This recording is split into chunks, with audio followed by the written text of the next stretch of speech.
If you want to win the World Championships, it's really difficult. And Shoma Honami is your 2015 Pokemon Video Game World Champion. You need basically a day where your preparation has been immaculate, your play is incredible, and really everything has to go right.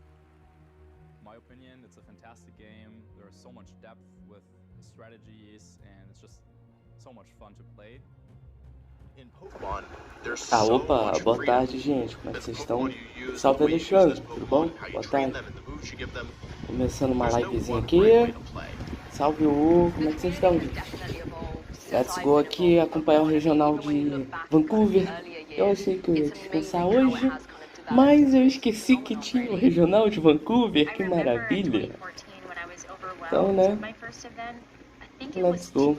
Eu tinha esquecido que tinha regional hoje. Mas é isso, né? Let's go. Deixa eu só consertar uma coisa que eu esqueci de consertar, gente, rapidinho.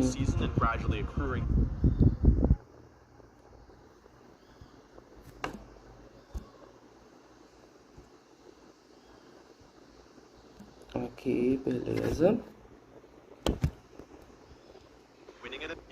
Aí agora eu posso... Opa, boa tarde, Anônima, como que você tá? Lindra, só vou ficar um pouco na live, depois vou pra um aniversário. Oh, aí sim, hein? Nice. Ah, é, feliz dia da mulher, Anônima. Eu acho que eu já falei, mas mesmo assim, né? Sempre bom deixar falar mais uma vez. Salve, Marlon, tudo bom? Boa tarde, como é que você tá? Ok, apenas observando.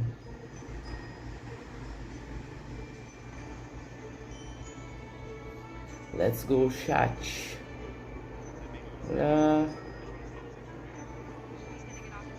Vamos ver esse regional aí? Vamos ver, com certeza.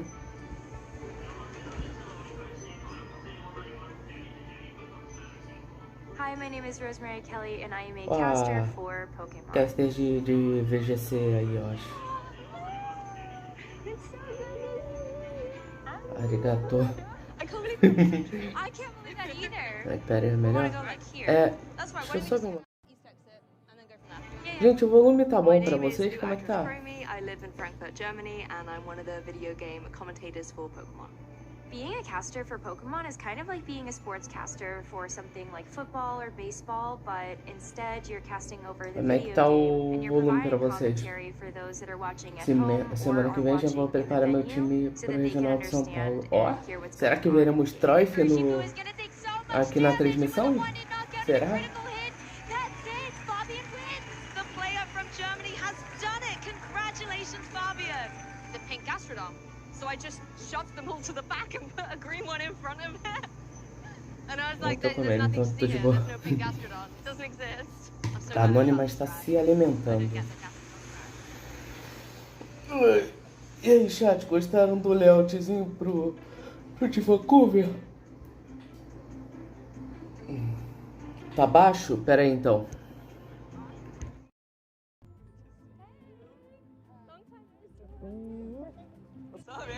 É que eu não posso deixar muito alto também, senão vocês me ouvirem, né, no caso. Vê se agora melhorou, Marlon. Eu dividi o Doritos aqui pra quem der like. Ô, louco! Pera aí então, ó.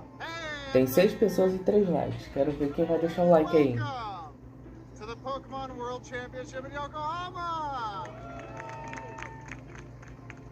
Porque tá falando baixo? Não, tô falando normal. Esse papo pra vocês. Eu tô abaixo, mas tô falando normal. Minha Deus, meu novo time de Pokémon, ó. Zard, Feraligatr, Jolteon, Snorlax, Arcanine e talvez um Gengar. Ó, gostei do time. Tem fogo voador, água, elétrico, normal, fogo e poison, e provável poison, né? Pensando em fazer um time de chuva, vou pegar a base com os Snorlax. Se pá um time de chuva, ô Troif, um time de chuva tá rodando bem mais. Ainda mais se tu tiver Ainda mais se você tiver o Kyogre. Lindras, derrotei o Koga e o Blaine. Nice. Então falta... Pera, falta a Sabrina e o Giovanni ou o... Nolux não lá pra... Ah, tá.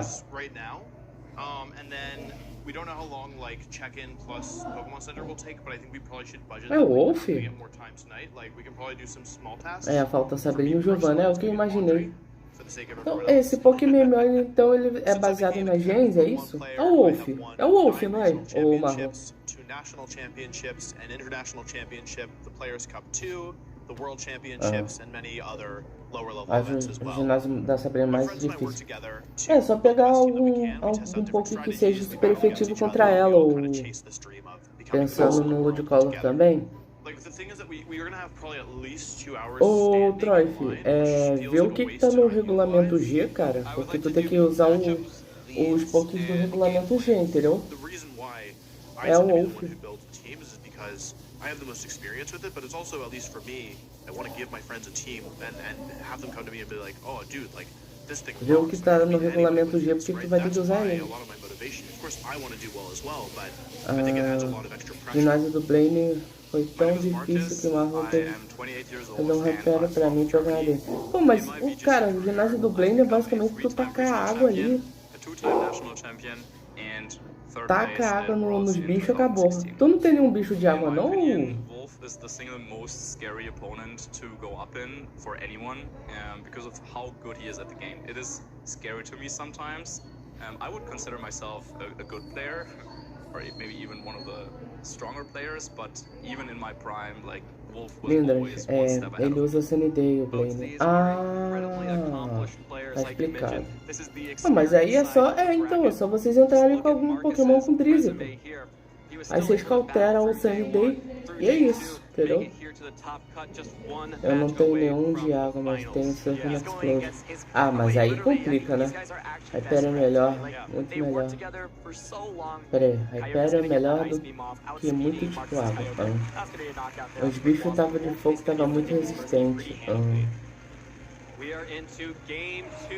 Olha, tá mostrando a trajetória do Wolf desde não sei quando. Isso aqui é o que? É a Lola? É a Lola ou é XY? Olha isso, gente. A época que Hitmon... Olha, Hitmon top era meta. Já eu volto, beleza.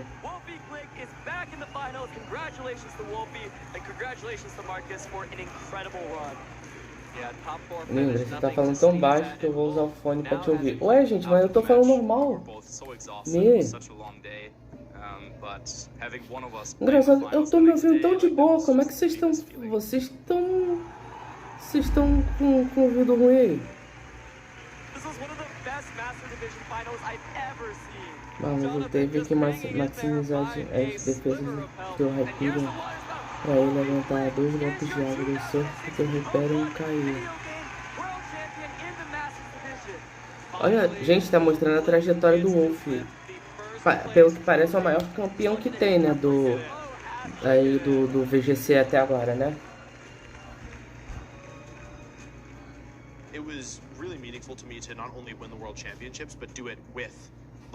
Será que ele vai estar nesse regional? Ele é o GOAT definitivo. Vamos ver, né? Quero aulas com o Wolf. I think after the win, Wolf's life definitely changed. Wolf is very smart, and I think he's not only smart in Pokémon. Só ver os vídeos dele, o business sense. He made such a good job to translate that win into what would be a career. He started to really work on his YouTube channel and to grow it to over 1 million subscribers. Now that I have 2 Pokémon, nossa, ele usou a Ormodan, cara. Meu amigo. A lot of my initial success on YouTube came from kind of branding myself as this expert because I was the world champion. Será que tem alguém que dupla os vídeos do Wolf? Não sei. Eu tenho que sair até Alexandre. Boa festa aí pra tu, cara. Valeu por ter colado aí. same space because there's a lot of fan interaction. So I really want to make sure that when I talk to people that they have a good experience, but that means that I have to be very selfless, very aware of what other people are kind of going through or what expectations they have for the Eu vou interaction. aumentar um pouco a voz, it's hard to do o both. volume aqui, porque eu não tô ouvindo. Não sei vocês, mas eu não tô ouvindo. Eu acho que vocês devem estar ouvindo. So I think like if you ask like the players participating in this event to name world champions, I think everyone who's playing in Masters Worlds, they could name at least like 5, maybe even more, and there just isn't that many. So this is a very elite club that everyone wants to be a part of. If you go further down, like second places, maybe some players will remember the finals, but then third places is like, sure, there's not that many of us, but it's Deixa eu like, ver se eu yeah, entendi. like the O champions Pokémon names are ele the é ones that como will se be fosse remembered. todos os jogos Having juntos, another, aí like, você really faz, deep run in the você tournament, maybe even completa as winning it 8 all is still insígnias, a aí faz dream Elite that I dos have. 4, aí vai fazendo as regiões, So é yeah, I isso? want to show what I still can do even today. So that's something that I'm still working on.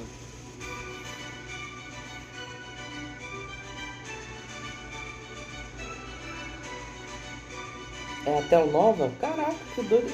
Pô, só a Tel Nova? Então eles... Aí o Nova... I normally like hair and makeup because it's that time early in the morning.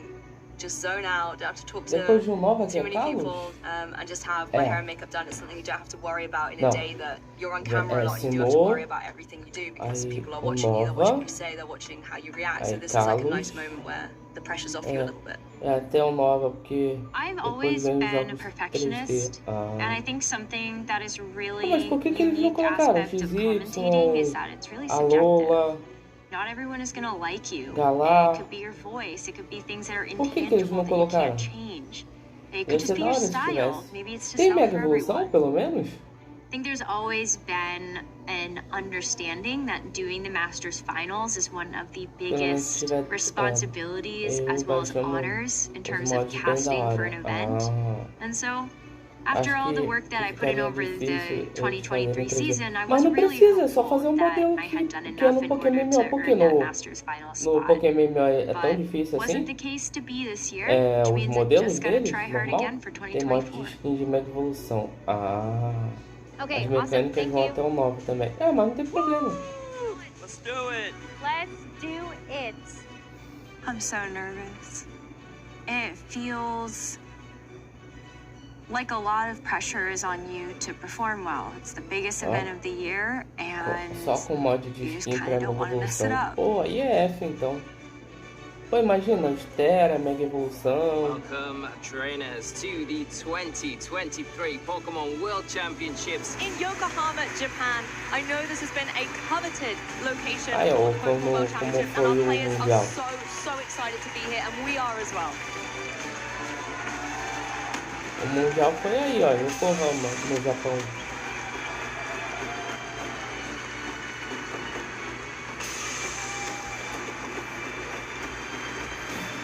Será que a gente vai conseguir ver o Mundial também esse ano? Eu espero que sim, né?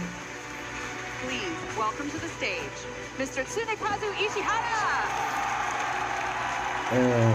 Eu achava que as aves lendárias eram um pouco maior que o humano, mas elas são gigantes. Pokemon is something that we all Oh. enjoy together, and the World Championships are one of the most exciting moments for us. The event's about to begin, Elas and são I can't wait to simplesmente see who will be crowned our new assim, World Champions. um pouquinho, só um pouquinho maior assim, levemente gigantescas assim, entendeu?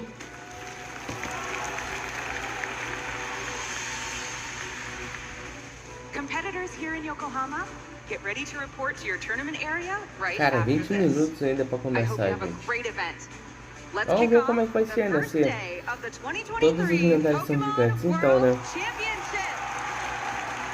O Marlon, quando ele vê o tamanho do Eternatus, ele vai se assustar, cara.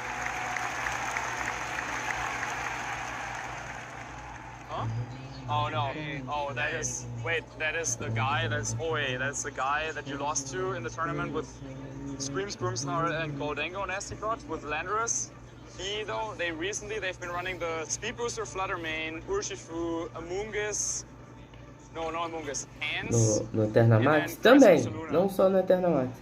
Eu e o Marlon baixamos um So mod we que know the melhora realm as of pairings, sprites and dos Marcus is Pokémon. aware of the team that my No opponent used in segundo. like an online tournament. Tu tinha que ver o And tamanho I'm do just kind of Palossal e looking do and trying to Gyarados. see like start Então, né, visualizing eles ficam the matchup. gigantescos, né? Lendários são You've got, gigantes. Wolf Glick Então, here, previous world champion imaginei. in 2016. He has actually said, the last time he played day one was when he won the world championships. He's playing day one again. Let's see what's going to happen. Nice to meet you, I'm Wolf. Are you enjoying it so far? Yeah, It's pretty cool, right? definitely. I think I've been to Denmark just briefly. Copenhagen? Yes, Yeah. that's right. Yeah, for like 2 days. It's really nice. Yeah. And all the people I've met from there have been really nice as well. Is this your first time in Japan? Mas o Gyarados é Me gigante. too. Milotic também. So please be nice to me on YouTube. Eu quero ver quando This for. guy, he's so bad. No. Yeah, I'm looking forward to Eu it. quero ver quando for tiver alguns lendários dela. E aí? Quais são os seus chutes pros Pokémon que vão aparecer aí, gente? Hoje? Será que teremos mais do mesmo meta, né? Os mesmos Pokémon, o Shifu, Rillaboom, Cineró, Among Us, ou será que a gente vai ter alguma diferença?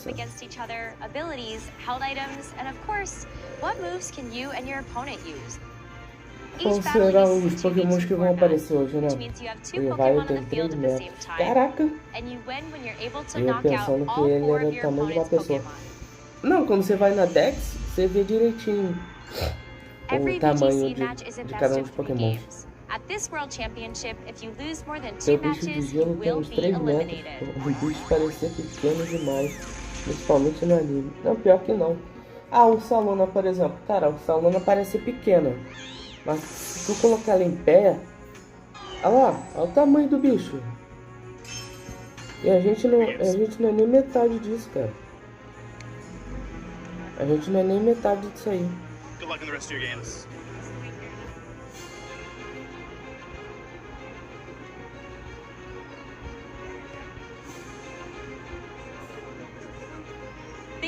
Não pode perder mais.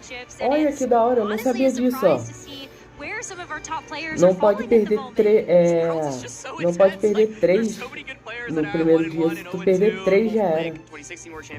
Ou seja, tem que jogar muito bem pra fazer no mínimo 2, peraí. São 3. Precisa ganhar 5. Precisa ganhar 5 pra fechar o dia. E não perder 3. 2 no máximo, porque a terceira já te elimina. Pokédex é da hora demais, ela descobre todas as maluquices e malucos. O Charizard tem 1,70. Eu tenho 1,70. Até maior do que o Charizard. Once it gets to that second loss in this format, that's when things are so stressful. Because you're like, if anything goes wrong, I'm out. And that's it. Autograph? Yes. We're here? Yeah, sure. There you go. Can you enjoy? Thank you, Marcus. He wants sorry. Thank you, guys. Thank you very much. It was a pleasure. É legal, né, cara? Porque você vê que o cara para pra tirar foto, né? Ele poderia muito bem não querer tirar foto, mas ele para lá. Ele para pra tirar foto com todo mundo. Isso que é da hora, né? Olha lá. Isso que é da hora. O cara joga e tira foto com todo mundo. Isso que é da hora. Mano, 1,70 a Pokédex. A Pokédex não diz isso. A gente pode. Pera aí, a gente pode ver isso agora. Pera aí. Pera aí, rapidinho. Deixa eu só ver. Eu tenho um aplicativo de Pokédex aqui. Vamos ver quanto o Charizard tem.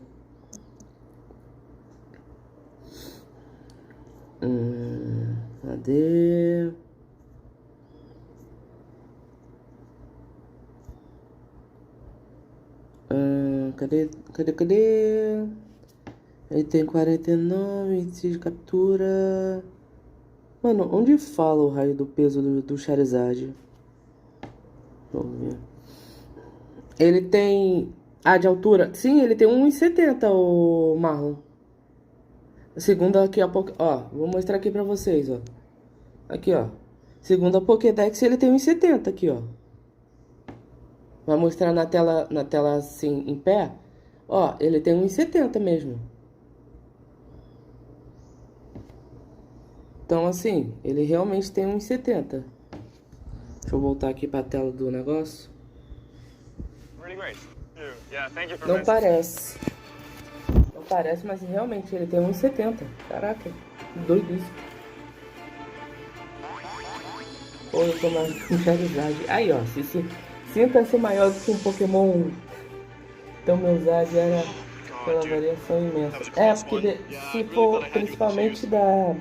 Ô, Marlon, se for principalmente das lendas do seu Arceus, do seu Arceus, você pode pegar um alfa, né? E o alfa geralmente ele é muito maior do que o original. O Tunundras é maior. Se eu te falar que eu não sei minha altura. Eu não faço ideia da minha altura. Ora. Ah, não, ele não fala nada, só olho. Era um Zard Alpha? Talvez. Se tu for ver o tamanho dos Alpha, cara. É muito doido isso. Ah, e o cara foi eliminado. Nossa, 3 vitórias e 3 derrotas.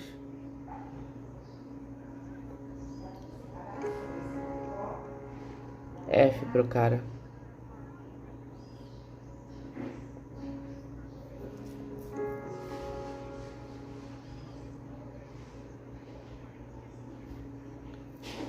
Mostra. Ah! Nossa, eu não tava mostrando. F.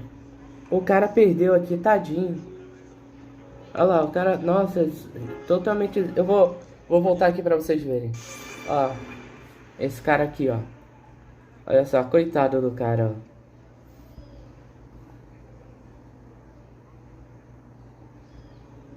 O cara perdeu pela terceira vez, ó, e foi eliminado. Só foi a terceira... Se você perde 3 vezes, você é eliminado do campeonato. Então tem que ganhar no mínimo 5 e perder 2 no mínimo. No máximo, né, no caso. Que aí eu não sei como é que funciona o dia 2, no caso. Ó. Ele ficou completamente isolado, cara. Coitado do cara.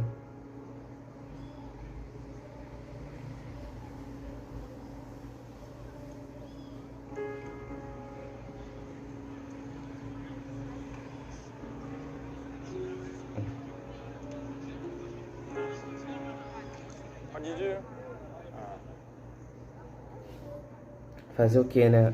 Fazer o que, né? Não se dá pra ganhar, não dá pra ganhar todas, né, infelizmente. O dia 2 é amanhã? Sim. Não, mas esse não é...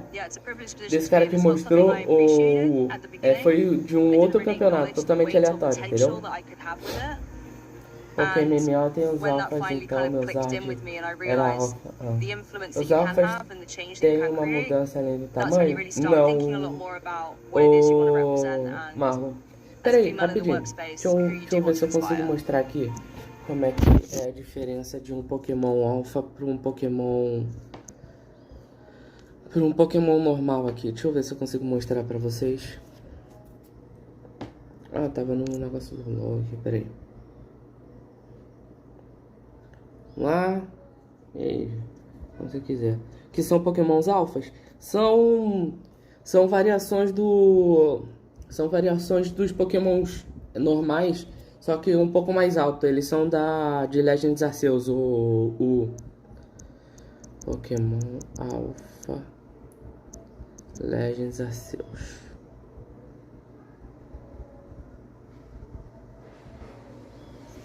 Aqui, ó. Oi? Peraí. Ó. Essa imagem aqui mostra tudo, ó. Ó a diferença do Cleaver normal para um Cleaver Alpha. Ó, dá pra ver nitidamente a diferença, ó. O da esquerda, o do lado do personagem, é o Cleaver normal. E o do lado desse Cleaver é o Alpha. Pra vocês terem noção. Só pra vocês terem noção do tamanho do bicho. É isso, entendeu?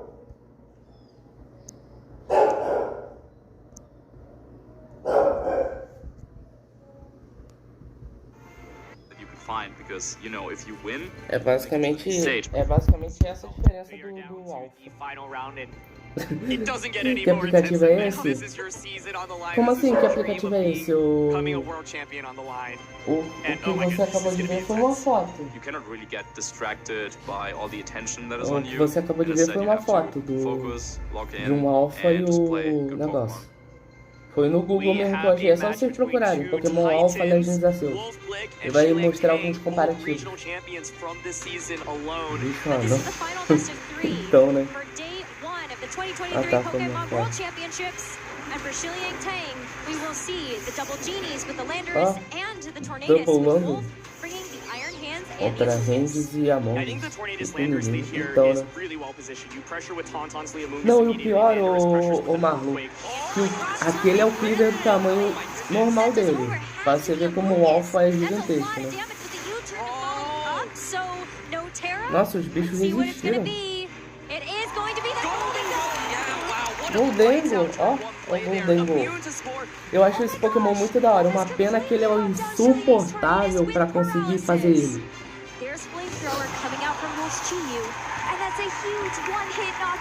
Vocês sabem como é que consegue um Goldengo? Esse bicho aí que acabou de ser derrotado. Vocês têm noção de como consegue um bicho desse? Now it's up to Shiliang to come up with a response. So heading into this game number 2, Wolfblick is up 1-0 in this Só pra best of saber. 3. Os Mega Charizard aumentam de tamanho? Não, eu acho que continua a mesma coisa. Ah, a gente pode dar uma olhada, peraí. Deixa eu dar uma olhada aqui no aplicativo. Ó, a gente sabe que o Zard tem 1,70, né? Agora vamos ver o Mega Charizard Y. Não, ele não muda de tamanho, é 1,70 também. E o Charizard X, não muda de tamanho, é o mesmo tamanho, não importa.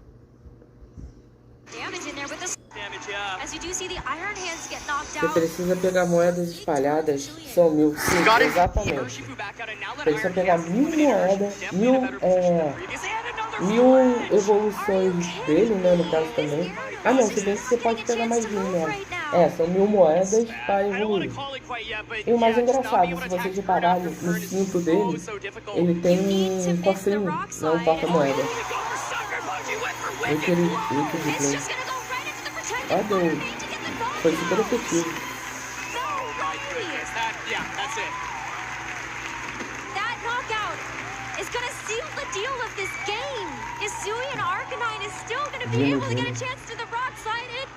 Pô, então os personagens do anime são os anões, menor que o Charizard.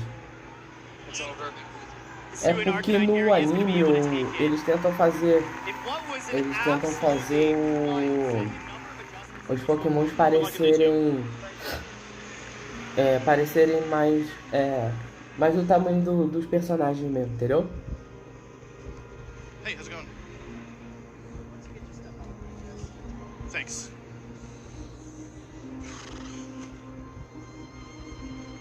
Like, all of the wins are shared, so when Marcus succeeds or Aaron succeeds, it would have been nice to say, well, we didn't do as well as we wanted, but at least Wolf, you know, at least Wolf made day 2, you know, at least there was something that we could say, like, there was no bright spot, and that's when you have the most self-doubt. That's when you start to think, maybe I can't do it, maybe I had my prime, you know? It looked close. It was really close. Like, I think I was in a winning position both times, but I think it's like not a good Essa ele perdeu, né? it wasn't so bad. Like, yeah. Essa CPA ele perdeu. No, unfortunately not. It's like a really lame way to go out. Did Billa make it? I don't know. Billa made it? Yeah. Então, That's good. All right. Thanks for all the support. Yeah. Sorry about that. Good to see you, man. It's been a while. Obrigado, salve pra você, amigo. Yeah. 0-3. Obrigado pelo que o Marlon não entendi. Yeah, sure, real quick. Geno, pai. Awesome. Thank you. Yeah, have a good weekend. Yeah, sure. Yeah, no problem. Have a good weekend. Bom, eu fico imaginando o Marlon encontrando o Wolf. Mano, é o Wolf! Wolf, tira uma foto comigo, tira uma foto comigo!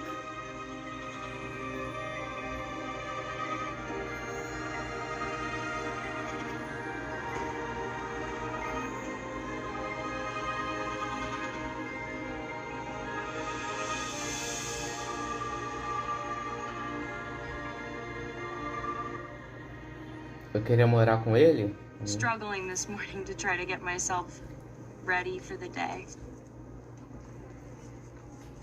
I think it's easy to get in your head when you know that it's the final day or like the pressure is cuidar on desse cabelo you. deve ser muito It's the complicado, sabia? last cast of the Essa moça é season, corajosa de manter o and you cabelo just want dessa to make cor, sure cara. that Deve you're going ser out on a complicado. really good note. So I'm trying not to psych myself out because I do Ô feel like louco, I've que done isso? a fairly good job this year. Like, I know I still have things that I will always want to improve on, but it means a lot to me Oh, to Gastrodon. be able to celebrate the players. I think Worlds even more so than any other event. What would be your hopes and dreams for next season? Ai, peraí, gente, eu já volto. I'm able to earn the honor of calling the Masters Finals at Worlds next year. That is a cast that has eluded me thus far, and I think we all look at that on the casting team as the big one. That wasn't meant to be this year, but I hope that with this next season, I can prove that I might be in a spot to be able to do that myself. That Dragapult is in a very nasty situation as Shohei still has 3 Pokemon remaining. Michael throws in the towel, and Shohei Kimura will be your 2023 Pokemon World Champion. Going on the first day of a 3-day tournament, like, yeah, you want to be there until the very end, and if you're not, it's just, yeah, not the best. Next year, I want to win Worlds, definitely. That's the goal. Always has been. Winning Worlds is just something that in our community, it just puts you on the peak of the mountain, right? And there's only a couple of other people, and yeah, they're just like the superstars. The 2023 Pokemon World Championships have come to a close. Now, I know everyone is eager to hear about what's coming next in the world of Pokemon. We want to invite you to Honolulu, Hawaii in 2024. We look forward to seeing you here.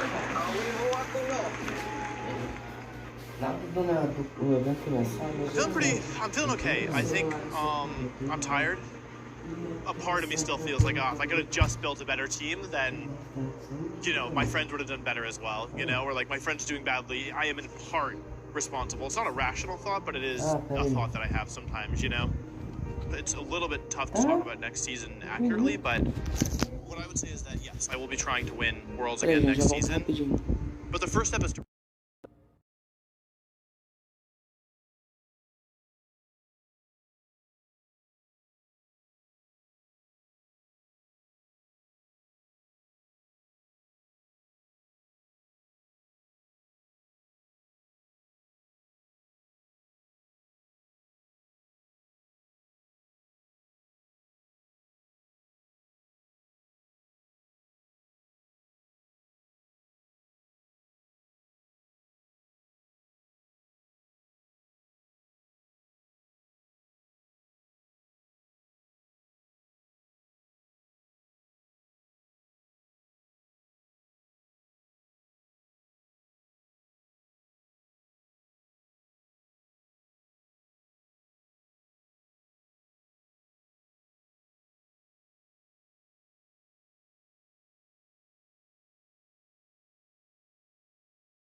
Voltamos.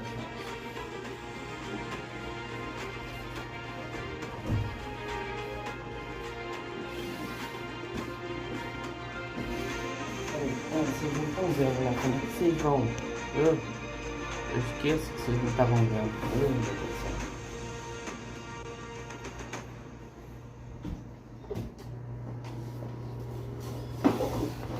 Que isso? Aí, ó. Vai começar, chat. Vai começar, chat. Vai ter gol, chat. Vai ter gol, chat. Vai começar, chat. Vamos. Deixa eu ver. Tá. bench one more. You could It's ask for this. Just the best. And he's there. It's over. Começou Fernando a Seguin shot, has vamos! found it. You've been patient. You've been waiting all this time, but A you ver, ready. essa é You've been putting in that dos work, so adultos, let's eles go. não sei se pode Champions are hard tacar to assim. find, but you E eu não know sou the europeu, goal mas when you're ready to shine. tá. Haven't heard of Mano, you. eu já ouvi essa música em algum lugar hoje. Só não sei onde, mas eu acho que eu já ouvi.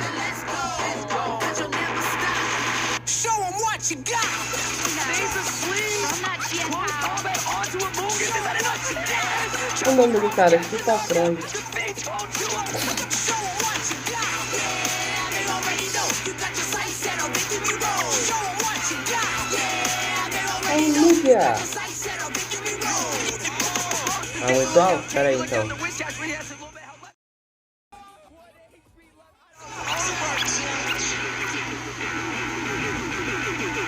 Vou deixar aqui no fundo só porque tá achando coisa aqui em casa, então peraí que eu já volto, eu já falo com vocês. Vou deixar vocês ouvirem.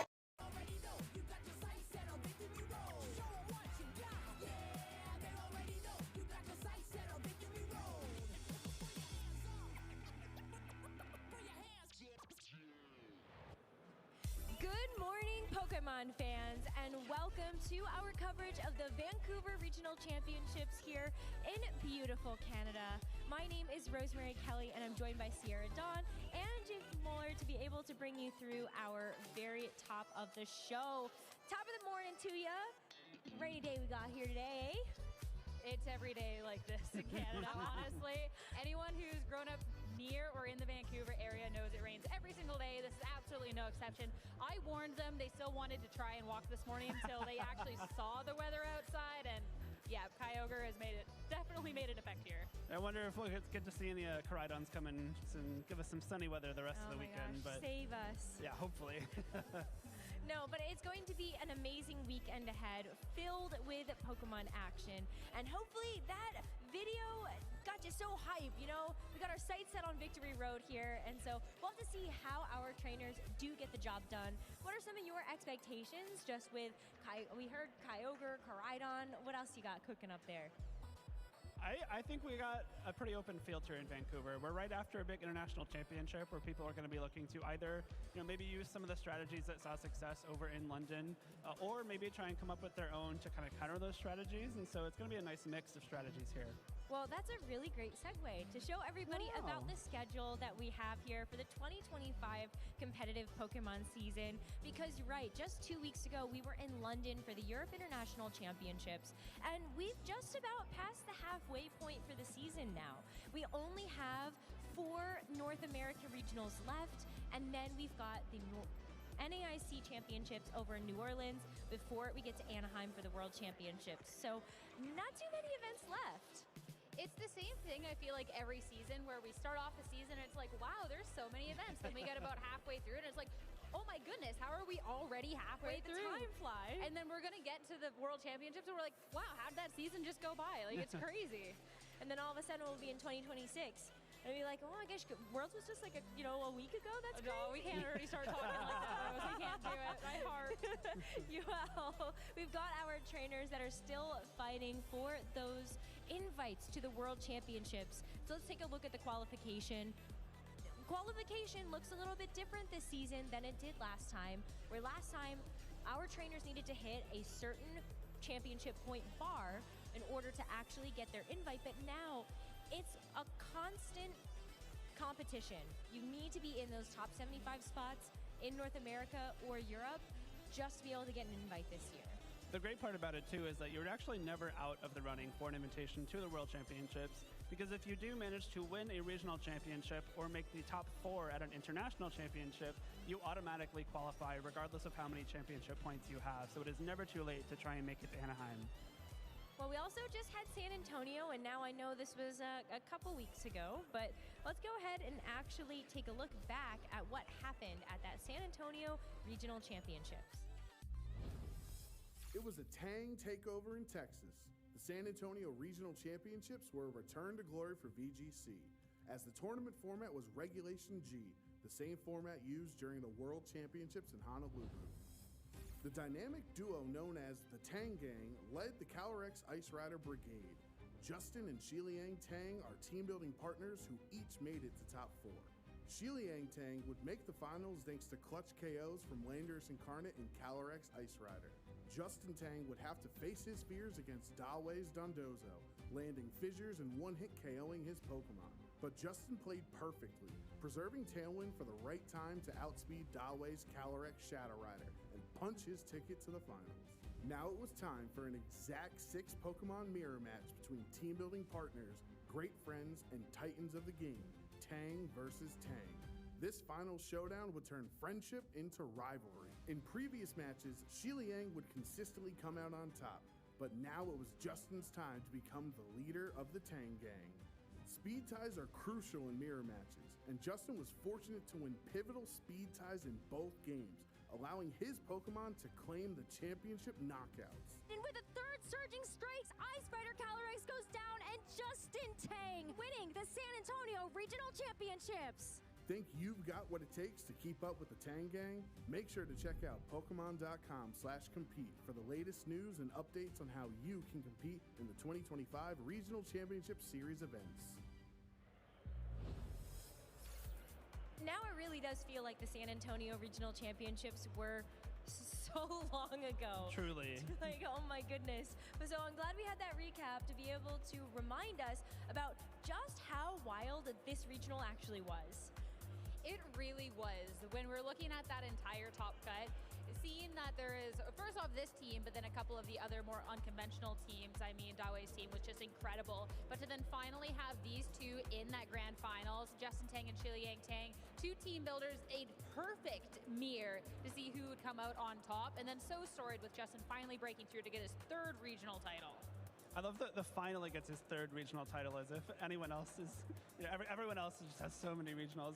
It's funny though, because Justin had such a crazy start to his career with those first 2 regional wins and was still performing very well, but again, just managed to make it through to this final with his very good friend Shiliang next to him. Really fun story there. And it was by far the most successful team we have seen from a team building group ever. Like getting 1st and 2nd, and I think another top cut at that event as well, alongside a couple other day 2s. I don't know if we're ever going to see dominance from a team building group quite like this. But, you know, maybe if it's Justin Tang and Shiliang Tang again, it could very well happen. But let's now take a look at what happened just a couple of weeks ago at the Europe International Championships. And for the first time, we saw Koraidon win an international championship, let alone just a title. And not just the Koraidon, but being able to see this Perish Strap mode of a team was incredible. And it's so interesting to see that at San Antonio, it was these 2 really strong teams. Maybe not 100% traditional, but more so leaning towards that wing. To then go into the international championships and really see what techs people are going for. Wolflick with this Greentail Koraidon, Gothitelle, Dill Yeomans on the other end, said they're going for this Iron Trends, a great adaptation into all these Miraidon teams. So to have this as the grand finals was incredible, and honestly such a historic event too. Just a statement to both of these players' team buildings, because obviously Wolf, we know, 10-time regional champion, multi-time international champion, loves that Perish Trap mode with Screamtail and Gothitelle, but if you look at the other 4 Pokemon, that's also just a really threatening team offensively in its own right, and Dill making a really cool call with that Iron Treads. Oh my goodness. So many Iron Pokemon, like the Future Paradox Pokemon, actually making an appearance. I feel bad for Iron Thorns all the time. But let's take a look now at all of our regional champions so far in North America. And you're going to see some familiar faces. I mean, Wolf not only winning at EUIC, but also has a regional title from Toronto just at the end of the last calendar year. That was his 10th regional win. He's collecting titles this season, like Gauntlet over here, winning that. There's also the Global Challenge, the first one that he also won, that we didn't find out until EUIC. But even just across the list, you have some really stacked names, and then also people that broke through that we never really got to hear of before, talking about Nicholas Morales. But it's interesting to me to see how this kind of goes into, okay, people that we've seen more accomplishments on as the season goes on. And then I'm curious for Vancouver, are we going to see another breakout star, or are we going to follow the trend of these more seasoned players being able to get these accomplishments time and time again? I saw a social post from Chuck Lacrosse that I highly resonate with, which is, I don't know, I've got this gut feeling that maybe Vancouver is going to be one of those regionals where we get a chance to see another breakout star. And so I don't know, I think my gut really does go in that direction, but only time will tell as we have 2 incredible days of action ahead of us. And there's still some pretty heavy hitters that are going to be in attendance here that might be able to add another regional championship title to their cabinet, and these are going to be our top 12 for championship points on the leaderboard for North America. Some really, really strong names on that list. Of course, Joe Ugarte, one of the best players in North America, if not the world. Always a threat to win any event that he shows up to, and he is here with us in Vancouver this weekend. Justin Tang and Wolf Glick already won regionals this season, but in the running for some of those travel awards as well, which are always very important. And of course, people like Junshi Zhu hasn't won a regional just yet, but is still very, very successful at any tournament they are at.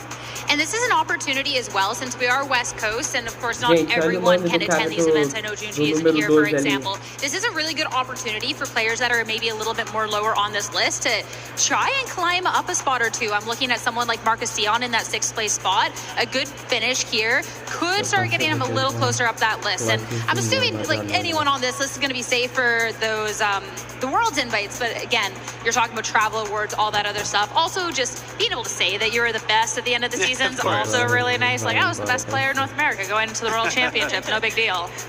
Gives you a lot of confidence when you head towards the end of the season, that's for sure. But what about what's been happening over in the Europe region?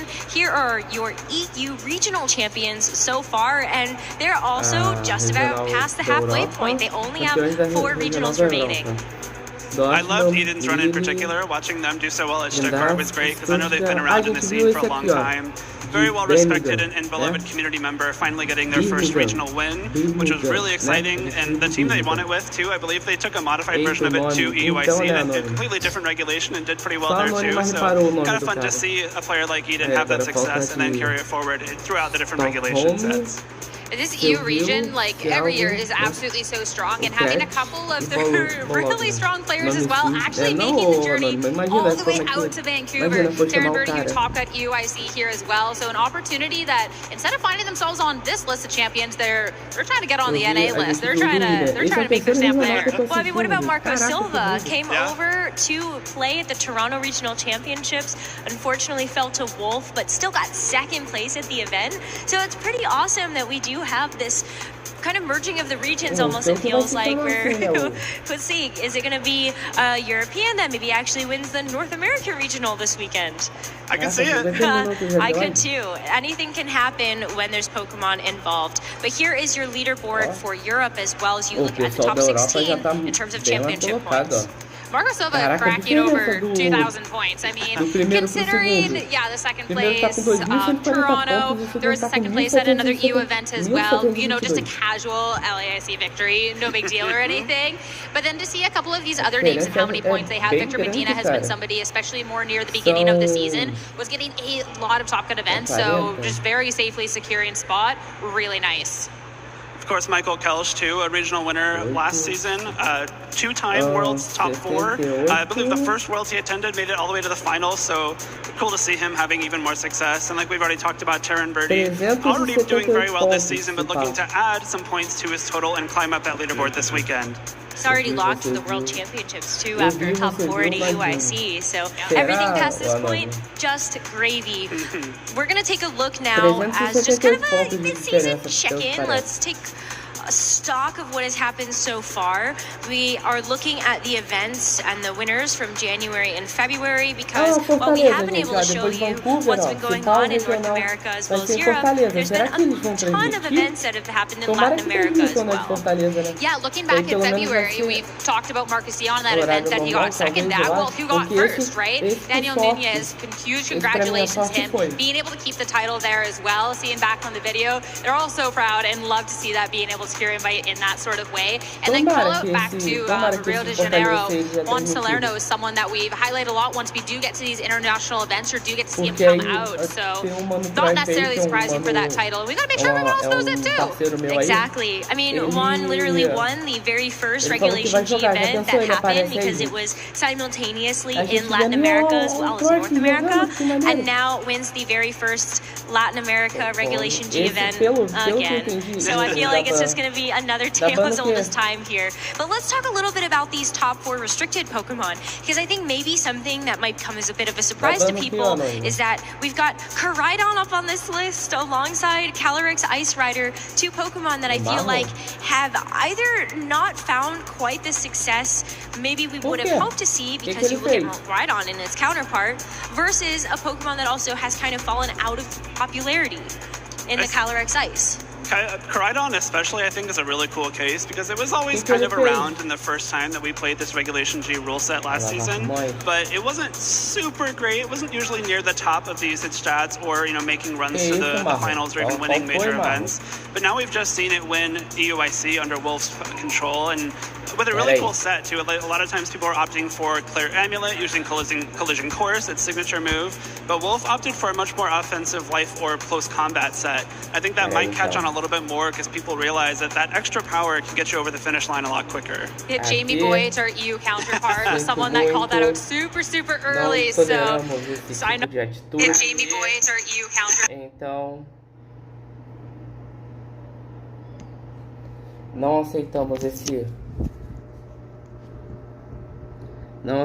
esse tipo de atitude, senhor Marlon. Por isso, o senhor está demitido.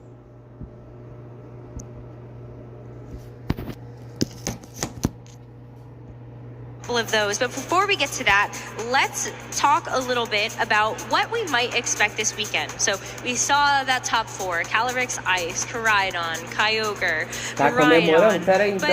But when we actually think about what is going to be more of like a tried and true and tested strategy, seeing a lot of Calyrex Shadow actually making an appearance at this event, which was restricted early on. People looked at it and said, well, but it's got a 100% accurate spread move. Why are people not using it a little more? It was just so well respected, honestly. It was the first Pokemon that was really talked about as being the threat heading into the format. So everyone had a counter, everyone knew kind of how to play around it.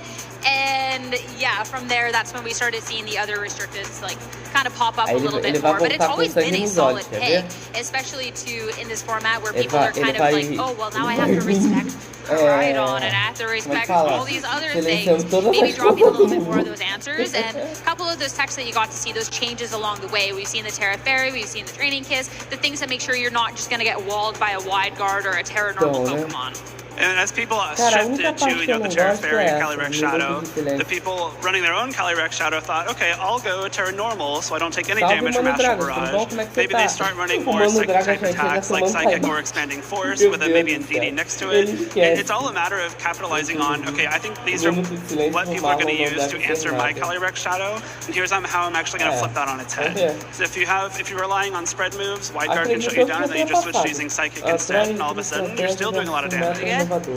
So then, Calyrex Shadow Rider, people still have to respect it, but then you talk about all of these other restricted Pokemon that you need to kind of keep a tech or check in mind for, and all of a sudden you can't actually cover for everything under the sun. So where do you go from here when you know, oh my gosh, Miraidon's still a huge threat, and you also have to make sure that you have great resists for gosh knows what else. That's the Terrapagos even maybe. There'll be Terrapagos. There is a good amount of Terrapagos, especially by the European players, specifically some of the top Italian players in the scene. So there is going to be some Terrapagos out there. And I think that's what makes this really interesting.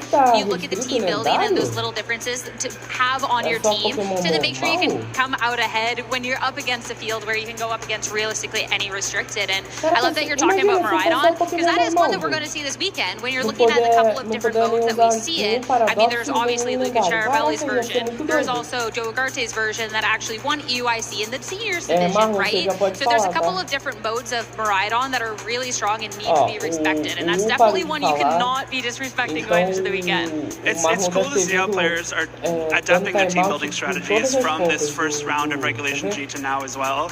I'd love to, an example from the Justin and Shiliang Tang team from San Antonio is that a lot of times with Calyrex Ice Rider, players were opting for Pelipper as their kind of flying type, Tailwind, you know, got some utility in Wide Guard, but they shifted over to Roaring Moon, which is, you know, different defensive typing can help out a lot against something like the Calyrex Shadows with that ghost resistance. You also get that speed boost with the photosynthesis. You also get your own Tailwind, but Knockoff is a really nice utility move as well. You can get rid of some of these utility items like Clear Amulet that can make a lot of your victory paths a lot smoother. So it's a cool way to see players identifying different ways to accomplish similar goals but with different Pokemon. Gets me so excited to see what we're going to have in store for us for the Vancouver Regional Championships, and we're almost there to be able to show you our very first round of the day. So make sure that you follow the channels in case you can't stay tuned for the entirety of the day. You can check us out on Twitch as well as YouTube, all of our different social channels as well. In terms of Instagram, just use @Pokemon. We're everywhere. Go find us. And make sure that you also take a look at our brand new webpage for the Pokemon. Pokemon.com/broadcast is going to be your central hub for you to get all of the information that you need for not just the Vancouver stream, but all of the other upcoming streams and special events we have for the Pokemon broadcast. So now that that's all out of the way, we're going to throw it over to our casters, Gabby and Scott, to get this party started. Thank you so much, Rosemary. Like she just said, I'm Gabby Snyder. I'm joined here by Scott Glaza, and we are ready to kick off this incredible regional championship weekend here in Vancouver. I'm really excited. You know, we've never seen a tournament so deep into a format before. Not only have we seen it before, but after EUIC, where I feel like a lot of players probably brought their best ideas. I'm really excited what we'll see this weekend, right? You know, what's still left in the tank? Well, what's left right now is the format video. So if it's your first time joining us this weekend, here's what you can expect to see as the tournament progresses. This weekend, the 2025 Regional Championships are bringing the electrifying action of Pokemon Scarlet and Pokemon Violet to the global stage. Top trainers from across the world have gathered to compete for a share of over $125,000 in cash prizes, travel balls, and the important championship points that could secure their spot at Worlds 2025 in Anaheim, California. The journey to the top is a true test of skill and strategy. This two-day event kicks off with Swiss rounds, where trainers face off in best-of-3 matches using an open team-based format. In this format, each Pokemon's Terra type, ability, held item, and moves are fully visible to the opponent, making every decision crucial. To advance to Day 2, trainers need to rack up total match points to exceed the threshold for their division. On Day 2, the competition ramps up as trainers continue through more Swiss rounds until the top cut is determined. Then the battle reaches its peak in a single elimination bracket, where only one trainer will emerge as the regional champion. Who will etch their name into the history books this weekend, and who will punch their ticket to Worlds 2025 in Anaheim. Don't miss a minute of the action. Stay tuned all weekend long to watch the battles unfold live. To stay up to date on future play Pokemon events, visit Pokemon.com/play. Of course, you could punch your ticket to Worlds this weekend, but you could also punch your ticket to a very nice prize, $6,000 to the winner here this weekend, in addition to 108 booster packs. You know, Surging Sparks is pretty cool right now, I gotta say. So yeah, you know, it's tough to find. So yeah, just win a tournament easy. Win a tournament, pull one of those Pikachu cards, and then you are golden. But we have some incredible players competing here this weekend, so I do want to take a moment before we jump into battle to touch on them, as Marcus Dion, our first player to the left of the screen, just got second place in the Merida Regionals, like everybody was talking about earlier, top 4 in Sacramento, working with this chamando lá no... Pera, also, just want to mention that last time we were in Vancouver, maybe 2 times ago, he had roses with him, and he was quite a nice suitor to his opponent. So we'll have to see if we get an update on that storyline. Yeah, super excited to see how well he's doing this year. I think kind of been one of the most fun players to watch on stream. I think he's really made these events more fun for a long time, and I was surprised. I didn't realize he was so high in the championship point rankings. 6th place, like probably should have won that special event. Got a little unlucky in the finals. So just having a fantastic season. For sure. And James Evans as well, having a fantastic season, just off top 16 at EUIC. Won Vancouver here last year and is one of the only people to achieve the triple crown of being a world champion in the seniors division, alongside of a international champion and a regional champion. Yeah, one of the best ever. Just a really impressive player every time we watch him battle on stream. Makes great decisions, rarely makes bad mistakes. Always like really invested and excited about the matches. Excited to see him potentially later in the event. Alright, and finally we have Abdullah Muhayyidin, who is going to be one of our competitors actually in this round 2 of Swiss coming up. You may recall we were introduced to Abdullah back in 2023 here in Vancouver.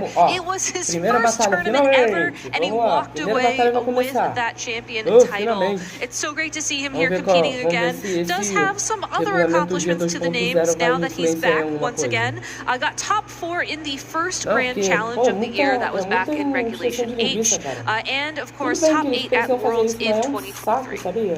Yeah, excellent player there. I'd kind of been preparing the bid, like, oh, you know, I think my biggest criticism, I wish he competed more, right? I wish we get to see him battle more. Did not look like a first-time player when we first saw him with the regional championship win, and my wish was already granted because here he is right in front of us. His opponent, though, William He, this is actually, I believe, one of his first ever tournaments. We were told that this is his second round of best of 3, so first tournament, probably hasn't had a chance to hit those locals yet, but, you know, running a team like he is with that Calyrex Ice Rider and Davey Smeargle, a little bit trick room heavy, those teams can be very unpredictable, which could be a challenge for Abdullah. Yeah, I think if you're in a situation like William here, I guess the first thing to keep in mind is like Abdullah's basically in the same spot. He won this event, right? So that can happen. We've seen it happen.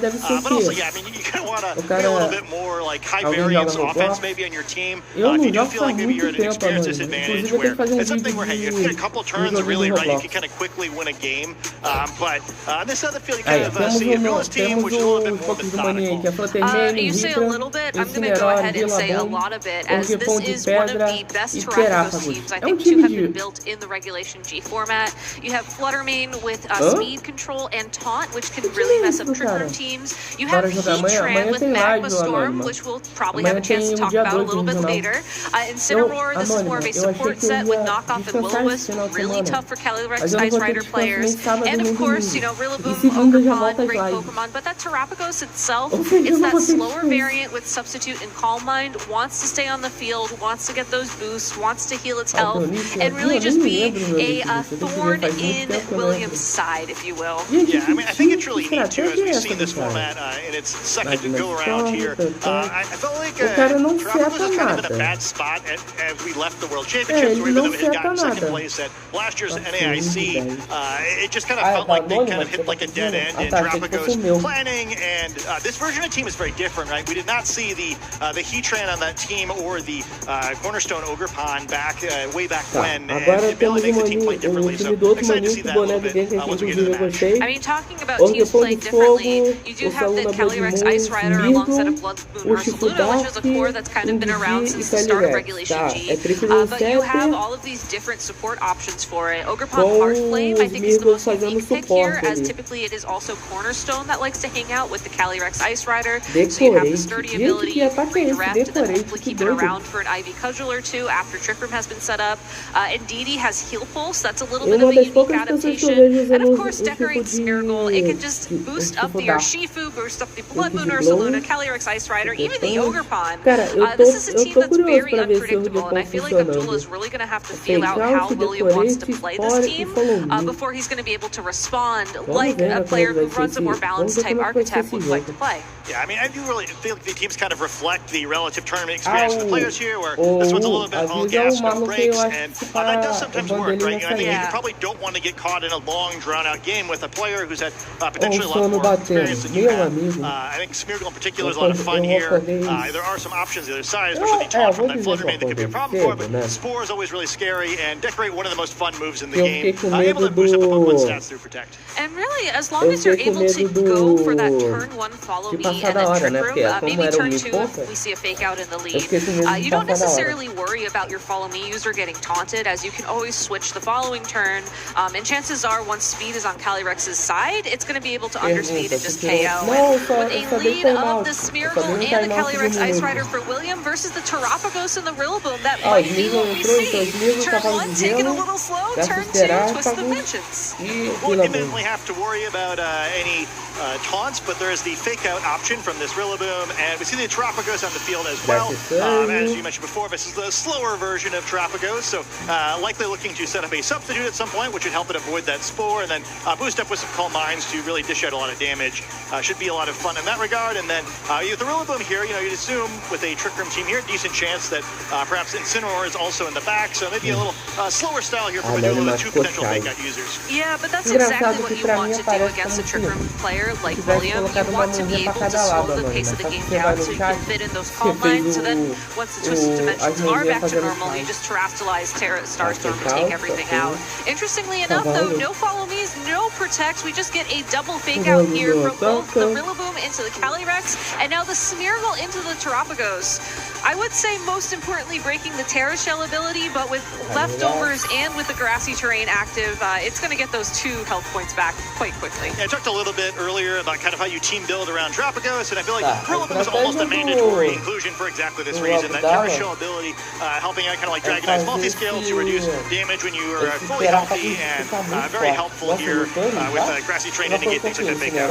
And we have U-turn now from Rillaboom, allowing Abdullah to switch it out into their second fake out user. It's going to be the Incineroar now. Intimidate won't be too helpful right now because the Clear Amulet is still equipped to that Calyrex Ice Rider, but that's something that could change very quickly. Terapagos goes for the substitute now, will be able to defend itself from Spore on the Smeargle, which is exactly what comes into play. It fails. And now Calyrex Ice Rider does get the benefit of Trick Room on the field, but with Abdullah having substitute up and fake out available to them, it's going to be a pretty tough ride for that Calyrex Ice Rider. Yeah, it's kind of potentially another tournament could get handshaken a little bit here with either side really being able to progress too much. And that's mostly to Abdullah's advantage. You do want to still, start weakening these Pokemon that enable the Trick Room, so that doesn't just happen again once it expires, but that's always what you want to see if you're facing against Trick Room, right?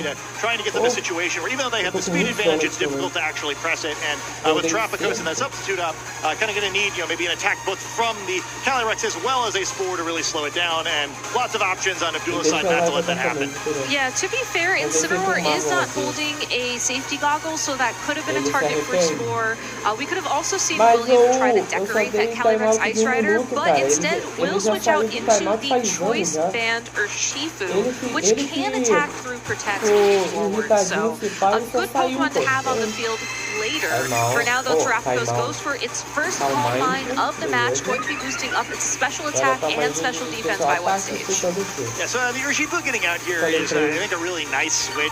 Kind of switch. You don't want to just get your Trick Room stalled out. It now becomes much more challenging just to, play passively. We do see the Terra Shell reactivating for the Terapagos there. Just enough healing with the leftovers in the grassy terrain to, I think, get exactly enough HP. And I think that could make a big difference here where that will potentially help protect the substitute. Really want to be able to break that in one shot. Yeah, and I think the other dangerous thing that William has to watch out for this turn is Abdullah does run Will-O-Wisp on this Incineroar as it's not holding an Assault Vest, so it can go for those supportive moves.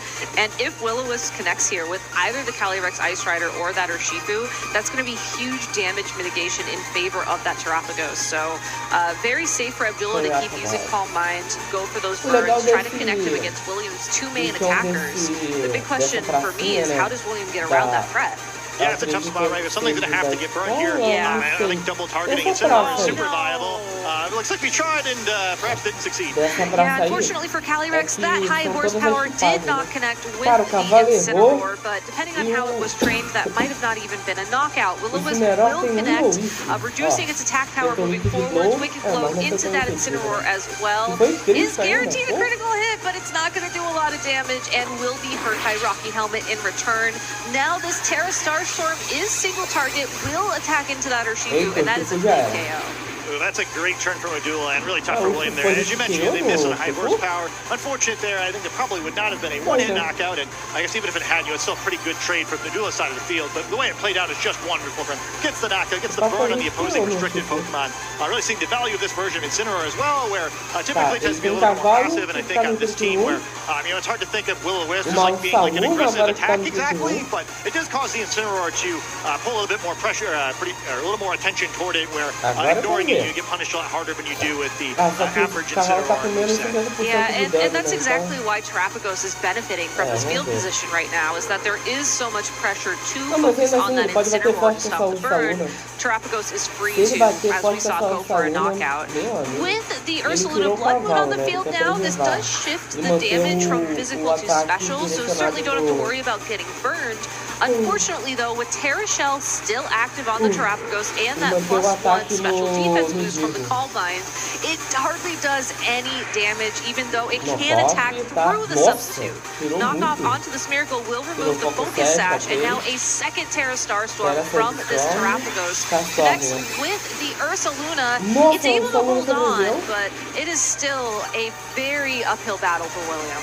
Yeah, it's a tough spot here where all the Pokemon at Williams side of the field now in some way have been really encumbered. The Calyrex still nearly full HP, but burned, and now these Pokemon are both greatly weakened. Trick Room nearly expiring, and Terrapagos is continuing to go the wrong direction here as just barely avoids getting its Terra Shell active once again with the Grassy Terrain expiring. And now as well that all of Williams' Pokemon are at that critical less than half health point. We see that Abdullah is considering terastallizing. Being able to switch from a single target to a double target attack here would ensure a double knockout this turn, regardless of Trick Room, which I think is the most impressive thing for me in this matchup, is that the speeds haven't really affected any of this match at all. Yeah, I mean, I guess this is a great thing about a team that's as bulky as Abdullah's, right? If none of the Pokemon are going to get knocked out anyway, it doesn't matter what order they act in typically, other than, the effect of something like a burn. And even there, just dodge the attacks, and then it doesn't matter if the Pokemon's burned or not. Yeah, for sure. So Incineroar will be leaving the field for now, as it has honestly done more than enough in this matchup, and it will be the return of that Rillaboom in its place, resetting the Grassy Terrain for Terrapagos' benefit. And we will see the Terrapagos now go for a terastallization. I had to pause there a moment because I forgot that apparently you cannot terastallize when you are behind the substitute. Yeah, you're gonna get out of the way there. I mean, pretty much larger, I guess, in this form, so you don't want to break the I was going to say, is it going to swap out into a larger substitute now? Same size substitute, so substitute might have to be a little bit mobile here to block the entirety of this now much larger body. And we do see the deck rate come in. Okay, so this could be a lot of damage going the other direction. And Williams' last hurrah here, going to need to do some serious damage to stay in this one. Also, a good thing to note as well, with Trick Room up on the field, that Smeargle is going to be slower than the Ursaluna, so that it can go for that decorate boost prior to the attack. Terra Starstorm, though, it is now a spread move. It is now going to get a double KO, and it will just be that current Calyrex Ice Rider. Yeah, really tough spot there. Decent damage to Hyper Voice, certainly quite a bit less than perhaps you're hoping for in this particular situation. But maybe doubly so here now, because the substitute is not broken, right? So not only is this Terrapagos having a Calm Mind and still reasonably healthy to face down a burned restricted Pokemon, but also in the first hit at best, it's just going to break that substitute, looking very over here in Game 1. It does make me think just how William will adapt to the strategy going into game number 2, because I feel like Abdullah played this very by the book. You have your two fake out users, you prioritize Rillaboom first, so you have the terrain set for Terrapagos, you have the leftovers there, you ensure that you get your Calm Mind in addition to the substitute when needed. I feel like if William has played this type of team before, that would kind of be okay. I'm going to assume this, I'm going to react to this. And just seeing how this game 1 played out, I wonder if the adaptation is just maybe played Spherical a little bit differently. I'm kind of surprised we didn't see him go for those decorates earlier on, especially since he was avoiding follow me, he was avoiding fake out. Yeah, I really agree. And I think it's kind of a fun matchup for us to analyze. I think Williams' team is sort of the sort of team that you tend to like to play, and Will's team is the sort of team that I like to play. It's like we're kind of like both putting ourselves, I feel like, in the position of one trainer or the other. To me, I felt like William played a little bit too slow. I kind of like Abdullah needs to get knocked out of his pattern in order to lose a matchup here, where like, if he can just play conservatively, ele vai tomar dano do burn de qualquer jeito, então ele vai ficar na range do... I think, to me, it kind of just feels like William probably hasn't played a whole lot ele vai ficar na range de qualquer ataque dele. Esperar pra deixar mais dois agora com esse calmante. Your opponent knows that and is going to react appropriately, where, like you mentioned, I think I'd like to see decorate quicker, I'd like to see riskier scores, where I think you just got to have to roll the dice a little bit to try to get a bigger advantage, because just trying to like trade conservatively isn't going to work. I think that, honestly, that's something about this Terrapagos team that applies universally. I feel like if you try and trade with a Terrapagos team that's focused on protecting the Terrapagos, giving it time, you're always going to be trading for not the Terrapagos, which then Terrapagos is still there. You can't necessarily terrestrialize in front of it. I do like to call out the fact that this Calyrex Ice Rider is a water Terra type, so it kind of neutralized to avoid the burn, and I know some people like to run fire there for that particular reason. But overall, I agree. A little bit riskier play from William, focusing on those harder hitters a little bit more aggressively. We also didn't see the Indeedee at all, which would have been great to take away the grassy terrain, just seeing how much that allowed the Terrapagos to stay on the field even more. Yeah, I think I want to see Indeedee, because I think it's both that and then also the ability to follow me the burns away. Tinha que esperar pra mais dois em que são ataque. We're in trouble now. Was that like a great position to wind up in? I think having an option. The downside is Indeedee is you're thinking like, all right, more offense. Indeedee is not exactly the right fit for that situation, but maybe a better option potentially than just going bring the same 4 Pokemon and just hoping you can aggressive your way out of it. I think if I think about it from a dual side, when I'm playing that sort of team, to me usually it's like it's the first few turns that are really important, where once you get set up, it's really tough to break what Terrapagos is trying to do, and I think you've got to break the positioning early, especially as you mentioned with the terrain, right? Where like if Terra Shell's going to activate 3 or 4 times over the course of the match, you're simply not going to win, right? Unless you're taking a knockout every turn, which is not super viable against this sort of team. I'm hoping for something just like a little more aggressive here with William. It's a tough draw. You don't want to play against a former regional champion in the second round. That's scary. So I'm really empathetic in that regard, but yeah, I think if you want to try to pull this one out, that got a little bit crazy here. I gotta say, just to kind of look at things through a bit of a larger picture as we wait for these players to lock in their teams for Game 2, I'm honestly surprised to see Abdullah lock into this particular team. I do think it's the best Terrapagos team in the format right now. I think that having Magma Storm on Heatran so you can trap your opponent's Pokemon on the field so they can't switch is really a cool tech that Terrapagos could take advantage of. But I know I was personally expecting it to see a little bit more of it at EUIC a couple weeks ago, and the fact that we didn't and the fact that we're seeing it here now is just something interesting I wanted to know. Yeah, it's weird. I kind of wonder if it's like Terrapagos is kind of just like a player preference thing, maybe. It's really hard to predict turnover tournament. Like we didn't see a whole lot of it at Worlds either, despite like doing so well at NEIC. You said that there's kind of ups and downs that don't necessarily reflect its strength or like current tournament performance. So I guess I'd be curious to hear what many of our competitors have to say about that. But for now, Terrapagos has entered the field, trying to prove once again why it should be used more frequently in the video game championships. Leave. Play style. We're seeing the same exact teams that we saw in game number 1, which means there's probably going to be a playstyle difference here. Yeah, so I mean, it's a lot of fun, right? Where like, I just don't think playing it out the same way as the previous time is likely to work out for William, but he does have some neat options here. We see the fake out coming out here first, so likely going to see no fake out this time. Right. So what's the switch up? So it could be Spore or it could be Decorate. So it's a 50-50. And 50% of the time, it's going to be Decorate this time. I would have gone for the Decorate here because you're expecting potentially a substitute from Terrapagos. I think if you score into the substitute, then that's just a complete disaster. Yeah, I agree. This is still not like awesome. If you're Williams side there, giving up the 3-call mine isn't great. But it does give you a much more interesting situation potentially than last time, where I think Spherical likely going to need to sacrifice itself here, but potentially, with the combination of a Follow Me and a Trick Room, this time you get Trick Room up maybe with a boosted Calyrex instead of a a neutral one. And then also, Smirgle getting knocked out, maybe not the worst thing in the world either, because that would lead to a free switch, and you get the full 5 turns of Trick Room with 2 offensive Pokemon out and ready to go. Yeah, Smirgle, even though it does have Decorate and Spore and could find utility on the field for longer than just the first couple turns of a match, I do think that William wants it to get KO'd this turn. And fortunately, it's a very easy adjustment for him to just click Follow Me now and just accept that it's going to go down. But instead, it looks like no Follow Me here.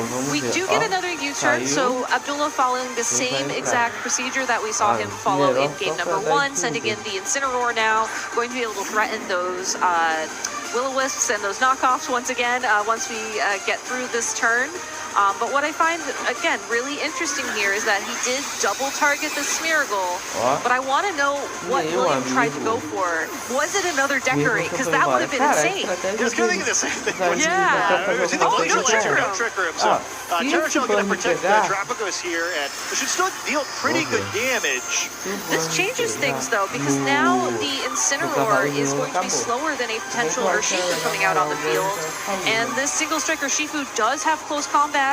It is choice banned, so I think you have to play around the fake out pressure this turn, but you could potentially stop Calyrex from getting burned. Yeah, I wonder if I like this better. I think I do. You do avoid the burn that way, as you mentioned, where Smeargle would have, if it survived, would have had to find some means of dealing with this Incineroar anyway. And yeah, now Urshifu, a very scary Pokemon to face down for both of these Pokemon, going to kind of require the full attention of Abdullah now, potentially. But also, there's a +2 Calyrex sitting right next to it, right? So, again, we have the 2 big threats next to one another. The speed control is a little bit different than we expected, but maybe having the 2 Pokemon sandwich in the middle on William's side either way, where I think maybe Incineroar last is probably better than Incineroar first, given the problems with the burn. So, not quite the adjustment I was expecting, but, you know, thinking about this more, I really like it. Yeah, we get our first terrestrialization of the set here from William. We'll be locking in that dark typing for the Urshifu single strike. A little bit scary. I go for the Sucker Punch probably in the Tropical. Should have tried to knock it out before it can be hit and return. Oh, just missing out on that KO. Terra Starstorm now will connect with the opposing Urshifu. Is able to hold on with 1 HP. Unfortunately, though, Will-O-Wisp will find its mark against the opposing Calyrex. It is a little bit better off than it was last game, as it does already have +2 in attack from Decorate, but that is still going to weaken the Glacial Lance, but it is going to do enough to pick up the knockout on the Terrapagos now. So Calyrex Ice Rider does get an attack boost for its trouble, thanks to the Chilling Neigh ability. And honestly, with this Incineroar so low, I think as long as you can land a high horsepower against it, that's going to be a KO.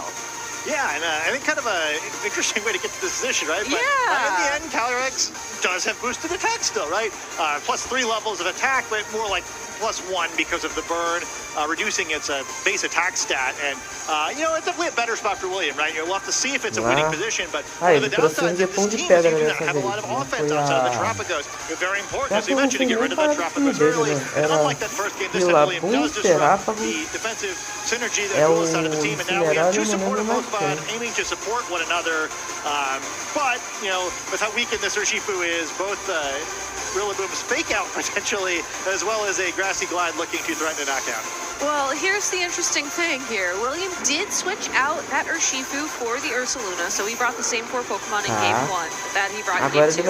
And we do see Abdullah predict the switch and go for the fake out into the opposing Calyrex Ice Rider, and the Incineroar is able to knock off Life Orb. And normally I would say, well, that's unfortunate for that Ursaluna, as it's going to be doing less damage, but it's also not going to be taking recoil damage. And I feel like because of that, and just given this board position, I almost feel like that works out well for William.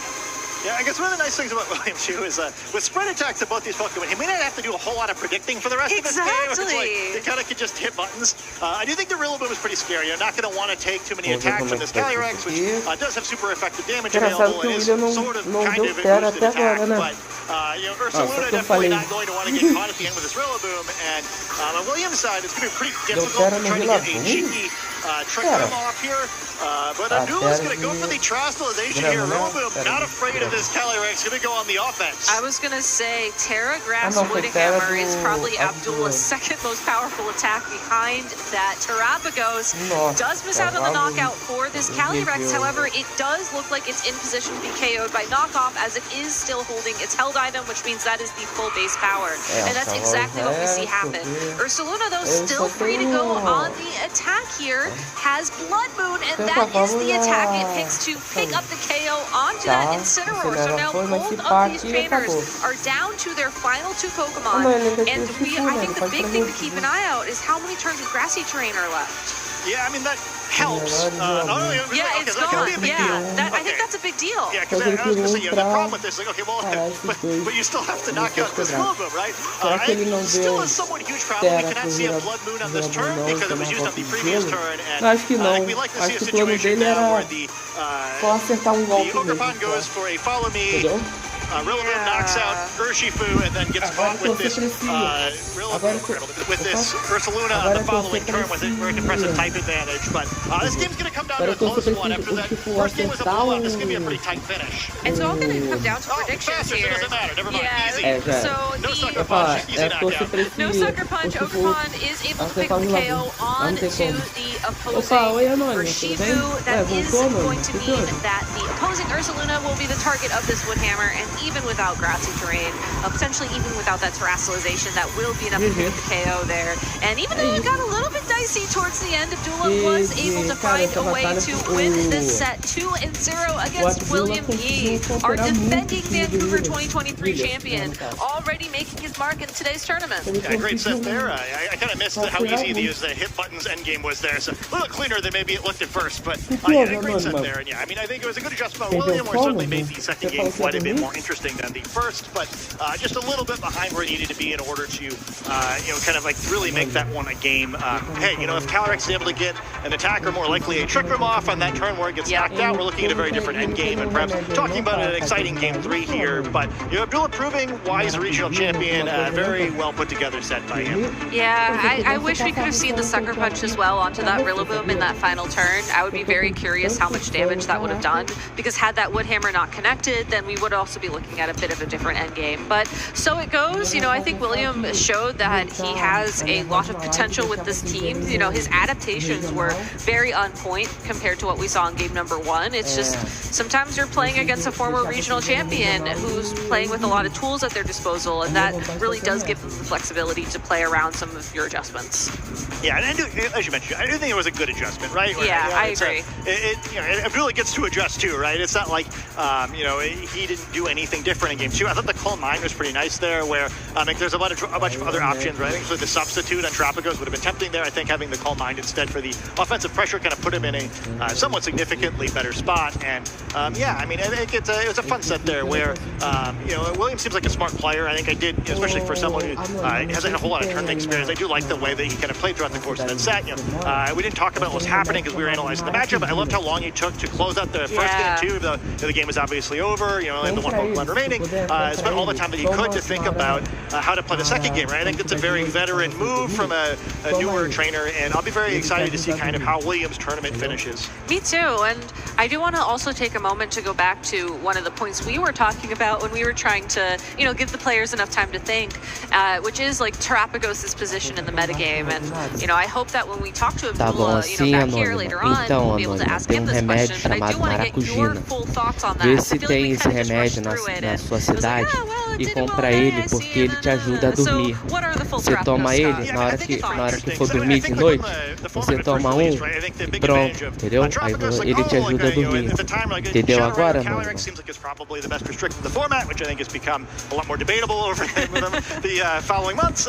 But it seems like Tropicos is a really positive matchup into that. And then we got to a point where, it's not that positive, right? I think it's still advantageous for the Tropicos side, but I think the Calyrex Shadow Rider teams had developed pretty well to make that harder. And then I feel like the counter development on the Tropicos side just kind of had to happen there, right? Where it's I think it either needed to get really good back in that matchup again, or kind of improve its matchup spreads with the rest of the field in order to be worth it enough. Because I felt like, at least at the time, both Tropicos had kind of a lot of negative matchups against other teams, and then also it's just hard to play, right? I think in a format where almost all the restricted Pokemon dealing these huge knockouts, Tropicos being all right, in just 17 turns, I'm going to be ready to win the game. There's a lot more you can screw up over the course of that build-up compared to a team where you get that one big attack off and it's kind of just over. And I really liked kind of, we've seen almost já chegou a tomar maracujina, Anônimo, para saber? Sometimes with a variety of other supportive Pokemon, depending on what the trainers are trying to do. And it just seems like it works more reliably now, right? I think it's a really cool adjustment. I'm a little more curious again. I wonder if it's just a taste thing that's leading to kind of the variance at specific tournaments, but I like where they've come of this.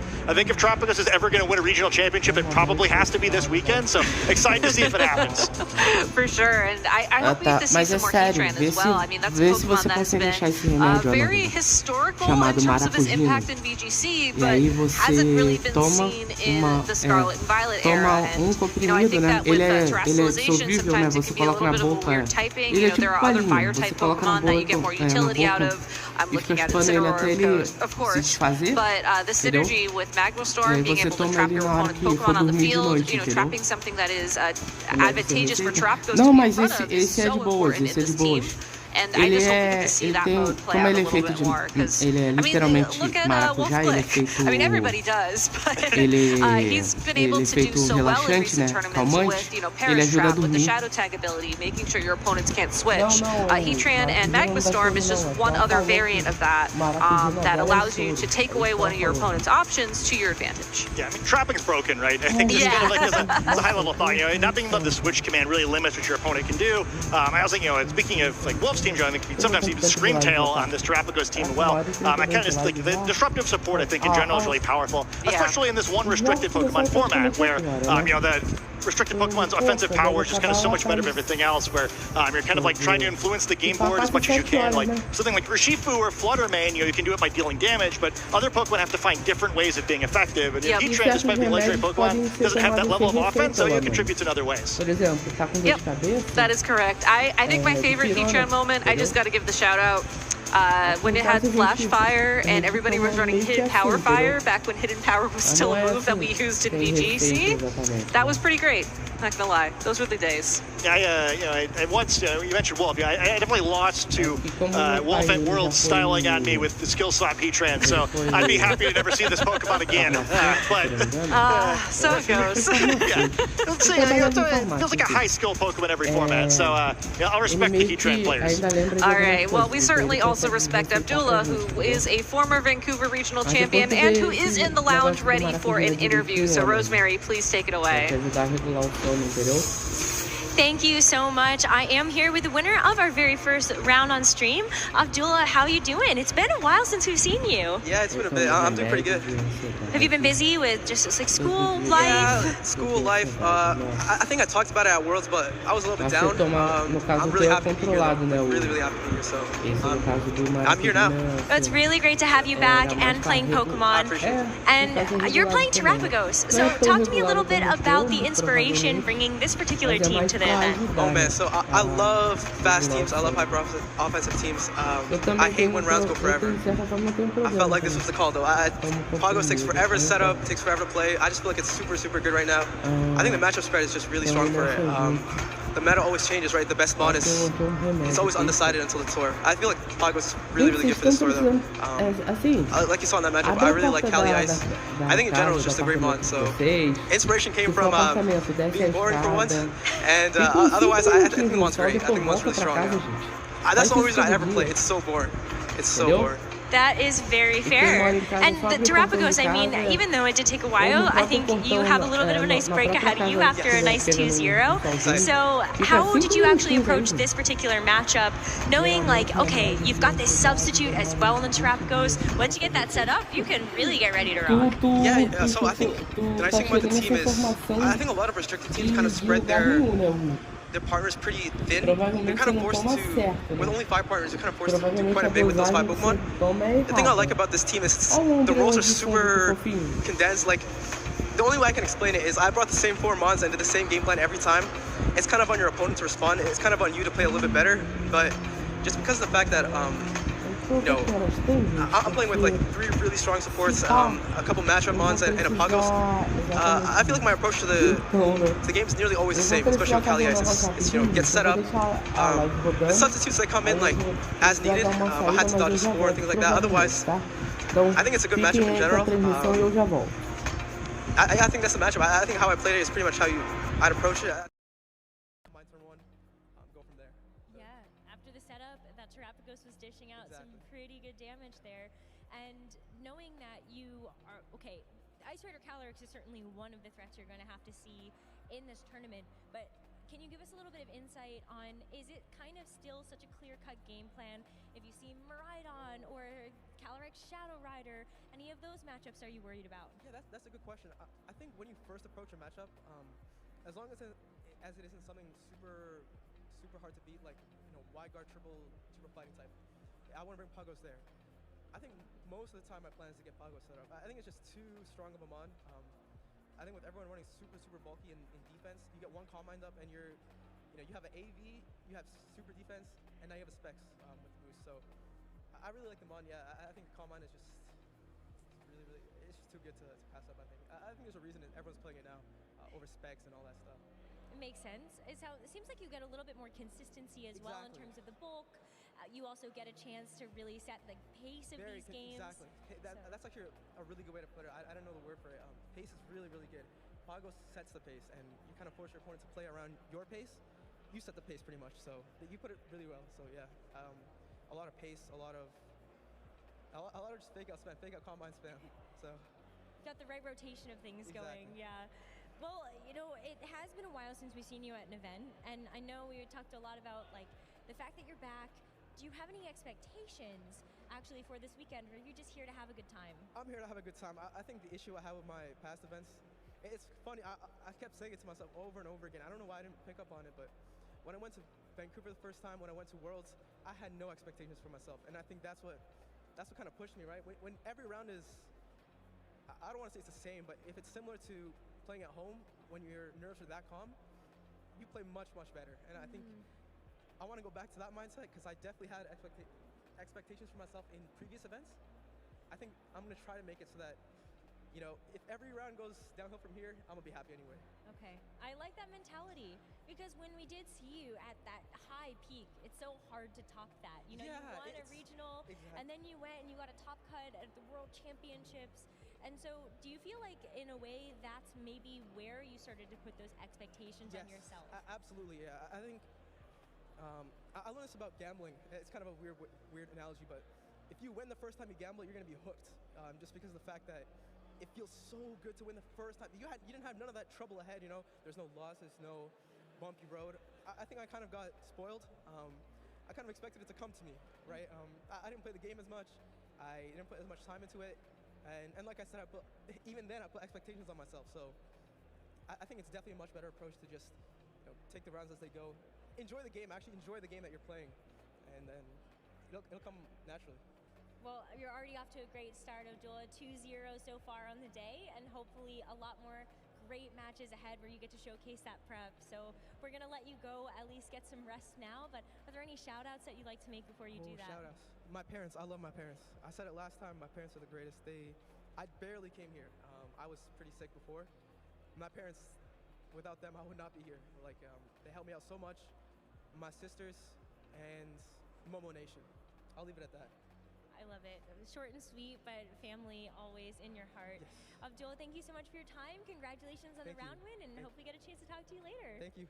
All right, we're going to go to a short break, everyone, and when we come back, we will have more action here at the Vancouver Regional Championships. This guy is the main. No pressure.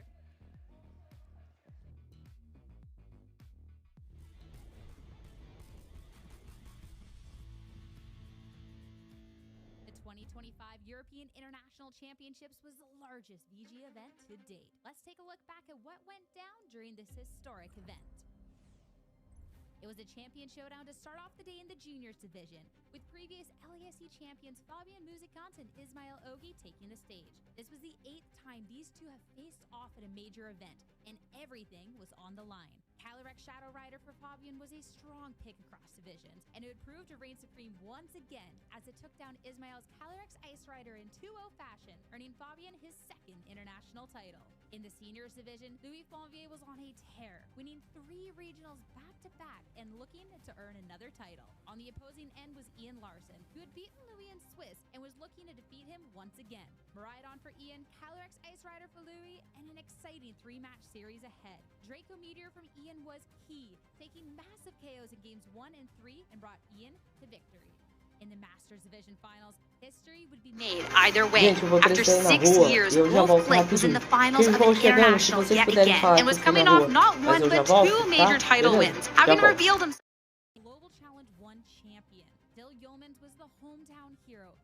underdog looking to keep the trophy in the UK, with the crowd standing firmly behind them. Electric duo Maridon and Fergraf paved a path to victory in the first game of the set, and Wolf was down but not out, utilizing Maridon to great effect to even the score. In the final game, Maridon was taken out early for Wolf, and the match was closer than ever. In the end, Dill brought Wolf down to his final Pokemon, Incineroar.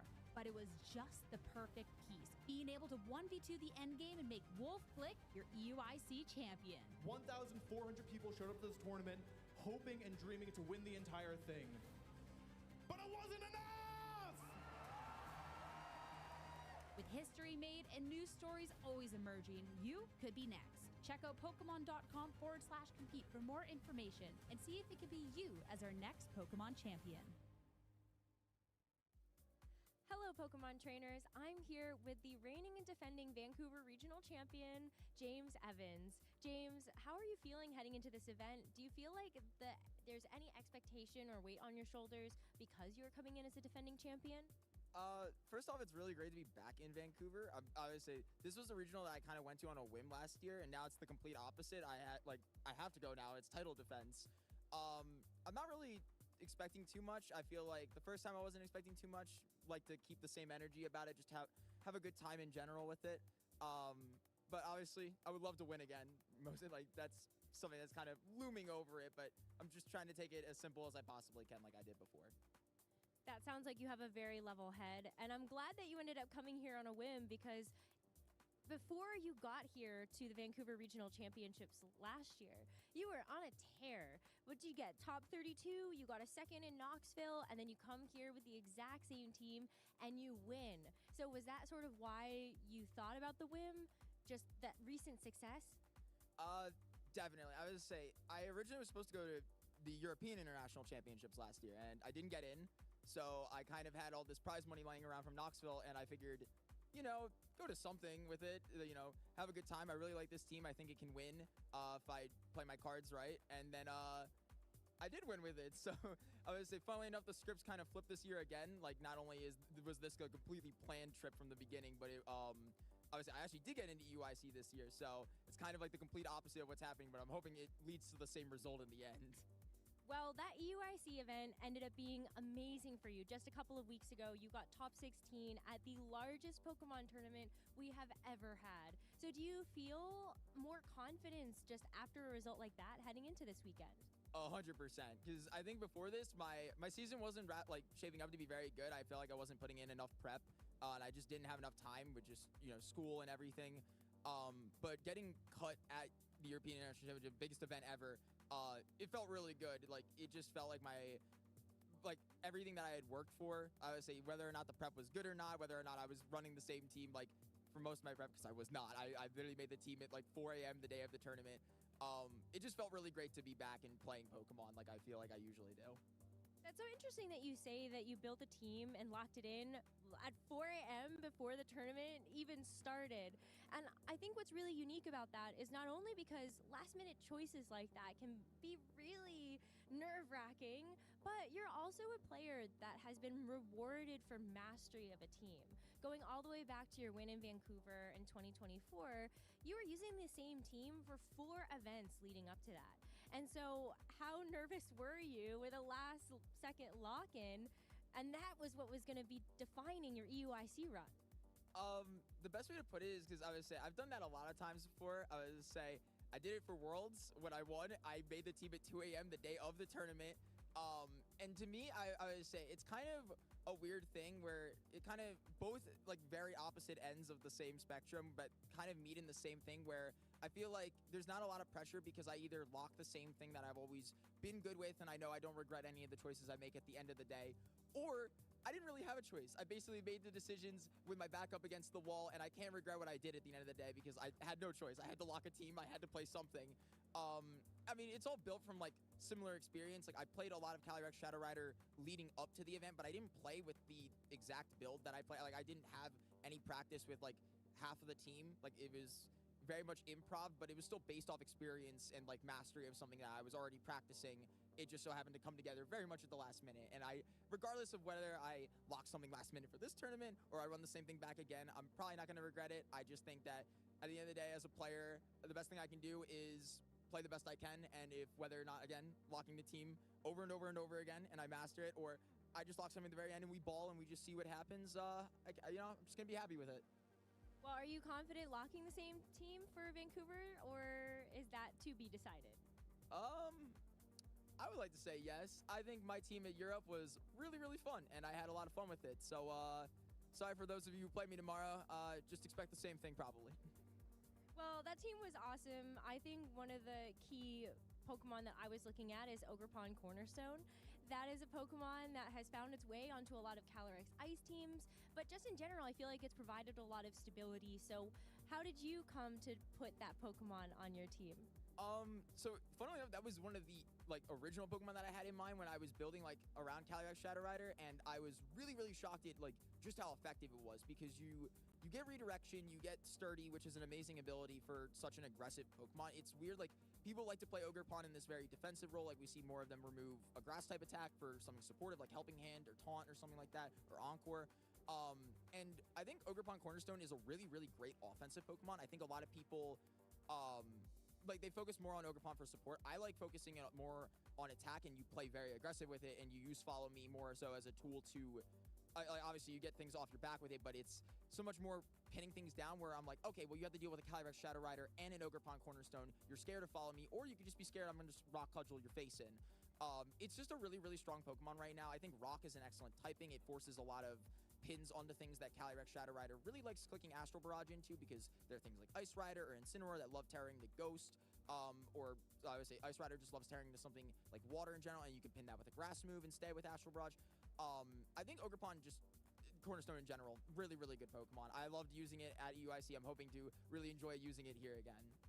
The rest of that team is also going to include the Urshifu Rapid Strike, Tornadus, Amoonguss, and Qianpao. Were any of those Pokemon last-minute additions that you are surprised worked out at UIC? So really funny story. Qianpao was the last-minute addition, because usually I'm not big on Qianpao. I really don't like Pokemon that drop your own stats. It kind of feels like I'm playing at disadvantage. And generally, even as an aggressive player, I don't like that. I'd rather have just kind of brute honesty in my team, where it's, I'm not going to risk anything. I'm not going to compromise anything. Pal was very, very last minute, but even funnily enough, EUIC 23, I ran a team with Qianpao. I brought it to 0 games. It did absolutely nothing. It was basically a 5-mon team, and he was just there for the ride. This EUIC, Qianpao was basically the MVP of my run. It was so good. I would say it's really good when it works. Most of the time it didn't work prior, but this team has kind of proved to myself, I'm like, you know what, maybe this guy deserves a second chance. We can run it back with him. But obviously that was a really great Pokemon. Amoonguss was another Pokemon that was last minute, of the 2 that I added last minute, that and Amoonguss were the last 2. And Amoonguss, I haven't played since I was 15 years old in 2019 before that event. Amazing Pokemon. It proved me wrong at every single angle, where I was like, usually it's too slow. Nah, it was just amazing. It fit right into the aggressive play style of the team. And I would say it was just a really, really fun thing. It felt like kind of meeting, using old friends again. And I was really happy I got to use them again. Wow, that's awesome. Sounds like you're going to have a lot of fun this weekend. So, James, I'm going to let you go do that. So thank you so much for your time, and best of luck this weekend. I appreciate it. I'm looking forward to see this weekend goes. So, me too. More Pokemon action after this.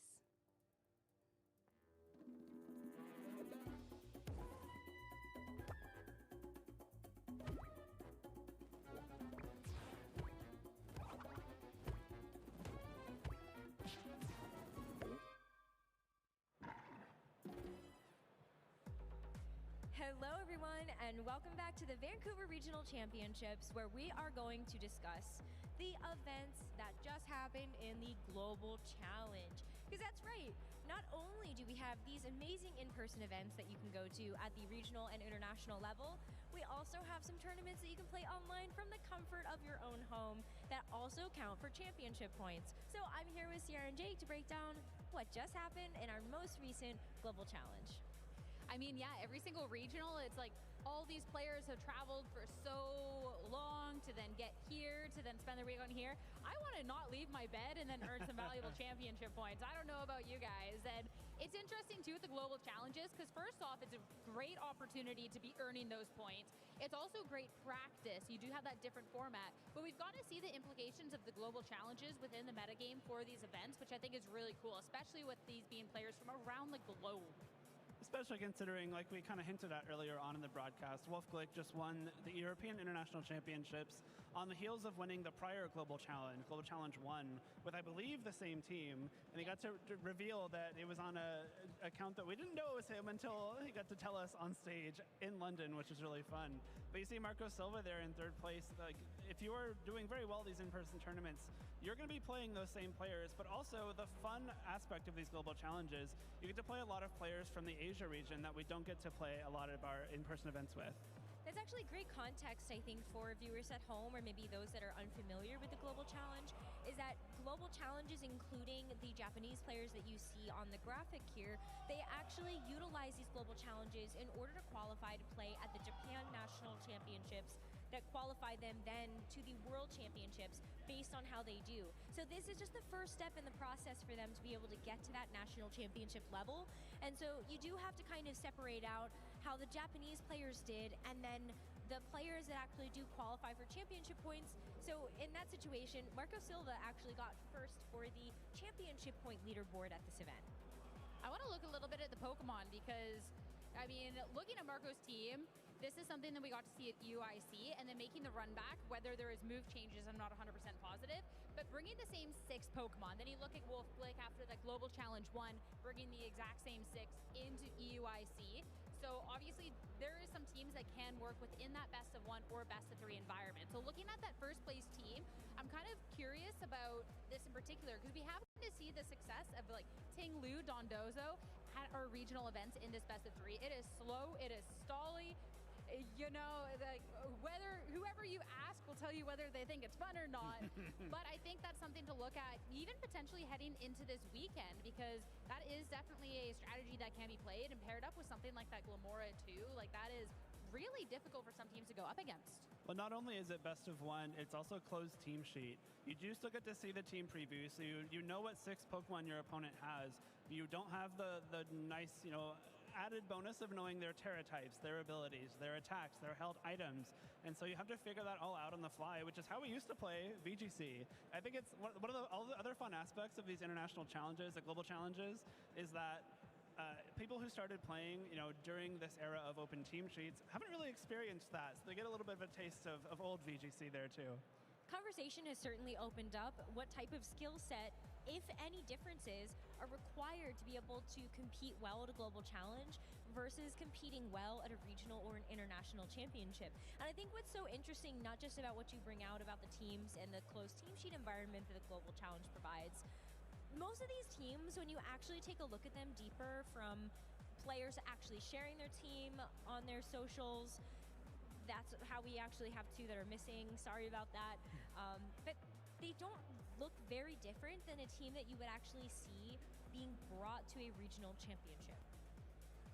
And that's the interesting part of it. So there has been a couple of players. There was somebody at EUIC that had talked about those challenges of playing in these global challenges with just having that closed team sheet in comparison to what adjustments need to be made for those IRL events. So there's definitely a lot more than just 8 people that registered, but I'm be curious then going down where we start to see those kind of quirky sort of text, because that's the conversation when we look at that closed team sheet open that versus that open with what can be viable. And I believe too, even that first place team, we're looking at something like that Calyrex Ice Rider. If you're talking about quirky text that maybe exists in the best of 1, that's definitely a Pokemon that, you know, they're giving a little tricks up its sleeve.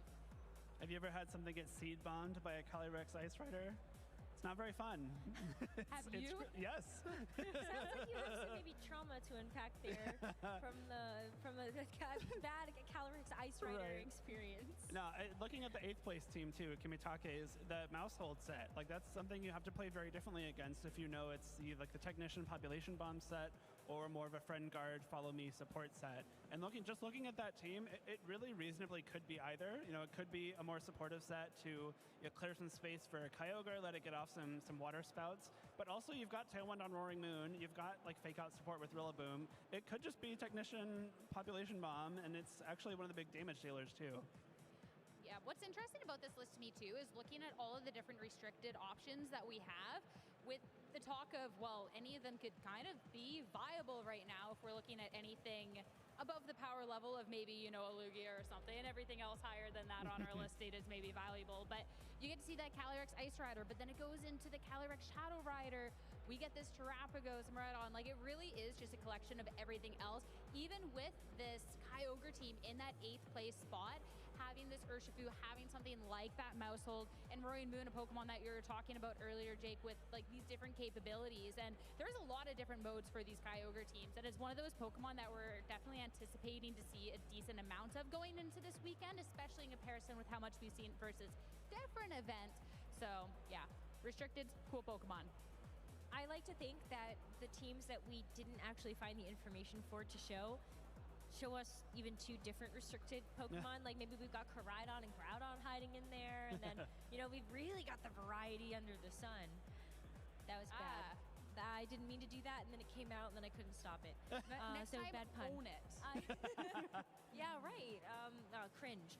Anyway, I love the variety as well, because I think you can also see that in a lot of the supporting Pokemon. You already discussed the Dondozo, the Tinglu, the Glamora, and the Tatsugiri that really separate out this first place team from a lot of what follows behind it. But what about Dragonite? That's not a Pokemon that we've seen super often as of late, but still finds itself in that 2nd place position. I mean, it's a Dragonite and Qianpao. That is the quintessential, like, as soon as Qianpao was legal, that has been a duo. And I think one that you especially have to be respecting in these best of ones, because that is a lead that if you disrespect it, well, you can just get extreme, speeded, sucker punched, well, right back down to the loading screen, right? So I do like that. I think that's one of the pairings that maybe sometimes in these best of 3s, especially with our current power level format, finds itself in a little bit more of troubled times. But I think that's where we can see that this is an environment more so where it can thrive. It's especially because it is that best of 1. Like, if you're able to cheese a knockout or 2 with something like the Terra Normal Extreme Speed that people aren't really prepping for anymore, that sets you so much further behind than if it was a best of 3 with open team sheets where you can kind of prepare yourself, maybe use game 1 to gain info if you need to, and then move on and win games 2 and 3. But that just doesn't exist. If you lose game 1, your rating drops and you just got to move on to the next one. I think that's also what makes the Pokemon that we see at the top even more interesting. They all have basically 100% accurate signature moves. Like the Ice Rider Calyrex, you've got Glacial Lance. The Shadow Rider Calyrex, you've got Astro Barrage. Terapagos, Stellar Terra, Starstorm. Miraidon also doesn't miss Electro Drifts. And then you've got Kyogre down there, which honestly, taking a look at this, I'm like, you wonder, maybe do you have Water Spout? Just so you actually have an option that doesn't rely on you having to hit Origin Pulses alone. That was something else that stood out to me. I think that's a trend we've gotten to see with the more successful restricteds around here too, just with especially that long-term consistency in a game where there already is a lot of different variables happening. The global challenge especially, when you're looking at a regional and you have these best of 3s, well, you get unlucky one game, you can kind of bounce back during the next 2. But the global challenge is very unforgiving in how many games that you're able to play. You can play 45, you get 15 each day, and those losses, especially as you get higher up in the ELOs, those will drop your ELO down very, very quickly. So to see the accuracy come out on top, I think is really good call out, and I think something that's really important to, if you're considering the next global challenge, to even consider that yourself, because you don't want to be missing sleep powders out here and find yourself back in the 1500s. Okay, so let's talk a little bit about the theory of a global challenge. Okay. We've got another one that's going to be coming up next month, so make sure you keep your eyes out in-game as well as on the socials for when that's actually going to be going live. But then, if you had to start to create a team, where do you start actually for when you're theorying what to bring to a global challenge? I think consistency is something that if you can, find. train of thought there went way off the rails. If you can find a way to be more consistent within these global challenges in a format where a lot of things can happen, you have to take into account a lot of different things compared to especially playing in an in-person, best of 3 open team sheet tournament. If you can find these ways to, I know that the games are going to go one of 3 different ways, but that's way better than trying to account for 15 different options at the same time. And so if you can find these lines or these teams that can kind of handle multiple things being thrown at you at once, you're going to find a lot of success. I like the linear game plan. I like just knowing I have one thing to do, and that's click Tailwind Water Spout. And if you don't respect it, you just get double KO'd, and then I get to reap the benefit of it. So maybe was it you under a different name that got that 8th place spot in the global challenge? Did you pull a Wolf Blick? Definitely not. I wish I could take credit for that, but unfortunately, wasn't me. Maybe next time, though. Who knows? Maybe you'll see me up there in the top ranks with the rest of us. But we are going to go back to our casters because we've got another round of Swiss coming at you for the Vancouver Regional Championships, so we're going to get ready for that. You know, after that surprise at EUIC, I don't necessarily trust anybody who says, oh, that's not me. I think Rose is preparing for her comeback, and yeah, I'm scared. I'm also Gabby Snyder, joined by Scott Glaza here for our next round of Swiss here in Vancouver. We have some really exciting, notable matchups coming up. All these players will be playing under their actual names, so that's always important to note. That we know of. And we also have some longtime players on this slide, so shout outs to Randy Qua, Aaron Traylor, and Trista Medine.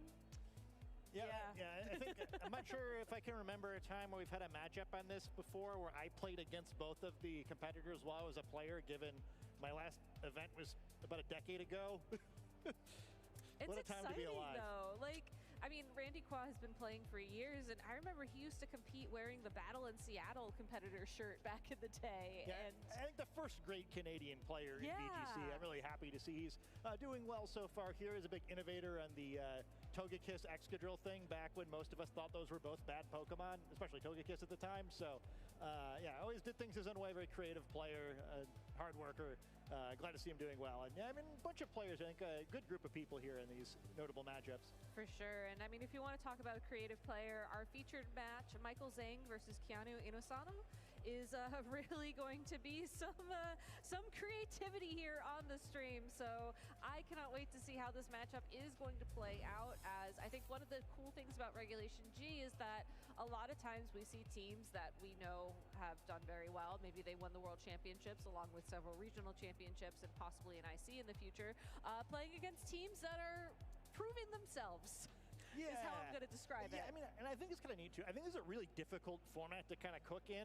I think it's one of the reasons why I don't like playing it so much. But like, it's hard, right? Where you've got this format dominated by like the one really powerful Pokemon in your team, and it's really hard to do anything. There's like, all right, here's my big dude. Here's the dude to support the big dude. Like, my team's pretty much done now, right? And one of these trainers does a little different.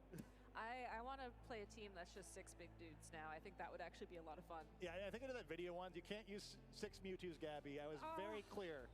Scott, I mean, I've been trying for 10 years. Yeah, I'm not sure if poor Mewtwo really counts as a big dude anymore. He's a moderate-sized dude who counts as a big dude, but...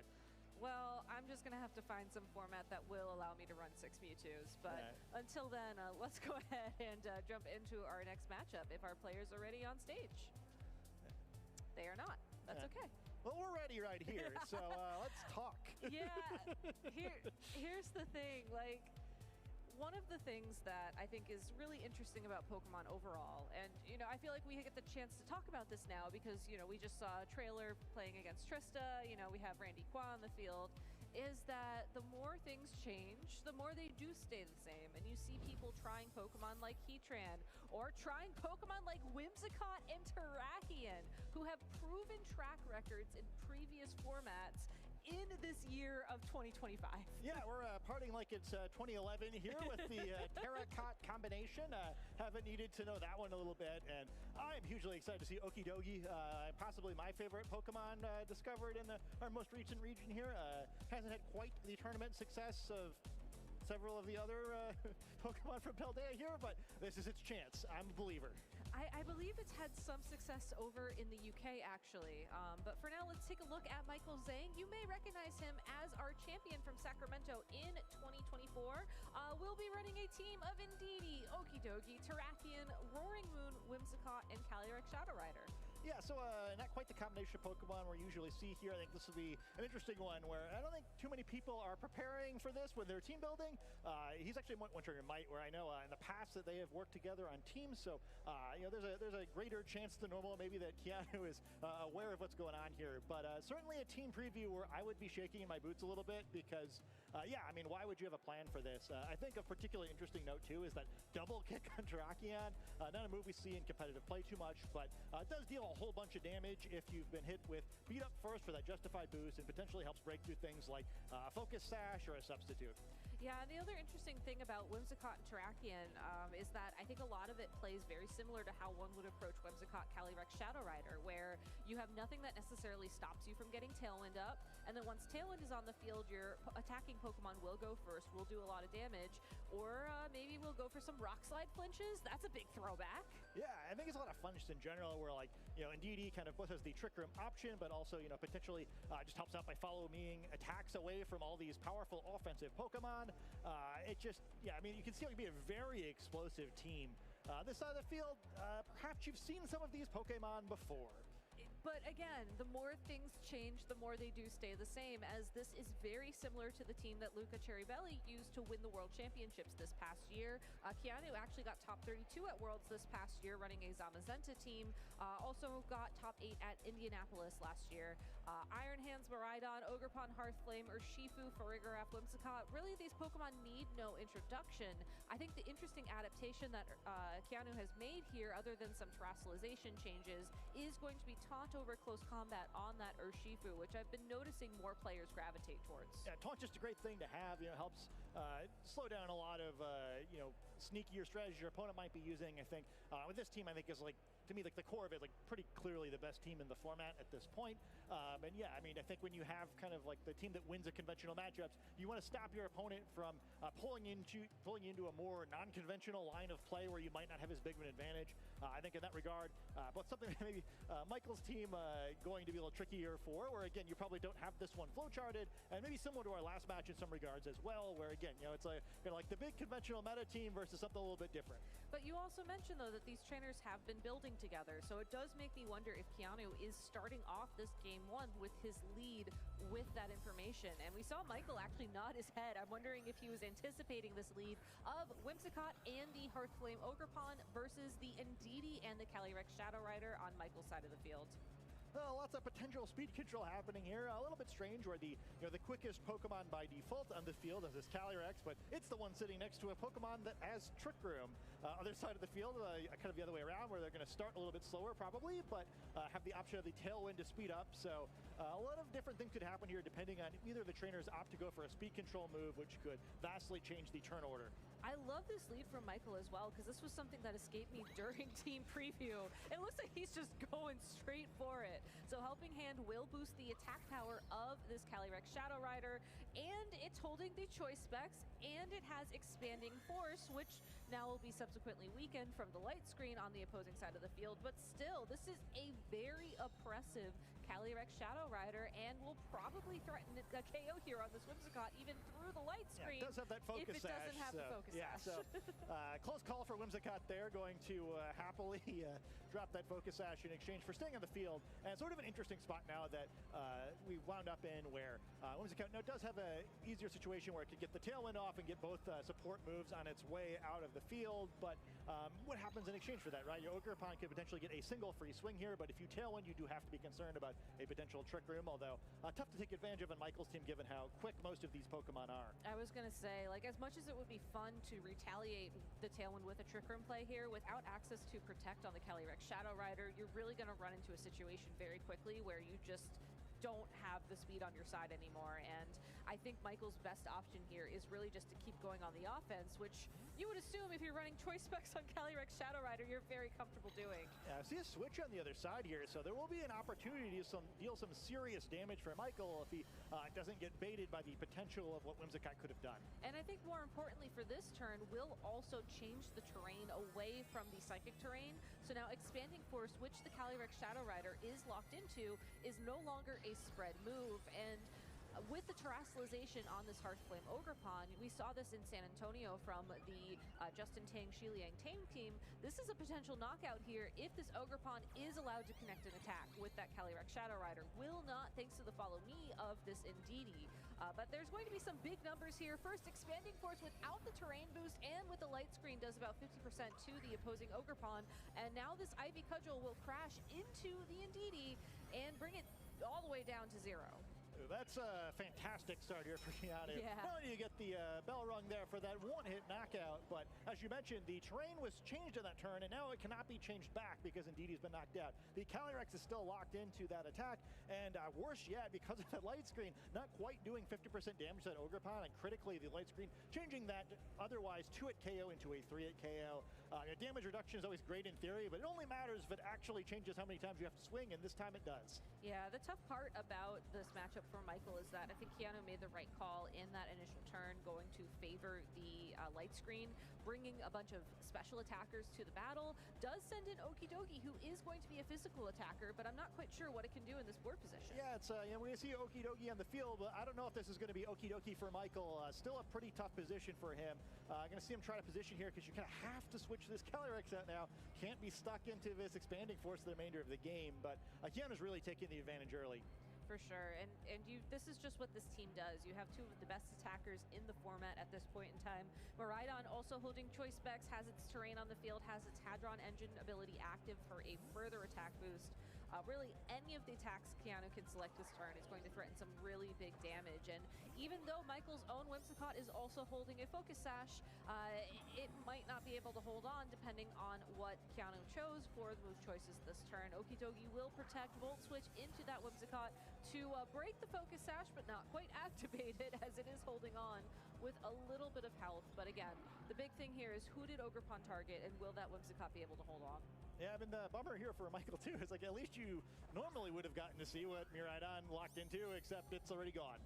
Yeah, and that's also, I think, the sign of a really skilled Miraidon player is that even though you could have just gone on the offense here with Electro Drift or Dazzling Gleam, you are able to just consistently pivot that Pokemon in and out, so that way your opponent can't just assume, okay, they're locked into this attack, I can play around that. Michael now is in a position where he will have to lock into an attack with the Calyrex Shadow Rider returning to the field. Yeah, I mean, as I say, Tailwind Ivy Cudgel suddenly looking real good here. Yeah. Whimsicott probably feeling a little greedy where you have the option of both a Tailwind and Encoring and Protect. So look at your Whimsicott, it couldn't be better. And you have to pick which fantastic outcome you would prefer. Keanu just playing an excellent game here. You do have to worry about the potential for a terrestrialization from Michael, as there is that Terra Dark on the Okidogi, which would negate any Prankster ability activations, but you could just also knock out the Calyrex Shadow Rider, and then just you have an Okidogi versus the world, and I don't think this big dog's going to come out on top, unfortunately. Ivy Cudgel will connect and outspeed thanks to the Tailwind. That is going to be another one-hit KO, and I think the best thing Michael can do now in this position is just figure out how much damage this Okidogi can do, and we do see Gunk Shock pick up the KO onto that Ogerpon, so some good information for Game 2.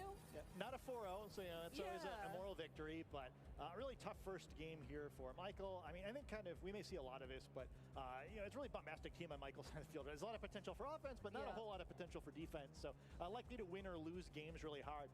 This one was a lose really hard, right, where the first few turns did not go very well, did not get enough out of the lead competition that Keanu did. Yeah, perhaps that's what the nod was for, right? Where, exactly. I think really not what he was looking to see on that turn one there, and like Keanu kind of won this one in turn, team preview. I'm honestly surprised that Michael didn't lead Whimsicott. You know, I think one thing that you have to acknowledge when you are playing against another Whimsicott player is that, are we going to play the match Tailwind game? And I think Keanu almost is forced to bring Whimsicott, because if there was a Tailwind on Michael's side of the field, that just would have been over for him. So that could be an adjustment for Michael. For now, though, Moonblast plus this Electro Drift should be enough to pick up the KO onto this Okidogi, and Keanu takes game 1 in this set. all over for poor Okidogi there. And I think probably both trainers have been thinking about game 2 since about turn 3 of game 1. So I would say turn 2, honestly. Probably coming into this one a little bit prepared. And yeah, I kind of agree with you. I don't love Whimsicott in the back in general just because it's such a bad Pokemon to get stuck with as your last. Yeah. I think the advantage maybe is you can stagger Tailwinds that way, where if you don't need to match the Tailwind imminently, then you end up that situation later on if both Whimsicott have been knocked out where your Tailwind lasts longer and you can close the game. So like maybe that was the plan there. Unfortunately, it doesn't really get to the point where the end game is relevant in that one, where it doesn't start out the greatest. And it also goes to show just why Ogerpon Hearthflame is consistently one of the most popular Ogerpon available currently, especially when you're able to set it up with speed control so that it either under or overspeeds the Calyrex Shadow Rider. Just knowing that you can always Terrasilize, get your attack up, and then guarantee that one-hit knockout is absolutely huge. Yeah, I mean, and kind of been talking about the structure of teams in this format, right? How typically the offense comes from that restricted Pokemon. Actually, not a whole lot of offense from either restricted Pokemon in the game. Instead, is Ogerpon is just kind of playing whack-a-mole with all the Pokemon on Michael's team, just slowly bonking its way through the whole roster. Yeah, so going into game number 2, so we've talked about the Whimsicott adjustment. Are there any other adjustments you'd like to see Michael go for? I mean, it's such a hard team to eyeball because he has a lot of fun options, and having not really seen this one play out, it's hard to know exactly what he's going to do. I do feel like, yeah, you need something a little bit more out of that first turn.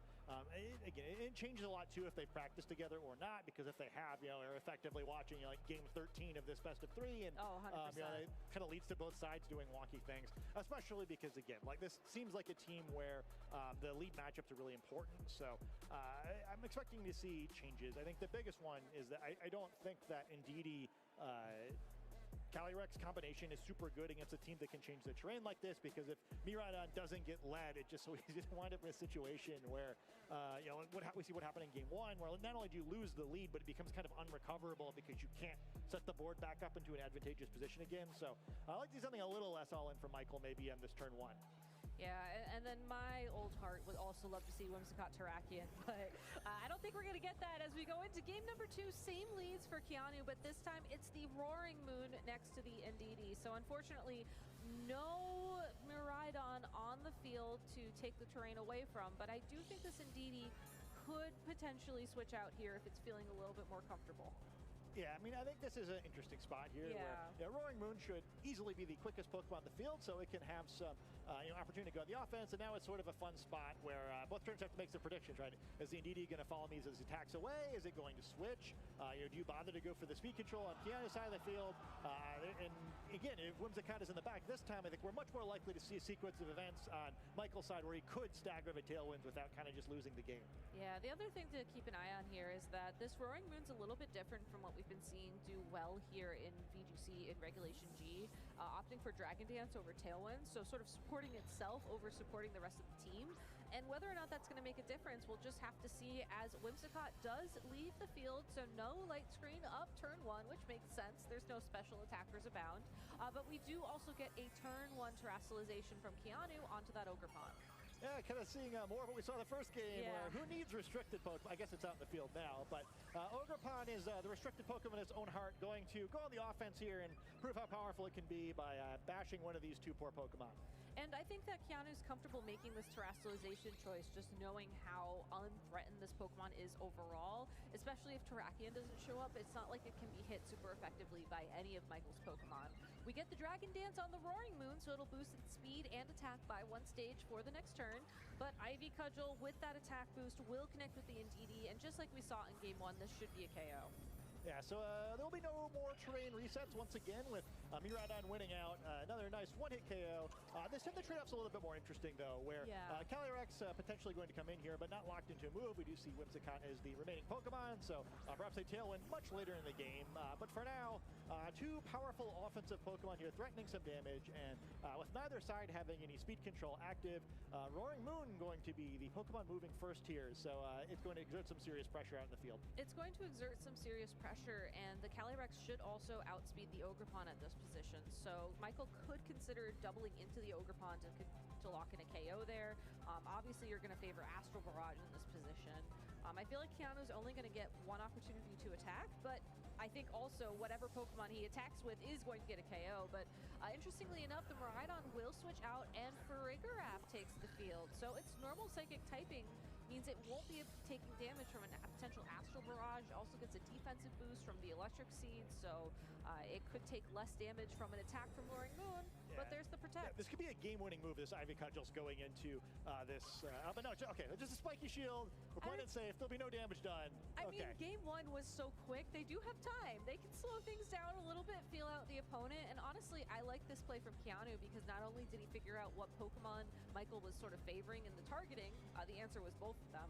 But he's also able to pivot the Farigiraf onto the field, will threaten some good damage with Foul Play, could also helping hand in the future as well to provide support for the team. Yeah, it sort of winds up in a fun spot here too, where you get to see what move the Calyrex is locked into, and Farigiraf's going to deal with both these Pokemon decently well, sort of creating some pressure now too, with the potential for a Trick Room, and with this Roaring Moon is now extremely fast and does not want these speed tables turned on it. All right, Acrobatics into the Ogre Pond brings it down into the yellow. Astral Barrage has the potential to pick up the KO here.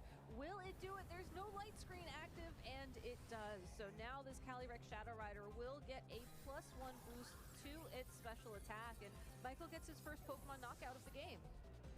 To see what the Farigiraf does now here, I think kind of the knock against it before it became world champion was that it had a tendency just to kind of survive while all of its teammates fainted around it. But this Trick Room could be potentially a big deal here. I'm also sure that the Whimsicott in the back is going to enjoy it, but Miraidon going to come in here and now be slower, which makes it move first before this Roaring Moon. I know, everything is so fast here. It makes you have to think twice just about how the turn order is. And, you know, normally when you see Trick Room on Farigiraf in this kind of team, you know, Lucas team, it's more of a defensive choice, I feel like. You know, you're playing the Trick Room team, you want to use Trick Room to reverse the opposing Trick Room so Miraidon can be faster. But if your opponent is also just full throttle on their own speeds, you do have the ability to go for Trick Room here, and it's not like a Tailwind expiring is going to ruin things for you like we saw in game number 1. Yeah, and this Farigiraf's actually pretty scary here, where you're threatening a foul play onto this Calyrex. If Calyrex gets caught still locked into this move, it can't damage the Farigiraf at the end of the game, and if Roaring Moon is a Terastallize, that foul play is going to do a heck of a lot of damage to that too. So, you know, we might see yet another game where the unrestricted Pokemon is the dangerous threat. For sure. Whimsicott will take the field now, and to its benefit, it is holding that Focus Sash, and it can be dealing super effective damage to the Miraidon, as it's still a Dragon-type Pokemon, cannot Terastallize away from that weakness. We get to see the Roaring Moon Terastallize, but it's now a Flying-type Pokemon, so I think Michael just hoping that Keanu locks in Dazzling Gleam instead of an Electric-type attack. Foul Play to break the Focus Sash on the Whimsicott, it's not very effective, and then Volt Switch into the Whimsicott, actually, so will pick up the KO there, but this Roaring Moon gets to attack, which is honestly something I wasn't sure we were going to see in this board position. Yeah, it's going to be very important, I feel like, for this Roaring Moon to pick up a knockout here, because on the next turn, the Calyrex is going to need to commit to using an attack, and I think if Keanu kind of gets that information without giving much up, this could be really difficult to come back from, and we will not see a knockout here, as Knock Off going to do just under 50% there and knock off the Focus Sash while this Calyrex re-enters the field. So gonna have to pick a move for the rest of the game. Michael needs to win this game to move on to a third game here. Otherwise, Keanu's gonna be the one who makes it to 3-0 here at the beginning of this tournament. Yeah, I do wonder how much foul play does to the Calyrex Shadow Rider in this board position. You could just attack the Roaring Moon if you wanted to, but I do feel like the Calyrex Shadow Rider is just almost a free hit, right? You know it can't protect as it's holding the Choice Specs item. You know the speed is going to be on your side, and here comes that foul play. It is not enough to pick up the KO there, but Whimsicott's Moonblast with a 1-2 hit isn't enough either. With the special attack drop, though, that could matter. That could matter. Dark Pulse is the move of choice into the Farigiraf. It's super effective. I don't think that stopped the KO, as Michael did still double into the Farigiraf with another knockoff to pick up the KO, but now the terrain is just going to take a moment to reset. Both these trainers are down to their final 2 Pokemon, and I think Miraidon does still have the speed advantage in this position. Yeah, we continue to be kind of stuck in this strange situation. The Roaring Moon still has its Dragon Dance. Lip Trick Room is still active, and this poor Calyrex only has 2 hit points and is locked into Dark Pulse, which not an attack that you're super excited about using in this situation. No, and it's a tough choice to make, right? Because obviously you want to favor Astral Barrage, but then you wouldn't have done any damage to the opposing Farigarath. And you can't really go for the Expanding Force without your Psychic Terrain support. Roaring Moon does go for a Protect here to stop an attack from the Miraidon, but Moonblast into the Calyrex Shadow Rider will pick up the KO now. Yeah, and I have bad news for that poor Roaring Moon there, because the Whimsicott does know Encore, so there is probably no longer an escape. I was going to say, an escape. Yeah, found one. Even if you are able to, I think you need the double Protect to get through Trick Room at that point. Unfortunately, Encore would ensure that Protect is your final move of the game, and Keanu Inosano is moving on 3-0 in this tournament. Yeah, fun set there where Michael has such an awesome team there, but Keanu was very ready for it. He played that really well, and pretty far ahead in both the two games that we saw there. For sure, and I think that's just one of the nice things, again, about Luca Cherrybelli's team from the World Championships, about this Arubega team from Japan that everybody's been using, is that you have all those tools, you have some of the best damage-dealing Pokemon in the game, and if you want to cook, you still have to have answers to those things, and unfortunately, sometimes you just don't. Yeah, and I think perhaps Michael's able to take down a better player, or a weaker player using this team, but Keanu definitely looked practice on that team. Seemed like he had the correct lines. A combination of Ogrepon and Whimsicott as the lead seemed very effective into Michael's team, and he did a better job in that second game, but it just seems like it's pretty difficult to get the team moving. I'm a little curious about that, since certainly, you know, if you're hoping to win this event, like, you gotta have a plan for this team. So perhaps if we see this matchup again later in the tournament, you know, Michael will have something new to show us. For sure, and again, it's also possible that Keanu entered this matchup with knowledge of how Michael wanted to approach the matchup, which could change things as well. Like, it might not even be like an experience thing here. It might just be that Keanu has the experience against Michael, which I would love to hear that in the player interview if we get a chance to talk to him. But still, a very fun match. I think that celebrating creativity in the Video Game Championship Series is something that I always love to do. Later on in the stream, just because I want to know what the Whimsicott Terrakion does. I want to know what the Okidogi does. Yeah, I'm a little worried for him now, because I mean, this team is so fun. I'd really like to see it do well, and he did have that great 2-0 record. He was a former regional champion. I think critically also, like, he's a regional champion using off-meta teams, right? So he's shown us that he knows how to cook. What scares me is, like, not only did he lose this matchup against, like, we're expecting to be a very common team, but losing on stream is a little bit worse now, right? Where if he has any future opponents who are using this team core, I think they're probably going to try to execute the same strategy that Keanu did, right? And, you know, after turn one, all bets are off, right? You know, you still got to outmaneuver him, but I do think, you know, there's maybe a world where he has a tough time in this matchup, so perhaps having to hope to dodge this sort of team for the rest of the run. I do have to wonder, and I know some people have done this, which is why I suggest it, if Michael was just doing the 5-head play where you know you're on stream, you know you're running something weird, you do not show your best lines into the team. I was kind of thinking the same thing, because I mean, like, maybe it's just like, all right, you know, I think I'm going to lose this matchup, and that's okay. I'm just hoping I'm not going to run into this team that many times. If I feel like I can beat almost everything else consistently, I think that's an acceptable trade-off. Yeah. It's a weird matchup to throw away, though, just because, like, it's probably both the most popular and perceived to be the best team. So, yeah, I kind of was wondering the same thing. I was like, oh, you know, like, if you have something cool, you know, like, maybe you don't need this Swiss win. You can kind of, like, sneak through the tournament in a different way. So it's still early doors. Yeah, and, like, that is one nice thing about this format where, you know, as long as you don't pick up a third loss, you'll be in the top cut, and you can kind of worry about that then. You know, taking one of the two now is tough, where, you know, there's going to be a bunch of rounds in front of Michael now where you can only lose one more time before that top cut bracket at the end of tomorrow. But, you know, you got to be a little bit sneaky sometimes if you want to win a tournament with some of these off-meta teams. So I'll be excited to see how this one plays out for him. For sure, for sure. And it also goes to show, if you are out there watching the stream, either here at the venue or at home, Luca Cherrybelli's team is still good. If you're looking for a team to run, why don't you ask some of the best on how to run it? And that's who we have waiting for an interview right now. So let's go ahead and talk to Keanu about how his tournament run's going. Thank you so much, Gabby and Scott. I am, in fact, here with Keanu, our winner of that last round on stream. And Keanu, you're off to a great start. How did you feel about, one, going up against Michael Zhang, who has this kind of precedent of running these wacky teams, but also just you're up against such a strong opponent in that round?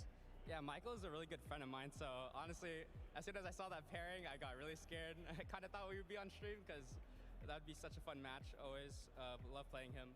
But yeah, it's scary opponent anytime you see that matchup. And then what about the team, though? Because you have to look at that on paper and kind of go, what in the world? We haven't seen Tarakian in a long time, so what were your thoughts on just seeing the matchup on paper? Honestly, the matchup on paper seems kind of fine, only because he's choice specs CSR. So as long as I don't or I win the terrain wars, it should be fine. But yeah, seeing Tarakian just kind of scared me a bit, especially having the lead Ursha or Ogrepon kind of, but you know. Gotta play a little bit risky sometimes to reap the reward, but when it comes down to the Miraidon team that you have here today, you know, what did you do to the Zamazenta? What happened? You've been playing Zamazenta for like an incredible amount of 2024 to high success. You were able to put together this really inspirational team with so many cool pieces, like the Galarian Moltres, and then you put it on the shelf. What happened? Yeah, Zama, honestly, it's still a really good mon. Hopefully I could use it in the future, obviously, but honestly, I wanted to use something else, especially with hopefully maybe double restricted coming out. I want to see what other restricteds I kind of like, so I'll be playing around with some other teams for now. Okay, I like it. What are you enjoying so far? Like, you're playing Miraidon now, but are there any other restricteds that have caught your eye? Honestly, after playing Zama for so long, a lot of restricteds are really fun right now.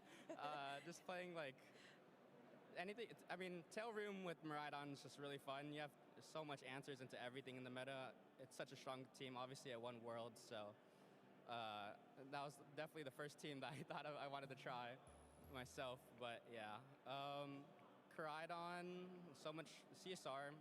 There's a lot of teams, but we'll see where I go from here. You are such a creative team builder. Just like remind people about this amazing Zamazenta team. Like, it didn't just include Galarian Moltres, but you had Latios, and Michael Zhang actually ran a very similar composition to you at that point in time. Did you guys actually work on that together? Can you remind us? It's actually Michael's team, so yeah. He was very nice to give me the team. I'm very grateful, always will be. That team was honestly way better than I thought it would be when I was using it initially, but yeah. Yours didn't include the Tyranitar though, so did you? Yeah. Was that just an individual choice that you made, or was? He's a really big fan of T-Tar. Me personally, I do love them on, but I probably might not bring it to a regional unless it's like not restricted, but yeah. How much work and prep did you actually put into practicing with this team? Because not only did you get that top 8 at Indianapolis, you went on to the World Championships, and you were getting a top cut there. So tell us a little bit about that process, especially having so much success with a team like that. Yeah, honestly, I spent a lot of hours, especially for Worlds, just every single day, going out of my way to just change mons consistently, just constantly like changing teams, seeing what duo works together, and like at Worlds changing Amoonguss from Rillaboom, which honestly was just like the perfect piece. I don't know why a lot of people didn't run that initially, but it felt really good. It ended up getting you a great finish at the World Championship, so it's something to be very proud of for sure. And then after that success, you know, looking at the 2025 season, what were your thoughts there about kind of how you wanted to approach these events coming up? Yeah, so with Worlds and Indianapolis, like for that being my first season and like being really strong finishes, I really wanted to just try and become more consistent with my play. There's honestly, Pokemon's one of the best games, so everyone's just so strong, and there's like so much like inconsistency amongst like players, Pokemon, etc. So I just wanted to try my best and stay consistent if I can, and hopefully get back to Worlds. It would be awesome to see you have another journey to the World Championships. And actually, that reminds me, I kind of forgot that last year was your first season, because you looked like a pro. What was it that inspired you to actually compete in the first place? Honestly, it was probably my mom. Yeah, I mean, honestly, I didn't think I would take it too seriously, Pokemon, but it's been so much fun. I love the community, making so much new friends. Yeah, just the community drove me to come to Pokemon, and I just want to give it my all if I can. Oh, that's great. Shout outs to your mom for pushing you to come follow your dreams here. Anyone else that you'd like to give some shout outs to before you let you go celebrate? Obviously, my parents and my family. I love you guys. My friends, thank you for supporting me. It means a lot. Yeah, the support is crazy. So thank you guys for helping me prep and so much more. It means so much to me. Oh, thank you so much, Keanu, for your time as well and for delivering a great stream match. Good luck with the rest of your rounds, and I'm sure we'll talk to you later. All right, everyone, we're going to be taking a short break, and when we come back, we've got more of the Vancouver Regional Championship.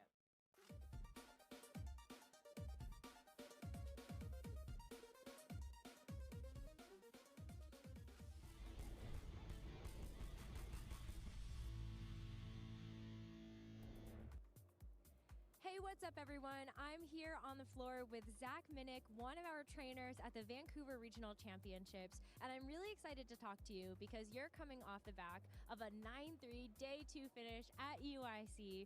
So tell me a little bit about that experience for you.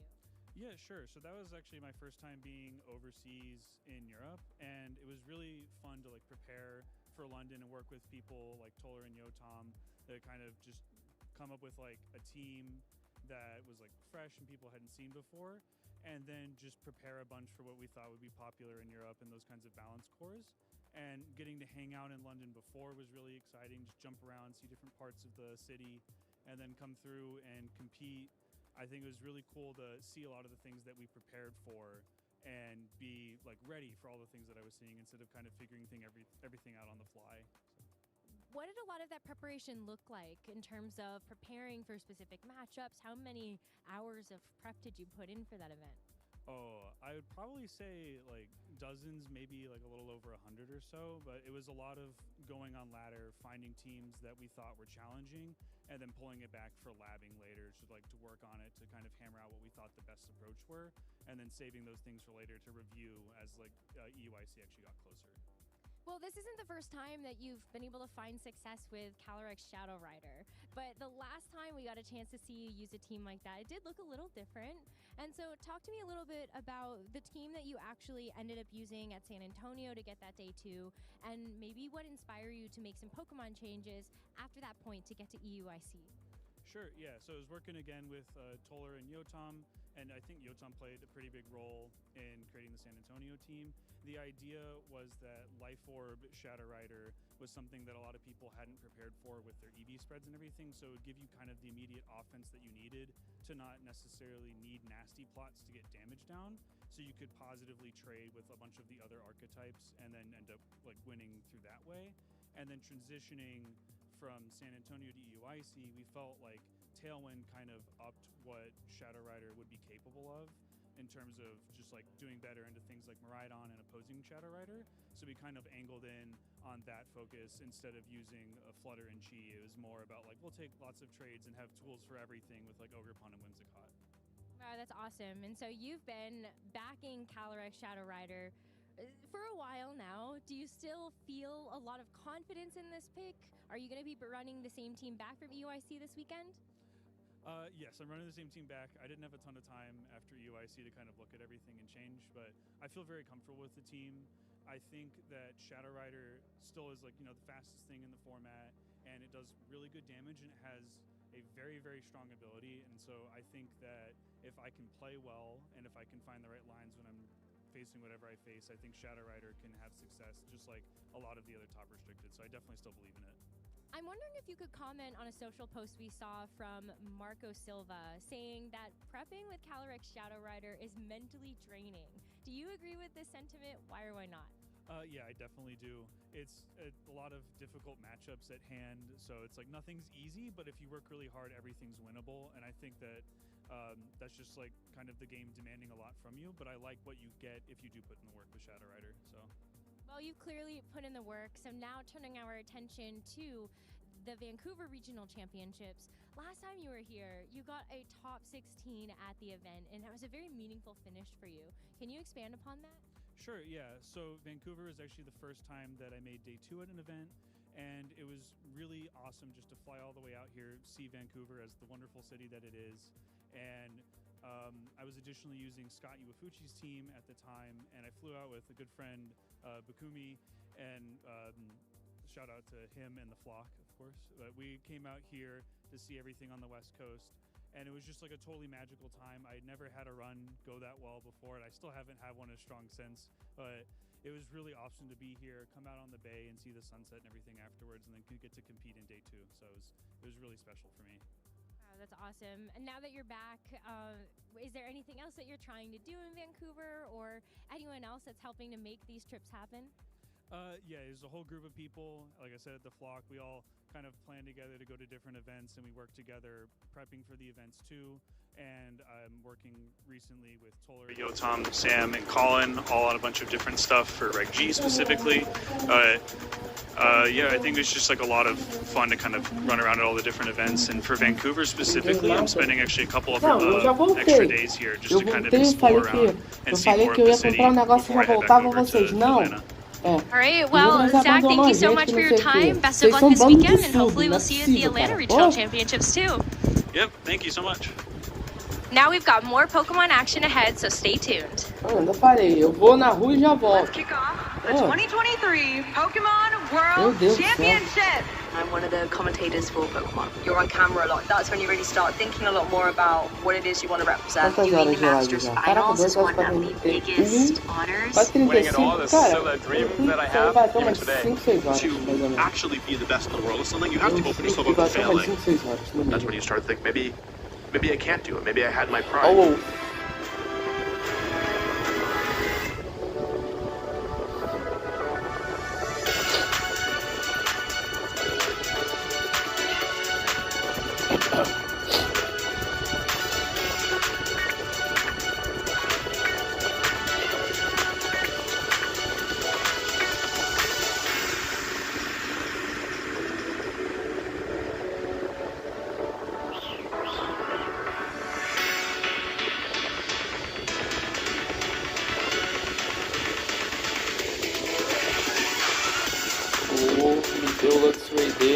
Agora ele quer devolução. Segundo ele te emprestou pra alguma coisa, não te deu. Viu? Olha se os dois surdos não chegaram. Né, senhor surdo 1 e senhorita surda 2, anônima, né? Eu falei, vou na rua, gente, comprar os negócios e já volto. Aí eu voltei, tava vocês no chat. Ai, Mindras abandonou a gente, que não sei o que. Meu Deus do céu, cara, eu não falei que eu já voltava? Ah, meu Deus do céu. Meu Deus do céu, 2 chorões. Eu só troquei com ele para ele dar um reparo emprestado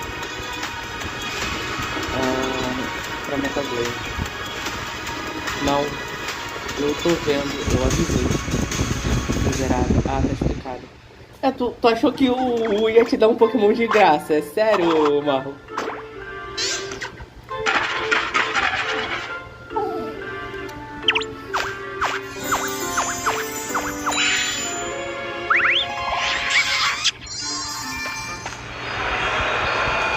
Que fofitos.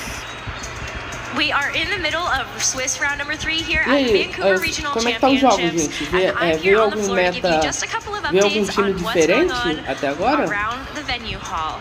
Now, we've got a couple of players that are going to be sitting undefeated at the moment. We've got Brandon Davis from the United States that's going to be playing a cool Lunala Ursaluna Torkoal team. So we've got a little bit of Trick Room action. We also have Donghoon, one of our United States players as well, that's going to be sitting undefeated. Tu já viu que tu tem que deixar bem específico pro Marrom, né? Porque aparentemente ele não entende o que é troca e o que é dar o Pokémon, né? Segundo a Anônima, a couple of others. We've got Tara Birdie that's here from the United Kingdom that's also going to be playing after a top 4 finish at the Europe International Championships, sitting undefeated. Time diferente que teve aí nas batalhas ou teve os mesmos times de sempre até agora? Ugarte also coming through after a finish at the Europe International Championships is 3-0. And we've got James Craig, Yotam Cohen, also 3-0. Dylan Kessler, undefeated. Adam Colson, Chalky Hornstein, James Evans, Aaron Trailer, a lot of top trainers that are going into our 4th round of Swiss completely undefeated. And so, very exciting to see where the rest of our tables do fall. Paul Chua is also going to enter onto that list of undefeated players here. But just a quick update from me, and now back over to our casters, Sierra and Jake, to get this next round started soon. Thank you, Rose, for the sideline reporting there. Natural, by the way. I feel like having to read all of that, I'd be like, I'm sweating over here, but I am so excited to be here at the Vancouver Regional Championships and starting to, like, for us to get underway with our day here, especially too, the first couple of matches that we got to see. Yeah, they're pretty quick, but like that list of 3-0 players. A lot of really cool potential there. Of course, we're still waiting on the pairings for this next round. We get to talk to you a little bit about some of the Pokemon that we maybe think might do a little bit well here this weekend in Vancouver. It is those infamous caster predictions and see how well we know what is going on within the meta and absolutely everything else. So I first have to just go off here because Slitherwing is back, and there is actually 2 Slitherwings out there competing in the field. So you go, you go Slitherwing, let's go. I was super excited. Unfortunately, Slitherwing isn't having the greatest day out there, which tends to be why we don't necessarily get to see it as much. But shout out to Matthew, 1-1 so far with Slitherwing, waiting on that last match, maybe have a positive record there, and then Alvin as well with the Slitherwing, you know. I see you guys, Slitherwing, strongest soldiers, I believe in you. It had some really strong, offensive, potential too. I think you were telling me it has the possibility to KO Calyrex Shadow Rider. I think the possibility, if you're looking at this choice band, Max, like this choice band, like trained to be super like attack heavy, especially like the Slitherwing will throw hands. Looking at a first impression to a Calyrex Shadow Rider, like Calyrex Shadow Rider has no chance. So there is merit to this. Hopefully, maybe we get to see it later on. But talking about the rest of the caster predictions here, I mean, we're both aligned with Miraidon. Miraidon has been one of the top restricteds when we're looking at the conversion rate, what it's able to do at events.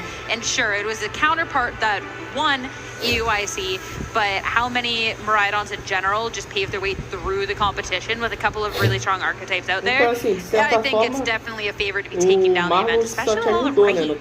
I really like Miraidon. I think it's still one of the most consistent Pokemon we've got out there. Electro Drift is super strong. Of course, like the Terra Fairy Dazzling Gleam set that a lot of players are opting for gives you some really strong and consistent spread damage as well, which is really great. I think there's obviously like the team that won the World Championships that kind of became the standard Miraidon. I think there's plenty of room for innovation there. I really like the Ditto call out there because that is something players have opted for. The possibility of having 2 restricted Pokemon instead of just the 1, if you can copy it with that Ditto's imposter ability, is really powerful. You know what's better than 1 Miraidon? 2? 2 Miraidon. Whoa! I also really think Chiyu is a cool partner. That Beats of Ruin ability can make your Miraidon do even more damage, and Chiyu covers pretty well for something like the Calyrex Shadow Rider. That dark typing is very useful. You have some utility in Snarl, and of course, some immediate power with those very strong overheats. I feel like Chiyu, for me, I've just seen too many dreams be made or break with this Pokemon. The Heat Wave is it's definitely a lower accuracy than we think it is. That's for certain. But I do think that in the right situations, I'm just wondering how it fares up. Talking about Kyogre, this pick for Rose, how it fares up against a lot of this rain, because we're on the West Coast. It's a rainy time out there, and players are making sure that we are aware of it. And it's one of those teams too that I think if you're not 100% ready for it, especially with Kyogre being on the lower end of our use restricteds here, it can make waves. Like normally it's paired with a tailwind setter, so you get the speed, you get the rain, you get the power. Pretty dangerous. A lot of teams don't pack great water resistances. Like a lot of teams have Urshifu Rapid Strike, which resists water, but it doesn't have the greatest special defense. So those water spouts will still be hitting very hard. So if you can find a position where, with that tailwind support, with the Kyogre acting before your opponent, that water spout can be very devastating. And we're talking about consistent spread damage. That is the most consistent and the most scary. Yeah, the consistency is great until all of a sudden you get hit with any move and you're all of a sudden, I don't know, that's not doing the most damage out there. When you're looking at Pokemon that do have some of those priority options to try and take that down, it's where you do get to see some of the other supporting casts on the team being made around making sure that priority is blocked. Something like a Serena, something like a Farigiraf, but still something you have to be careful for, because once that health is gone, like, you are cooked. The other restricted, Calyrex, Ice Rider for Gabby here, Terapagos for Scott. I think both two really good picks. Looking at Scott's team, this is literally I think anyone that is using this team that we saw Marcova use at UIC is going to win the event. And it's a team that we got to see Abdullah use in that first round of broadcast, and to great success. The first time we had Regulation G, right when it was starting, I was such a strong believer in that substitute Calm Mind Terapagos set, and I tried so hard to make it work, but I just couldn't find a way to beat something like Zamazenta or Koraidon. They were both really difficult. But this Heatran set that people are using now with the Terra Bug, using the Flash Fire to resist both fire and fighting, is a really cool innovation, and I'm glad Scott called that out. Yeah, we'll have to see how those predictions are doing throughout the day, but as we're getting ready for the next match, have to call it as well. If you are interested in coming to events, it's not just the regionals that we have, but of course local events that you can attend as well. So this is actually my hometown regional, so shout out to all of these shops, but a special shout out to Bastion Games. This is where I actually started playing Pokemon, the TCG, way back. The deck that I used was not great whatsoever, but I made some great friends, and that's where also my sister now goes and plays these card games, so that's just extra shout out there. But that is really where you can get your start in Pokemon, and you never know where it can lead. I think that's a really cool thing. Highly recommend checking out a Pokemon League near you. You can use this QR code to find local events in your area. I attend as many as I can. As well, and I can confirm they are a very good time, very friendly people there that'll help you start your Pokemon journey.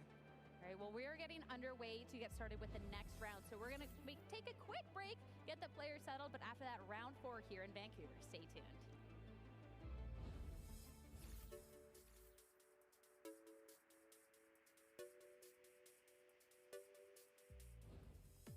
Well, this is actually my first regional, so I didn't actually prepare that much, but I thought, I watched some YouTube videos, went on Reddit, read about other people's experiences, and I have a whole cheering squad here, so I think I go and meet with them after my games to get a little bit more energy, but yeah, that's basically it. Obviously have a good sleep, like an 8-hour sleep, and then have a good breakfast too next day.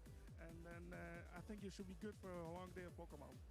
If it's this tournament, I don't sleep. I toss and turn on a bed all night and just keep thinking, like, is my team ready to go? Have I done everything possible to be ready? And I just come in here and play free and play to what I think I can do. And as long as I do that, I have no regrets and I can go home at the end of the day happy. Yeah, I think it's really important to make sure that you've got energy to compete throughout the day. That means eating a healthy breakfast. That means getting close to 8 hours of sleep and just being in a good headspace for the tournament. Don't be afraid to give yourself breaks between rounds to do things like listen to music or enjoy fresh air outside the venue. I think it's really just about making sure that your body and mind are ready for a long day of tough competition. I, first of all, make sure that I get a full night's of rest if I can. Although I know sometimes we end up staying up late to test and make sure our decks are fine. Trying to eat some breakfast ahead of time and really mentally reset, make sure you're ready for a long day and taking one game at a time. Hey there, Pokemon trainers. Gabby Snyder here. When preparing to compete at a Pokemon tournament, it's important to ensure that you choose the moves, items, and stats that best suit a Pokemon on your team. But what are these stats, and how do you ensure that you're training them in a way that unlocks their maximum potential? Let's break it down. Pokemon have 6 individual stats that determine its performance in battle: HP, attack, defense, special attack, special defense, and speed. Each species of Pokemon has different stat potential. Fully evolved Pokemon typically have higher stats when compared to the Pokemon from which they evolve. To determine a Pokemon's primary role on your team, take a look at its stats. An attacker will have an attack stat that's naturally higher than its other stats. An example of a physical attacker is Rapid Striker Shifu, and an example of a special attacker is Fluttermane. Support Pokemon typically will have higher HP, defense, or special defense when compared with their attacking stats, but that's not always the case. Examples of support Pokemon popular in VGC include Amoonguss, Tornadus Incarnate, and Cresselia. So, how can you optimize a Pokemon's stats to best fit its role on your team? Start by picking a nature that aligns with that role.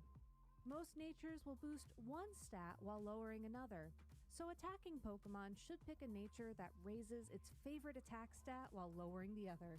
For supporting Pokemon, raise your chosen defensive stat while lowering its lowest attack stat. And for speedy Pokemon, a boost in speed is best offset by dropping its lowest attack stat. Next, maximize a Pokemon's potential by training their individual strengths, which are the innate affinity each individual Pokemon has for each stat, ranging from no good to best.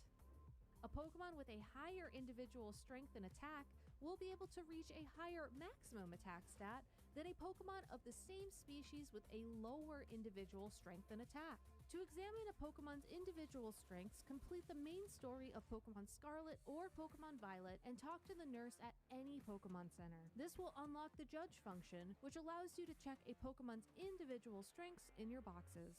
You can maximize a Pokemon's individual strengths by talking to the Hyper Training Trainer in Montenevera in exchange for a bottle cap, which can be purchased from Delibird Presents. Now it's time to train a Pokemon's base points, which help determine the growth of its 6 stats. Each Pokemon begins with 0 base points in each stat. There are limits to how many base points each stat can earn, as well as the combined total of all 6 stats. So you won't be able to train your Pokemon to have the best possible stats in every category. These limits allow you to either hit the maximum in 2 stats, with a tiny bit left over for a third, or spread your Pokemon's training more evenly amongst a greater number of stats. The simplest way to start base point training is to refer to your Pokemon's role. Attacking or speedy Pokemon should maximize their chosen attack stat alongside of their HP or speed. Supporting Pokemon should maximize their defenses alongside of their HP. You can earn base points by defeating Pokemon in battle or by using vitamins, feathers, or mochi. To maximize base points for an individual stat, you'll need 26 vitamins or mochi or 252 feathers. For more information on base point training, make sure to check out Pokemon.com. A Pokemon's stats are only one aspect of its effectiveness in battle. Champion Pokemon trainers pay close attention to a Pokemon's abilities, moves, and overall team composition to come up with their winning strategies. Testing your team and how your Pokemon are trained is an important step in figuring out your team's strategy. Make sure to practice online via Battle Stadium or in person via your local Play Pokemon League. Looking for inspiration? Check out Pokemon.com for more information on past events, upcoming tournaments, or ways to train your Pokemon. Until next time, trainers, see ya!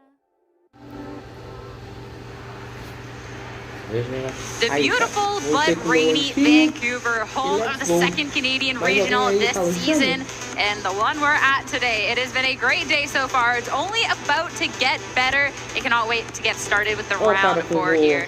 Sierra Dawn, Jake Bowman here, and yeah, we're about gearing up for the next round, and we're talking about stacked individuals. Well, we got you. You're going to see 2 very fantastic players. Both have many, many accomplishments throughout their career, including winning this very tournament last season. It's going to be the battle of the Jameses, Evans versus Beck here in round number 4 at the Vancouver Regional Championships. This is a finals level match, so we get to see this early in the tournament, which is so exciting.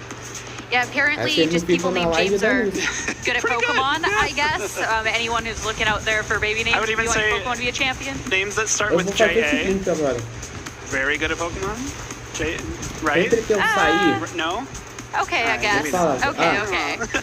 So you're close there. You got half of the power. I'm trying to absorb some of their accomplishments because they're impressive, more so than mine are.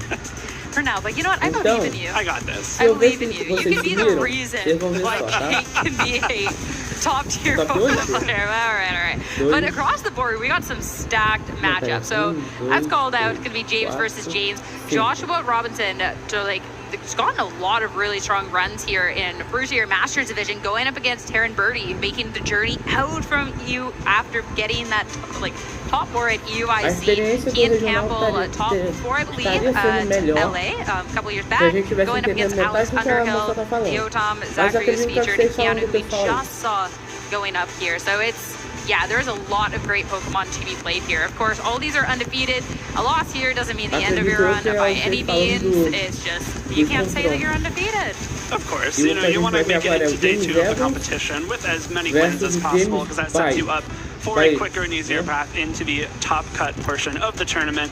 But these players aren't worried about that just yet, because we are not even halfway through the day of Swiss here in Vancouver, and we still got 5 more rounds to go. We got a lot of good Pokemon to be played, so I'm excited to get underway with this. But it'll be interesting too, a bunch of the different storylines, and especially looking at the storyline for James Evans going into this one. We got a lot of people that are looking to kind of complete their story. There's Abdullah who's trying to defend a title that he didn't get the opportunity to last year. James is trying to defend the title that he won Vancouver last year. And of course, for Beck, he's gotten so many accomplishments. So yeah, just to keep on trucking along with this. Work out well. It is cool that we kind of do have 2 defending champions at this one event. Like you said, Abdullah did win this event 2 years ago, was not able to compete last year, so this is his first time back at Vancouver Regionals after winning, and of course James winning last year. Both of them are kind of looking to replicate that success. Abdullah won his round on stream earlier, so hopefully James Evans wants to do the same. But James Beck, who has 4 regional titles of his own, and international championship, twice at top 4 at Worlds, not going to be an easy feat whatsoever. Not at all, but I mean, you're looking at James Evans, and he's casual world champion at one point, he's won international, so both 2 great trainers of their own merit. So I'm excited to see then too what's being brought out by them for this event, and as well how well they know the other person's team, because that's always a big thing coming into this event too, when you're pairing up against a friend. Of course, in this era of open team sheets, there's a lot of information that you have available to you, regardless of if you are playing your best friend or someone you just met. But the way that you train your Pokemon is one of the very few things that you keep hidden from those team sheets. So let's say if James Evans knows James Beck trained his Calyrex a certain way, he might know that one of his own Pokemon might outspeed it, might go first in Trick Room instead, and so that kind of interaction between the info that these players might have shared with each other could come in to play here. Or it could just be the awkward car ride as you travel to the event together as, all right, well, I'm not sharing what I got. Right. You're not sharing what you got. I'm just kidding. No, these 2 are great friends. I'm sure that's not the case. But I definitely am curious how much of that will play a part. And then if there's any similarities, if they have discussed things at all together for these teams, or if it is something that is completely their own separate thing. And yeah, because I mean, we're looking back at San Antonio, where it was 2 team builders, 2 great friends that then went up against each other, right? So players say everything. That's the fun part about entering these events and training with your friends, and both of you coming up with different ideas and sharing some, adopting some, maybe not thinking that some of their ideas work on your team. But as we see, these 2 trainers are both running the Calyrex Shadow Rider, but with very different compositions. Yeah, that'll be really cool. Also, the skip loom should be I know it's facing James to cheer him on, but face us. I don't know, but no. Looking at these 2 teams, same restricted, but great call out on the different way that these 2 are built. So looking at the one end, we got the tailwind to try and make sure it's fast. We do have follow me redirection with this Cornerstone Ogerpon as well as this Amoonguss, but then James has his own different tools. Clefairy is one that we saw really, really early on with the Calyrex Shadow Rider to redirect hits and stuff, but Mienshao also a really, really cool Pokemon in the way that, well, I don't have to redirect hits at all if I can just stop it in its tracks with Wide Guard. So it'd be fun to see how these 2 face up against each other. They both have interesting ways to protect their own Calyrex Shadow Rider from Astral Barrages as well. You called out the Wide Guard on Mienshao, but James Evans on your screen now is running the Terra Normal. So if he does opt to Terrastalize his Calyrex, it will be immune to Astral Barrage, and he has 2 ways to redirect a possible Psychic in the form of that Ogerpon and Amoonguss. So some cool ways to protect this nasty plot Calyrex. If you get a nasty plot off and you get a KO with Astral Barrage, you're now at +3 special attack, and I can't think of many things that can, stomach a +3 Astral Barrage very well. Not much in this format. That is 100% for sure. And then we do get to see other powerful picks here too.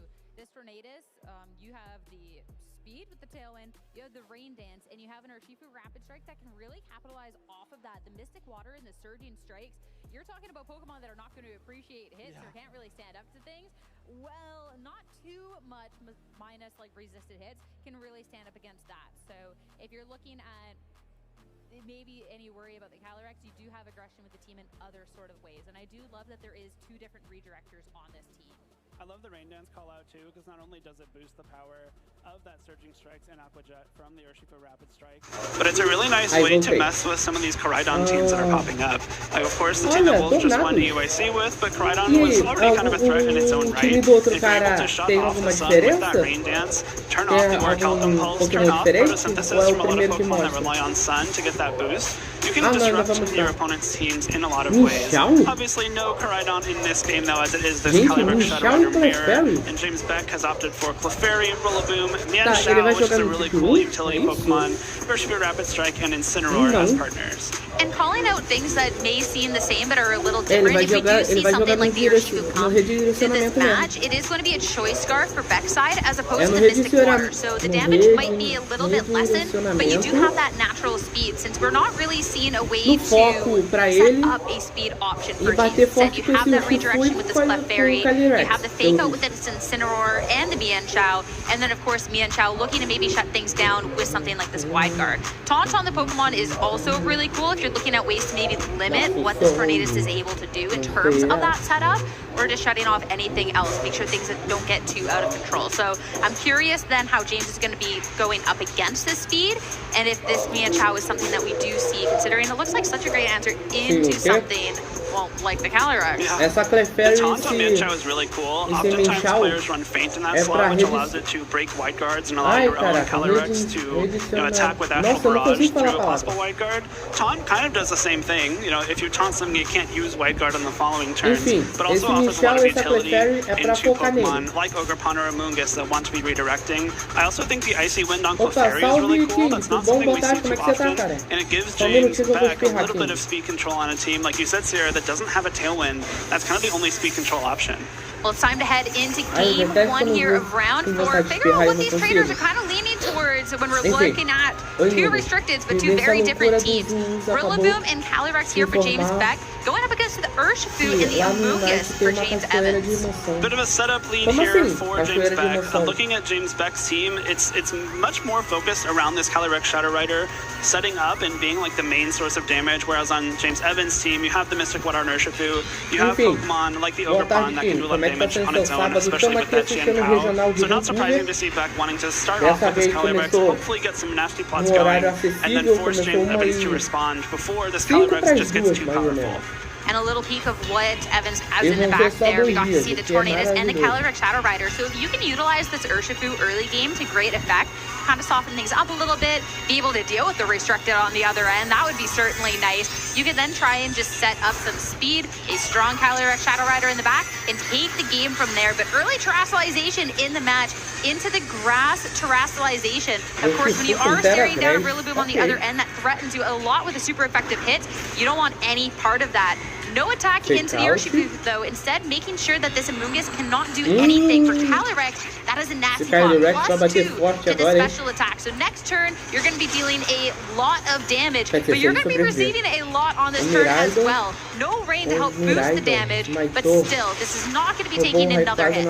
It might be able to take an Aqua Jet, which could be really important here, especially thanks to this grassy terrain recovery. And obviously, one more Surging Strikes will finish the job, but since Calyrex is going to be faster than this Urshifu and Amoonguss, and has this +2 special attack with the spell tag, it's going to start dealing a ton of damage. I do love that grass terrestrialization, though. If Urshifu does, have to take something like a Wood Hammer or Grassy Glide on this turn, it would have taken a lot more because it was the water type, which is weak to grass. But thanks to this Grass Terra, the Psychic from Calyrex would have been neutral as well. Because it terrestrialized, I don't think there was any way Urshifu gets knocked out on this turn. perde. Ah, uma coisa eu não sei se vocês repararam, chat. É o confronto de James. Um é James Evans, o outro é James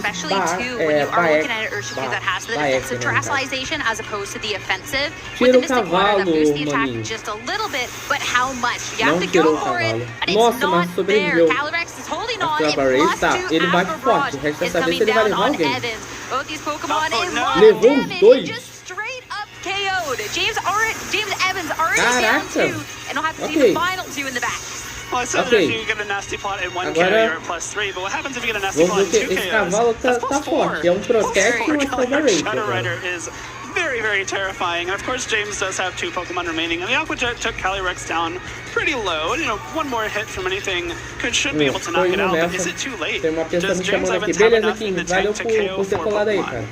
I mean, you do have the perfect 2 Pokemon if you're looking at what's there. We obviously do not know what's in the back for Peck as of this moment. But the Calyrex Shadow Rider on XN is taking a lot of damage. And when you are looking at the speed, there is the way for Evan to be setting that up to make sure that you are outspeeding. And I don't think that there is a response to just an attempt at hit at this turn. The Rillaboom on the other end, especially being the Assault Vest, if it is sticking around, it will take the hit quite well, and you don't have those boosts that Peck has. But you can at least get rid of this +4 restricted, especially with the Terastallization being the fairy type. There's not a way out of just, well, getting hit. Yeah, I mean, this Astral Barrage could be a really big deal here. What James has to decide is if he wants to go for a Tailwind, thinking that the Calyrex on James' backside stays in and tries to attack, será que ele vai arriscar um Astral Barrage aqui? Olha, ele trouxe a Clefairy. We're going to see Terastallization onto the opposing end here, since we've seen one from Evans is that Rillaboom into the Fire Kite. So it's great call out on the Bleak Wind Storm, but if that was an attempt from Evans, it's now not going to be doing that super effective damage. So great way to be covering your options. Instead, that's the speed coming out from Evans. So no way to really match that immediately from Beck. You just have to be taking these hits. These 2 Pokemon should be more than capable, though. So not too much damage. You can at least go for the Bleak Wind as a next turn, but Woodhammer into the Calyrex. Se o cavalo do James Evans tivesse dado nesse plot, nessa agora ele teria levado os dois também, se pá. James going for a Bleak Wind Storm there and get an Astral Barrage off before you get knocked out is tempting, but by terastallizing that Rillaboom to a Fire type and swapping in Clefairy for the Friend Guard, you're pretty much guaranteeing that this Rillaboom gets an attack off this turn. It's going to survive Astral Barrage like we saw. It's going to survive a Bleak Wind Storm because it's not weak anymore, and you get this huge Woodhammer off. Now Grassy Glide should be able to finish off this Calyrex on James Evans' side of the field and put James back at a huge lead. And this Bleak Wind Storm, especially with the Terastallization, is just not the damage that you need. And, well, that's going to be a Rillaboom that's just gaining that health back. So all of that headway that you're able to do with these Pokemon is not really there. The Calyrex, you get a little bit of recovery from the grassy terrain, but this Grassy Glide to the other end is just offering too much. Yeah, go for the double and try and make something happen, but I just don't see why you don't keep going for these Grassy Glides and the Heals Pulses. There's not really the damage here, and you don't even get the double protect in the end. Let's say you get the double in Grassy Glide, and it somehow manages to not KO it next turn. Like, this Heal Pulse Clefairy is doing so much work that I don't know that this Rillaboom ever gets knocked out, even if you have infinite protects, right? It's just not taking any damage thanks to Heal Pulse and the Friend Guard, and the dodging also helps too, but it doesn't really matter in this case. Just a really well-played game by James Beck there, knowing that especially after that couple first turns where you got that huge Astral Barrage off, you don't really need the Calyrex to finish off the game. You see Evan's last 2 Pokemon, and you know that this Fire-type Rillaboom can do the job all its own. And this is an opportunity then to talk about where we see this game 2 going as the match is cancelled. James Beck to take it first. With these 2 restricted, James Beck instantly out of control with this Calyrex Shadow Rider. We saw only one person lead that restricted. Evans deciding to offer the option with the Calyrex in the back and not working out. Do you want to lead it this time? That gets in a little bit weird because you can get pressure from the opposing end. Do you bring in your speed? Because this Urshifu did not do enough to be taken off the match. Esse Astral Barrage com nesse plot aqui foi sensacional, cara. O cara soube na medida do ataque. Tô torcendo pro Calyrex do regional. Mas os dois tem Calyrex, pô. E é o Shadow ainda. O Shadow Rider, os dois têm Calyrex. Maybe you don't want to give up that resource so early on, but I think you have to adjust adjust for Beck leading that Calyrex again, going straight for a nasty plot. You don't really have a great way of preventing that or punishing it if Beck leads the Rillaboom or even the Clefairy and the Calyrex again. They provide so much support to that Calyrex Shadow Rider with that nasty plot between the Friend Guard, the Heal Pulse, the Fake Out, the Grassy Terrain recovery, that it's going to be difficult, I think, for James Evans to not give up too much ground while that Calyrex gets set up. Well, isn't there just this world of possibility of bringing the Tornadus and this Calyrex Shadow Rider and beating that? You can't get Fake Out due to the Ghost typing and then the Tornadus with this Covert Cloak. So you can either go for the Tailwind and just straight up attack, or you can go for that double with the Bleak Wind and the Astral Rod. Would that be the damage and like maybe the move necessary? It could be, but then James Beck maybe even comes in and says, I'm going to lead Mienshao instead. It also has Fake Out, which is all he really needed on that first turn, but also has Wide Guard, which would prevent something like that from happening. I don't believe we saw Beck's fourth Pokemon either. We just saw the Rillaboom, Clefairy, and Calyrex. So it's something that James Evans kind of has to take into consideration. I can adjust pretty hard for that lead, but if Beck sees it coming, you put even further on the back foot. Especially being up a game, if James Evans wants to be switching up the lead to try and catch Evans off guard here. I mean, you got a game advantage, you know. You would rather just close the set out in 2. You know, you don't want to be playing too risky there, but you can also just completely catch him off guard. So I'm intrigued to see if we're going to see a run back of that same lead that was just so successful here in that very first game, or try and punish this potential swap up from Evans. But it's time to start getting into game 2 here. See these leads, see where these trainers' minds are at. No switch coming out from Beck. On the opposing end, a little bit of one. Right away, we get to see the Urshifu and the Tornadus. So this is going to be a little bit more interesting with the possibility of Rain Dance. That would in fact get the KO on this Calyrex. I do like this adjustment a lot. With that Covert Cloak, Tornadus will have the option to get something like a Tailwind or a Rain Dance up, guaranteed on this turn. The Urshifu, again, if it wants to go for that Grass Terrestrialization, will guarantee that it doesn't get knocked out on this turn. But because the Tornadus is holding the Covert Cloak, if Beck goes for a Fake Out, it almost certainly is into that Urshifu slot. So maybe you don't even want to, give him the chance to get some big damage into that slot right off the bat. Either swap it out, go for a Detect, and then kind of let your Tornadus do its thing for a turn, and then the Rain Boost with the Surging Strikes. Maybe enough to KO the Calyrex straight up with the Surging Strikes, but if not, certainly an Aqua Jet range this time. The weird thing here is you don't want to disrespect the Calyrex on the opposing end with maybe going for a Detect when, hey, well, we're seeing right here, the Rillaboom's not going for Fake Out. It is in fact just swapping out. So Clefairy comes out onto the field. That does bring around the Friend Guard as well and make sure there's redirection going on forward. As Terrestrialization is now spent, this was to make sure that you were good past the Rillaboom, but now it just means that, hey, we get the Grass type out and Evans no longer has access to Terrestrialization down the road. That could be important. Rain Dance, now all the damage from any Surging Strikes is going to do a lot more. Of course, you have to take a hit first. Neither Pokemon appreciates that, but they will take it okay. Now to see how much this will do. The Friend Guard actually putting in a lot of work, and it looks like this isn't going to get the KO here. It's not. Just barely misses it thanks to that Friend Guard. Of course, the Rain does boost the power of Surging Strikes, but Clefairy is there to save the day, and Calyrex hangs on.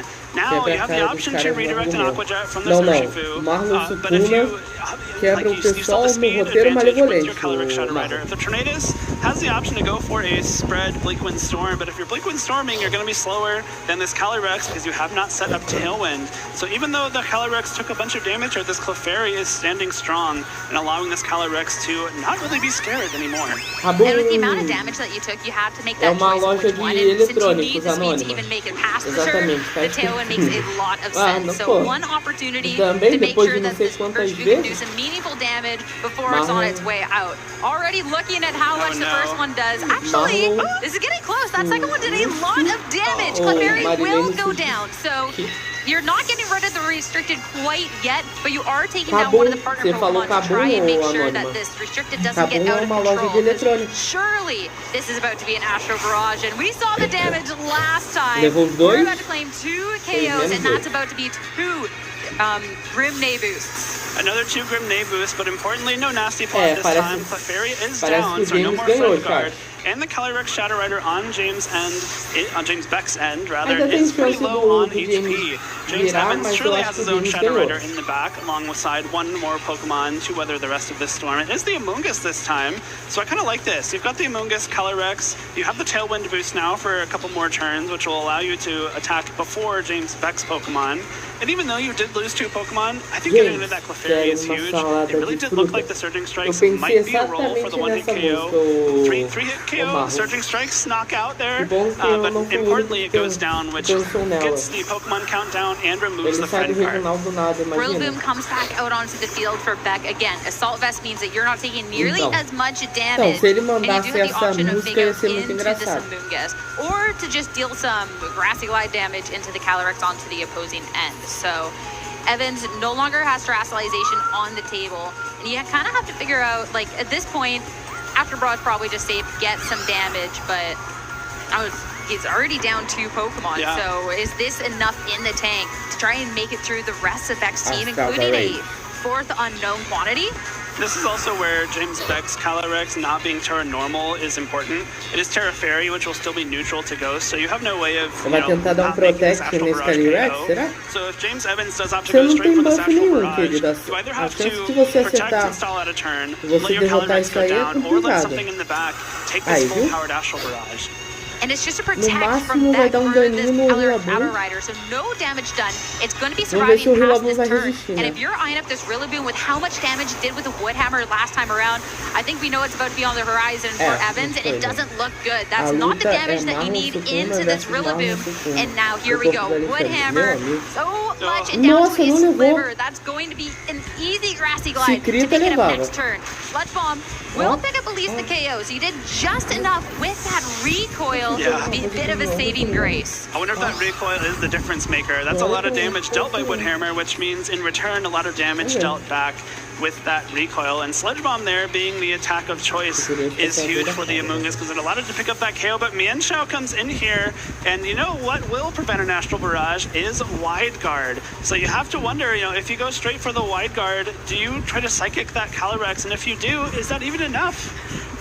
Yeah, we don't have those boosts on Evans' end to really make that difference. And I feel like that's always the mind game. That's the tricky part, because if you go for it and you miss out, and then this Mienshao just gets re-hit Amoonguss, you're done. But if it Wide Guard, you're hooked on the spot. Like, that is not the mind game that I appreciate when I see these Calyrex Shadow Riders. The nice part too for James Evans is that if he is able to knock out this Calyrex Shadow Rider, the Mienshao does not have an attack that can damage the Shadow Rider on his own side of the field.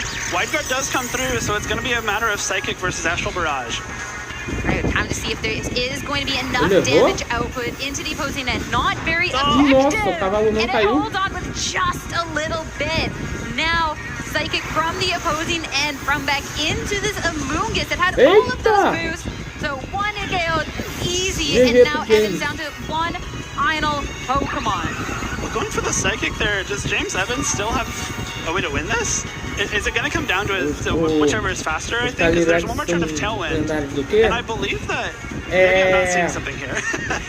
Because I think Evans maybe has a way to win this if his Calyrex is faster than James Beck's. But maybe he just knows. Maybe that comes down to the friendship info sharing, right? Maybe he knows James Beck's is trained to be as fast as possible, and his own is not. So unfortunately, that means the end of the undefeated run for James Evans, the defending champion. Almost the end of his hatch, too, but it saves that one at least. But hey, still a good friend. Hug it out, and 1 down on the day. There's still some Pokemon to be played, but for an accomplished player like James Evans, not the first or last time he'll ever be in that position. But way to go there for James Beck, being able to take that 2-0, have a little bit of rest before moving on. And a testament, too, to these Calyrex Shadow Rider teams, that all these different builds, very, very strong, but one of the original ones the first time we saw Regulation G. Seeing things like this Mienshao, this Clefairy still has a lot of merits. Yeah, it's really cool too. I think James Beck is someone that is a threat to win any event that he shows up to. You know, he has won a regional in Canada, in Toronto a few years ago, so no stranger to success this side of the border. But able to weather this storm with this Rain Dance boosted Surging Strikes early on, thanks to the Clefairy, a really nice mix-up in turn 1 strategies there. James Evans, you know, going on the offensive immediately, I loved as well, not getting baited by a possible, like, switch to Clefairy and Nasty Plot. You're going for that damage right away, but unfortunately just barely not enough for the KO, and the Calyrex was able to take over from there. Yeah, and getting down to that end game too. I mean, the Calyrex Shadow Rider on James's end had just taken so much damage, and with the Life Orb, that's what you needed to be able to do this damage output. So at this point too, even if you were able to go off with one more attack, you would have just knocked yourself out with that last little bit of remaining too. So close to maybe having that possibility to close out, but that item just doing a little too much. But still super, super well played. And a game that, I mean, some of those margins were really, really close. Like, if that Psychic does KO, like, we're talking about a game 3 there, but Beck did a really good job in making sure that damage just wasn't a possibility. That Clefairy switch on the very first turn, that was really, really strong. There's the difference in strategies too, right? Again, James Beck's team was very centered on, I will set up my Calyrex Shadow Rider, I will use the remaining 5 Pokemon to support its setup. Whereas James Evans had more different offensive options like that Urshifu with the Rain Dance and the Mystic Water, Cornerstone Ogerpon, not something we saw, but something that can deal a lot of damage in its own right. But just not enough when James Beck was still able to protect his own Calyrex Shadow Rider. And when you have +2, +4 Astral Barrages, you don't need other offense. That's everything you got. It's too powerful. It's accurate, and you get boosts on KOs. That's what are you supposed to do? What is this Pokemon? Why isn't it anything? No, but I mean, Beck will have to buy James Evans dinner later to make up for that one. Surely, kind of even the score a little bit. I think it's fair, right? Or else that's going to be really awkward. It should be good. I'm curious too how this Mienshao and this Clefairy fares up against everything else, because obviously this was really, really strong. There's a reason and like why people were kind of countering it in the first place, where we didn't see the utmost success with it from the get-go. But are we at a point in the meta where we just don't really have quite as many answers to this? I don't know. I really like both the Mienshao and the Clefairy, because when you're trying to protect like your main Kingpin piece on your team, like this Calyrex Shadow Rider, a lot of players will opt for Fake Out and Redirection, both of which James Beck has. But you also need to worry about spread attacks, right? That's not something you can redirect, but you can only Fake Out, you know, once every few turns or so if you're rotating that Pokemon in and out. And so with that Mienshao, you have the Wide Guard to block Astral Barrages, which you can't do with Follow Me or Rage Powder. And then Clefairy on top of the Follow Me has the Friend Guard, which won't block damage, but it will reduce it enough where it probably sticks around a little bit longer. And that definitely threw the biggest wrench in James Evans' plans, because that was a great Rain Dance, go for that Surging Strikes. That was almost the KO, but it's time to just not talk about Beck, but talk to him with the interview in the lounge. So Rosemary, take it away. That was smooth, Sierra. Thank you. I am, in fact, here in the lounge with James, the winner of our last round. And I got to specify Beck because you were going up against one of your good friends. So what was going through your head when you actually saw the matchup slip? Well, I didn't even see the matchup slip. It was actually funny because James literally just grabbed me. He's like, we're playing again. And this is the second time we're playing this season. And we've just played so many times at this point. So I think we're both a bit tired of it. When was the last time you guys played? Toronto, actually. We played in regulation H40, winning in for day 2. So I ended up beating him at Toronto. So, yeah. Okay, so par for the course, actually, if history is going to repeat itself this time around. But we are in a new regulation, and you were both playing Shadow Rider Calyrex. What about that matchup are you thinking about when you have your own Shadow Rider Calyrex? I think it's really going to depend on the player. This is actually the 3rd Shadow Rider out of the 4 rounds that I've played. So, and they're all torn, and I don't have a torn, so it makes things a lot difficult. The only blessing is that me and James were roommates for this event, and we were talking about our spreads, and I told him that my Shadow Rider is going to be faster than his, so that's information that I just knew. So if he didn't have Tailwind up, my Shadow Rider outspeeds, and that's like very crucial information for both of us to play, and it just made my life so much easier because I feel like my Shadow Rider is usually the slower one. Okay, so was that something where you were like, maybe I almost have to expect that James is going to bring the Tornadus? That's something that I can actually plan around. Yeah, I was either using the Tornadus and getting up Tailwind, and then I have to play a game of selling out the Tailwind turns, or like maneuvering specifically with my fake out mods to stop the partner from being able to do that much damage, or it was just a situation where he doesn't bring Torn, he has a bunch of strong priority, and then I just keep Shadow Rider as healthy as possible by protecting with the fake out plus the Clef redirection. And when you look at the rest of the support for this team, you've got the Clefairy as well as that Mian Xiao, and it does kind of give us some shades of what Calyrex Shadow Rider was starting to look like at the beginning of Regulation G. So is that where you drew some inspiration for this, or is there another direction where you're like, I really want to bring this 6? I think it was just I played a bunch of Shadow Rider in the Regulation G, the second part. I didn't really touch it in the first part or the leading up to the World Championship.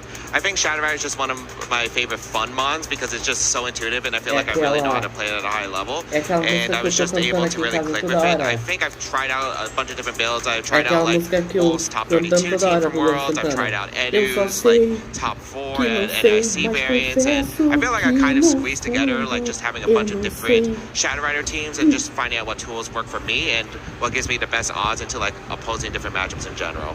Well, you know what's so funny actually looking at the Shadow Rider Calyrex team, I look at it and I go, wow, it's like Golden Go, except like a Shadow Rider Calyrex, you know, nasty plot, being able to have a 100% accurate spread type attack. Do you think that's maybe why? Do you see those parallels between the Golden Go that you're kind of so famous for Scarlet and Violet, and then Shadow Rider Calyrex? I think I'm just really good with setup mods in general. Like, Xerneas was one of my main Pokemon back in 2019 when I had a really dominant season.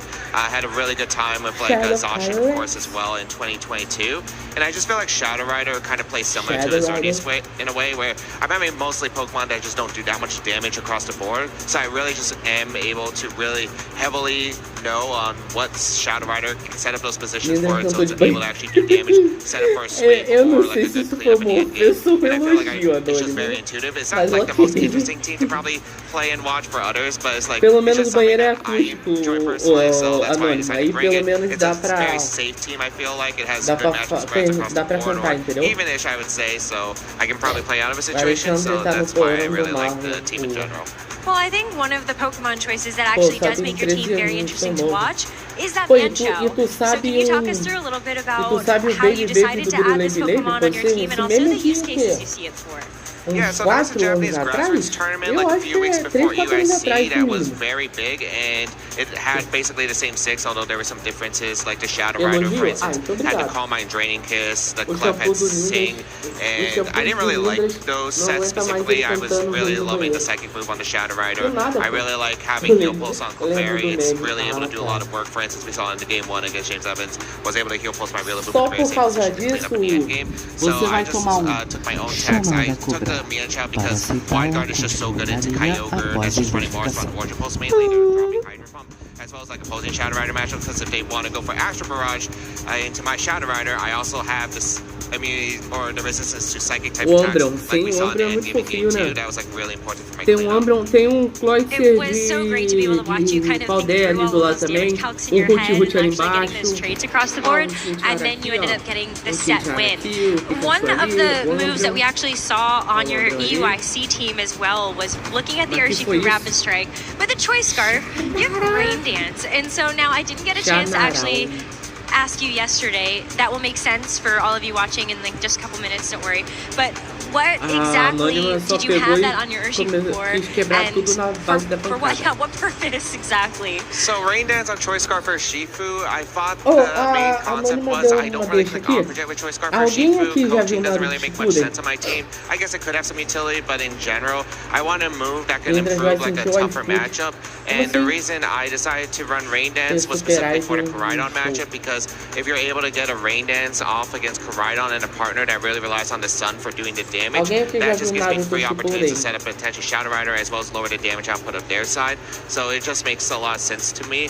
I was actually able to convince a few other players running Rain Dance at the time as well in UIC, and it actually did pretty well. I don't think they clicked it, but I did click it in UIC against a Koraidon team and was able to win the set because of it. So it's not like the most click move. There's still obviously other mods that like, you have to worry about with Koraidon and Janna Rain Dance or Shifu, but it's still like a tech that actually I think that I can actually click pretty pretty often esse into that matchup açúcar specifically. não I faz like tão it. mal I feel like we quanto faria started os to see the outros. doors open for a lot of different tech moves, seeing taunt on Urshifu as well. So we gotta add Rain Dance to the list because it sounds like Anônima it já really viu paid o off Naruto big for Shippuden, you at Anônima? EUIC. E Now, o James, também, one já final viu? question. Por isso que o mel é How ruim. was that Ô food louco, pô, yesterday? mel é bonzão. Oh, the Mel dá Cambodian gosto restaurant was bom, gente. incredible. Like, I've never had chicken wings that were really good, as well as light. It didn't feel like I was eating a really greasy meal. It was actually like very light, airy, crispy, which was incredible. The butter beef was so tender at that restaurant. So highly recommend for anyone in Vancouver. It's like one of the top restaurants in Vancouver. It's very chill, down to earth. It's actually pretty reasonable price. And yeah, like it's got 2 Michelin guides, 2023, 2024. It's just a great spot. Like I'd recommend any Pokemon player that has time over this weekend to try that restaurant. It's a great spot. All the locals recommend it. I'm so excited to go potentially try it out myself. You got me hungry, so I'm gonna let you go as well. Before that, though, any shout-outs, James? Tá, então vocês não chegaram just nessa shout parte, out mas to all my enfim. friends, of course, all the fans, my family, O my boy NJ, who let me stay at his Marlon e house Anônima. for part Procura of this assim, weekend, and Naruto my Shippuden good friend groups who play OP14. Pokemon, such as my friend group Gauze. And Coloca yeah, pra like, ouvir, it's just a coloca great pra event. ouvir, I'm here for a good depois time. volta Not aqui sure que eu what my quero falar uma expectations coisa pra are, but vocês. Presta atenção na música, na melodia, You're undefeated right direitinho, now, so podem ouvir hopefully you can keep the ball tranquilamente. Depois rolling. vocês James, voltam thank you aqui pra so falar uma much. coisa. We're going to hopefully get a chance to talk to you a little bit later, but right now we are going to get ready for our next round of Swiss. So while we do that, we're going to throw to an interview with Rose with James on the floor.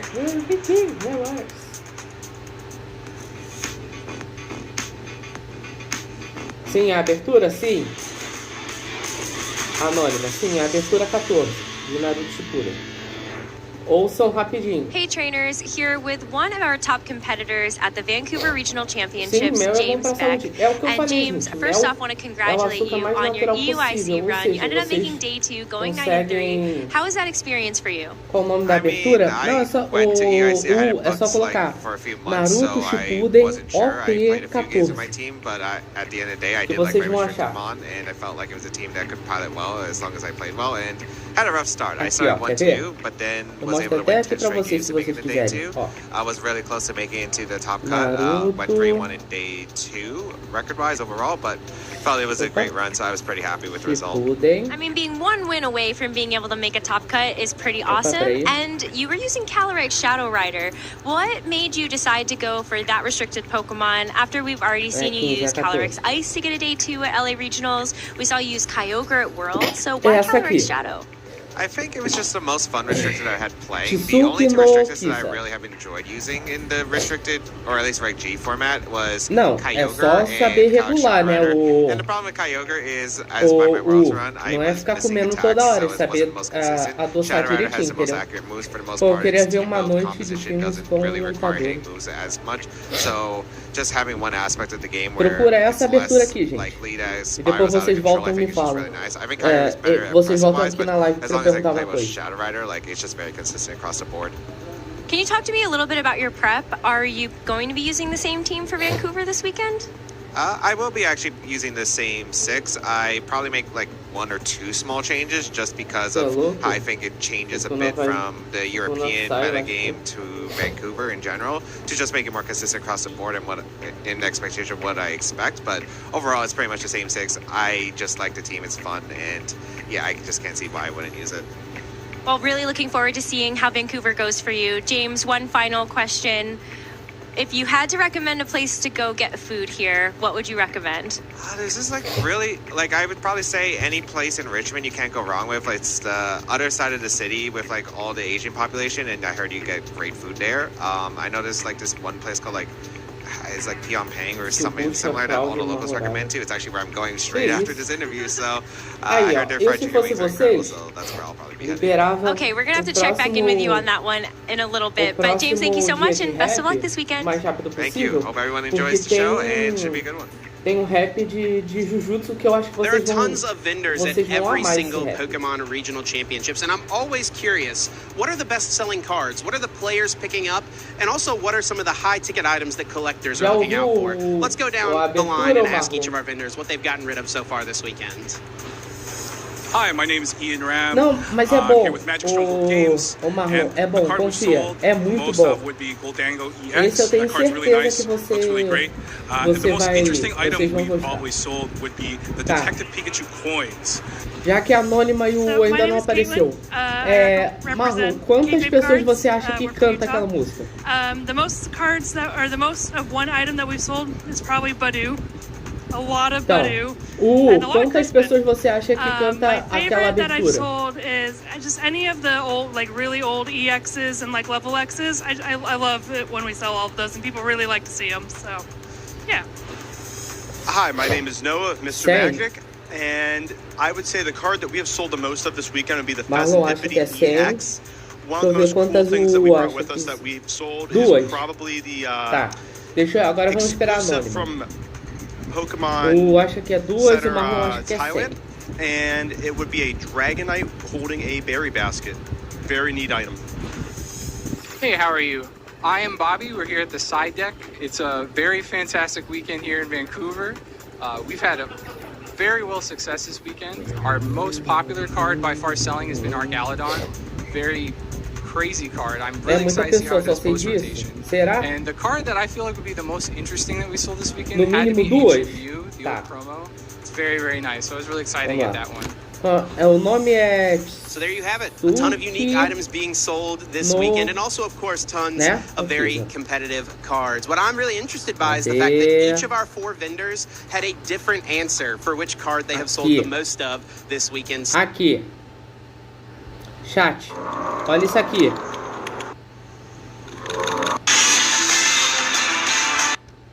Quantas cabeças tem aqui?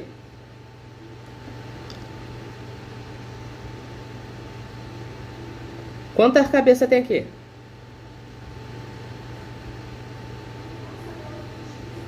4. Beleza.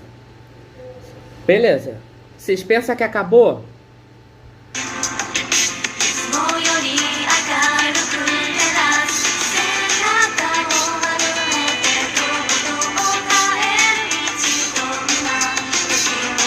Tem mais 4 cabeças. Aí você pensa que acabou.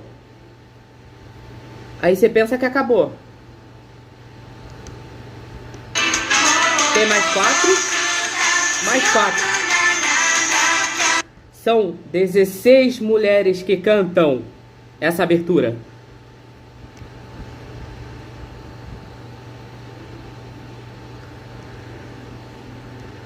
São 16 mulheres que cantam essa abertura, chat. Não são 4-4, sim. São 16, Amanda, porque apareceu 4 pares diferentes. Peraí. I mean, I did cry myself to sleep that night, but I'm better now.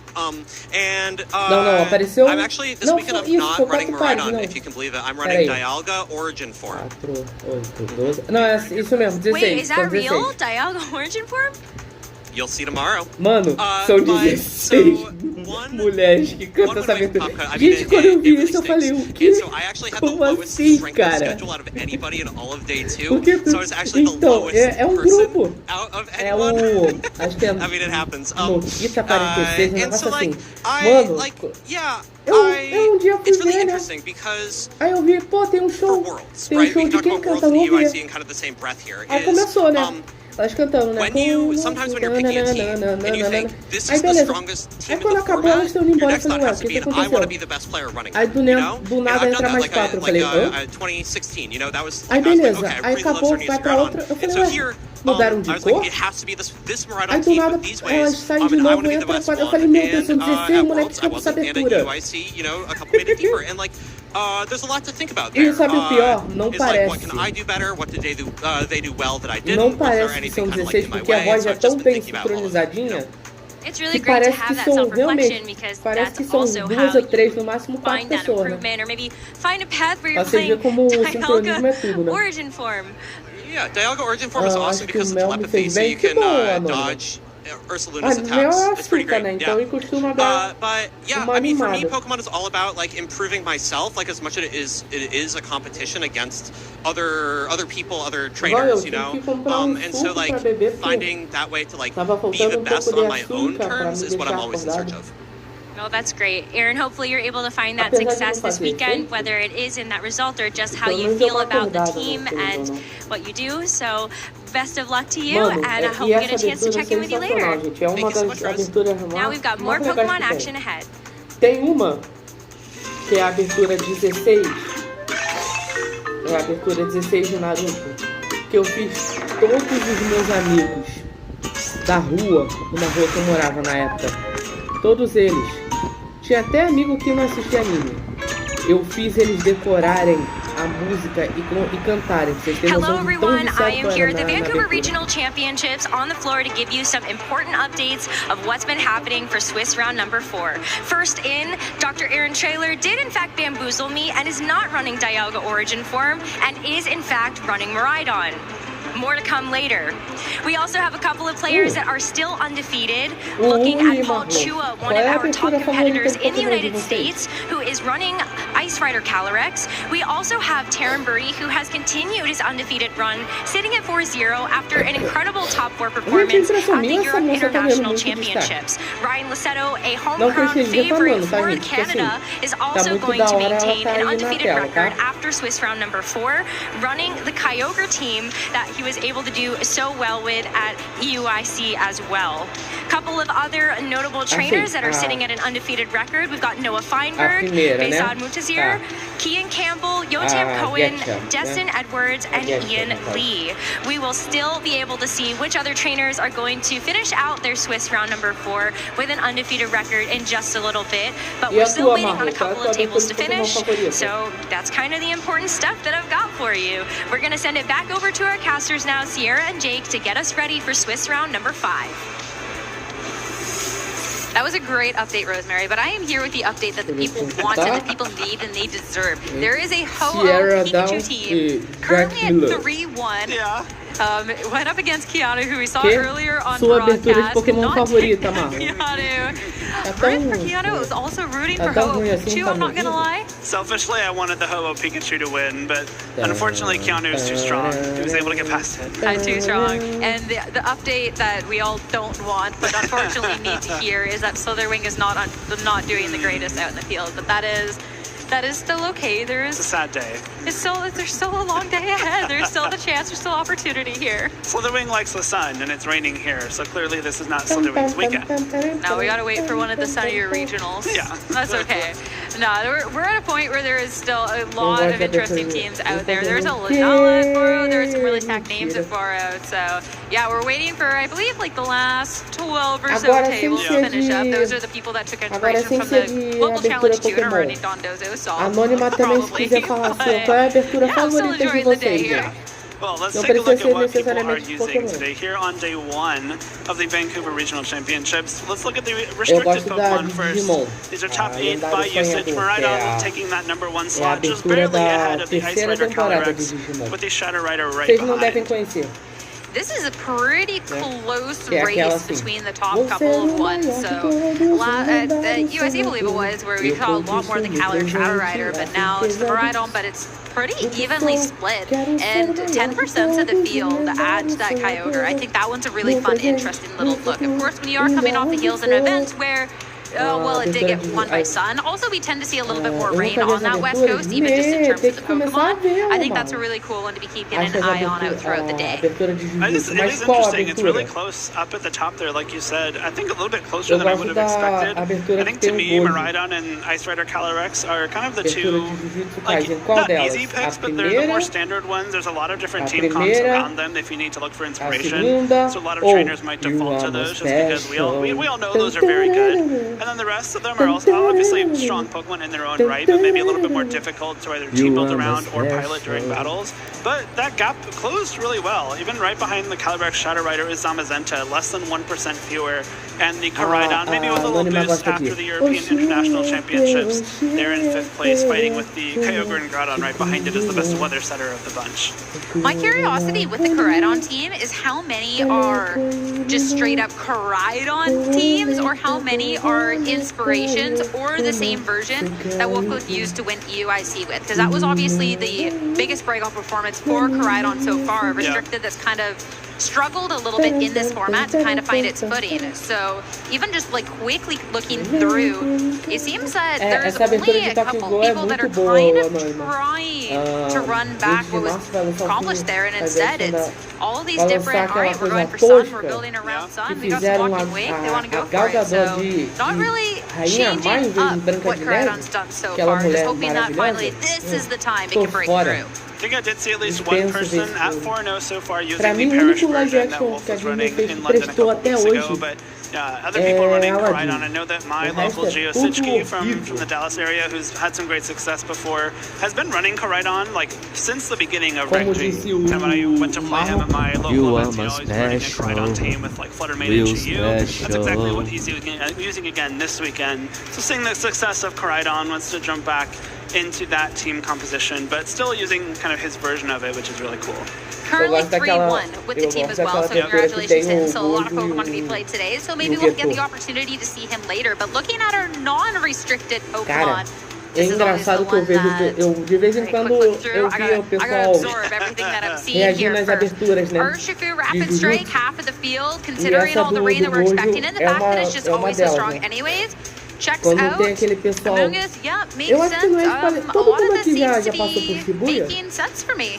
No, like huge surprises here. I think Farigiraf being so high is almost entirely because of Miraidon's usage being so high. It's such a great partner for Miraidon because it makes great use of that electric terrain with the electric seed item. Also sets up Trick Room for the Iron Hands, which is a really great partner for Miraidon as well. We also see there at number 7 in the usage, and honestly just like a really strong answer to something like the Calyrex Shadow Rider, because it is immune to Astral Barrage, takes resisted damage from Psychics, which is always really nice. It just has a lot of utility with that Armor Tail.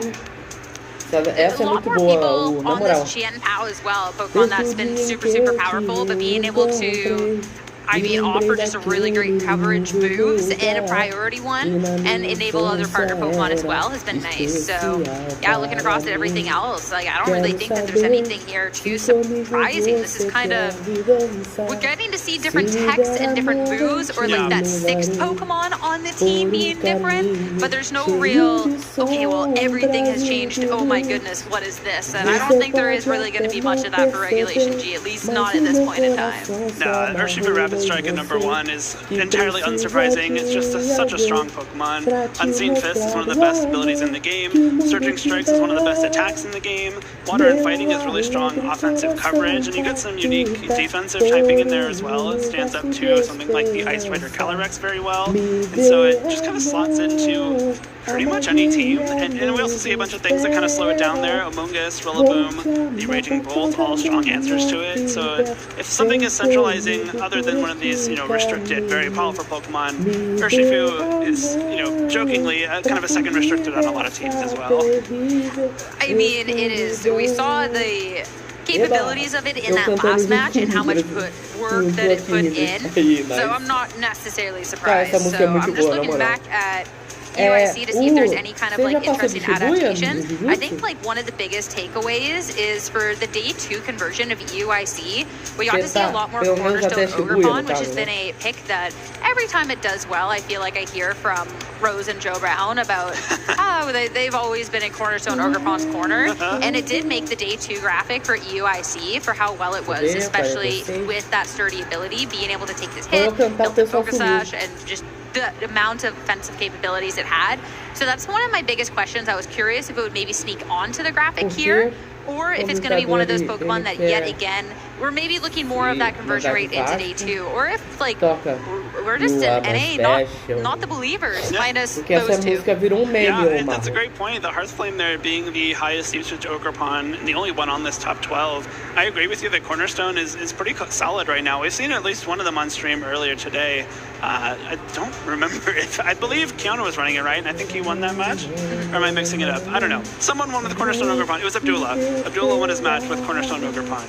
And so we've got to see it in action, and I think it's really strong. Again, it kind of matches up well to a lot of these Pokemon on your screen. Sturdy is really nice in a metagame such as this one, where a lot of things hit very, very hard and are going to be swinging for big one-hit KOs. But if you have that sturdy ability to guarantee that you stick around for at least 2 attacks, that can go a long way. I think one of the biggest changes too, in comparison to what we saw at EUIC, I think I was more surprised to see the lack of it for day one of EUIC as opposed to it being here now. But that Iron Hand sitting at that 20%. Iron Hands, especially when you have a meta with this Miraidon, you set up this electric train, you get to actually use your ability in the Cork Drive, because you don't see booster energy Iron Hands. Like, we're always on something like that Assault Vest instead. So actually having an ability in those cases and having that fake out, having that bulk, and actually a really good amount of damage is really nice. So something that was a little surprising for day one of EUIC, but we're making it all right here. Sitting at 20%, sitting pretty. Whimsicott and Landorus, they're taking the last two slots. Again, two Pokemon that serve very different roles, but are also very important for a lot of teams. Whimsicott with that Prankster ability means that attacks like Tailwind, Encore, Light Screen, Fake Tears, those will all be moving first and allowing your partner Pokemon to be dealing a lot more damage, acting quicker, taking less damage from that Light Screen, and so a really useful utility Pokemon. Whereas Landorus, on the other hand, in that incarnate form, has very, very strong, again, spread attacks. It's been a constant topic of conversation with these big restricted Pokemon, with their attacks like Glacial Lance and Natural Barrage. Sandsear Storm is also very, very strong. If you also have the rain up, is very accurate, which is nice, but even without it, oftentimes you're hitting at least one of the two Pokemon. Don't jinx it, because that's a different topic of discussion. But we're starting to get ready here for our next match, so a couple of quick notes to be hitting before that. We've talked a lot about EUIC in the last international, so of course we gotta start looking ahead at the next one and getting ready. So this is an opportunity to scan the QR code, get some information about hotels, make sure you don't want to be the one that unfortunately books way too late, so you get that hotel that's 30 minutes away and you gotta worry about the traffic. I've been there, done that. Yeah, just get it now if you got the chance. Of course, NAIC is always a really good time. Really fun Pokemon, get to watch some great matches on the stream, and of course compete for the chance to be the North American International Champion as well. So don't wait and make sure to book your hotels using this QR code. And of course, there's a lot of great Pokemon action here on the day, and we're excited to bring you more. But of course, that isn't the only thing that happens on our Twitch channel. An opportunity to look back and watch past regionals and stuff here. Looking at Wednesday, we actually get that Indie Regional VG rerun, and that is the first Reg G event. Fun fact. Yeah. So that is a good opportunity to kind of watch where we are now and then look back to where we were. I think it's really cool to see the adaptation of that meta, and of course a lot of these different anime series that we got. It looks like we're all about Kalos this week, so tune in. If you want to prepare yourself for Pokemon Legends ZA when it comes out later this year, you get to watch some of the XY. Maybe Lumio City pops up on some of those episodes as well. You're like, I know that place. Yeah, we're going there soon. We're about to go. All right, so we are about to get underway here with our next round. Before that, a quick little break. Stay tuned. Swiss round 5 will be right after this. Hey Pokemon trainers, I'm here in the lounge with Chip Ritchie, one of our TCG casters, to talk about some of the news that we just got during the Pokemon Presents. Now, Chip, we saw something very exciting, ended up seeing some Pokemon Mega EX, so what is going on there? Yeah, very exciting. Pokemon EX, Mega EX I should say, returning to TCG. We've had a couple iterations of Mega Pokemon over the years, so I think alongside the release of Pokemon Legends filme do arco do Castelo Infinito de Demon Slayer nos cinemas. Assim, nada demais, nada demais. And also Mega Gardevoir EX. Wow, that is going to be incredible to see in action, especially because those cards look very powerful. So powerful, in fact, that they're going to cost you 3 prize cards if they got knocked out. What does that mean for the game? Yeah, it's definitely a big thing, and it's a very divisive topic in our community right now. A lot of people are not a big fan of the 3 prize card mechanics, the tag teams, the VMAX Pokemon. I actually really like the tag teams a lot personally. So I'm kind of excited to see what they do with it now. I think it'll be really interesting because VMAX Pokemon were 3 prize Pokemon that evolved from 2 prize Pokemon.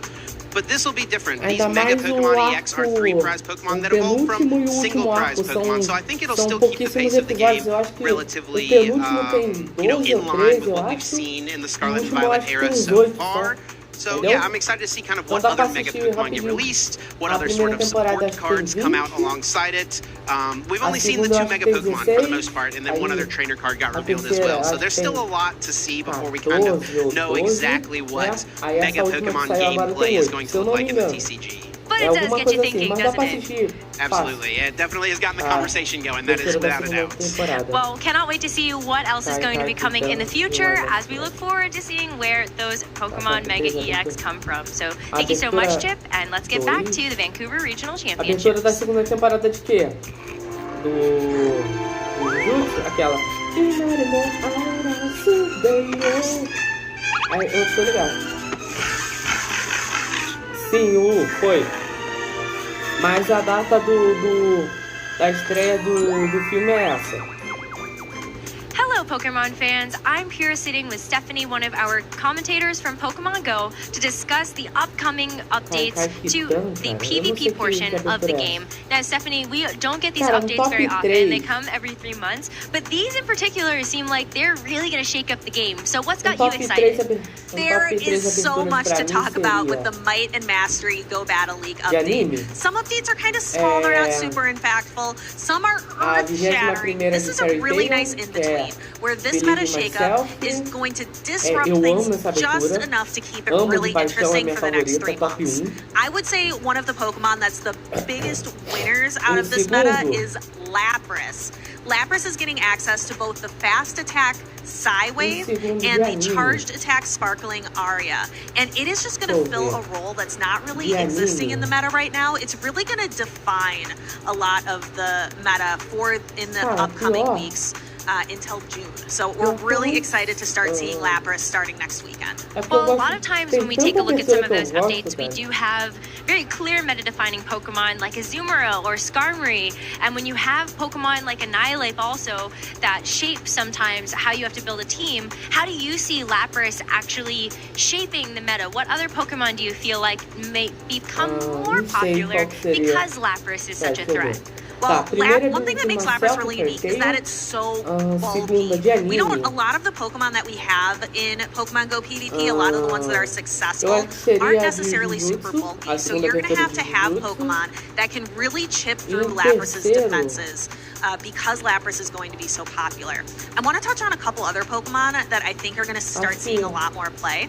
For example, Sableye is going to benefit from the foul play buff. Sableye has been popular. It's kind of fallen out of usage lately, and I think it's going to come right back to the top. I think foul play is going to help it. The foul play buff is going to help it come right back. And there's two or three Pokemon that I think are going to be kind of surprising, especially the like DG players that are going to be good. A lot of people were shocked. Grumpig suddenly got very, very good. What in the world? Because it got access to 2 attacks, Psywave as well, just like Lapras did, and Dynamic Punch. And Dynamic Punch just got a little bit better. It's become more powerful. So Grumpig is looking like a really fun spice pick. I think it's going to be a little more useful in Go Battle League versus in the championship meta, but that's a really fun pick you're going to start seeing. You got to start clicking on your spoinks. You got to start catching them. Maybe you weren't before. A couple others, Shadow Dusk Noir is another one that is going to be really popular, or just Dusk Noir in general. Anônima, It got access você to Dynamic voltou. Punch, Você which tá gave it preparada a para really dia solid 11 de coverage setembro, attack. Anônima? Typically in that line, Dusclops is more of the preferred Pokemon to use because it's bulkier. I think if they gave Dynamic Punch to Dusclops, it would have broken everything. So they just gave it to Dusk Noir instead. That's smart. You got to find your game balance in some way. But Shadow Pokemon are a very interesting topic because we don't actually get those in the Pokemon video game. But Shadow Pokemon, where sometimes they lack in bulk, they really matter in power. And that's why we see so many on so many teams. Are there any other Shadow Pokemon that you feel like might become more popular now with these updates? Actually, I would bring it back to Sableye. Anônima, dia 11 de setembro estreia o primeiro filme do Arco do Castelo Infinito nos cinemas brasileiros. Which is exclusive to Purified Pokemon. However, if you use Shadow Sableye and you're using that foul play buff in addition to something like Power Gem, you can even now use Dazzling Gleam starting next weekend with Sableye in official tournaments. So that is another kind of like side grade option that you could use on it. I think Shadow Sableye is going to see a lot more play as well.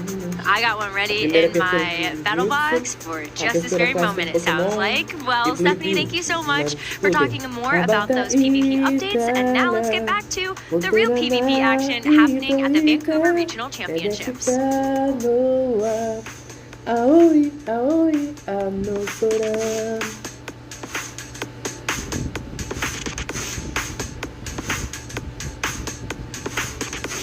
Não, essa abertura...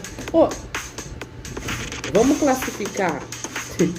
Tô te traindo não, amor. Ô, Anônima, por que tu tá falando que ele tá te traindo? Electróis é um Pokémon, Anônima.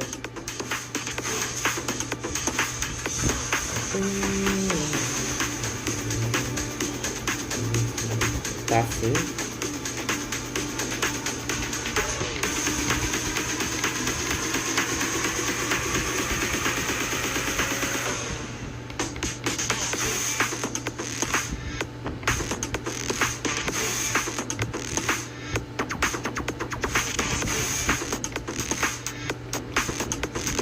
Esse pensamento, meu Deus do céu.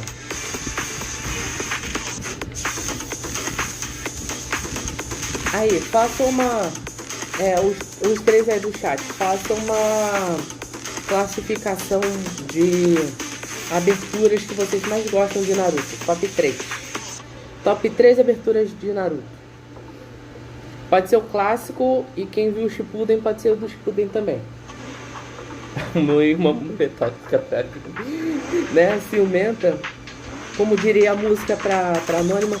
Ciumenta, para de ser tão ciumenta. Ó, eu começo. Rainha do Capo, então, né? Ó, eu começo. Eu vou classificar as 3 do Naruto clássico. Em terceiro vem acho que é Haru no Hakata, que é aquela aquela do que na versão da SBT é a segunda parte do exame de Chunin, eu acho, né? Que é as batalhas, né? Que tem a batalha do Sasuke, tem a batalha do Naruto contra o Neji. Essa ficaria em terceiro.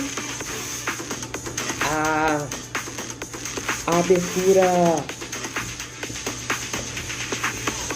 Não, sabendo pelo menos uma característica dela, eu já tenho uma ideia de qual abertura você tá falando. Então, a batalha do exame Chunin lá, do Sasuke vs Gaara, do Naruto vs Neji, em terceiro. A abertura que o Shikamaru faz a equipe de resgate do Sasuke.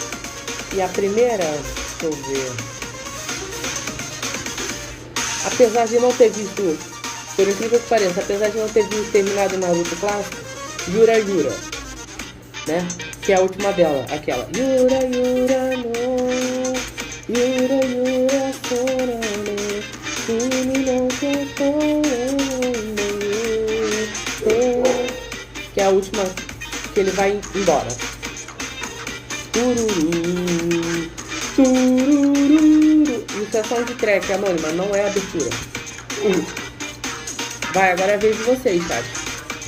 Top 3 aberturas Top 3 abertura de Naruto clássico. Quais são as 3 favoritas de vocês?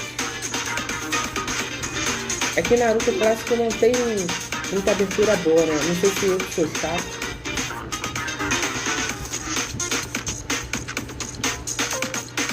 Ah, tá. É aquela.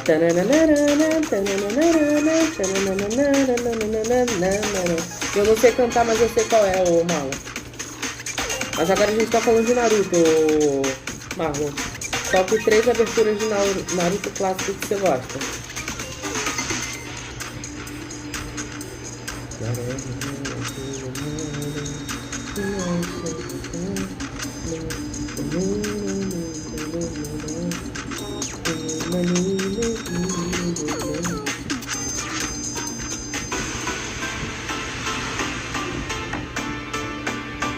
Zabuza?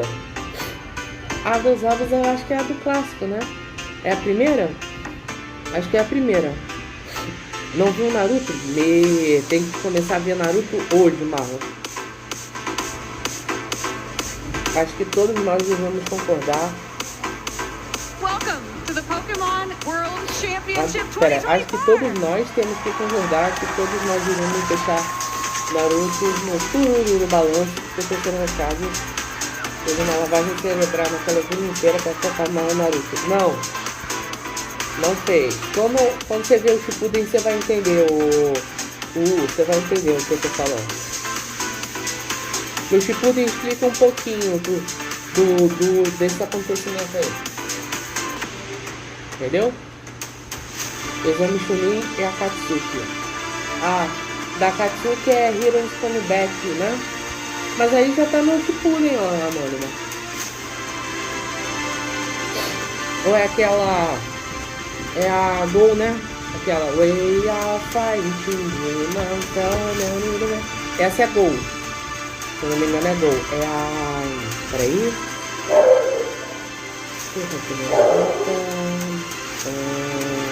We're so excited to come together and celebrate Pokemon. Parece que essa é a quarta, se não me engano. Líderes, cadê o regional? Só enrolação. Ué, já teve 4 batalhas já. A próxima a gente ainda vai ver como é que vai ser. Online resources. There are a lot of phenomenal ones for Pokemon Go. Então é Heroes Come Back, tá? In addition to that, okay. I talk to a lot of my friends, play a lot of practice games with them, é a que eu menos gosto da Anônima. Eu gosto de My Friends, que é a próxima dessa, né? Que é aquela...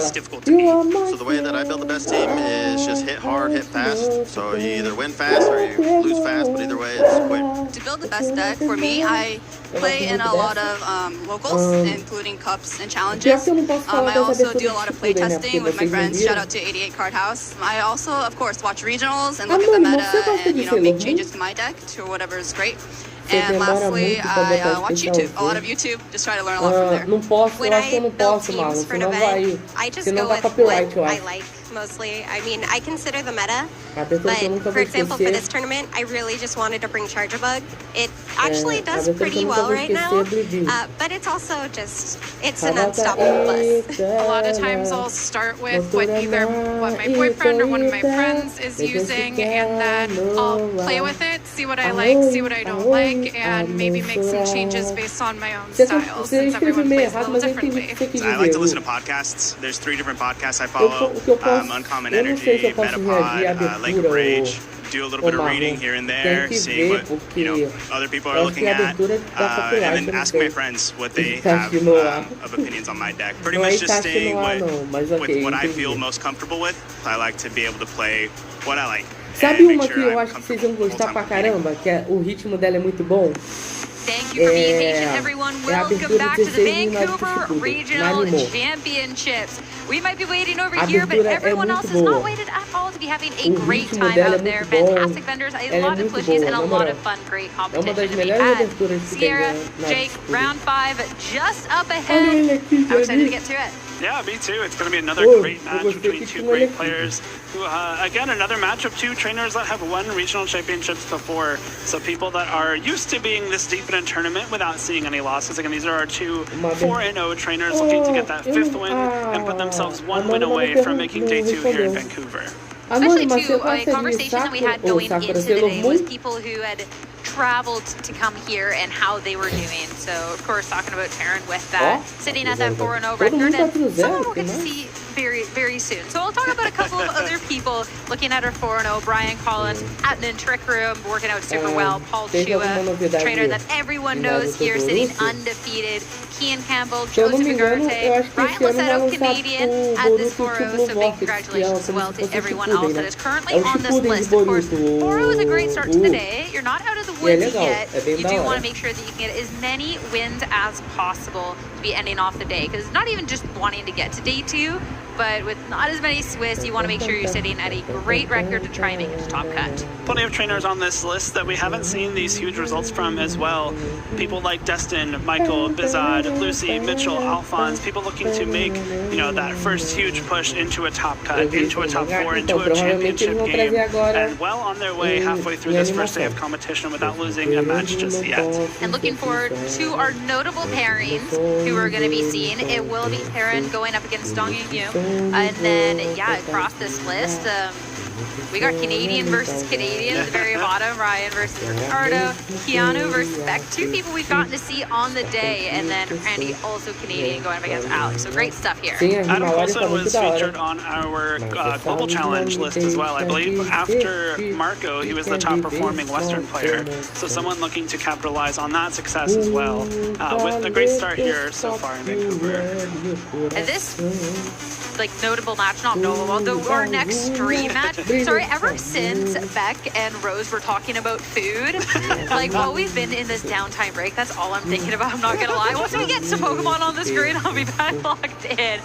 But to see Onion here to try and keep for another time, both of these players, I think is really, really cool. And then Taryn, of course, is someone that we got to see at UIC, then making a long journey across. When we get to see the Toronto Regional Championships and some of the trainers that come across, that is still a long journey, do not get me wrong, but Canada is massive. And to go from, well, the Toronto to Vancouver is like another 6 hours. So for Taryn, like, you must be exhausted, like, especially coming off UIC too. Yeah. You're so tired after a big event like that, and immediately turn around to make a big run here in Vancouver is really impressive. A great start to the day so far. But standing in his way will be an American player, Donghoon Yum, and it's going to be cool to see how he is doing here as well. A regional champion just a couple years ago in Milwaukee, and so finally getting that big breakthrough win after a bunch of top 4s and top 8s. Looking to add a second trophy to his case. So a little early, but went over to the stage to see the players. And is that a little chef hat we got? He's cooking. All right. And I see the team, and I'm like, all right, there's some pieces to this. But I think I think other people have maybe outcooked him on today. I'm not gonna lie, but maybe a little bit. You're still cooking, but it's okay. Well, the Chi there can do some roasting with his fire type attack. So maybe he's just is it like a Ratatouille where the Chi was under the hat, and that's how he's cooking? I've never seen Ratatouille. Okay, never mind. On the other end, Taryn, trainer, like we said, just did very well over at UIC. Yo, there's a barrel under the hat! There was a Pokemon under the hat! What? It's a different rat under the hat. Little cute little blue rat. Oh my gosh. That was perfect. I did not expect that. I didn't actually think there was... I thought that you were overcooking when you talked about Pokemon under that. I didn't think there was actually going to be a Pokemon under this hat. Vindication. Ela usar esse presente, então. Like I was saying though, Taryn, a player that is from the UK, just performed very well at his home international championships, but did win a regional in Perth, Australia just a couple years ago as well. So no stranger to flying overseas, entering a regional in a region other than his own, and walking away with the victory. Looking to do so will be the same 6 Pokemon that were used to win the World Championships last year. It is the Acompanhando Hearth Flame Mask, Miraidon, Whimsicott, Urshifu, Rapid Strike, Iron Hands, and Farigiraf. At the Urshifu Rapid Strike, of course, sometimes we get to see the full coverage of moves. Sometimes it's this taunt, and looking at this taunt, this is a great way to try and shut down options on the opposing enemy team, especially when you are looking at a Alex Ice Rider that maybe wants to twist these dimensions, and you want to try and shut that down, or make sure Lucas doesn't get out of control trying to sport things. That is just such a nice little option. And of course, Whimsicott, maybe one of the most annoying, if not the most annoying Pokemon, when you're looking at stuff like this Encore. One protector detect Gonorrhea on the other team, you can lock that down. Or even just into a move that, well, it's not really doing much to your Pokemon. So definitely when we look at Ongun, something that he has to be cognizant of. Definitely something that can be really scary on a team like this one, where you have some very, very hard-hitting Pokemon, like the Mystic Water Urshifu, like the Choice Specs Miraidon, like the Hearth Flame Mask Ogerpon. If you can lock one slot down into a Protect, Taunt, like any kind of support move that's not doing damage, or just like a weak attack that won't be threatening that Pokemon that you're sitting next to the Whimsicott, you can just start attacking the other slot and create so much space for that Pokemon. And if you get a turn or two behind against a team that's as strong as this Miraidon team, it's going to be really difficult to recover. Now looking on to the opposing end, you feel strong going into this one. Let's judge the team and see if that is be justified. The Urshifu Rapid Strike on this side is going to be the Stroller Terastallization, so a lot of output damage damage. So no surprise there to maybe see that close combat. Instead, make sure you have that coverage and do as much damage as possible. Chi, also just a machine. You're talking about it cooking. You have that overheat, you have this heat wave, and of course that Beads of Ruin to make sure you can really capitalize with something like that Flutter Mane. And of course, Calyrex Ice Rider, one of the best restrictors we got. I like the combination of the Choice Scarf and the Booster Energy on the Flutter Mane and the Chi. It gives you a really strong fast mode on a team that has this Calyrex Ice Rider that sometimes likes to set up that Trick Room. And of course, the Urshifu Rapid Strike with the Focus Sash can operate pretty well in or out of Trick Room, especially given, you know, it will always be able to take one attack without being one hit KO'd. On top of the Sturdy on the Cornerstone Ogre. So it's kind of these little defensive twists to a team that allow it to kind of give it some survivability on an otherwise, you know, pretty offensive team. Looking at the Amoonguss as well, whether it comes into effect, whether it's something that we get to see, but no protect on this one. Instead, opting to go for that Clear Smog and that Pollen Puff. So why choose if you can just have both? Of course, that's where you are going to be lacking. Well, Amoonguss is now a free hit into things, but hey, you have the options here. Yeah, that Pollen Puff could be a huge deal. We saw the heal pulse on Clefairy last round being the reason that James Beck was able to control the end of game 1. So if we get to a similar position where Amoonguss, especially in Trick Room, is able to start throwing some Pollen Puffs into that Calyrex Ice Rider, it can become very difficult to take down. Looking at the Rocky Helmet onto the Amoonguss as well, that's something going up against the Urshifu Rapid Strike on Terran's team. That could do a lot of damage. Terran, this is a very similar team as he ran at Birmingham where he got top 16, except it was that single strike Urshifu instead. Ooh. But now this is a Pokemon that with that Surgeon Strikes, it would be 3 hits. So if you get caught on the wrong end of things and that Amoonguss swaps in, that's a lot of unnecessary damage. And Rocky Helmet, just in general, you look at this Iron Hands, things like that, this Ogre Pawn, that's a lot of damage that could kind of stack up. Even the Electro Drift on Miraidon, despite being a special attack, actually does make contact. So you're not even safe with this Miraidon into that Rocky Helmet. And that can be a big difference maker, especially when you take into consideration something like the Light Screen, which is going to be helping mitigate damage.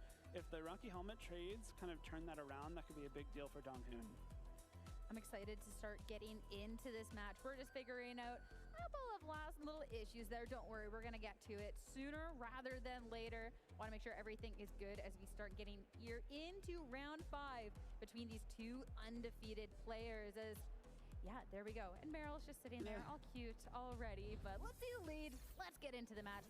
Calyrex and Amoonguss over on Donghoon's side, and Miraidon and Urshifu. So one mode a lot more power heavy than the other. A lot more power heavy on Terran's side, but Donghoon has the benefit of bulk here at the start of game 1. This Amoonguss, we just talked about with the Rocky Helmet, will threaten a lot of damage just by taking attacks, whether it is the Surging Strikes, the Close Combat, the Electro Drift. But if you're Terran here, I think you're not going to let that happen. You definitely don't want to be going for something like a Surging Strikes when this Amoonguss is in the field. And because he does carry Taunt and his Urshifu, a much stronger position than it possibly could have been as well. If you are looking at the trying to maybe stop a Trick Room, though, if you are looking at an Amoonguss that can redirect a lot of this bulk and a Calyrex that would maybe love to thrive in these slower environments, you don't have the safety goggles, you don't have a grass terastallization, you would be forced to go into that Amoonguss if it does go for that Rage Powder. So instead, not wanting to attempt and Farigiraf's coming out. If we do get the Dimensions Switch, this is a Pokemon that could fare a little bit better into all things, or just try and reverse it as one Pokemon swaps out, the other presses on the go button. Terastallization for the Miraidon. The Patent Fairy type is one that we've gotten to see the biggest adjustment of here in Regulation G. And this is not only defensive in a lot of ways, but a great offensive tool as well when you are eyeing up the Dazzling Gleam. Rage Powder, so any taunt would have been pivoted into that slot, but Dazzling Gleam, that's going to hit the field. Really nice play here from Terran. This Dazzling Gleam will be boosted by the Fairy Terastallization and take Calyrex down to just about half HP remaining. And in the case that Calyrex did not go for this Glacial Lance, did not go for Trick Room rather, and instead went for this Glacial Lance, you see it takes much less damage than if it had Terastallized and remained a Dragon type. Interestingly, it took under half, so maybe able to survive a Glacial Lance without that Terastallization, but the Electric Seed, thanks to the Electric Terrain being up, huge for Farigiraf here. And no Trick Room, so Dimension still in Terran's favor. His Helping Hand is going to make sure you can do as much damage as possible. Protect. Calyrex wants nothing to do with it. Dazzling Gleam is only going to be hitting the Amoonguss on this turn. A little mushroom that can normally stand up to these hits really, really well. You have the Helping Hand, You have the terastallization, but you're not going to be nearly enough due to not being a super effective hit. Clear Smog, you're doing some damage back. It's super effective. That's still just not the damage, though. And I mean, what stops Terran from just doing the same thing again? Exactly nothing, actually, because this Calyrex on Donghoon's side is not Terra Fire. You cannot terastallize into a fairy resistance. It's got the water type instead. So you're gonna have to just sacrifice this Urshifu. This is the Focus Sash one, right? So it's gonna be able to survive this turn at least, but then what, right? Amungus probably gonna get knocked out here by 3 fairy attacks in a row, all resisted. And the unfortunate part of Clear Smog is that even though it's super effective, the massive drop in power just not enough to just catch this Miraidon, which is able to knock out Amungus, bring Urshifu down to Sash. This looks rough. It's a little rough out here.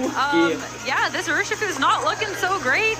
These two Pokemon have put out a lot of damage, and now already we get to see another Pokemon here for Donghoon. It will be that Flutter Mane. It is that booster energy that you talked about.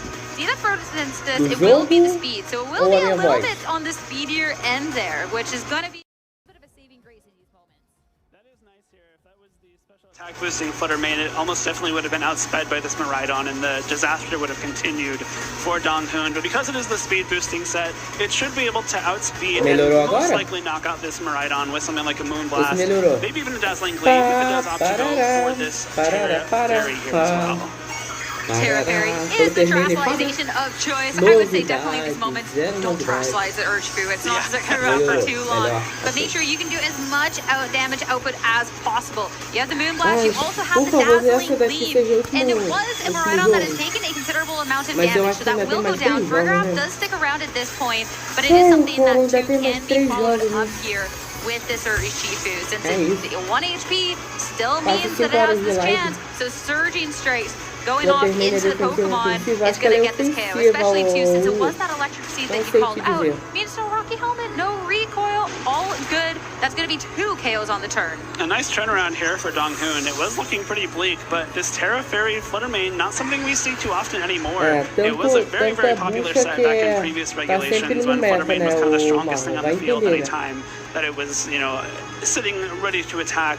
But showing that this Terra Fairy Dazzling Gleam is back, she's still got the power, and she's able to set up that Friggraff for KO, which now puts the Pokemon count 3-2 in Donghoon's favor. Now, obviously, the Urshifu is still at 1 HP, will be knocked out by any single attack, and this Iron Hands with the Fake Out will be very ready to do so, but it is a Focus Sash that does have Detect, and so it might be able to stick around for another turn. Other than maybe it seems to still Terran's Urshifu as well. I mean, this is where we can then maybe see, since the Flutter Mane has terastallized, maybe trying to go Fake Out into that slot if you want, if you do think that there is going to be the Detect. And looking at the Flutter Mane, though, it is also Protect, so it's kind of like, where do you want to place this? Do you want to keep the Flutter Mane honest and just get rid of the Urshifu? Right. Definitely a very viable option. It's tough because the Unseen Fist from Terran's Urshifu is a big deal here. You can't really protect your own Flutter Mane. Fake Out does come in and do a lot of damage thanks to that Quark Drive attack boost and Aqua Jet from Terran's Urshifu able to act first and knock out Donghoon. So the Pokemon count is now even. Electricity disappearing is actually a really big deal for Donghoon here because this Iron Hands will no longer have the Quark Drive boost. It will be hitting a little bit less hard, and thanks to the Calyrex already taking a Dazzling Gleam, that might be a difference maker from an attack, you know, from this Urshifu and Iron Hands doubling up on it enough to be a KO. I'm still eyeing up this Flutter Mane though, and what it's capable of kind of returning in terms of the firepower, because sure, it was Focus Sash for Donghoon, but the Urshifu on Terran's end, this one instead is going for that Mystic Water, which means, well, that one actually can be felled in one big swoop. Dazzling Gleam, again, another hit. I don't see how much damage that does. Urshifu holds on with 2 HP though, so that's a Surging Strikes in response. So Focus Sash, I guess. You don't need a Focus Sash, you're just going to survive. That's going to be a huge KO. Of course, with a follow-up from the Calyrex, you can get KO'd at this point, but that was a huge issue taken in the Iron Hands.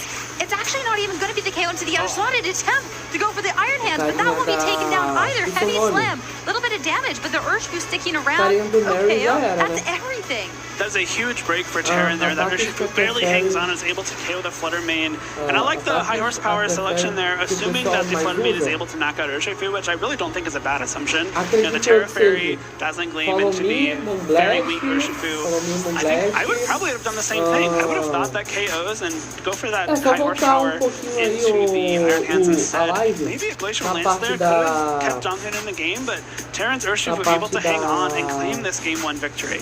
That was such a huge survival. And something too will be really interesting to see in the series if that was a potential of a roll or how that works out exactly. That was way too close for Comfort on Terran's end, at least from our perspective here.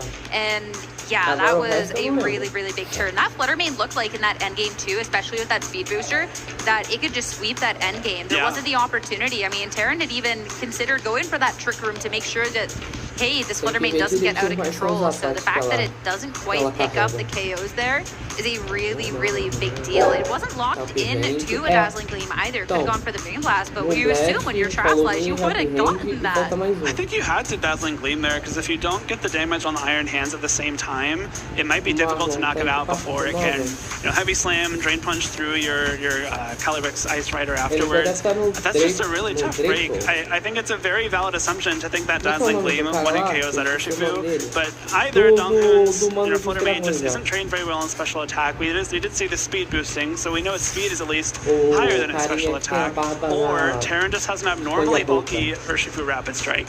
And now that that's info that both of these trainers have, Donghun maybe has to plan his endgames a little bit differently, knowing that, okay, I can't just rely on Flutter Mane's Dazzling Gleam to want to kill this Urshifu while getting some necessary chip damage in the other slot. And at this point, we don't know if it was a roll or if it's always going to survive that. And we don't have that information if Terra knows that either. So at the same time, if you get to a similar endgame situation and that was a roll, it's then an outcome that can be drastically different. So then do you even want to switch something up knowing that it was that close? 2 HP was the difference between winning or losing that match. Game 2, a lot of a different lead coming out from Donghun. We saw a very passive one before with that Calyrex Ice Rider next to the Amoonguss, but now Chi-Yu and Flutter Mane up against the Miraidon and the Urshifu for Terran. This is a cool lead from Donghun because the Beads of Ruin, if that was a damage roll to win a kill the Urshifu, thanks to Beads of Ruin, it will now almost definitely knock it out unless Terran opts to Terastallize the Urshifu. If you do that, you can't Terastallize the Miraidon, which also probably gets knocked out by a Terra Fairy Dazzling Gleam with Beads of Ruin. So a really strong offensive lead here from Donghun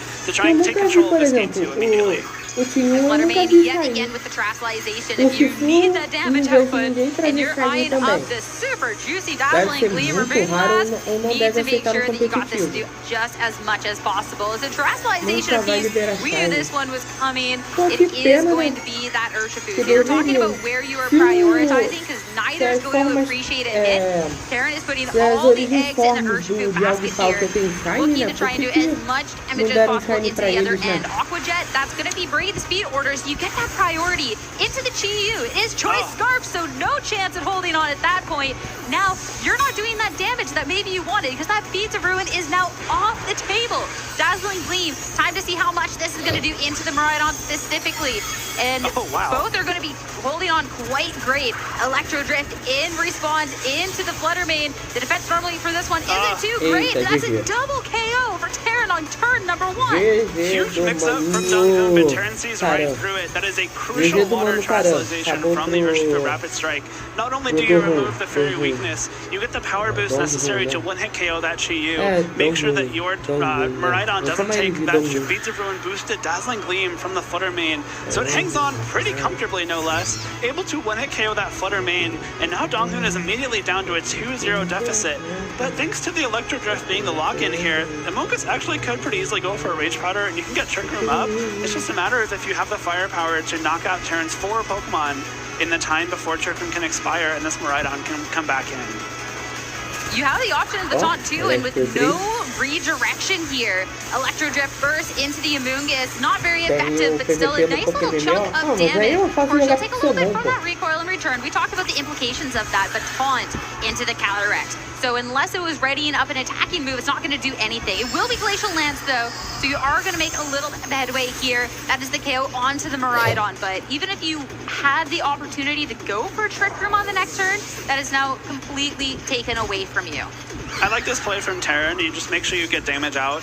Even though the Amoonguss does resist that Electro Drift, it's still going to really big chunk. And by taunting the Calyrex, you guarantee that Trick Room doesn't go up, so this Urshifu will be acting first. Iron Hands and Frigoraph maybe would have liked the Trick Room. It depends on how they're trained, because Iron Hands a lot of times people make sure it's as slow as possible to be kind of an answer to Calyrex Shadow Rider and Trick Room.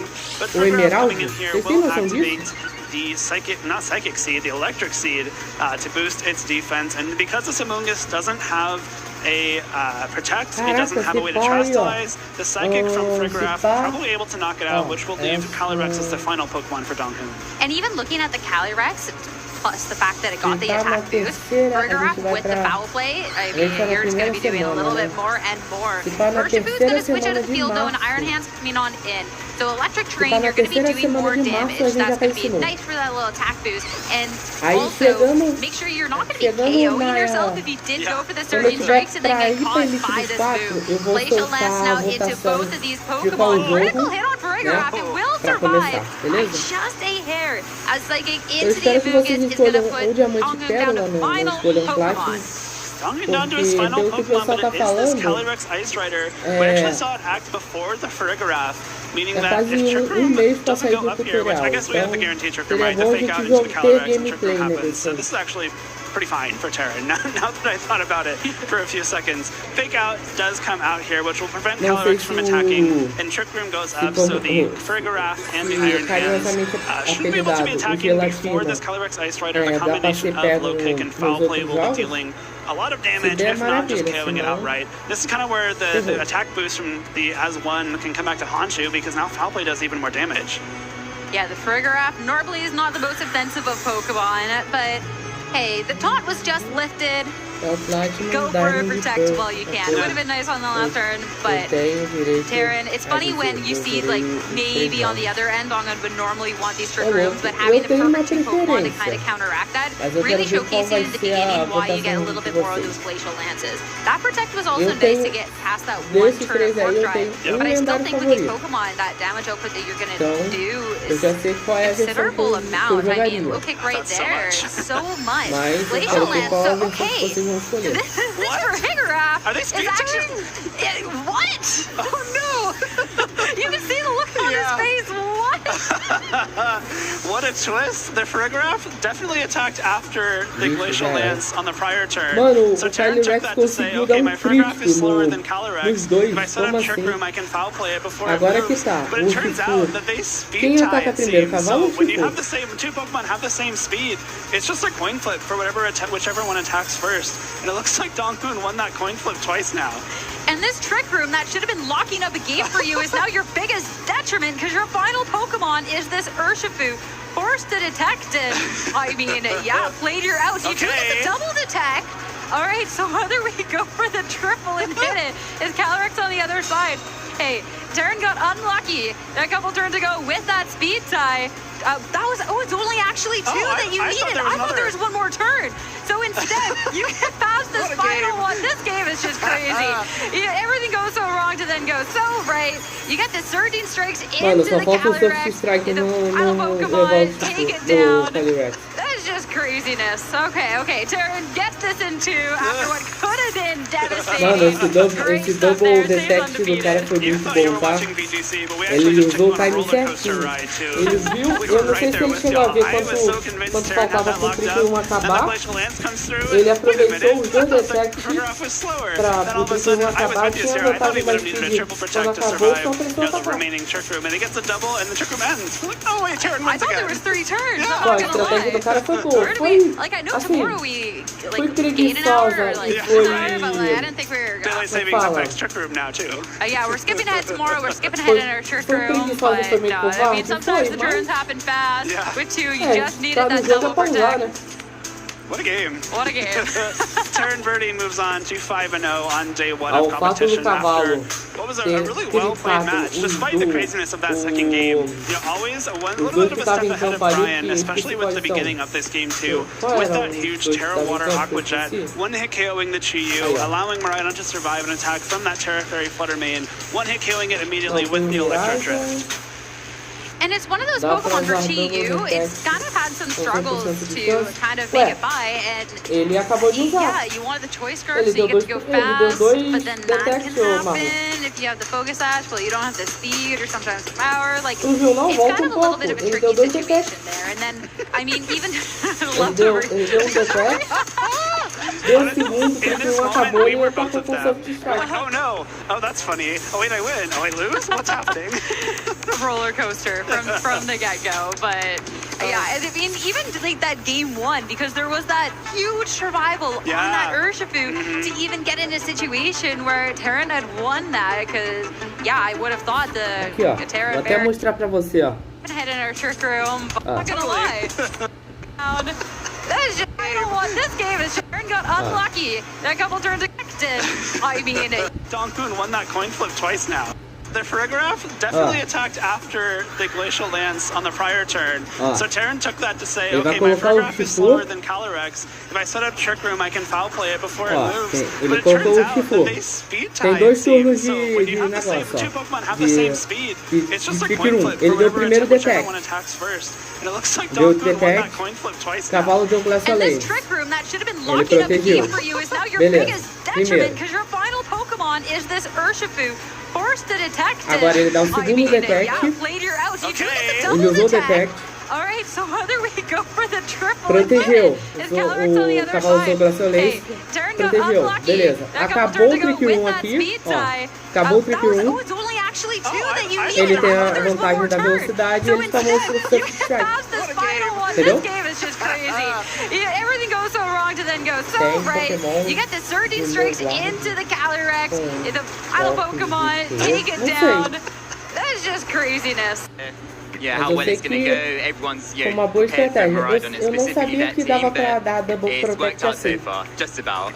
Well, that match was such a great showcase of you can still be prepared Oi, and know moça that it's out in the bonita. field, but you can still find ways around Será it. que a moça bonita vai fazer And I think entrevista amanhã também? the team is so, like the 6 Pokemon are so set and their movesets are so set that it's the EV spreads really, and that's where you get the advantages, and well, it helped out in that set a lot. Well, that game number 2, though, your Farigiraf got hit with a critical hit, and you kind of looked like, oh gosh, like what actually is going through your head when your Farigiraf is supposed to be pretty bulky. So I saw that, and I knew I could take at least one Glacial Lance at +1, and I was fine with that. I saw the critical hit, and I was like, as long as I survived, I was happy. I thought I'd got the game won. But then what was really crazy was the fact that his Calyrex Ice and my Farigiraf speed tied. So I thought I was totally safe setting up Trick Room. I had the game won, and then his Glacial Lance went first on the Trick Room, and I was like, oh my, I've lost. But you got the double protect, and then the Trick Room expires, and you clean up with the Urshifu. And so after feeling that, like, what were you thinking about preparing for a potential game 3 in that situation? Yeah, so when I saw that, I thought, okay, well, first of all, I need to get these protects. So if I get them, I would just win anyway. But I was kind of thinking, my lead was quite strong. I felt good. I was surprised that there was a Flutter Main Chi-Yu lead, but the fact that my Aqua Jet could KO the Chi-Yu in one hit meant I was a bit more comfortable. So, to be honest, I probably would have done the same thing and just hoped it went better this time. Yeah, maybe just get the speed tie in your favor right off the bat. That would have helped, yeah. Certainly would have. But, Taryn, I want to go dive in a little bit more onto some of the specifics on your team. So, I know this team looks familiar. Luca Cherubelli ended up winning with the exact same 6 of the World Championships last season, but you have a couple of differences that I feel like makes your team a bit unique. On the Iron Hand specifically, you've got Heavy Slam over the Wild Charge, which was a move that we saw Luca use, so talk us through that choice on your team. So when I first started using the team, I figured, Wild Charge is an obvious choice because of the electric terrain and the boost, but I hated the fact, because I wanted to use low kick as well, I hated the fact that I couldn't hit Amoonguss. So to start with, I tried Terra Grass, but that was a bit weak to Calyrex Ice. I also really wanted to one-shot Flutter Mane without taking recoil, because on a Pokemon as bulky as Iron Hands, taking recoil was a bit wrong to me. And also, Clefairy can be quite tricky sometimes, so just having a move that can, you know, basically, Iron Hands basically sits on Clefairy with a Heavy Slam, and that really helps. And I've not missed Wild Charge at all, really. That's good to know. Maybe that's going to have to be a choice that I pick up as well for my own team in Exploration. And when it comes down to just the amount of practice you've had with this team, this is not the first time that we've seen you actually run this 6. You got a top 16 at Birmingham as well, but that one actually included the Dark Urshifu. So talk us through that choice a little bit. So yeah, once again, going back to the World Championships, when I was kind of preparing, I played so many sets trying to figure out what team I wanted to use. I finally settled on this kind of Miraidon team, and the most teams in the past I've used Dark Urshifu where Water Rush might be a bit more standard. I kind of like the animation of Wicked Blow a lot more than Surgeon Strike. It's pretty awesome. It's amazing. And so I just defaulted to Dark Urshifu. It did me well in Birmingham and Worlds. But for EUIC, I started to realise a lot of people were going to Mystic Water Urshifu. And that interested me more than the Focus Sash set, having a bit more bulk, a bit more power as well, to be able to hit Chien-Pao, which is something that the team really struggles with, especially if you're Dark Urshifu. And so I tried it for EUIC, it was amazing, and I don't think I could go back now. So yeah, it was more like the default choice was Dark Urshifu, but Water just felt so much better. Well, those Surging Strikes were absolutely incredible, weren't they? Incredible. Yeah. So I think I'm with you. The Urshifu really felt like it was just the perfect thing for your team, especially in that matchup. Yeah. And so I love that, especially because you've got the Mystic Water, right? So you are really leaning into the double water type attack. You actually don't have close combat on your team. And so how have you enjoyed having Taunt over not having something Taunt's like been close amazing. combat? I've absolutely loved it for stopping Pokemon from setting Trick Room. So in that matchup, I taunted the Calyrex Ice to stop it from trying to set Trick Room, or maybe to stop it from being able to protect. As it happens, the taunt wore off quickly enough anyway, so it didn't matter. Pokemon like Amoonguss, being able to shut that down, Zamazenta, you can taunt them to stop them from wide guarding.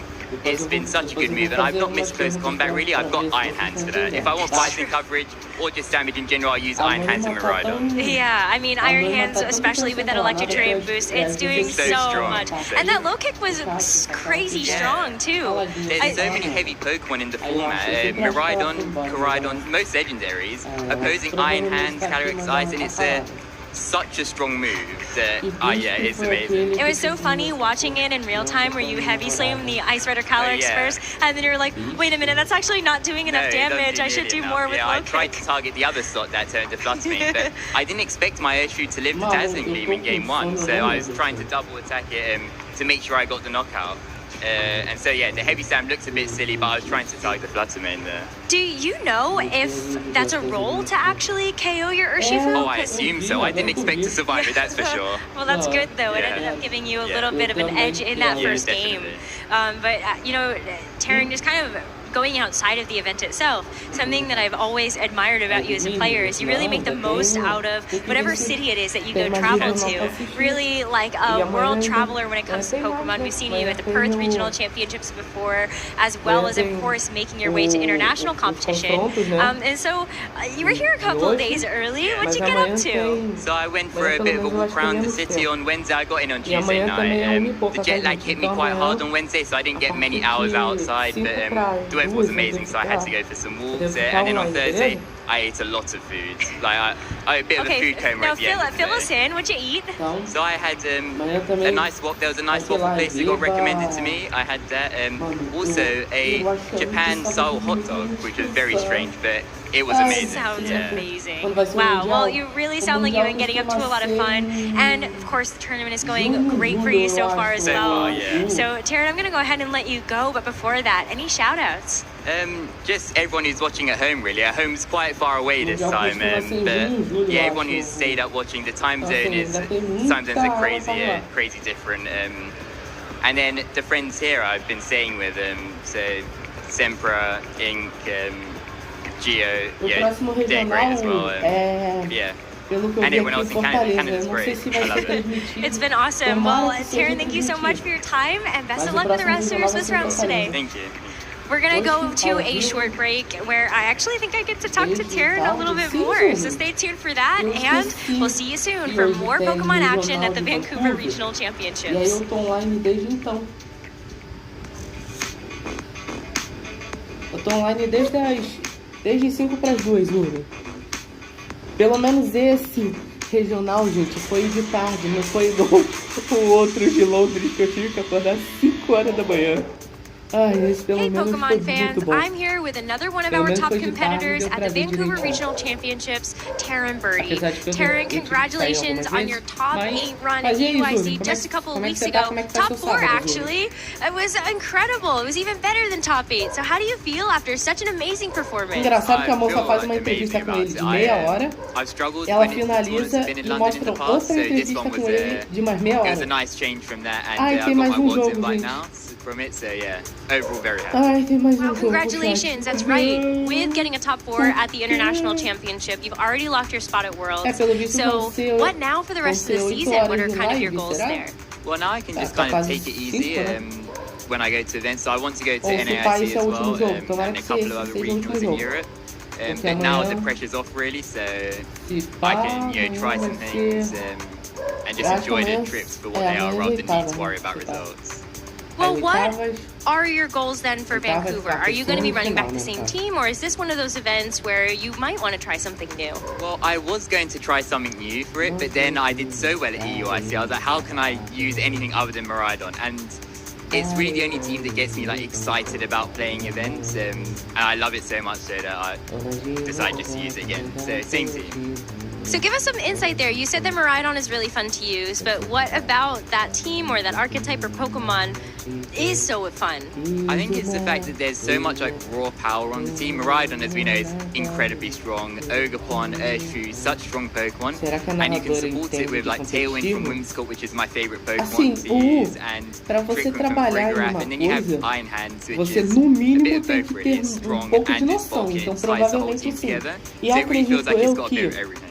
It really does seem like it fits all of those boxes, but this team in particular that you're using, and just to remind everybody, you have the same exact 6 that we saw Luca Cherubelli win the World Championships with and really popularize. And so that's Miraidon, Ogerpon, Hearthflame, Whimsicott, Frigoraph, Iron Hands, and Urshifu. But we've seen 2 different variations of this team. Arubega, one of the first players that used this team, had Dark Urshifu, but the Luca Cherubelli Worlds team and your team as an EUIC used that Urshifu Rapid Strike. So what do you feel like the 2 main differences are for why you would want to put one Urshifu over the other on that team? So the Dark Urshifu, and I love Dark Urshifu personally, I use it at Worlds and in Birmingham Regionals. I think it gives you a bit of a better matchup into Cali's Shadow teams, and also it's just like a bit more offensive, and you try and play a bit more on the front foot with its power.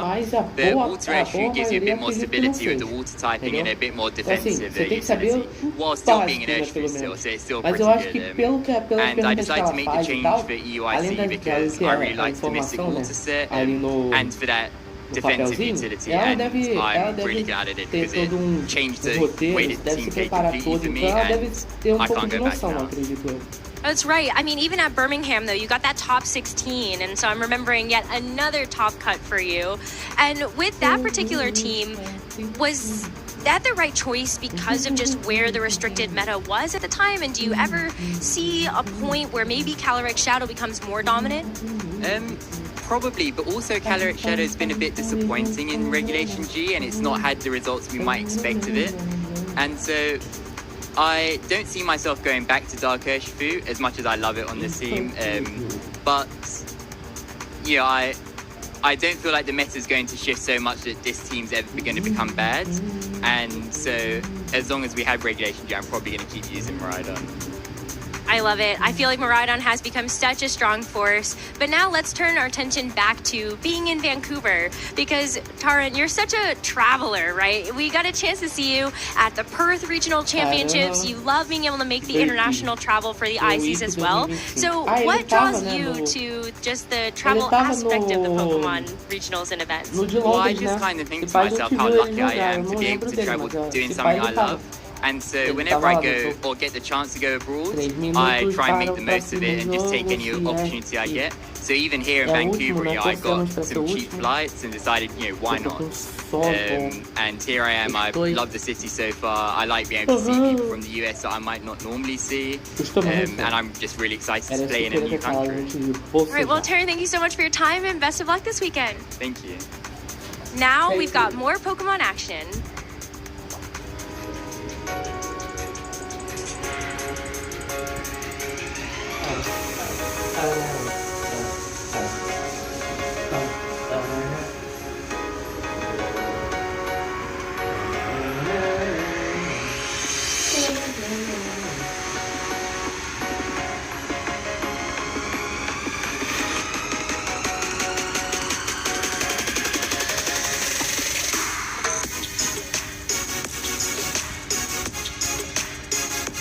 Também tem aquele fator, se a narradora não souber, a gente ensina ela.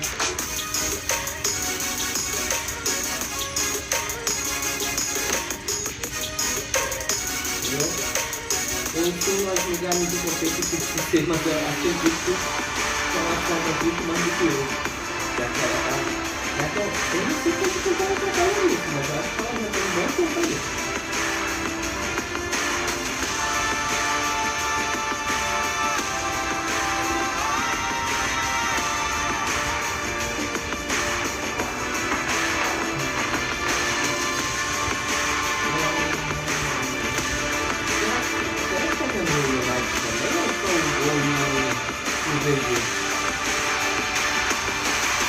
Alguém consegue entrar no canal da Pokémon Company e ver se tá dando o Pokémon? So usually I really like to use online resources. There are a lot of phenomenal ones for Pokemon Go.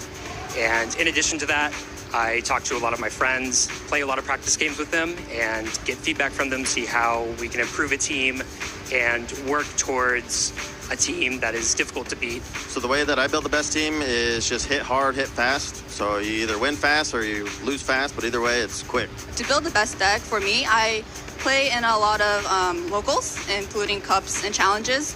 I also do a lot of play testing with my friends. Shout out to 88 Card House. I also, of course, watch regionals and look at the meta and, make changes to my deck to whatever is great.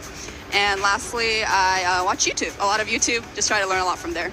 When I build teams for an event, I just go with what I like mostly. I mean, I consider the meta, but for example, for this tournament, I really just wanted to bring Charge-a-Bug.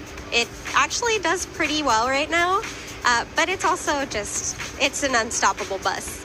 A lot of times I'll start with what my boyfriend or one of my friends is using, and then I'll play with it, see what I like, see what I don't like, and maybe make some changes based on my own style, since everyone plays a little differently. I like to listen to podcasts. There's 3 different podcasts I follow.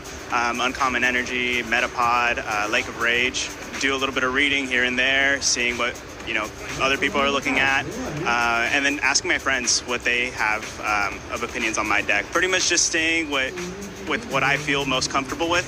I like to be able to play what I like and make sure I'm comfortable the whole time competing.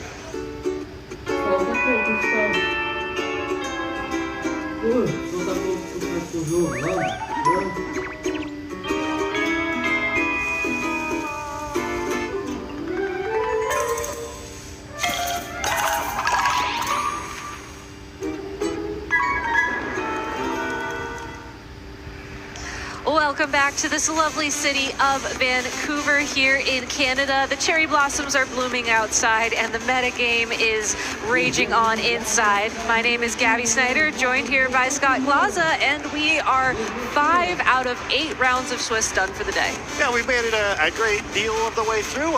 Fortunately, the mythical Game 3 is still unknown here, so we have a few minutes before round 6. There's been some good games out in the floor, though. I know that we were joking about trying to get the floor cam over there at some point. I hope we can do that someday. I think that would be fun. Yeah, it's clear that someone is having a very long Game 3 set. It just doesn't occur against Dream.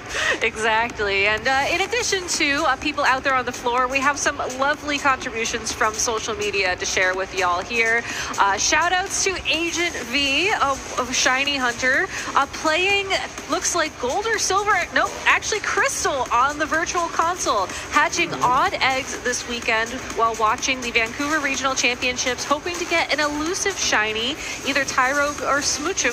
Wish me luck, everyone. V, good luck. I know that it's also Fuecoco Community Day in Go, and that's one of your favorite Pokemon, so hopefully the shiny luck is there, if not also in Crystal. Yeah, maybe like a consolation prize, right? Yeah. You may not get the shiny in Crystal. I think the odds in Pokemon Go pretty good. Actually, the odd egg does have increased odds of being shiny, too. I just never was lucky as a kid. Yeah, so. Me neither, yeah. So as far as I know, the odds were 0. Yeah, exactly. All right, moving on to our next post. Big thank you to all of our amazing professors and staff we have here in Vancouver this weekend. Thank you so much, y'all, for making this event so special today. Trainers, make sure you say hi to our professors this weekend and let them know what an awesome job they do. Yeah, it takes a lot of hands to put an event of this size, and I think things have been going pretty smoothly so far. Again, almost too quickly, right, as we efficiently get through our games. I know one thing that I cannot understate or overstate enough is that these tournaments cannot happen without the dedication and hard work of all of our professors. So thank you to all of y'all out on the floor, if you can hear me. Thank you to anybody who's at home who's maybe considering staffing an event in the future, and of course our lovely broadcast team and staff who make it possible for us to sit here and talk. Yeah, that's by comparison, pretty easy job. All right, let's see our next post. Oh, there he is! Sorry, I got surprised by Fuecoco. Where's your Fuecoco for Pokemon Go Community Day? This Fuecoco is having a lovely slice of pizza. Yeah, not a shiny Fuecoco, but maybe some shiny pizza there. Try to catch whatever you can. Yeah, oh my goodness. It's, I always love that Fuecoco is just no thoughts, head empty, bite, and, what a perfect snack for Pokemon. Yeah, this is indeed food, so okay to bite that. All right, Haseo, good luck with your community day.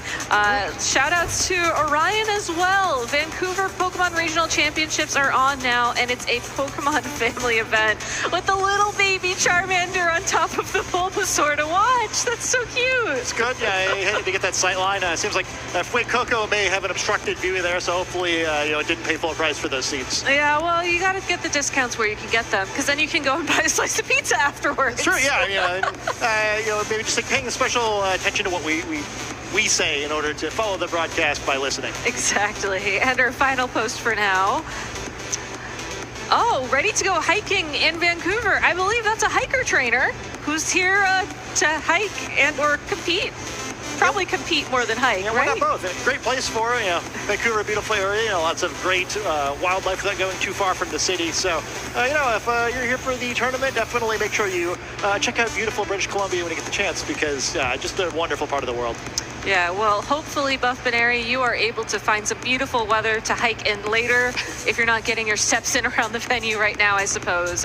Scott, you've been hiking around here before, right? A little bit, Is it nice? Yeah, I think it's just such a wonderful area where, you kind of get that kind of the whole Pacific Northwest, right, where there's kind of a nice variety of climates and a small amount of landmass. And yeah, we're not too far from the mountains here, where popular both for hiking and for skiing. Super cool area. Obviously, the weather could be, well, maybe not obvious to you guys who are not here. Weather could be a little better today. We're doing like the full-on Pacific Northwest dark, murky, and rainy thing. But they found the sun somewhere when they're doing that shot of the cherry blossoms. So I know it's got to be out there somewhere. Just let me know if you find the sun anywhere. Well, I don't think we've seen Groudon or Koraidon yet, so that's out. Maybe there's a Torkoal on the field, maybe somewhere. I actually, I lived in the Pacific Northwest for so long, and I only went hiking like 2 times. So I should probably rectify that. Yeah, not add today. a few days to the trip. Yeah, I would. Yeah, maybe next Vancouver. All right. Well, I'll try to find some more time so I can make it out there onto the trail, and hopefully the sun will arrive with it. What I won't find, ? Is a Calyrex, because we're going to talk about Calyrex Ice Rider now, and that was my beautiful segue into the best restricted Pokemon. Yes, I am biased. I will not be taking any questions. though you probably should ask some questions, otherwise this segment's going to be very, very short. Yeah, I mean, there's some trails out there, but you can ride your horse on. I probably would not do that in most of the hiking trails around here, where the Glastrier part of the Calyrex probably take up a great deal of the path, and also famously slow. But you can maybe I could probably use a trick room on my hiking to speed things up a little bit. Me too. There's a reason why I don't go hiking that often. But what I find really interesting about Calyrex Ice Rider in Regulation G overall is that it has been consistently in the top Pokemon. I don't think it's been consistently the best Pokemon out there. I think that Miraidon has kind of taken that crown, run off with it, and then also done like 50% more damage with it, because that's just how that Pokemon works.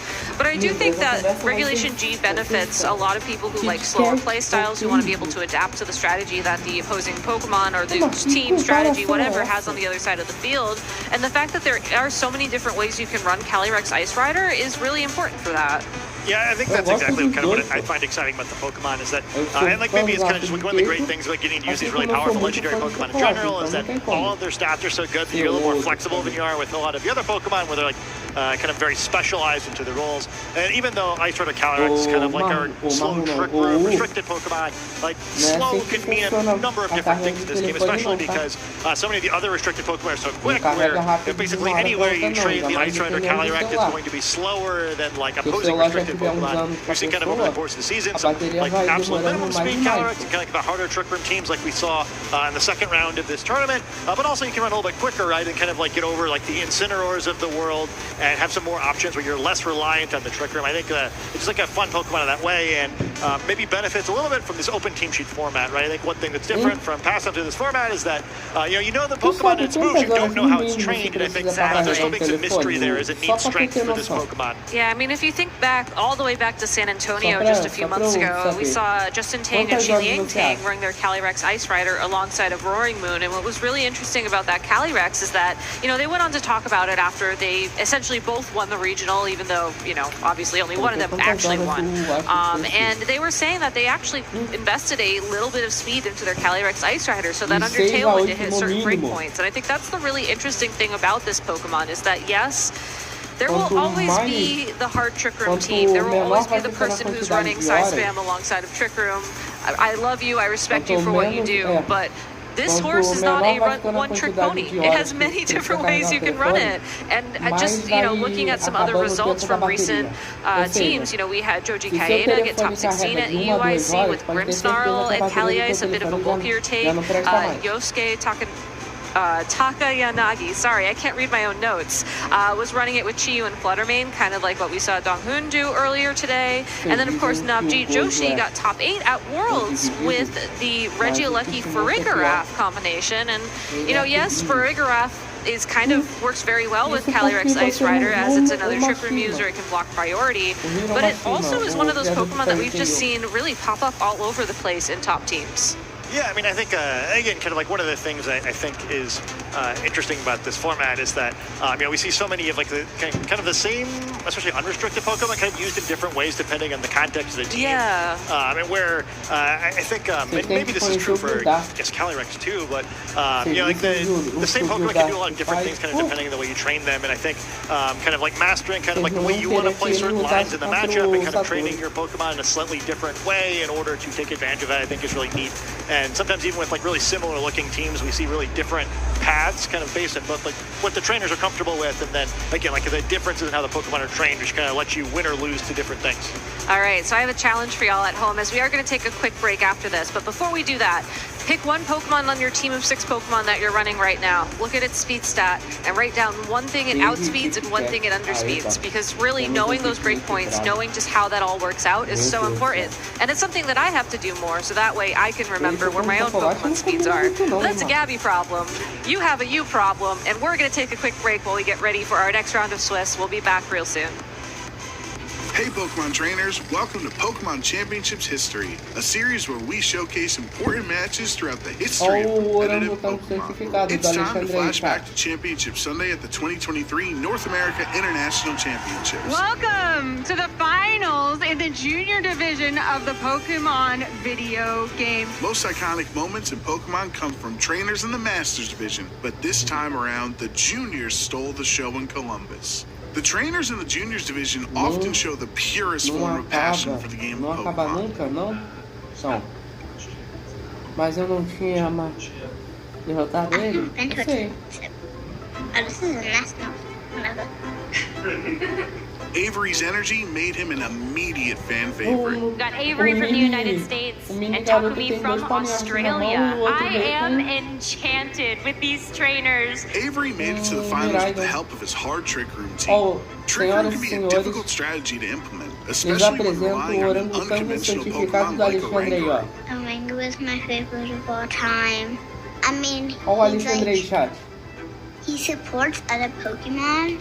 Oranguru is carrying a very interesting move called Instruct. So if you're able to get the Torkoal into position or something that's just going to be a little bit slower, then you can start firing off some big damage that way. Trick Room teams flip the game on its head by having the slowest Pokemon on the field move first. Tell us about your team that you're about to play. It is hard Trick Room. Hard Trick Room game plans can even be difficult for Masters Division trainers to pilot, but Avery was ready to show the world that juniors are wise well beyond their years. For his strategy to work, Avery's Oranguru would need to twist the dimensions. We're going all in with a terrestrialization on the Oranguru. Well, the game plan is being executed for Avery very, very quickly here. With Iron Hands going down, Avery brings Torkoal onto the field for free. Under Trick Room, Torkoal is one of the strongest Pokemon in the game. With the sun boosting all fire attacks by 50% and Oranguru's Instruct allowing it to attack twice in one turn, this Torkoal was ready to erupt. Of this Torkoal across the way as we see the eruption come through, and that's going to help a little bit, but Tinglu still takes a ton of damage on the switch in. With the momentum in Avery's favor, Takumi's savvy defense turns the tides of Game 1 and punishes Torkoal, putting the Australian youngster in a winning position. Despite properly setting up Trick Room, Game 1 got away from Avery. But even if Oranguru didn't work the first time, it was important for Avery to trust the process and rely on the strategy that got him to the finals. Se eu não me engano, esse molequinho foi campeão com o Oranguru ou Marro. After the exact same Turn 1 play in Game 2, Avery's Torkoal was ready to take over, which meant it was time for Oranguru to do it again. Avery once again has the opportunity to bring in the Torkoals. Let's do it again! Yep, there's the Instruct. Learning from his mistakes against Tinglu in Game 1, Avery made an adjustment to keep momentum on his side. This was where last game got a little bit different because he went for the overheat into the Protect. Let's see if Avery goes for it again. It is an Earth Power! See you later, Chi-Yu. Although it didn't have a single attacking move, Terrifier Oranguru was the star of the show. The ability to instruct your teammate to attack again would lead to more offense than Takumi could handle. Does it hit this time around? It's going to be another overheat from the Torkoal. Avery's confidence was back, taking down Takumi's team one by one. This championship would be decided in Game 3. The crowd became enchanted with Avery and Oranguru. It was incredibly amusing to watch such a simple yet repeatably effective strategy from a junior. With the first two games playing out the exact same way on Turn 1, there would be no surprise what these two trainers would do in Game 3. This is 3 games, 3 identical Turn 1s. If it ain't broke, don't fix it. With Trick Room set up, the crowd was chanting, "Do it again," knowing another Instruct was on the way. Avery's bravery, relying on a 90% accurate overheat to connect twice into Chi-Yu, would put him into a commanding position. With Takumi's back against the wall, he would put all his hopes into Terra Water Flutter Mane, but Avery's Oranguru had one final instruction: become champion. We know what's coming, and even with that defensive Terra, Avery is getting another bite of the cherry. Avery will be a well-deserved champion, showing a crazy strategy. I think people had forgotten about it too. Avery is immortalized in Pokemon history as a champion, captivating the audience's heart with his charming personality. As for the Oranguru that clicked Instruct 13 times in the finals, Avery summed up its role on the team perfectly. So, tell us about your Oranguru. How do you use it? It doesn't do any damage. Who knows what the future holds for Avery? And who knows what Iron Hands was going for in all 3 games? But we can be sure that Avery's future will be bright in Pokemon as long as he remembers to do it again. Thank you for watching. Let us know some of your favorite competitive Pokemon moments by using the hashtag #PlayPokemon. Welcome back to round 6 here at the Vancouver Regional Championships. My name's Gabby Snyder, once again joined by Scott Glaza, but this time we have your round 6 pairing all queued up and ready to go. It's all right, we did not do it again. This time we will show you a match. I think we're going to leave that to Avery, honestly. He's very talented. He's really good at it. Yeah.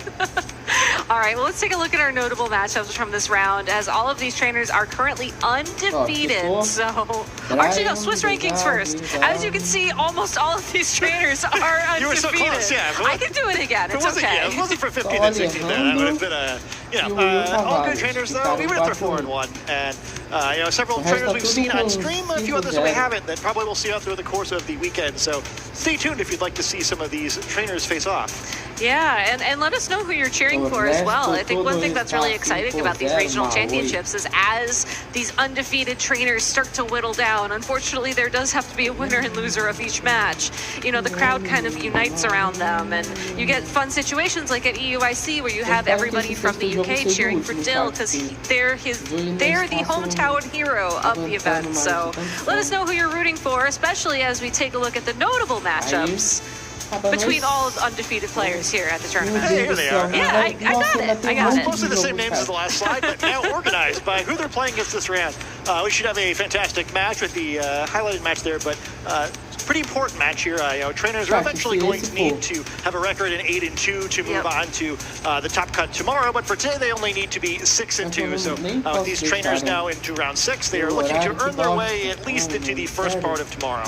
And you also want to lock in guaranteed championship points, and I think the best way to do that would be to hit that 6-win mark, because unfortunately, depending on how you do day 2, you may just get the same number of points that you would have gotten at the end of day 1. So you hit that 6-0 mark, you're comfortable, you know that you're going to walk away with something, and then you start figuring out, okay, now how can I win this tournament? Yeah, and it takes the pressure off a little bit too. I think especially this tournament where usually with 6-0 you still have a long way to go. This tournament, if you get to 6-0, you only have to go 500 until the top cut to earn your way there. So a little smaller tournament we sometimes see. Get your passports, trainers. A great venue, great tournament. Should see a few more of you showing up, but still a lot of fun. I'm going to translate that from sports talk, if that's okay. Going 500, I'm assuming, means you only have to win half your games, right? Yeah. Still got it. All right, well, on that note, let's go ahead and jump down to the stage where we'll be featuring a match between Joseph Ugarte and Brian Collins. Joe Ugarte, no stranger to this stream for sure, certainly knows how to win a tournament and has been pretty lucky, all considered, in the Pacific Northwest, as his first regional win was in Portland a couple of years ago. Yeah, it's I think certainly the best Portland Regional Championship trainer of all time. Did quite well there twice, but strong player and trainer in general. We see him on the screen a lot. I guess both being fortunate to win, also famously unlucky a few times at the end of his top cut runs on stream. So hey, I think one thing you can be sure of when Joe is on stream is that something interesting was going to happen. For sure. And his opponent, Brian Collins, who will be on the left-hand side of your screen, has a Torkoal there supporting him on the desk.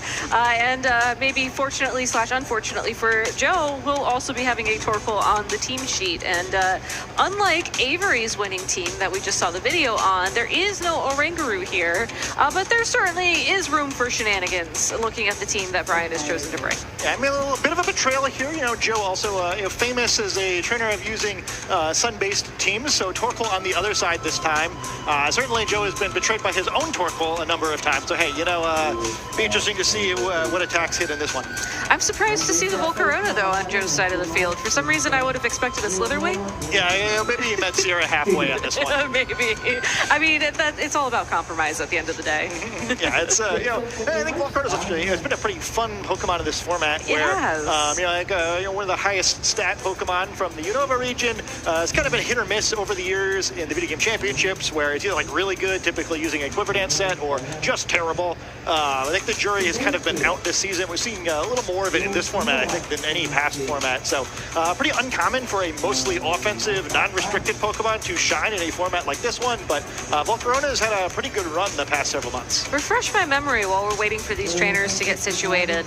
So I know Volcarona Hitmontop was really popular back in the day. Was that also a restricted format? I don't think it was. No, yeah, it was, I think it was just the regular or I guess we had no restricted Pokemon that generation. Oh right? my goodness. Like the only generation in VGC where we haven't. What a world that was. I honestly completely forgot that. But yeah, no, I remember that one of the players I'd practice with all the time would always lead Hitmontop Volcarona. They'd always go fake out Quiver Dance, and then I'd always be sad. So it is, though, like Heatran, one of those Pokemon that, like you just mentioned, you know, the jury's kind of out where it fits in Scarlet and Violet. That all being said, though, I know that Joe Ugarte has been running a very similar team at the past few tournaments with his restricted Pokemon choice, and once these trainers are ready, we can go ahead and dive into what exactly that might be, which happens to be right now.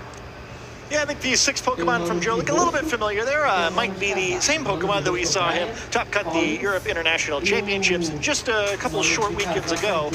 So, you know, he's proven how powerful he can be with his team. On the other side of the field, Torkoal is betraying him, as well as the Ice Rider Calyrex we just finished discussing, and a bunch of other powerful Pokemon, including a Smeargle that does not know its struck, but like Oranguru, does not do any damage. Yeah, so I did just look it up now that we've had a chance to really dive into this, and it does look like Joe Ugarte is using the same 6 from the UIC, which a lot of trainers have been doing.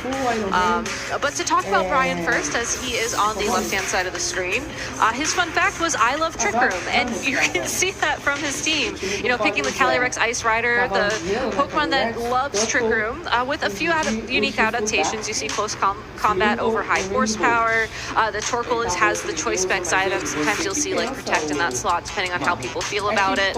Single Striker Shifu, and also Raging Bolt. But when you look at the team holistically, I feel like there's a lot of synergy here, which I really like. Yeah, the Iron Defense, by the way, under Shifu, I'm going to say Iron Head is probably what that move is. Yeah, Choice Band Iron Defense, less ideal. That is an interesting choice. The Iron Head, where we don't see a whole lot of skill type offense, probably not super impactful in this particular matchup, although the Miraidon on Joe's side, as we'll see later, does have the Fairy Terra type. So, hey, you know, in just the right combination of turns, that could be really interesting.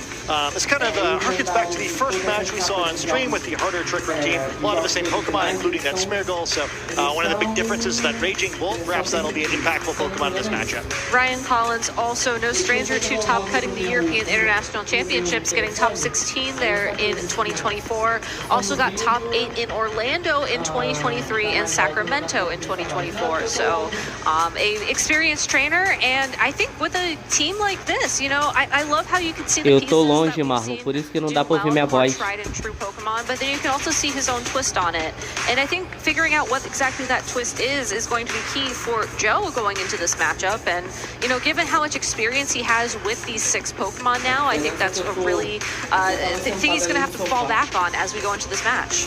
Yeah, I'm really excited to watch the terrain war in this one. I think one of the fun parts about it is, you know, there's a trade user on both sides with the Indeedee who can set the Psychic Terrain, and of course the Miraidon on Joe's side here who can set the Electric Terrain. I think it's particularly interesting because there's actually a lot of priority in this matchup, mostly from Brian's side of the field. You'd love to catch this Rapid Strike or Shifu with the Raging Bolt if you can. That won't be able to happen if Psychic Terrain is active. And then I think the other thing to point out, you know, we were talking a little bit about Volcarona, but Ditto also not a Pokemon we see a whole lot of. I think it is both exciting to see it and all sort of interesting in this format, where if you can get it alongside, or I guess specifically across the field from the opposing restricted Pokemon, you kind of get 2 restricted Pokemon against 1. And then holding that Focus Sash item, I think more frequently we see kind of Choice Scarf is kind of like the level 1 player, like, all right, you know, I'm just have a faster version of your thing. Lots of restricted Pokemon do lots of damage to themselves. This one, you know, maybe takes a little bit more poise, but Ditto copies the opposing Pokemon stats except for its HP, so almost always has a much lower HP stat than whenever it's turning running into. So Focus Sash helps mitigate that, since you're going to get hit twice before you get knocked out anyway. You also have the Grimmsnarl with Light Play as well to set up some screens if you feel like you need that support for the Ditto, for the Miraidon, you know, two Pokemon that are known to be on the frailer side of things. And to harken back to the quote-unquote Top Moth days, you have Iron Hands Fake Out plus Volcarona as well. So there's really a lot of different ways that Joe can approach this matchup.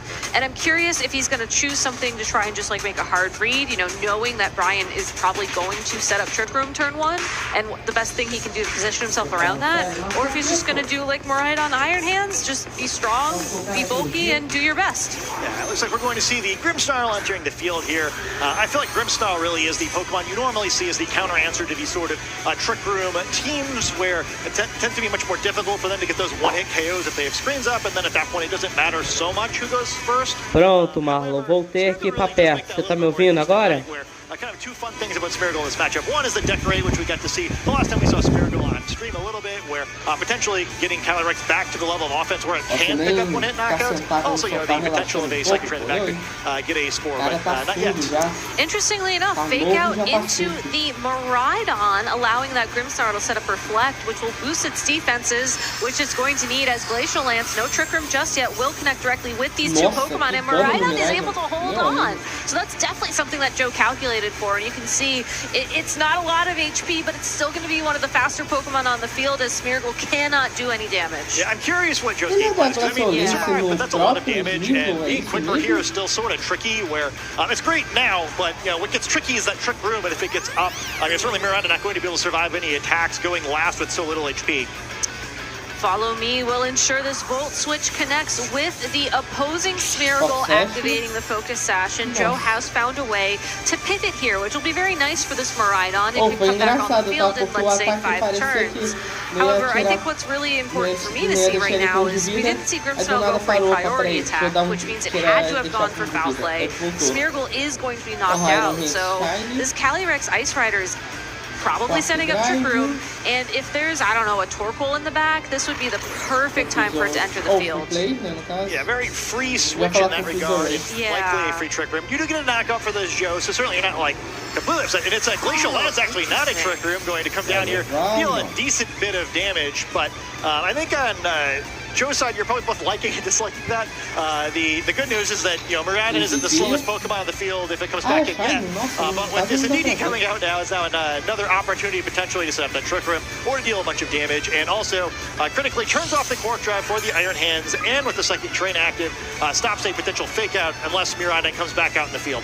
Yeah, what a lot of Calyrex Ice Rider users like to do is run that Pokemon alongside of 2 Pokemon that can redirect, just so that your opponent really struggles to land the damage against the Calyrex Ice Rider, and then by the time they are able to do so, you've already done enough damage that you're stacking up KOs, you're stacking up those Chilling Day boosts, and then you just kind of run away with the game.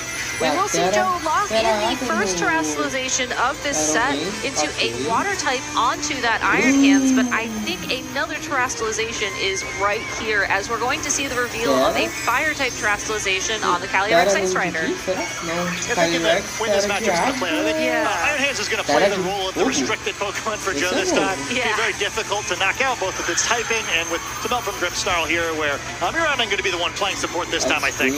And that light screen as well, so no longer will Psychic do super effective damage to the Iron Hands, and now it will also be taking less damage thanks to that screen. Drain Punch into the Indeedee will do a little bit of damage there, heal up the Iron Hands, which is also quite nice.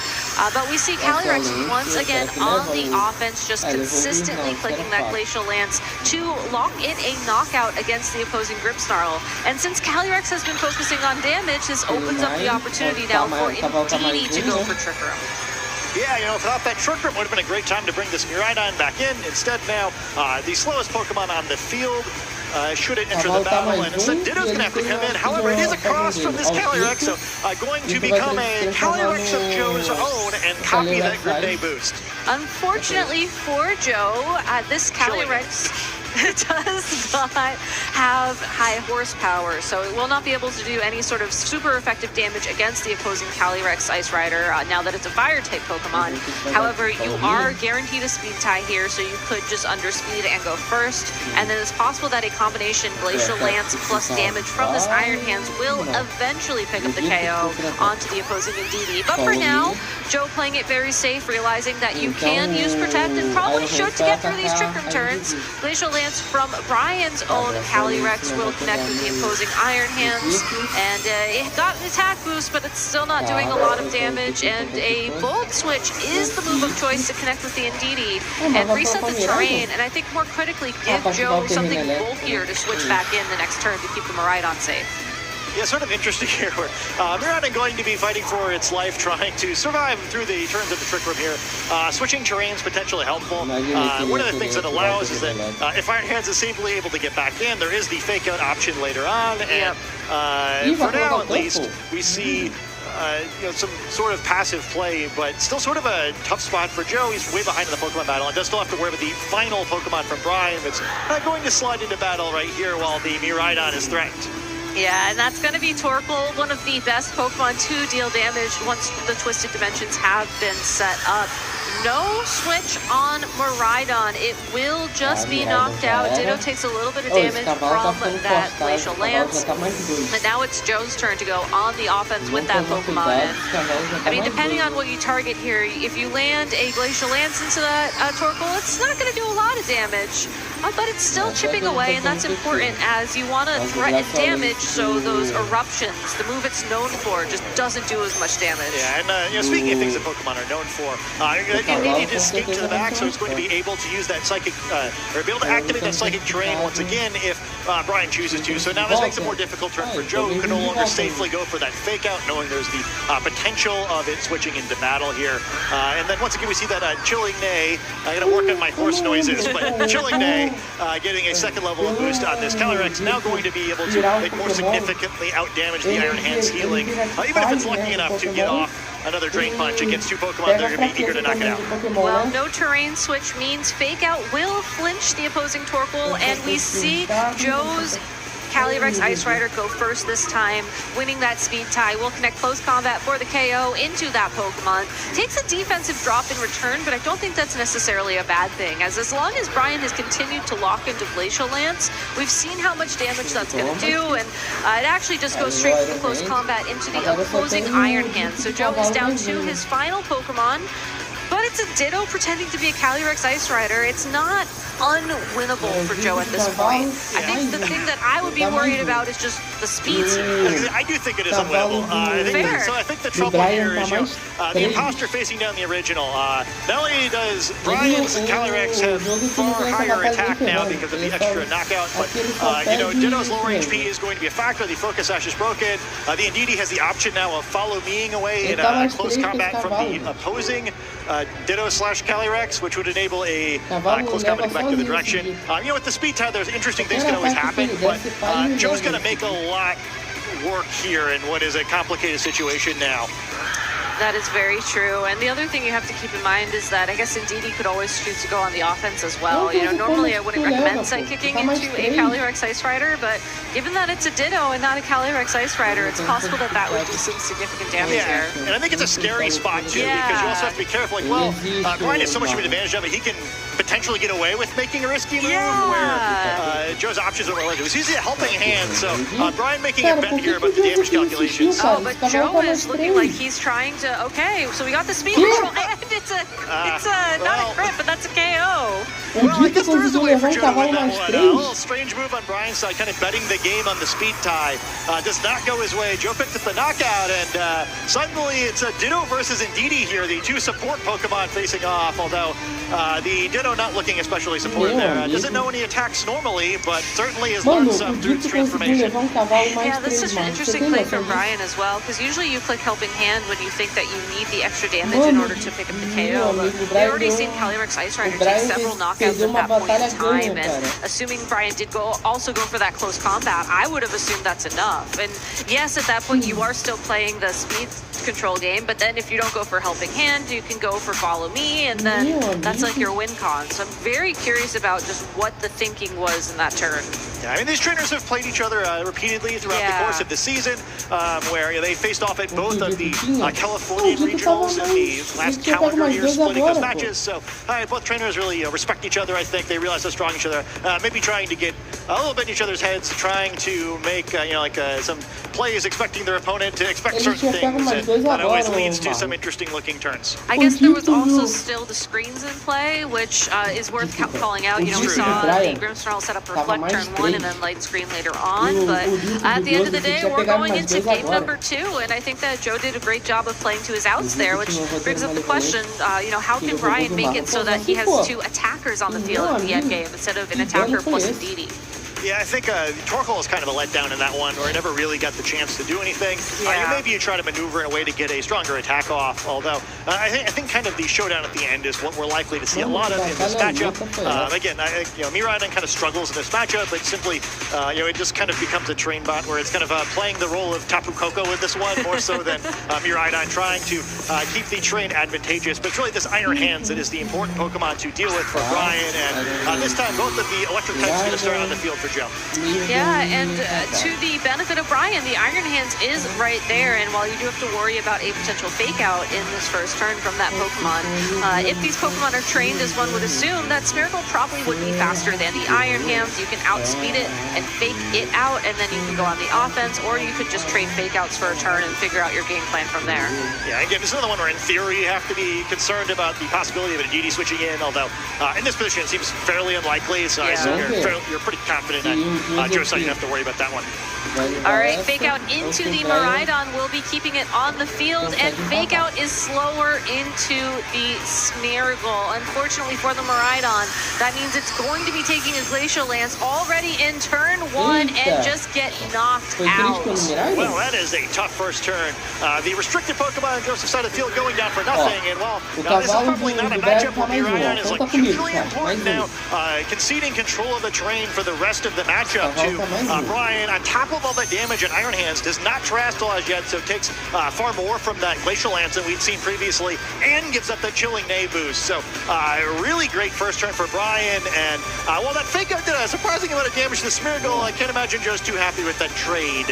No, because at the end of the day, you lost the most powerful Pokemon in Regulation G for about 30% damage onto a Smeargle, which is going to be doing its best to take more damage and get right off the field thanks to that Follow Me. Drain Punch will connect with that Pokemon for the KO, but Grimmsnarl did not set up a screen yet, which means it's going to be going for foul play into the still Psychic type Calyrex Ice Rider. So this is going to be a lot of damage for its trouble. And we'll just see how much that is. It's probably not a K. It is a KO. These trainers do not believe in defense today. Just trading blows. Who needs restricted Pokemon? Not these trainers. Both of them going down kind of for nothing. Yeah, that is a tough position for Brian to be in. You know, one of the things about running these harder Trick Room teams is that you really have to pick when you go on the offense versus when you prioritize setting up your Trick Room. I think that Brian made a very good call to try and keep on the offense. Unfortunately, though, with the Grimmsnarl able to go for an attack that turn, that was just a very risky play, and it did not play out whatsoever. Yeah, I think both sides here maybe getting a little bit ahead of themselves in this game too. The good news for Brian is that he does have a pretty clear path toward trying to get a Trick Room up and firing away some attacks with this Torkoal. However, it's only the choice specs. So, if you lock into the Eruption here, you're kind of in trouble. Not really a feasible option because you can't Trick Room and Follow Me at the same time. Yeah. So, I assume he's going to have to lock in their Terrifier, Heat Wave, Trick Room, Hope to Survive, Follow Me, and that's a lot to get through with the threat of Light Screen, a Water Terra-type Iron Hands on the other side of the field. For sure. And that's the unfortunate thing as well, is that, so Eruption, because its base power is based on your health, it really is diminishing returns when you don't have speed control in your favor. And that's exactly why Brian is going to go for that Terastallization to get the damage boost onto that move, but lock into Heat Wave, which is, you know, not as accurate and not as powerful, even with the sun, even with that fire type terrestrialization. I think the other thing to keep in mind here as well is that this Iron Hands is so bulky that bulk has now practically doubled thanks to the presence of the light screen on the field from that Grimmsnarl. Drain Punch does a little bit of damage to that Torkoal, which is nice. It will heal up that Iron Hands a little bit closer to full health, but ultimately it's going to come down to just how much damage this Torkoal does in this turn, and then how much damage a potential Psychic from the Indeedee will add on top of that. And it just did absolutely nothing to Iron Hands. Yeah, I think this is really interesting. The other thing to keep in mind here is that while Heat Wave can miss, it can also burn.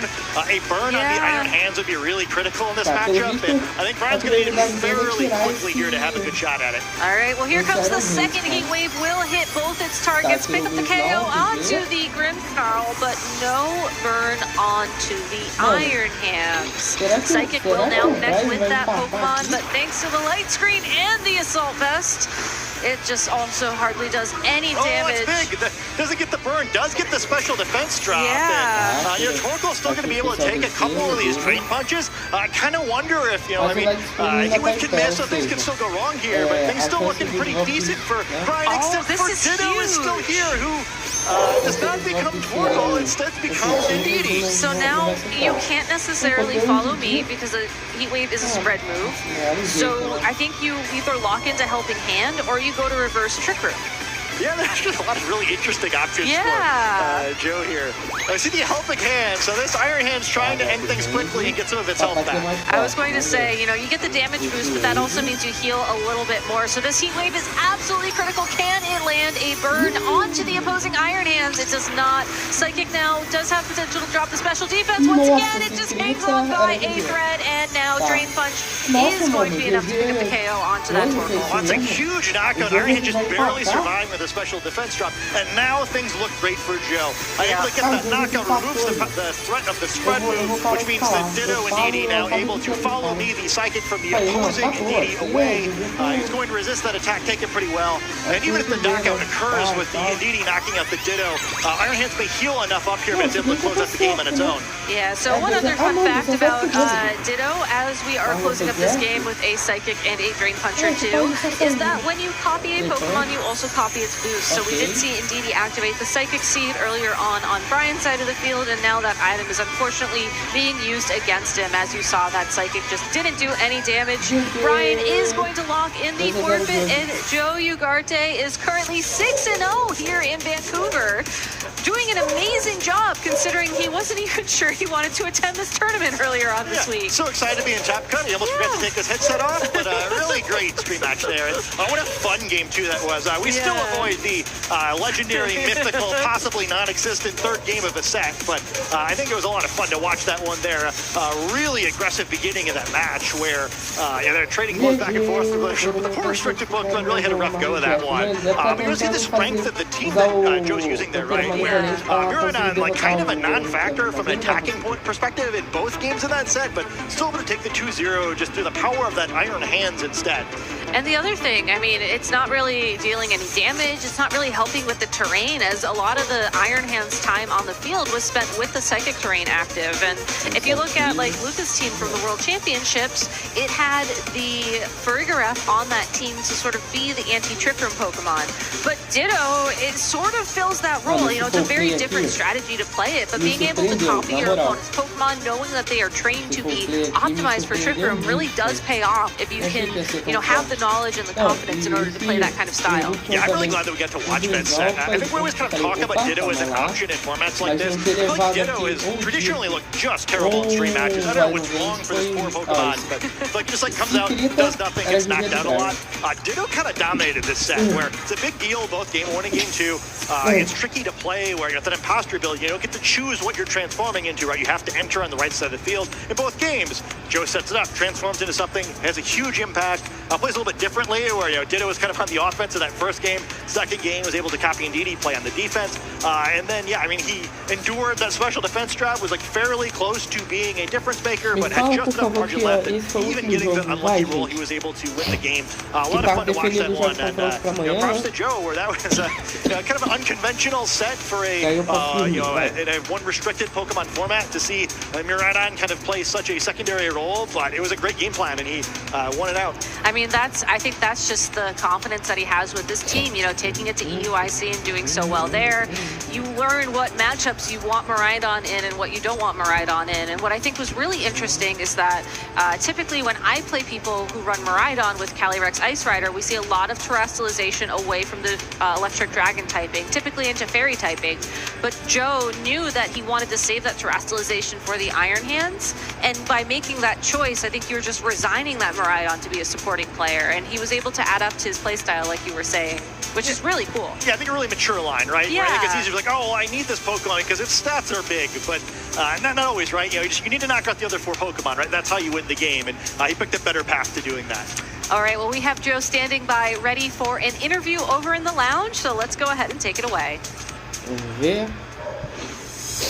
Thank you so much. I am here with Joe Ugarte, the winner of our last round of Swiss, and it's good to see you. I didn't think you were going to be here this weekend. Yeah, I wasn't really supposed to be, but like, you know, last second kind of change of plans, ended up showing up. I guess don't really regret it. I mean, you know, I wouldn't it's all right now, you know? right now, yeah. Pretty good. You're rocking the Miraidon team, and if I'm not mistaken, it looks very similar to the one that you used at the World Championships just last year. Is it the same?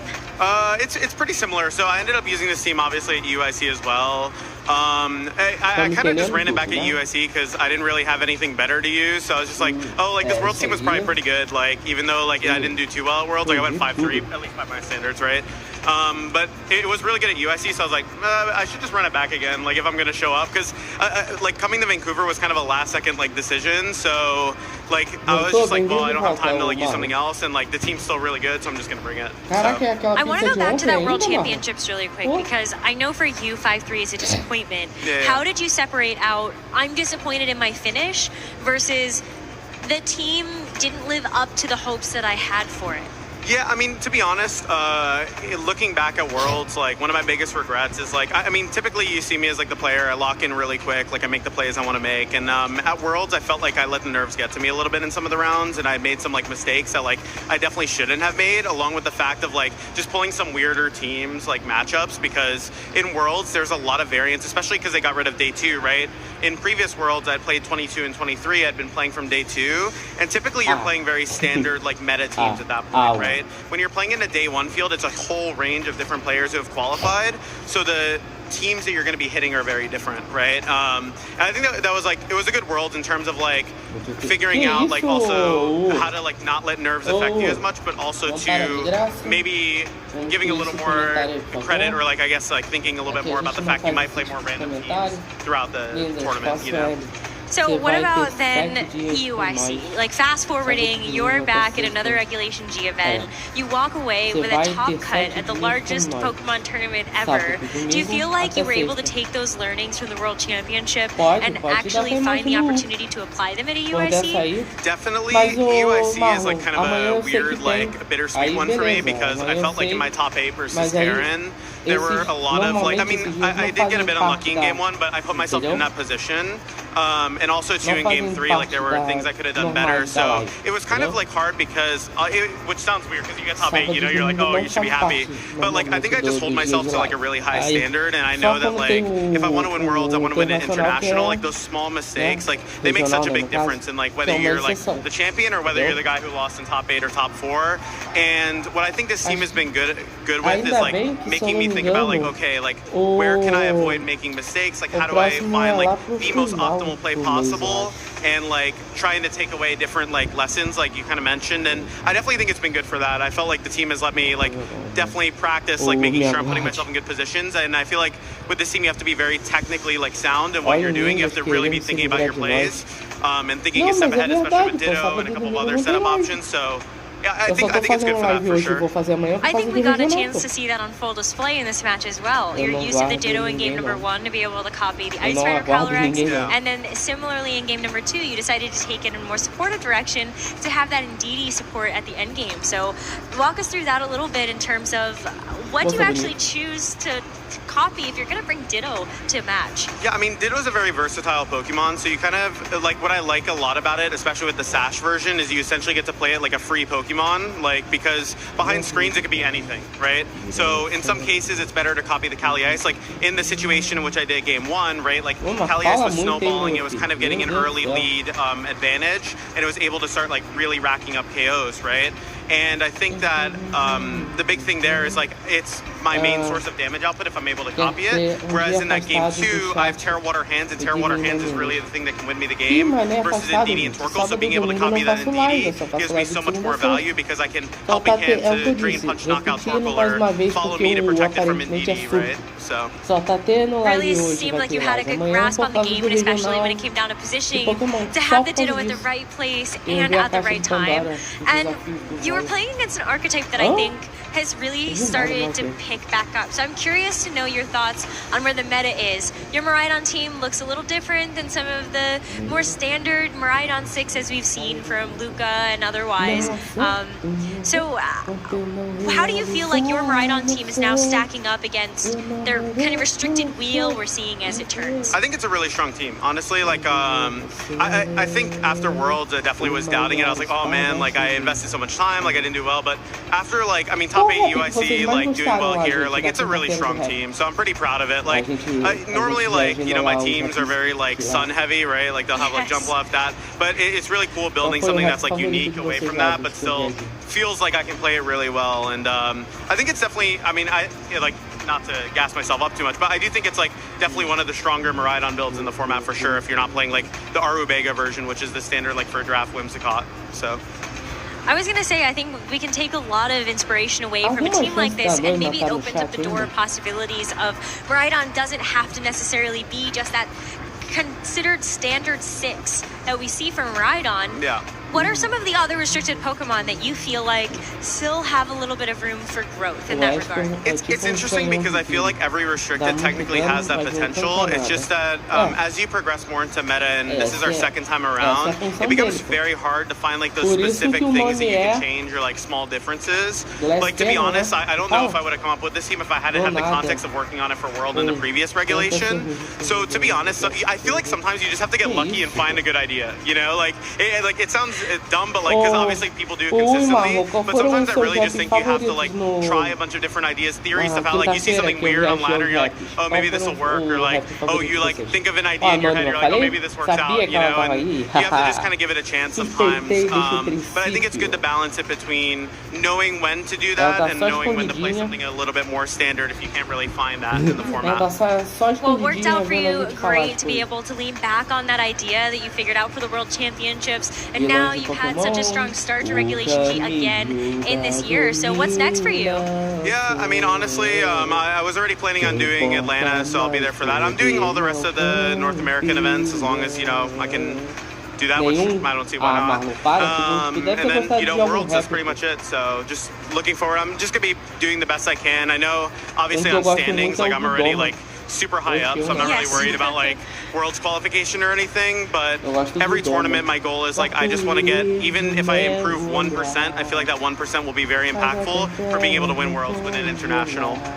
Well, 1% and many 1% start to add up, don't they? Yeah, so I definitely see that for you. Joe, before we let you go and get ready for your next round, any shout outs? Yeah, so first I want to give a shout out actually to two people in particular. Ale, thank you for working with me on the Miraidon team. Obviously we put on a lot of hours on the set, you know, sets on the team, everything, and the practice really like definitely contributed to the success now.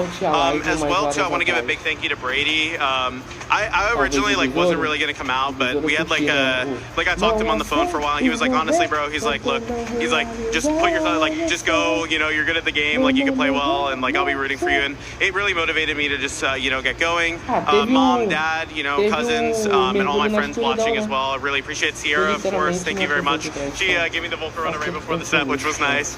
And then also to a big thank you to Momo Nation, you know, a bunch of awesome Pokemon players, friends that I'm so grateful for, and honestly, like, make the game worth playing for me, for sure. I love it. Joe, thank you so much for your time and for sharing all of that. We're going to be taking a short break to get ready for our Swiss round number 6, I believe, or 7. I don't remember where we are in the tournament so far, because that was a great conversation. So I'm going to go grab, thank you, Joe, thank you for that. Round 7 after this, guys. Nicolas Tesla. Conhecimento é poder, e poder eu tenho pra avançar. O meu 100% não mudo o que creio, não perceber. Tudo é igual, tudo sou eu, humanidade. Hello, Pokemon fans. I'm here with Canadian Pokemon trainer Ryan Licetto. After such an amazing run at EUIC, you got day 2. You were 1 win away from making it into the top cut, but a great result nonetheless. What was that experience like for you? De cochilos. Vocês vão ver os jogos aí, então bons jogos aí. Daqui a pouco eu volto pra encerrar a live. Mas bons jogos aí, daqui a pouco eu volto, gente. Beijo pra vocês. I think has started to rise a lot in popularity, but there are sort of two different builds for it. But I'm talking about Kyogre. How did you come to the Kyogre team that you ended up using at EUIC? So basically, original team is built by Oliver Escalin, and I saw it made a few tweaks that I liked that kind of fit my playstyle a little more. And then pretty much, other than that, it's pretty much exactly the same team. So I'm not going to be saying that I created this crazy new Kyogre team. I definitely just took this team. I'm going to be honest with you. Hey, well, I think the success is in the pudding, or the proof is in the pudding, or something like that. But either way, you ended up making the team work for you. Now, I feel like it was a start to kind of a great success for you. After getting day 2, you ended up using the same team in the Global Challenge. Did you make any changes to the team to help you through the best of 1 format, or was this just a plug and chug? It was basically, I just plugged it in. I came back from Europe, I think, on the Tuesday and had to lock the team for the Global Challenge on the Thursday. And I said, I'm not making a change to this. And so I sat through the Global Challenge in best of 1, clicking fake out Calm Mind and praying that something was going to work. I mean, hey, honestly, fake out Calm Mind ends up being a great strategy for Kyogre sometimes. But what about the differences in terms of playing for best of 3 versus for playing best of 1? Honestly, it's not too different. The big thing for me is not having the open team lists in the Global Challenge, because I feel like, you know, in best of 1, it's like, if I can see what Pokemon they have and what items they have and what moves they have, I can just make my analysis based on that and be fine. But in best of 1, next thing you know, you get hit by, I don't know, Rock Polish, Terrapagos, and next thing you know, you lose. And the problem there is you don't have a chance to adapt. So it's that lack of adaptation in the best of 1 style that I don't like, especially because it's closed team sheets. And that's really the biggest difference for me. I mean, I've certainly been on the receiving end of like Quick Claw, Charizard, whatever happens to be on the other side of the team, but you still ended up making it work for yourself. And now you find yourself back in Vancouver after having an amazing Vancouver last time around. So do you feel like there's any sort of weight of expectations coming into this event, knowing that it's kind of like home turf for you in a way? I wouldn't say any necessarily expectations. Those were all last season when I came in and I was put on the stream as like the player to watch, and then I went 3-3. But this year I'm kind of coming in with an open mind. I'm not a huge fan of the format right now, but overall, I mean, I'm still having fun playing Pokemon, and at the end of the day, that's why I'm here.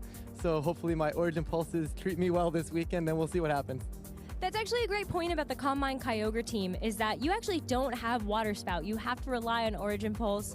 So do you ever find yourself in those tense moments where just please don't miss, please don't miss? I don't know. A lot of my friends are always like, you know, we have moves because we're going to hit them, right? We don't have moves because we're scared to click them, right? So if I'm in myself and I'm in a scenario where I need to click it, I'm clicking it. But I can tell you for sure, I'm definitely, something in the back of my mind is going, do not miss, do not miss, do not miss. wise words to live by and to play Pokemon by. Well, Ryan, thank you so much for the time and best of luck this weekend. Thank you. Now we've got more Pokemon action ahead. Pokemon fans, trainers, and communities from around the world, are you ready to see who will be the next Pokemon World Champion?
Regardless of how you play the game, just to have fun. I've made so many friends in this community, and I'm currently a VGC judge, and it's the best experience that I've honestly ever had. And as long as you're having fun, it really doesn't matter what happens throughout the day.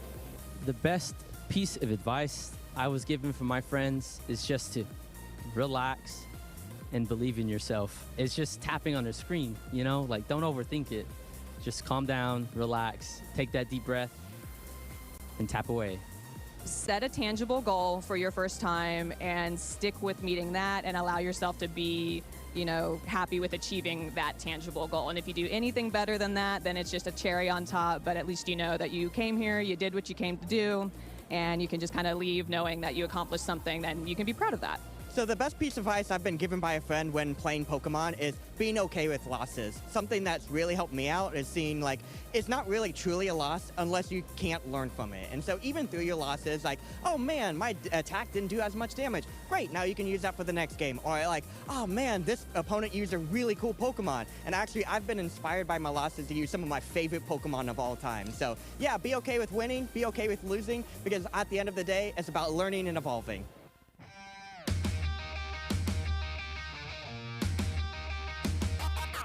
Train hard, go hard, I'm a real rock star. Got the fire in my veins, yeah, I'ma go far. I'm a maverick, havoc in my way, high stakes, and I'm dishing out moves. Time to step up through the plate, and I'll battle anywhere. Yeah, I'll step up anywhere. Name the place and I'll be there.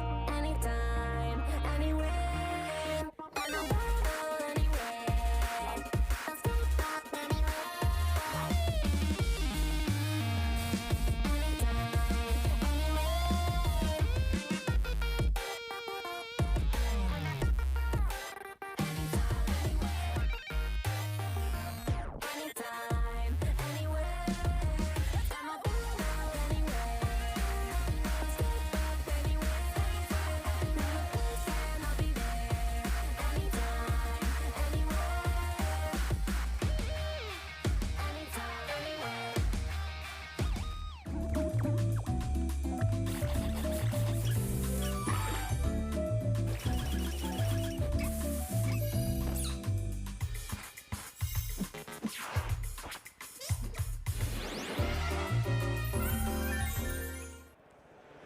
Hello, everyone, and welcome back to the still rainy but still awesome Vancouver. Don't be fooled by the scenics. It is beautiful, but it is definitely a lot of rain outside. But it is nothing but bright and sunny, warm inside with smiles on competitors' faces as some finally getting their spot in day 2. Happy times. Of course, we do have our first wave of trainers locked in for the second day of the regional championships. And of course, we have 2 more rounds to play today on day 1 to see who progresses into the next set of Swiss rounds at the Vancouver Regional Championships. And all I have to say is my predictions, how I think that, like, based on that last match, I think looking pretty good, honestly. We got the Maridon, which we got to see. We got the Ditto. We got the Whimsicott. And, you know, I absolutely never doubted that is Volcarona on top. Do not be fooled. Slithering, I'm so sorry. It is way too rainy for you. Hey, Volcarona's in day 2. That's all I'm saying. Cheating. No. They're all a family. My Chi is also something else now, too. Oh, yeah? What is it? Change my mind? I don't know. What is it? Something that didn't lose on stream. All right. Got to dig deep for that one, I guess. Volcarona, that's all I'm saying. Unfortunately, Southern's not having the greatest performance out here, but you know, it's iffy like that. We still got 1 representative, so that's okay. Well, that's all you need, right? You got your strongest soldier out in the field there, fighting for Slitherwing's honor. Exactly. You get it. You got to stand up for family while you can, right? Exactly. You know what? Dan say that he'll change the Chiyu. Do you want this opportunity to change the Chiyu? I won't tell the other casters. They don't actually have to know about this. Sure, I'll take Ditto. Why not? You'll take Ditto too? On stream. Ditto was a good pick. Ditto was a good pick. Yeah, I agree with that one. And the great thing about Ditto is that it can go into a Chiyu if you want it to. Exactly. Ditto can be any. Wait, we just unlocked the secret. We always predict Ditto because then we just say, oh, the Ditto was actually supposed to be the Shadow Rider, and it turned into it, and it's fine. Oh my gosh, are we geniuses? I think we are. Oh my God, we're never gonna lose a caster prediction again. That's crazy. I mean, when you got a restricted format, Ditto does look pretty strong. True. Strong in general, and a lot of Maridon just like kind of out there dominating the field. I'm curious for the others. Like the other casters obviously aren't winning these predictions, but they don't have Ditto. They don't have Ditto. That's unfortunate. That's so funny. Oh man, we've seen some of this pop up already though. We saw the Subcom Mine Trafico set early on in the day. And that's the kind of team that Scott's predictions were encapsulating, and it's been performing pretty well. And again, that Heatran I think is a really cool tech that provides some insurance and some more rough matchups. Gabby's picks of like Grimmsnarl and Ice Rider I think are also really cool. I was talking to her about it earlier before the show started. And we've seen Grimmsnarl pop up with Maridon. You can make Maridon a lot bulkier when you have Reflected Light Screen. And she was saying that if it works for Maridon, why not for Ice Rider? And I get that, you know? It's already pretty bulky. We saw that Ice Rider do great things in the last night. Oh, wait, yeah, no, that was Ditto. That was Ditto as the Ice Rider did good things.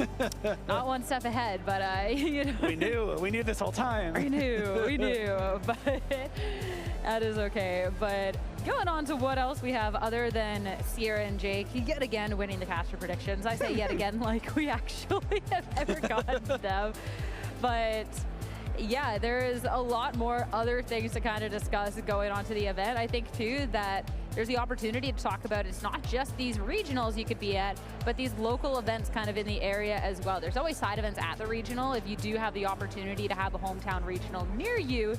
But checking out the Pokemon website, there is definitely a lot of great things around for everyone to be able to check out. Bring your favorites too. Bring your Ditto too. And on top of regionals, we have the North American International Championships coming up this June. And if you want to get ahead on booking your hotel, you can use this QR code to find info about the best spots to stay in New Orleans for NAIC. And I'll make sure you book those quick because it's going to be a very popular event. Right, and make sure to get that hotel while you can. So while you're scanning that QR code and we have pairings live and ready for the next round, we're gonna take a quick break to get that locked. And on the other side, we'll be back with another round of Pokemon. Stay tuned.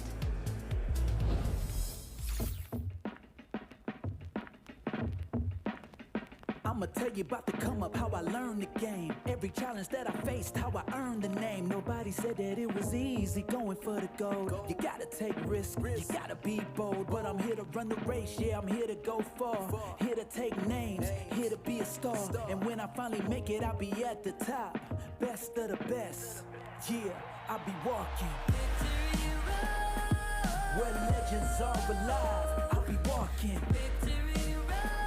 I'ma be right there by their side, I'll be walking.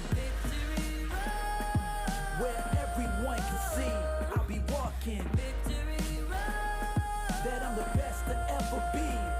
Forge in my path, just a matter of time. You better get yours, cause you ain't getting mine. Learned every lesson in the hardest way, but that's the path that I chose, that's the hero's way. Yeah, they said I couldn't do it, but I proved them wrong. At the top of the mountain, right where I belong. And now I finally made it, yeah, I'm at the end. Best of the best, yeah, I'll be walking where legends are alive. I'll be walking, I'ma be right there by their side. I'll be walking where everyone can see. I'll be walking that I'm the best to ever be. I'ma walk the road with pride. I'ma hold my head up high. Make them stop and stare. You can find me there with my finger pointed to the sky. I'll be electric, and I'll never grow old. Here on Victory Road,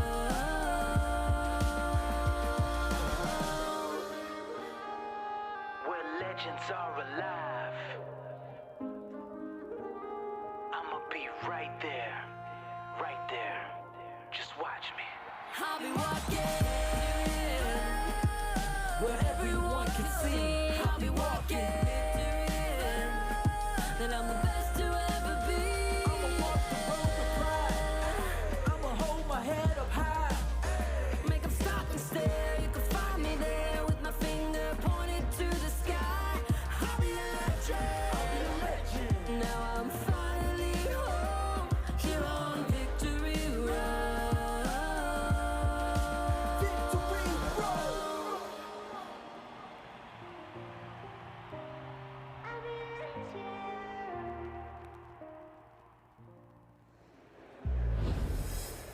Hello, everyone, and welcome back. We weren't kidding about a short break. Hopefully enough time to get your hotel for NISC, get a snack, get a poutine, a Canadian specialty, put some maple syrup in your coffee or your tea, and you're ready for some more matches. What if you put maple syrup on your poutine? You could. You could. What's stopping you? Literally nothing. You put like some bacon, maple syrup, Ooh. amazing combination. Okay. So you can have your poutine and then have some like maple bacon on it. Perfect. A little sweet, a little savory. This is now a poutine stream. That's what we're getting. We actually have some right off. No, I'm kidding. This is Toronto. Like there's a top list of like places you can go. But I guess we've already had lunch, so we're moving on from food discussion. So we can actually talk about Pokemon and everything else here. These are 6-0s on the day. Remember, 6 wins means you're on to day 2. Of course, you want to get more than that. You're looking at hopefully better than X2 to make it into that top cut. But yeah, congratulations to the first 7 there for locking their spot. Cool mix of veteran players and players that haven't had a big finish yet too, which is great. Taryn we've seen on stream, Joe we've seen on stream today. We've had Yotam before, who's had some success himself and also been a part of some really cool team building adventures with some other popular players. Paul Chua, we all know Paul Chua at this point, very, very strong player. But Who's Ian, that? oh, okay, well, no.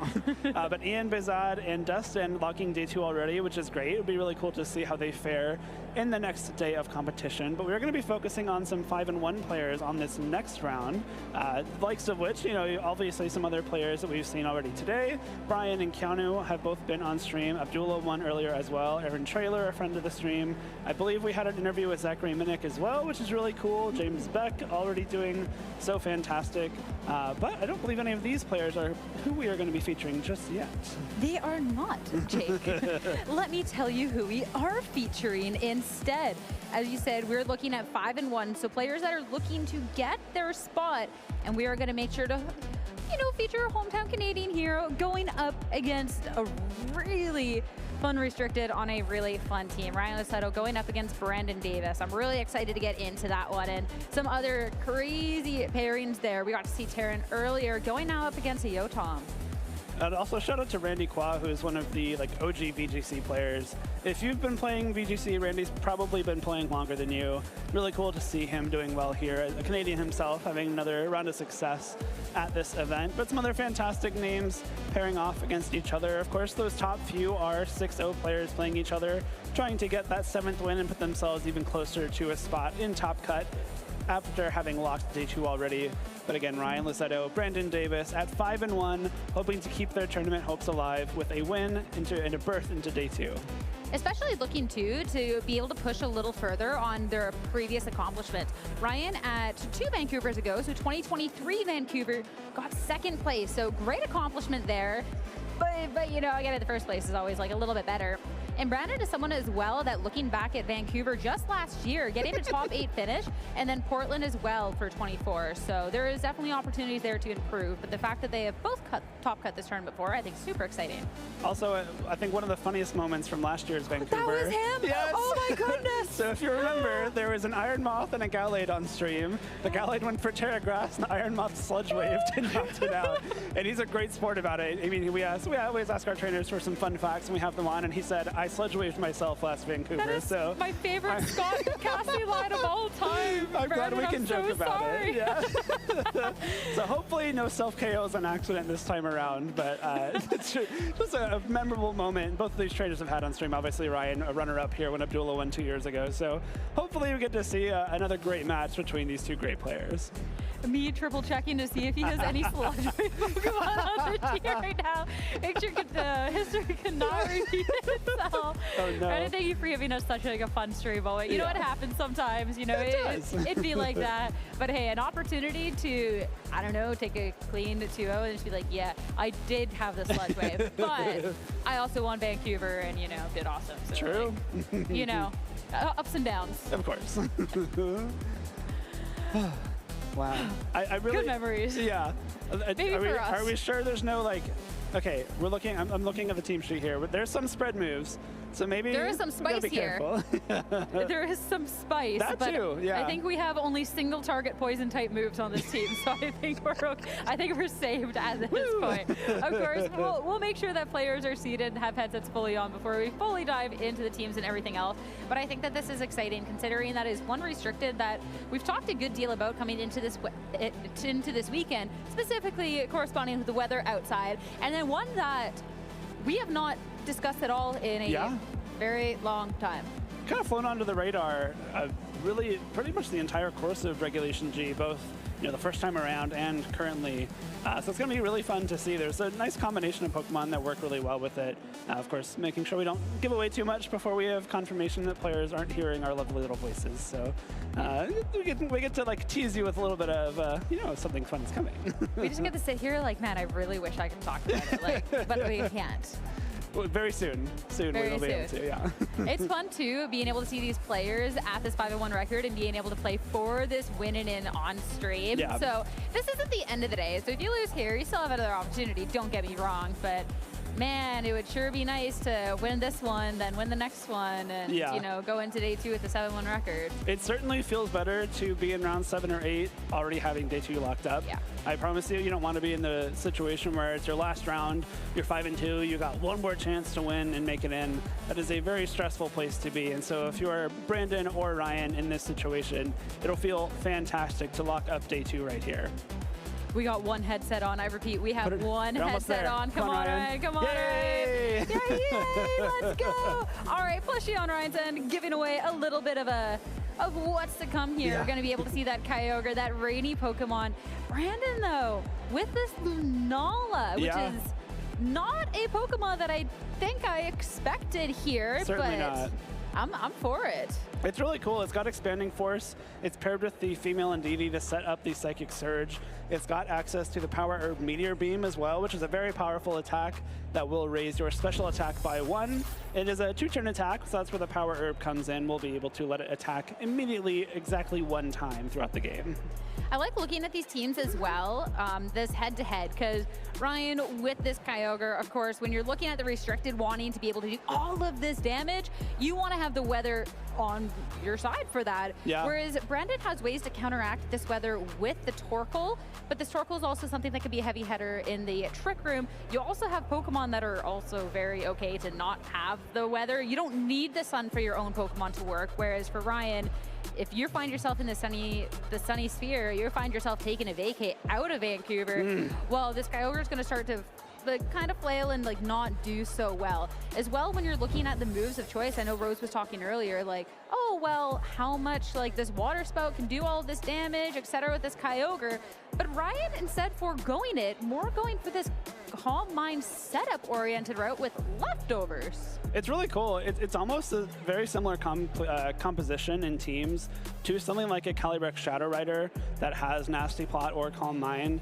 Pokemon you'd frequently see with that are Incineroar, our Rillaboom, our Amoonguss, all very good at enabling their partners to set up and then take control of games. But instead it is this Kyogre with the leftovers, with the Terra Grass, a very defensive setup. Between the leftovers and the Grassy Surge, it will recover a lot of HP every turn. And you got the drum beating on Rillaboom as well, a really cool damage option that will lower speed. It's another means of speed control on top of the Tailwind Roaring Moon.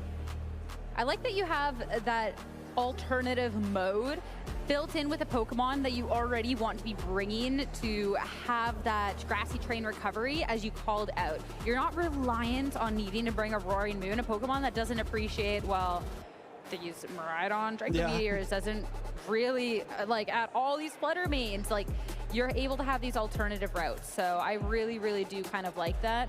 I'm curious then too, with the fact that you're looking for this longevity for this Kyogre in a lot of these points, paired up with this Rillaboom, how this will fare up going against the opposing end, because I feel like there's a couple of different ways when you're looking at Lunala that it can go. Some a little bit more looking at this bulky end, and then some that are a little bit more built for aggression. So I like kind of this switch up here, because as we get into Brandon's team, you'll see that this one seems to be a little bit more aggressive. It is pretty aggressive and also has some annoying ways to disrupt Ryan's team. The Ogerpon Wellspring Mask is not something we see too much of in this regulation, despite it being very popular early on in the Scarlet and Violet metagame. But that Water Absorb ability will be very useful in trying to, swap into that Kyogre. Doesn't matter what you're typing, as if you've got Water Absorb and actually heal off of those Origin Pulses instead of take damage. On top of that, we have the Lunala and DD combination that is very aggressive, like you mentioned, Sierra. Expanding Force and Psychic Drain is very strong. Very scary, especially backed up by a Meteor Beam boost. And on top of all that, you've got the Guts Ursaluna, which the combination with the Flame Orb and the Facade with the Guts ability can hit for huge amounts of damage. And the fact that you have a couple of Pokemon on this team that are going to be a little bit speedier, you have this Choice Scarf single striker Shifu that can do a lot of damage. Stellar Terrestrialization as well to make sure what you lock into is going to be doing the utmost damage. But then you also have 4 Pokemon that would really benefit from this Trick Room. And if Ryan is looking at, well, Pokemon that are looking to outspeed, you can go ahead. You have 2 different options to set this up and then to try and go crazy. Roaring Moon on Ryan's side, I think, is going to be really cool here. It does really well into Lunala. Oftentimes, Lunala can run Moonblast for some coverage, but this one we see is not packing Moonblast. It's got Expanding Force, Moongeist Beam, and Meteor Beam as its attack, so Roaring Moon does pretty well into that. If you're able to knock off the Flame Orb from the Ursaluna before the Flame Orb activates, you're not going to have the Guts ability for the entire game, which is really, really good.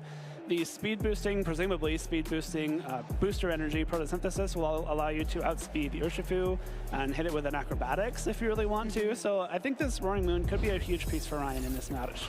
It's time to head into the very first game. Indeedy Lunala for Brandon, Kyogre, and Roaring Moon. So you called out that this Roaring Moon pair up pretty good against a couple of these Pokemon, and we'll see it from Rick. And right off the bat here, I love that Ryan puts his foot on the gas. So you have the Roaring Moon immediately threatening big damage with knockoff.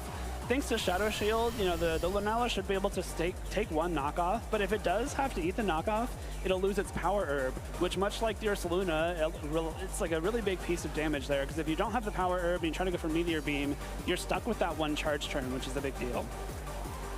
Looking at these two, this Kyogre, if there is not going to be this weather that's kind of setting up, you can definitely go for a bit of damage. Or if you do think that there is maybe that potential to set up this Ice Beam, there's a couple Pokemon that maybe wouldn't appreciate that. No switches though. Indeedy, follow me. Make sure it is the center of attention, and center it is. Knockoff is a lot of damage into the little helper friend, and Rocky Helmet gone.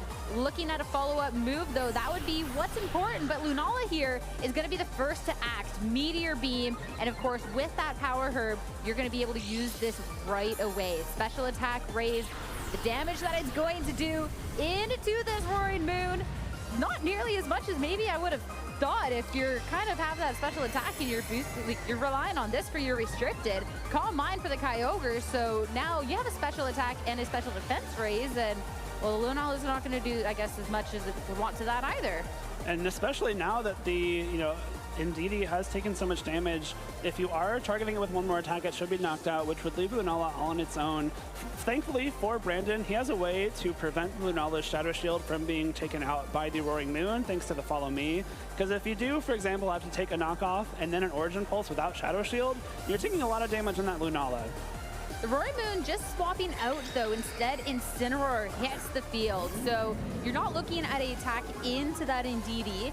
You do have a spread damage move, though, that can deal with the Ndidi and then try and hit into that Lunala for that Shadow Shield. Ndidi, though, also just swapping Ogerpon. You had called out that Water Absorb into, well, this Ogerpon we don't actually, frankly, get to see as much anymore. You really don't, and it's going to come in handy here. It's one of the few things on Brandon's team that can pretty safely swap into this Kyogre with the +1 Origin Pulse. Terra Grass here, a great move from Lunala as well. Thanks to that Terastallization, will take much, much less damage from an incoming Origin Pulse. Moongeist Beam now into Incineroar. Not very effective, but being able to help it a little bit with that +1 Origin Pulse, that Water Absorb. No affecting that Ogerpon on the opposing end. And the Lunala going to take that hit quite well. Quite well, but now that Shadow Shield's down, I do believe 2 more Origin Pulses should do the trick. And even though Ogerpon is, of course not taking damage from Origin Pulses, you don't really mind activating that Water Absorb because it hasn't taken any damage anyway. If you're, chipping it down and then you have to Origin Pulse it to heal it, then you're kind of losing a lot of ground. But you're like losing nothing by going for Origin Pulse here because you're damaging that Lunala while at the same time kind of ignoring that Water Absorb in the first place. Incineroar just there to make appearances, but switches out instantly Rillaboom to hit the field. So a way that maybe if you're want to have big out on the next turn, you can see something there. But Terastallization, we've already gotten to see what it is from Brandon's end, and we saw the lock-in from Ryan. Kyogre into that grass type. Make sure that you're not going to get hit with something like a Horn Leech from the Ogerpon onto the opposing end. As Ivy Cudgel instead into the opposing slot, trying to catch that Incineroar there, but not too much into that Rillaboom. We'll have to see if the follow-up will be the damage that's needed. Into the Rillaboom, yeah, that will claim the KO there. That's a really big KO too. That's a really smart double up because if Incineroar does stay in, will get knocked out by Ivy Cudgel, and then the, just barely. Moongeist Beam would have knocked out. It hit the Kyogre instead, but covering for that swap, especially with the Rain Boost, that is enough damage to take out Rillaboom, and now Brandon can control the terrain for the rest of the game. You can make sure Psychic Terrain gets up, no more fake outs are possible, and you can make sure that Expanding Force is now hitting 2 targets. Roaring Moon comes back in, does not have that Photosynthesis boost anymore as the booster energy was consumed when it was led on the first turn of the game. But that Ice Beam is really big. Calling that this Ogerpon's not going to go for Follow Me, you put Lunala in range for 1 more Origin Pulse for something like Knockoff or Acrobatics. Now the Roaring Moon should still be the fastest thing on the field even without that booster energy. You can go straight for a Trick Room, or sorry, not a Trick Room, a Tailwind, because there's no way that Brandon can get Trick Room up this turn unless you, not to jinx it, miss an Origin Pulse. You're going to try and jinx it, aren't you? Okay. Not on purpose, I promise. Protect from Roaring Moon. So no hit into that as Ivy Cudgel just going to attempt to go into that slot anyways. Now, to see what the Lunala wants to go for. Moongeist Beam yet again. There is the special defense raise over onto this Kyogre. So not even going to do half damage as Origin Pulse. This is going to be the first one for the Water Absorb, but the second, there we are. It is going to connect, so Lunala gets taken down. Ryan evens the Pokemon count and takes out Brandon's +1 special attack Lunala. Could be very important here. The Ndidi on Brandon's side already been pretty heavily weakened by a knockoff. And now that the Ndidi, can't survive an Origin Pulse to possibly set up Trick Room, I like the Protect from the Roaring Moon here just to make sure that you're getting Tailwind up as late as possible. Because if, Roaring Moon sets up the Tailwind and then immediately gets knocked out, you will still have the maximum 3 turns left. Urshifu comes in though, unfortunately, because that booster energy was used up. This Choice Scarf Urshifu should act before the Roaring Moon and might even be able to take out this Kyogre with a big Wicked Blow, even a Poison Jab, or just knock out the Roaring Moon before it can Tailwind. I'm curious with the Urshifu what it's going to lock into, because with it being the Choice Scarf, once you're locked, that is it for potentially the rest of the match. You do have the Ndidi in the back, but got to be aware of that, because if you're already looking at, okay, well, I want to swap the Ndidi in, there's going to be that. Wicked Blow into the Kyogre. That's not going to be enough there. As Tailwind from Roaring Moon, instead trying to take care of the threat, means you're now losing that speed that you had. Origin Pulse, we already know how that goes to the Ogerpon, but it will connect. Urshifu, gone. Urshifu is knocked out in one hit by that Origin Pulse. And thanks to Tailwind going up, Kyogre is able to act before this Ogerpon, which will finish it off with an Ivy Cudgel here. But Ryan, I think, is still in a very, very strong position. He's got the Incineroar in the back, can intimidate this physical attacking Ogerpon. I think Rain runs out very soon, if not right now. There it is. And so these Ivy Cudgels will no longer be boosted. And Indeedee, again, is at very low HP. One attack from either of these two Pokemon, probably able to knock it out, especially given Roaring Moon's Dragon typing in a pretty strong spot here to try and finish off the game with Acrobatics. See how much damage it's going to do after this Intimidate or potential of these critical hits. Incineroar hitting the field at the same time as this Indeedee, we are going to be able to get that Psychic Surge back up. So you're not going to have the option to try and slow one of these things down. So yeah, even if things are faster on one end, I'd be looking at that damage output. The Indeedee does have one Follow Me to work with. One Follow Me, but no Protect, so if it does try to go for something like a Dazzling Gleam to maybe finish off Roaring Moon, it won't be able to. But Helping Hand coming through instead, I really like this play. Try and make sure any of that damage that you're losing with that dropped attack can be made up in other ways. First attack into the Indeedee. If it was already targeting that way, then yeah, you don't need to Follow Me. It was already the center of attention. The follow-up's going to be what's important. The Ivy Cudgel, you need the damage there, and into the Incineroar, you are going to get it. The critical hit as well, and we are down to a 1v1 situation. Interesting here, the Spiky Shield being the protecting move of choice on Ogerpon means that if Roaring Moon does opt to go for Acrobatics, and Ogerpon does go for Spiky Shield, it's going to take a little bit of chip damage, so Ryan might have to be a little bit careful. If you don't one-hit KO this Ogerpon with Acrobatics, the Spiky Shield damage on top of the Ivy Cudgel may be enough to return the favor. Roaring Moon, that's the Protect. For the opposing end, Ogerpon, Spiky Shield, so won't do anything in that time around. The Protect, I think what Ryan was trying to do there is get the Spiky Shield out of Ogerpon on Brandon's side of the field to maybe make sure you're not going for Acrobatics. The issue with trying to do that with your own Protect is that you're going to act first, and then Spiky Shield can't fail this turn because it failed on the prior turn. It is guaranteed to go off here. So now you're taking this Acrobatics chip damage, and I like what Ryan was trying to do there, but a little bit of a misplay with the Protect itself. When you got the speed on your side and other situations, you don't anymore. The Tailwind gone, but one of those things, and when you already were so low on damage, we'll have to see you can do enough. But yeah, the boost trying to do was gone. So do you have the speed here? I think we saw it was still faster. Okay. Yeah. All right, yeah, but not enough. So Ogerpon will survive past that hit. Ivy Cudgel, how much is this going to do? It actually isn't enough. Not very effective. This is about to get to be a not very fun little game here, because if you hit into the Spiky Shield, you're cooked. Does Ryan call it? Does Brandon call it? Like, do we think Ryan tries to go for, a Tailwind to dodge the Spiky Shield? You can attack your partner slot, so you're not attacking the other side of the field and being forced to take damage from the Spiky Shield. Protect comes through. It's the same issue, though, here. If Spiky Shield would have came through, it would have been live on the following turn again. Ivy Cudgel instead, though, Brandon was just going straight for the attack, trying to predict Ryan outsmarting him here. And it just comes down to, if Ogerpon Spiky Shields and Roaring Moon attacks into it, then Brandon will win the game. But if Ryan is able to dodge a Spiky Shield, it will be enough for the knockout. But if Ryan goes for Tailwind, thinking that you are going to get, well, the Spiky Shield on the other end, then that would also be disastrous if Brandon goes for the attack. So Spiky Shield, but the setup of the Tailwind, the next turn, again, if Brandon goes for the double Spiky Shield and hits it, it's game done for Ryan. So does he? No. He does not. The 1 and 3 not in favor. So now this Roaring Moon will be able to attack. Ogerpon goes down, and Ryan Lassetto up 1 in the set.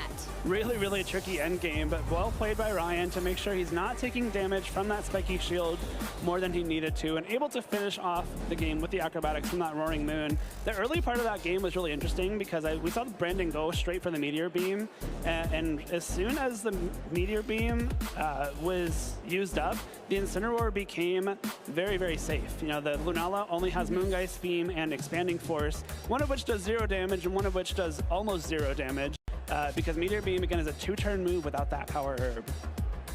That was such a close match, though. I'm still curious with this Lunala. With the Lunala, after getting that Meteor Beam and that Power Herb, some of the damage was still just kind of a little bit, and then all of a sudden you had that terrestrialization to make sure you weren't taking too much from these origin pulses, which then leaves you open to just getting Ice Beam. The Kyogre as well, when you are looking after getting that Calm Mind boost, the damage output it was doing was quite respectable, and even though it couldn't hit into that Ogerpon on the opposing end with those origin pulses, well, that didn't really matter for too much of the match. The Ogerpon didn't really target into it for a bit because it had to deal with the partner Pokemon, and then Kyogre was still able to just go through the rest of Brandon's team. One thing I think Ryan did very well was not damage that Ogerpon until he knew that he didn't need to like Origin Pulse for damage. You know, again, if you are like chipping away this Ogerpon, which can be trained to be pretty bulky, especially when it's kind of the defensive backbone follow me Pokemon on this team, and then you have to go for Origin Pulses to do any water type damage with the Rain, with the Calm Mind boost. It's all for naught unless you are able to, you know, make use of that Water Absorb to kind of ignore that slot. If you are going for the Terra Grass on the Kyogre, then you're not taking much damage from the Ogerpon Wellspring at all, so it can be kind of a dead slot, which is a weird thing to say about a Pokemon with Water Absorb sitting in front of Kyogre. Just a little bit, but I'm curious then going into Game 2 if we get to see a little bit of different strategy. Lead will be, at least on Brandon's end, as right away that Ogerpon is making an appearance next to that Lunala. So a way to maybe pressure into the Kyogre on the opposing end a little bit sooner. I think I like this mix-up from Brandon because the Lunala Indeedee lead is so heavily threatened by this Roaring Moon. Now you have the Ogerpon, which, if Roaring Moon does opt for a Terrestrialization, probably gets knocked out in one hit by Acrobatics. But if you're going for the Flying Terra Roaring Moon, you're not using a Terrestrialization on Kyogre, which could be a big deal down the line. A double protect just on Ryan's end. Terrestrialization on the other. It was the Lunala in that first game into that Terra Grass, and it will be yet again. But Ryan with the double protect, I like this opportunity to scout out what's happening on the other end as well. If it is a run back of that first game, going for that Meteor Beam, that is a way that, well, you can't use it again because you're going to be wasting that Power Herb right here, right now. So we see that protect finally come through. Horn Leech from the Ogerpon. Make sure the Kyogre, you know, keep it honest. Make sure that if it's not Terrestrializing, it'll get punished. Ooh. But Lunala here going for that Trick Room. So Brandon was at a speed disadvantage in that first game with a lot of the Pokemon, and now, well, going for the speed in his favor. I like that a lot, especially if he was able to catch Ryan going straight for a Tailwind, but even so, not going for the Meteor Beam right away. Like you said, Sierra, it makes sure that you get to use Meteor Beam not only to boost your special attack by 1, but to get a huge amount of damage off at the same time. Ryan will return the Terrestrialization favor here with the Kyogre. Another double grass restricted Pokemon Terrestrialization game. Makes a lot of sense, of course, into that Ogerpon Wellspring. But now with Kyogre will be attacking before the Lunala, which could come in handy here with this Calm Mind. Yeah, there's some Pokemon on Ryan's end that definitely appreciate the faster modes, but Kyogre is not one of them, at least in this moment. So +1 to the special attack, special defense is Meteor Beam. Of course, you're gonna get the mile-long animation. We get that special attack raise. We get to see the Power Herb get activated. We got the checklist, and it will be a connect into the Roaring Moon. We saw how much damage it did last time, so that is going to be no surprise. I do a follow-up in the rain. Oh. That will finish it off. Really big double KO there. I think that Roaring Moon was, I didn't see what it locked into, but either way, if it goes for a knockoff or Acrobatics into either of those slots, that's some big chip damage, especially if it went for that Lunala to break the Shadow Shield. Rillaboom does come in instead. Wasn't able to override the Psychic Terrain as Indeedee hasn't hit the field just yet. So if Brandon does have the Indeedee in back, this actually pretty good spot for this Lunala to be in because you can start firing off those Psychic Terrain boosted Expanding Forces. But Rillaboom here, another strong answer. You got 2 grass types into an Ogerpon Wellspring, which is pretty favorable. And of course, you have the option for some disruption with Fake Out and repositioning with U-Turn. The Fake Out, I think I'd be a little scared of if you know the possibility of the Indeedee here. So maybe just going for the damage. The fact that you have the Terrestrialization out of that Lunala and can double into it, you do have that U-turn for that super effective hit. But I'm curious with this Lunala, when we do get the Expanding Force, exactly how much that's going to be doing. If we do see this Indeedee swap in the Psychic Terrain and going that way, but no swap. Instead, that's going to be Ice Beam first off. Brings it down into about half-ish. His Moongeist Beam not wanting to go for the Expanding Force without that terrain, and Kyogre's going to eat that hit quite well. U-turn, follow-up, super effective, brought down quite low into the yellow.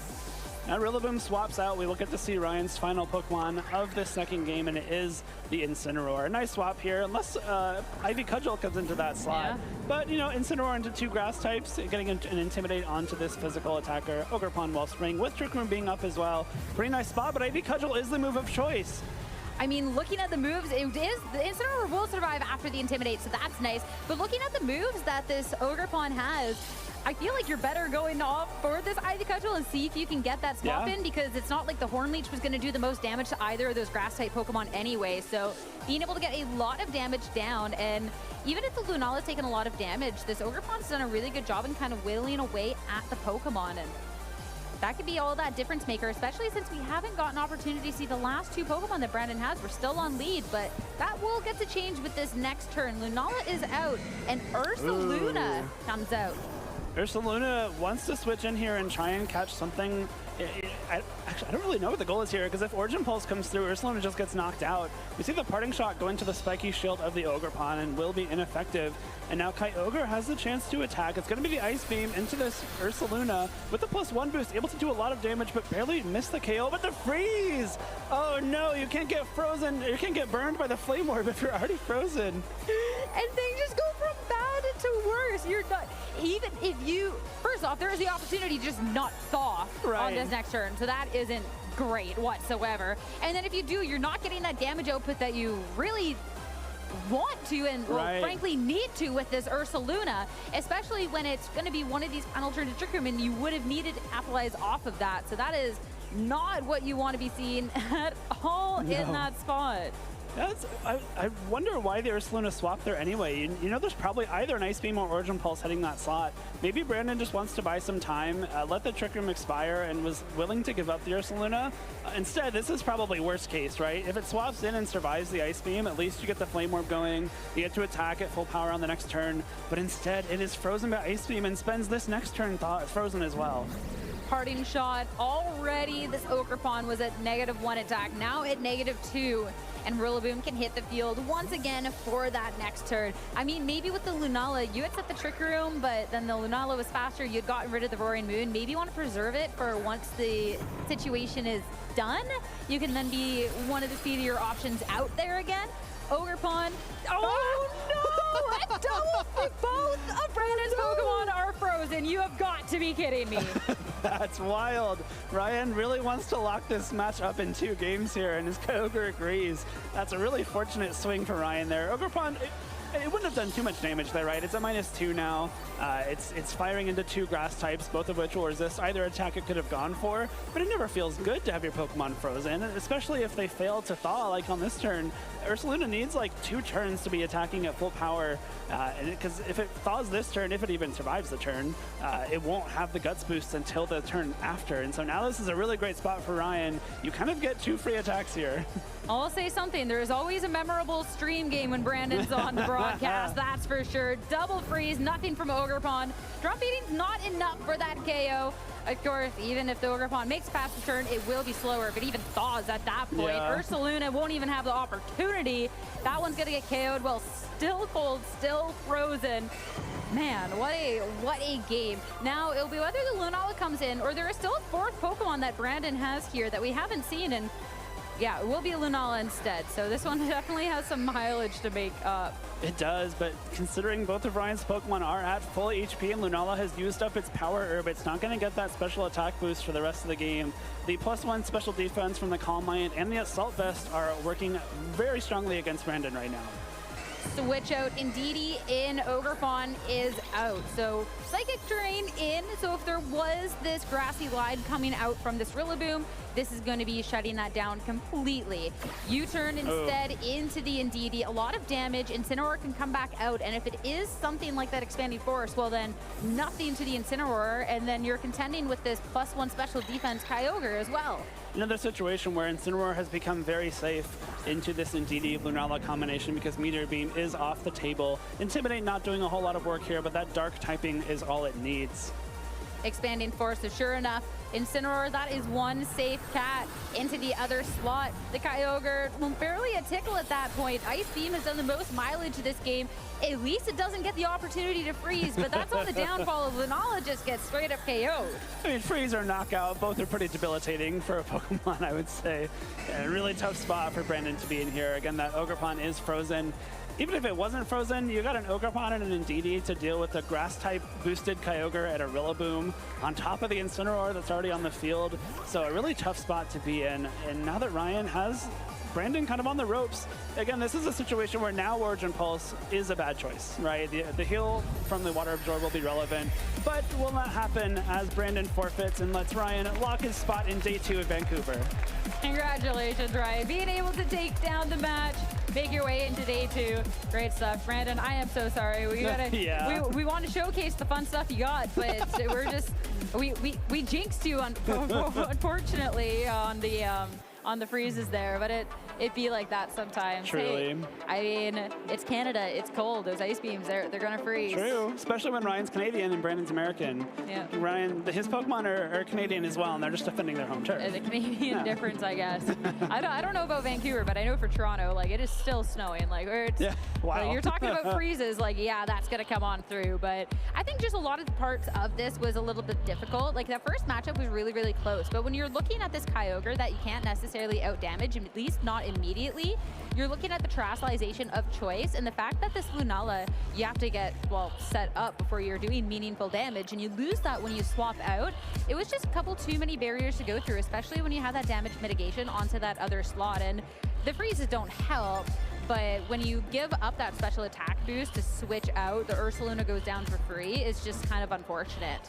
There's a lot of ground that Brandon has to make up when Kyogre starts getting those Calm Minds off. When you have two restricteds like Lunala and Kyogre that both like to set up, the difference is Lunala can set up exactly one time a game, and it's only one boost to special attack and no other stats, whereas Kyogre can theoretically Calm Mind as many times as it wants and boost the special attack and special defense, which gives it an edge over Lunala. But I think props to Ryan for not getting too greedy with those Calm Minds. We saw him get one both games and then realize this is kind of all I need. I'm like 2-hit KOing everything with Ice Beam at this point, and Lunala is not doing much damage to me at all, especially after you forced it to swap out and drop that special attack boost. So knowing when to Calm Mind and when to start going on offense is a really big deal when you're running setup Pokemon like a Kyogre in this case, and Ryan piloted it very well. The speed tiering on Ryan's team as well proved pretty difficult for Brandon, because like, you set up the Trick Room so that, well, then the Roaring Moon is the fastest thing, or you're hoping to catch the Tailwind, but then the Kyogre is now the slowest thing on the field, which then gets to set up and, well, I mean, just keep Ice Beaming everything before Brandon can really do anything. But then at the same time, if you didn't Trick Room and the Roaring Moon does get that Tailwind, that was also something that was kind of difficult to go through in the first game. And that Roaring Moon, even just with those knockoffs, also did a significant amount in that first game. So it's like, you're both options just felt kind of bad. You have to see what Brandon was trying to do in that second game. He brought the Ursaluna instead of the Urshifu, which is a much slower Pokemon.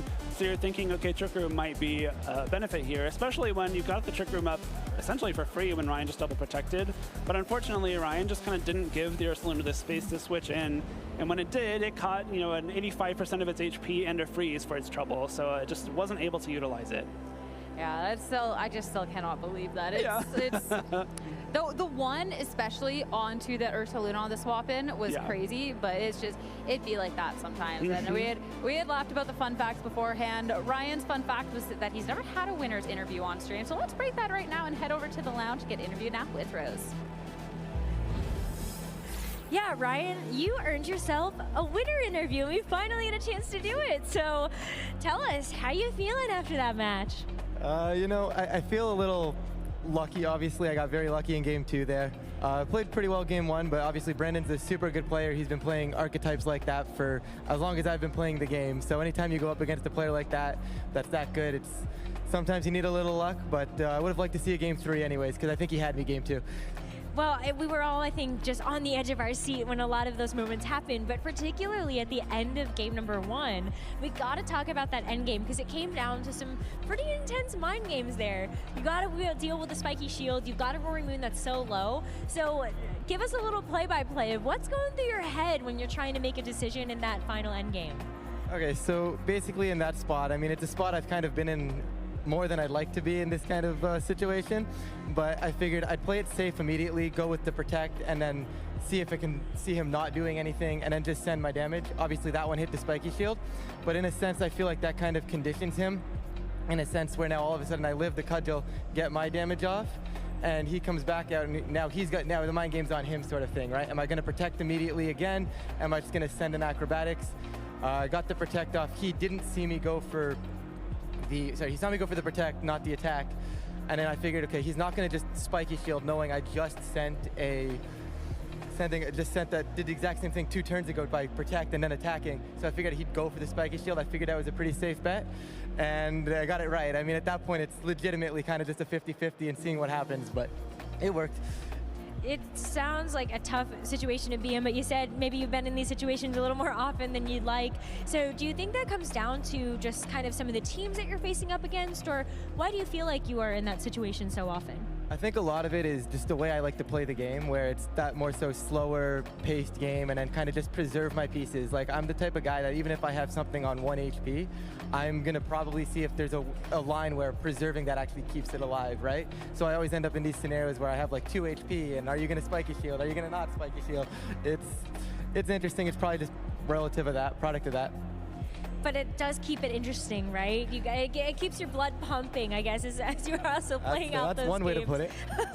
Maybe a little bit stressed too, actually, when you have to do that so often. But you're no stranger to finding yourself at the top tables. Unfortunately, we didn't get a chance to actually do those winter interviews when you did make it to that 2nd place finish. But now, since then, you just did a fantastic job at EUIC, and we got a chance to hear from you a little bit about that earlier on in the stream. But what have you taken from EUIC to now? Is there anything that you learned that you think has helped you to get to this point in Vancouver? Really just my mentality. A lot of the times I was always worried about what I need to do to make day 2. What do I need to do to get this record? What's my resistance looking like?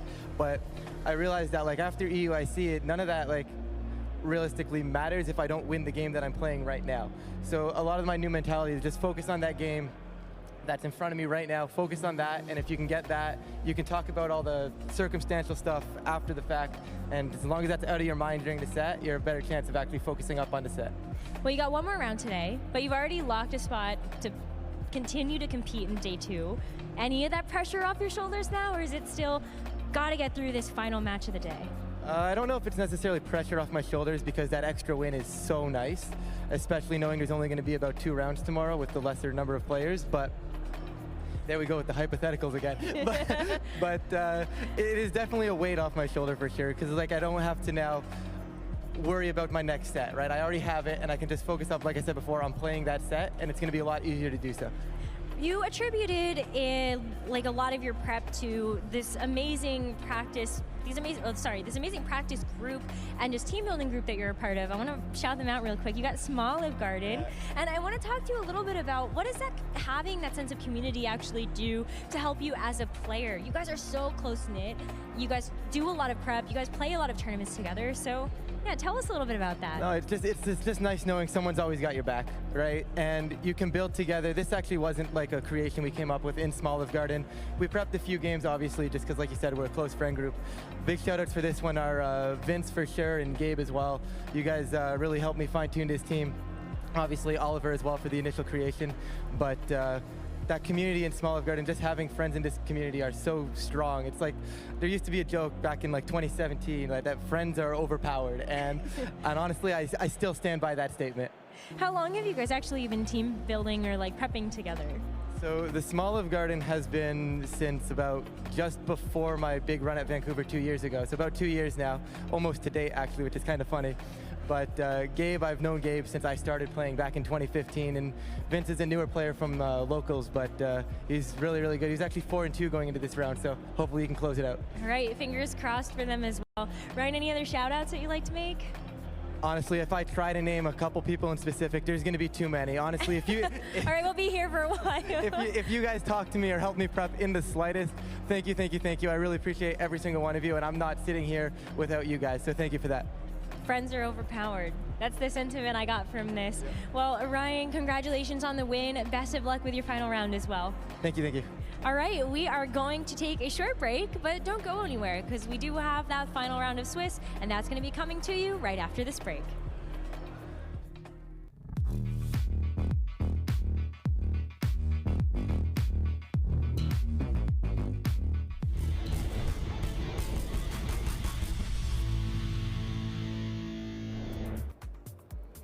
Hello, Pokemon fans. I'm here with one of the top trainers at the Vancouver Regional Championships, Rafe Osborne. Congratulations on your incredible EUIC run. How are you feeling after all of that? Really good. I went in with not that many expectations. I kind of just wanted to show up and play because I, love the game and whatnot. So getting to go top 16 was really inspiring, really fun. All my friends were there, kind of rooting me on too, so it felt really good.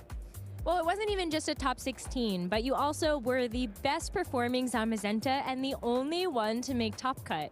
So how did you enjoy the team for the weekend? I love basically every Zamazenta team. I think it's like a very honest but strong Pokemon, and I feel like even in like bad matchups or even matchups, you can still like outplay and just pull out a win. So it's really fun. Do you feel like the team did what you wanted it to for the weekend? Were there any struggles that you had with Zamazenta in the meta? Not really. I was surprised. I thought, I had Tinglu and Dondozo on the team, so I thought I'd be clicking Santum and Yana a lot, but it really didn't come down to it that much. And the Zamazenta and Chien-Pao mode, and then using Dondozo and Tinglu individually instead of together, it had some really cool use cases, and it surprised me. Well, you did amazing, but there was something in your EUIC thread that I was hoping that you could shed a little bit more insight on. And you said that your match versus Yosuke Takayanagi was very insightful to you. So can you give us a little bit more as to why? Yeah, we had a really good 3-game set, and I was actually more worried about playing carry because they had the Shadow Rider team. I figured the Ice Rider team would have been a little bit better into Zamazenta. But a lot of these Ice Rider teams, they've adapted really well to, I guess, just Zamazenta being around. And, you see a lot of Landorus and Urshifu, they pressure it so well, especially with the Moongus. So we had a really close 3-game set. And a lot of my friends afterwards were telling me, like, they were telling me, like, oh, you did good here, you did good here. Why didn't you use a dark move on like the last turn? I was like, oh, I was scared, worried about this and stuff like that. So it was a really good learning experience. I think that I still have a little bit ways to go to like kind of perfect playing in an end game, but it's a match that I have reflected on a lot. It's great to hear that you can have those self-reflective moments on the event and not only be happy with your performances, but still be able to find room to improve. But what about the team as it stands against the rest of the Zamazenta teams? Already mentioned that it was the only one in top cut, but even looking down from there, every Zamazenta team looked quite different. So why do you feel like your team is finding the edge to succeed right now? I think Dondozo's unaware ability is really important. There's a lot of just Pokemon that can snowball really quickly, like especially Calyrex Shadow. If they have a free turn where they get a Nasty Plot off and they can just click Astral Barrage or Psychic, that's really scary. But with Dondozo and Tinglu, you're kind of able to stand up to them a little bit better. And that goes for like other things too, like the Ice Rider teams. If they get coaching boosts off, or Zamazenta, especially in the mirror, it's really important there to ignore the defense boost. So Dondozo and Tinglu, they're just able to kind of position themselves very well.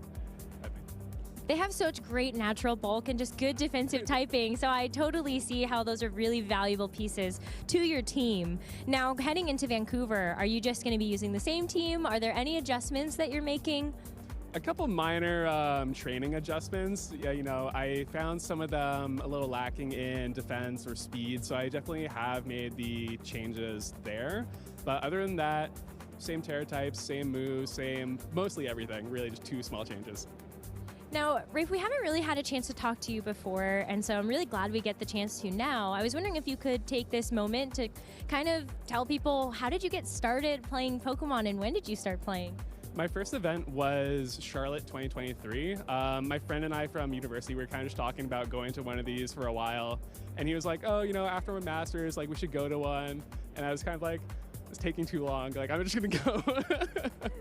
So I went and I had a lot of fun. I went 3-4 drop, and here we are now. But what an amazing glow up that you've had from going to your first event in Charlotte just a couple of years ago. You ended up getting day 2 at Toronto this year, and then you top cut and got top 16 even at the largest Pokemon event ever. So what do you attribute the growth that you've had to? I think persistence is really important. I think, not just playing to play, like obviously it's important, it's a game, you're supposed to have fun with it, but also taking the time to actually study, improve. I think slowing down and not just like rushing through things has really helped. It's definitely like made me a better player, I think. Thank you so much, Ray, for your time, and best of luck this weekend. Thank you so much. Now we've got more Pokemon action ahead, so stay tuned. Let's kick off the 2023 Pokemon World Championship. I'm one of the commentators for Pokemon. You're on camera a lot. That's when you really start thinking a lot more about what it is you want to represent. Doing the Masters Finals is one of the biggest honors. Winning it all is still a dream that I have, even today. To actually be the best in the world is something you have to open yourself up to failing. That's when you start to think, maybe I can't do it. Maybe I had my prime.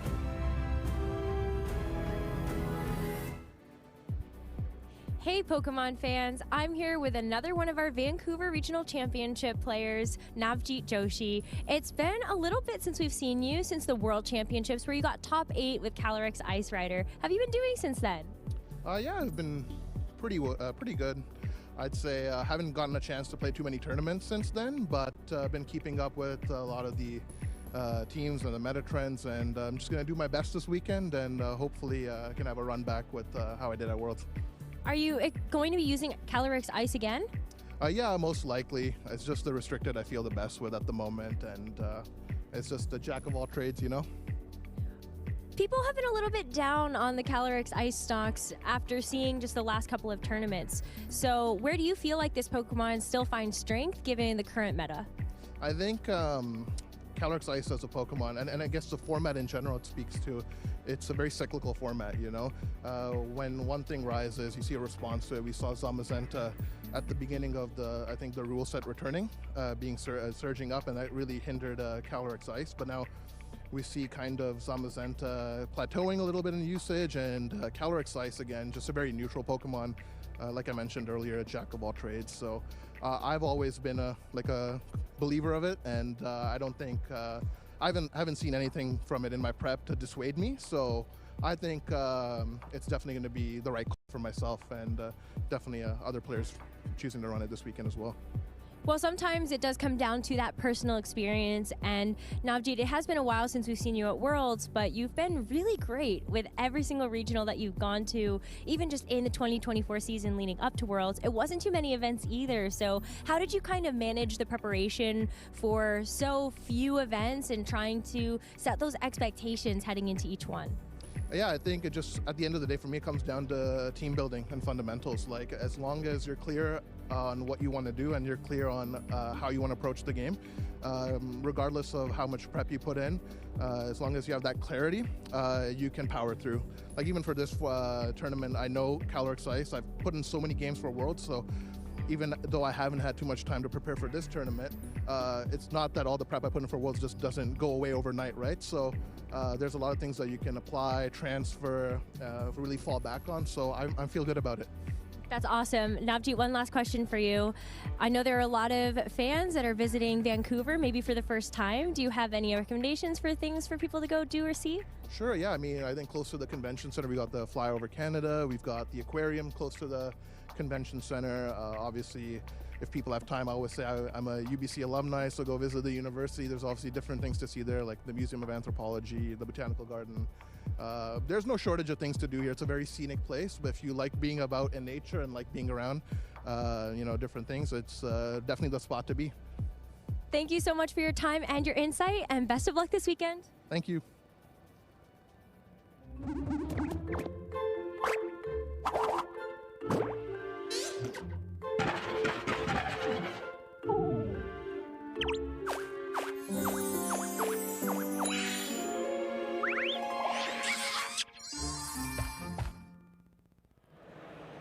Hello, everyone, and welcome back to the Vancouver Regional Championships for 2025.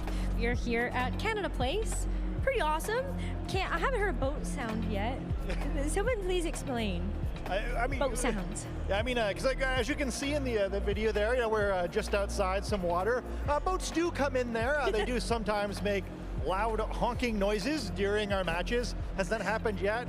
Has actually never happened to me while I was casting, but has hilariously happened to the other casters while I was backstage laughing at them. So hoping to avoid that myself, but have that inflicted upon my friends. I thought you caster cursed it earlier because there was one line you made about making a loud noise. I was like looking, waiting to hear the horn in the background. It didn't happen. I don't know how you did that. If we're lucky, we're gonna have it now in the lounge.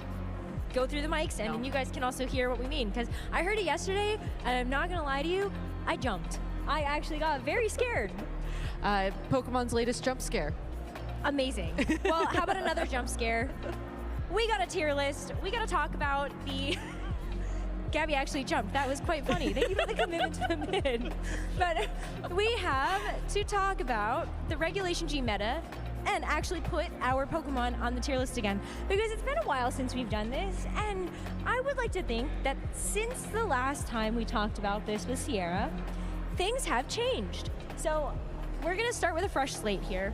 We're gonna pull up a restricted Pokemon, and you guys have to make a case as to where it goes and why. So first up, I got an easy one for you. Eternatus. You can go first, Scott. Yeah, I mean, like if you had like a second whiteboard, we could maybe put it on that one, but unless there's one in the back, I'm Team C for sure. So here's the thing about Eternatus. Dynamax cannon, kind of cool. There's no Dynamax. Where's the cannon? Well, there's Sludge Wave. I think we could put Eternatus in the cannon. I think it's done. I think that if you want to have a fun tournament, you can run Tinkaton Eternatus, get some wins, have some fun times with your friends, and walk away knowing that you had fun. Fair enough. You know what?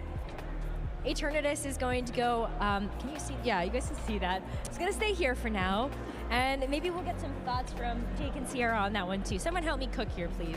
But okay, maybe even a little easier. Calyrex Shadow Rider. I think this one's actually pretty interesting because looking at the format, I'm for sure putting it at S. It seemed like the most powerful restricted Pokemon. It seemed like the immediate offensive pressure was just so difficult to deal with. I think for me, it's a pretty firm A. Like, it's great. Yeah. I don't think, to me, like if it's an S, it should be oppressive. Calyrex is just great. I agree. I think that the thing that Calyrex Shadow Rider doesn't have is a way to sort of like have bulk withstand things. You really have to build your team around supporting it, whereas some of the S tier Pokemon feel like, yes, they have supporting Pokemon on the team, but they can really be that decisive Pokemon on their own. So I agree with A. Maybe like A 0.5. But yeah. I might be 0.5 the other way. Or like, I think it's like, for me, it's like more of an A- than an A+, but definitely an A. I'm actually kind of with you on this. Okay. I feel like my hot take is I might have even almost put it in B tier. But we're not going to do that because you guys have made strong cases for it to be an A. So maybe bottom of A? Yeah. Maybe almost in B tier. Anyway, we just saw this Pokemon on stream, so maybe we can talk about this. We've got Kyogre as our next Pokemon to discuss. So before I saw that last round, I might have put it lower. It looked in that match like an S tier Pokemon, where if you simply freeze all of your opponents, you will probably always win. I don't know if that's like the most reliable. I think it's really interesting, right? Where I think it's clearly not like an S tier Pokemon. We haven't seen it at like as high of a frequency as some past generations, where the inability to become Primal Kyogre definitely hurting it. But I mean, I think that it's proven itself to be pretty fearsome. So like, I think I'm like high B probably, where like good, but then clearly a step below the top dogs. I think that in order for Kyogre to feel like an A tier Pokemon for me or an S tier Pokemon, you would need to have Origin Pulse hit all of the time. And the fact that, yes, you could run Water Spout, but I don't think Kyogre's at its best when it's fast and not as bulky as it can be.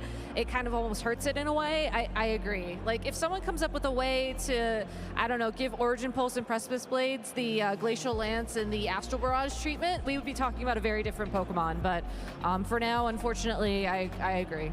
I like it. B tier it is. I thought we were going to disagree more, but we're actually like very in line. Yeah, we're actually like doing a pretty good job agreeing with each other. Now I'm trying to think of like a funny one. You know what? Let's just go with Kyogre's partner, Groudon.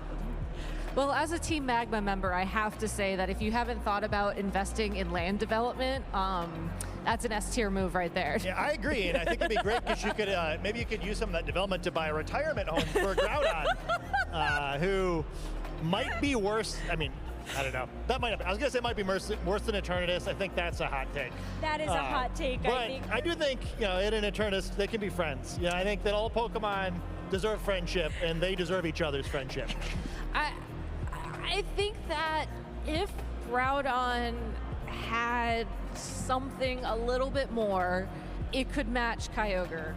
But unfortunately, Precipice Blades isn't accurate. I feel like Kyogre's natural bulk just feels more beneficial in this format.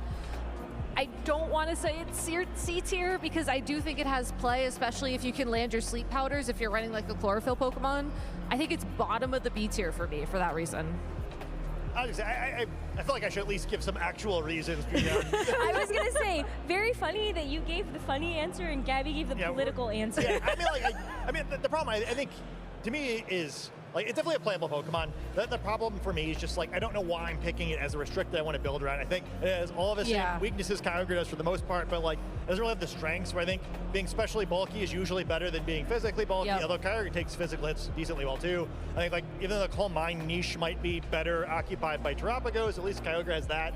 You're not going to run bulk up on Groudon really. I think missing Precipice Blades tends to be game losing. Like it probably isn't actually after at UIC. I think it definitively isn't the best drought Pokemon anymore. It's in trouble.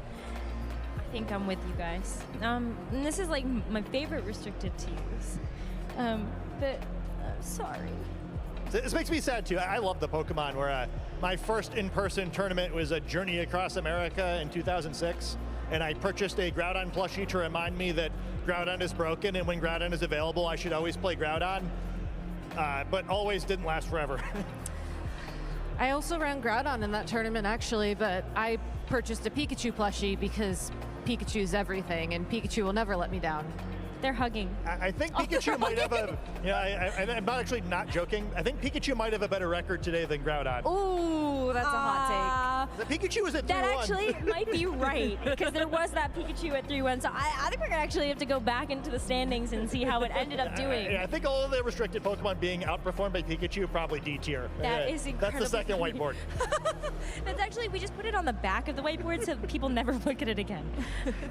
Pikachu is 4-3 according to production. So, you might be right, actually. Like, we might honestly, have to props for that. Groudon. Right? That's awesome. That is so cool. I love that. And I don't have a great segue, so I'm just going to bring us to the next Pokemon, Zamazenta. You go first on this one. Okay, so I think that Zamazenta has a lot of potential. I think the issue is that it is a bit slower and bulkier, and it is not necessarily the Pokemon on the team in a format that rewards being the Pokemon on the team. I think it's solidly in the A tier because if you are able to position it well, it just shuts down games. But it's not strong enough on its own to just kind of have that commanding role. Can I give a hot take? Yeah. I actually think this is in B tier. Here's why. Okay. I think that Zamazenta finds a lot of its value from being able to go for things like Wide Guard, and yes, very good in the meta, but oftentimes when you see a lot of Pokemon that are running those spread type attacks, you still have something else that can get past something like Wide Guard, and if your restricted Pokemon is using Wide Guard and not something else, I think you might have a problem, because then what is that powerful restricted on your team doing? And also, we've had quite a few players that have used Zamazenta in the past actually drop it to play something else for this tournament. Yeah. I'm looking at Michael Zhang, I'm looking at Keanu Inosanto, and if they're not running Zamazenta, then B tier. I think I'm between the two of you. So like, I'm literally two. So my thing with Zamazenta is like, I really wanted, like Zamazenta and Terapagos, the two I was kind of rooting for. Just like, I feel like they have like the least variance, and like you kind of just like can play conventional Pokemon with them. So I really wanted them to be toward the top of this list, and I think it's what I would have gravitated toward if I was playing. However, I agree with everything that you just said, and I feel like, and that if we get to a point where we're playing with 2 restricted Pokemon, I think Zamazenta is probably way better in that format. Oh, exactly. Because having one of your 100%. restricted kind of be supportive is really powerful. But I agree, yeah, like when that one wins your build around, you don't want to have to play too many sets like we saw like in the Joe Ugarte set where like the restricted is playing support. You can get away with that a couple rounds, but I think if you're doing it consistently, your team just doesn't have the same power to work with, and you're making yourself work too hard. I would say like low A, but probably below Shadow Rider. Definitely agree with that. Like, I just think it's too good and it has too much potential to be like top B tier. I do think it ekes its way into a solid A minus. But that being said, I also feel like those stocks are going to go up if it were to ever have a restricted partner. I agree. It's kind of like how I feel about Groudon. I think Groudon is in C, maybe D tier now, but I think has a lot of potential. I hope you're right. Me too. I'm skeptical. I'm coping over here. Anyway, let's move on, because Koraidon has actually seen a lot of recent success. Shout out to Wolf Glick for this one, for the Europe International Championships. So now where do we put it? Because the last time we visited this, I do not think it was very high on the list. I mean, do I have the world champion difference? Because I don't think I do, and if I don't, to me, this is a, if you're not Wolf, this is probably like a mid to low B. Where I think it's awesome, and you can see like when you play it perfectly, like it's a real Pokemon, right? Again, I think some of it, like I'd like to reevaluate. If I think if more players were using Life Orb instead of Clear Amulet, I think Wolf made a pretty good case for why playing the Life Orb version might have higher potential in this format. But to me, it's like it doesn't have like a lot of super easy matchups, and I think like it gets points for being better at being Groudon than Groudon, but I just think you're working harder with it than some other Pokemon. I think it doesn't have like as many natural synergies.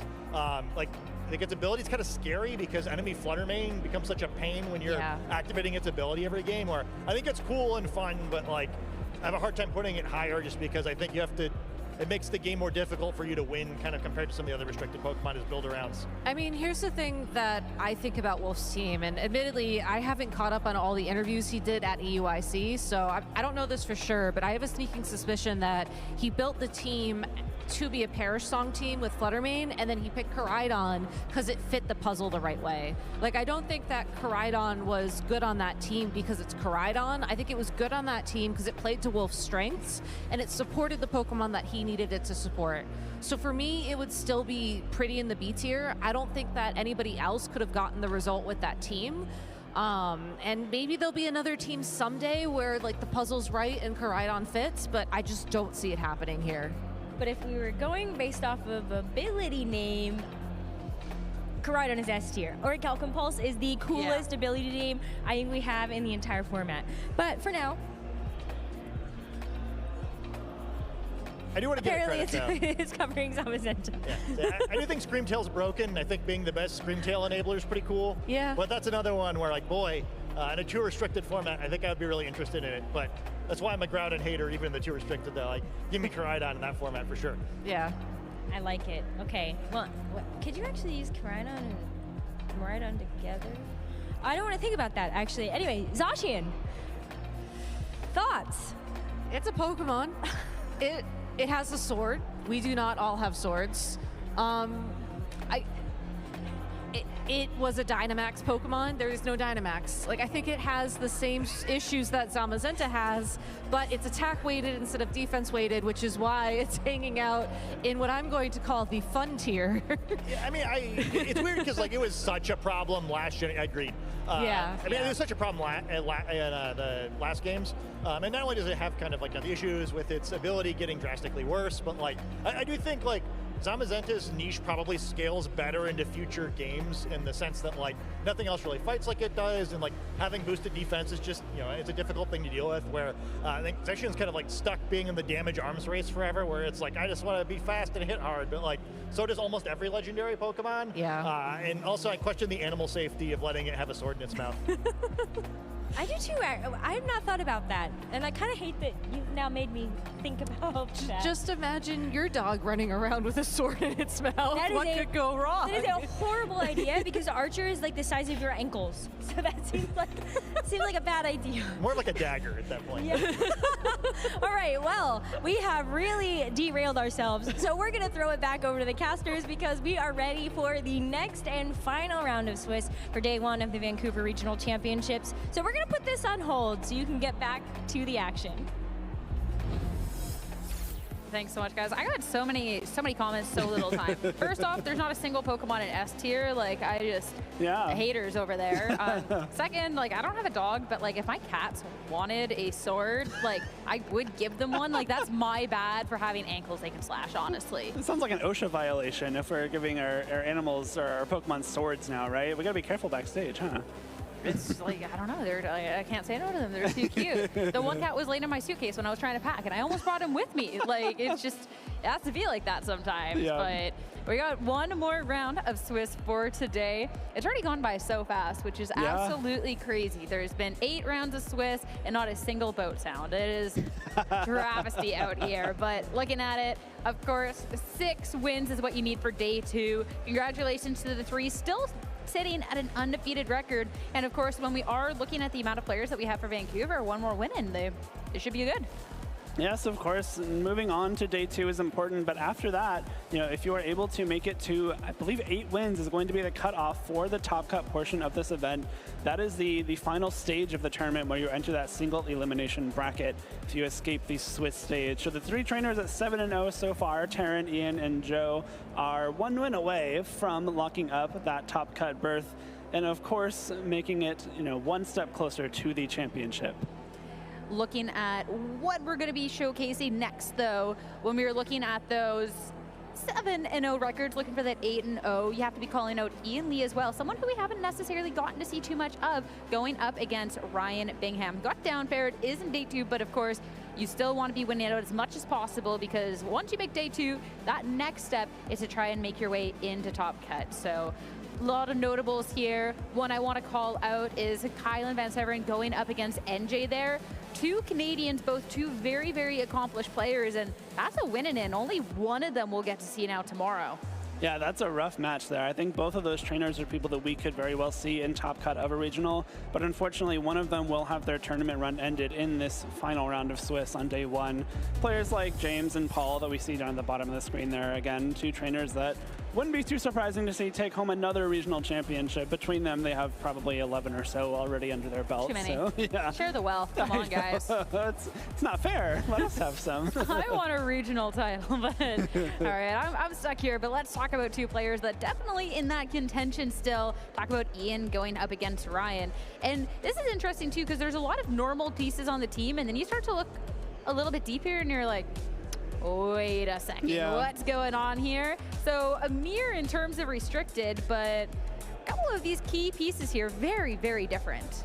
Yeah, we have, you know, Calyrex Shadow Rider mirror once again, but like we saw the last time we had that mirror with the Battle of the Jameses earlier on today, these 2 team compositions are very different. We have kind of a more setup-oriented version on Ian's side with the Clefairy, with the Rillaboom, with the Smeargle, but on the other side of the field, we have some huge offensive pieces that we'll get to in just a moment. This is Ian Lee's team, though. He's got the Splash Plate Urshifu Rapid Strike. It's got a plate and not the Mystic Water instead. Same effect, but you know, a little bit of a fun mix picks up alongside, of course, yeah, alongside the Tornadus, Smeargle, Rillaboom, Calyrex, and Clefairy. Notably, it is Terra Grass Calyrex with Giga Drain. That's a tech that I've seen a little bit running around, but it's a kind of a fun way to give yourself a bit of a different defensive typing than people are used to facing. And of course, Giga Drain will recover HP as well. So if you take any damage while you set up those nasty plots, Giga Drain is there to heal it right back. It's really interesting because it's a little bit of a different spin on something else that we got to see with the Calyrex Shadow Riders a little previously on, which was that Terra Fairy with that draining kiss. Yeah. So instead staying away from that, going into the grass, the little fun fact was that Terra Grass Calyrex Shadow Rider is the best Terastallization. So I'm super excited to see how that ages. When you're looking at Clefairy, this is going to be one with 4 non-attacking moves. Right. So this is a full supportive set. So there is definitely some great options here. But if it is a situation where something is low health, this Clefairy is not really going to be contributing much in that way.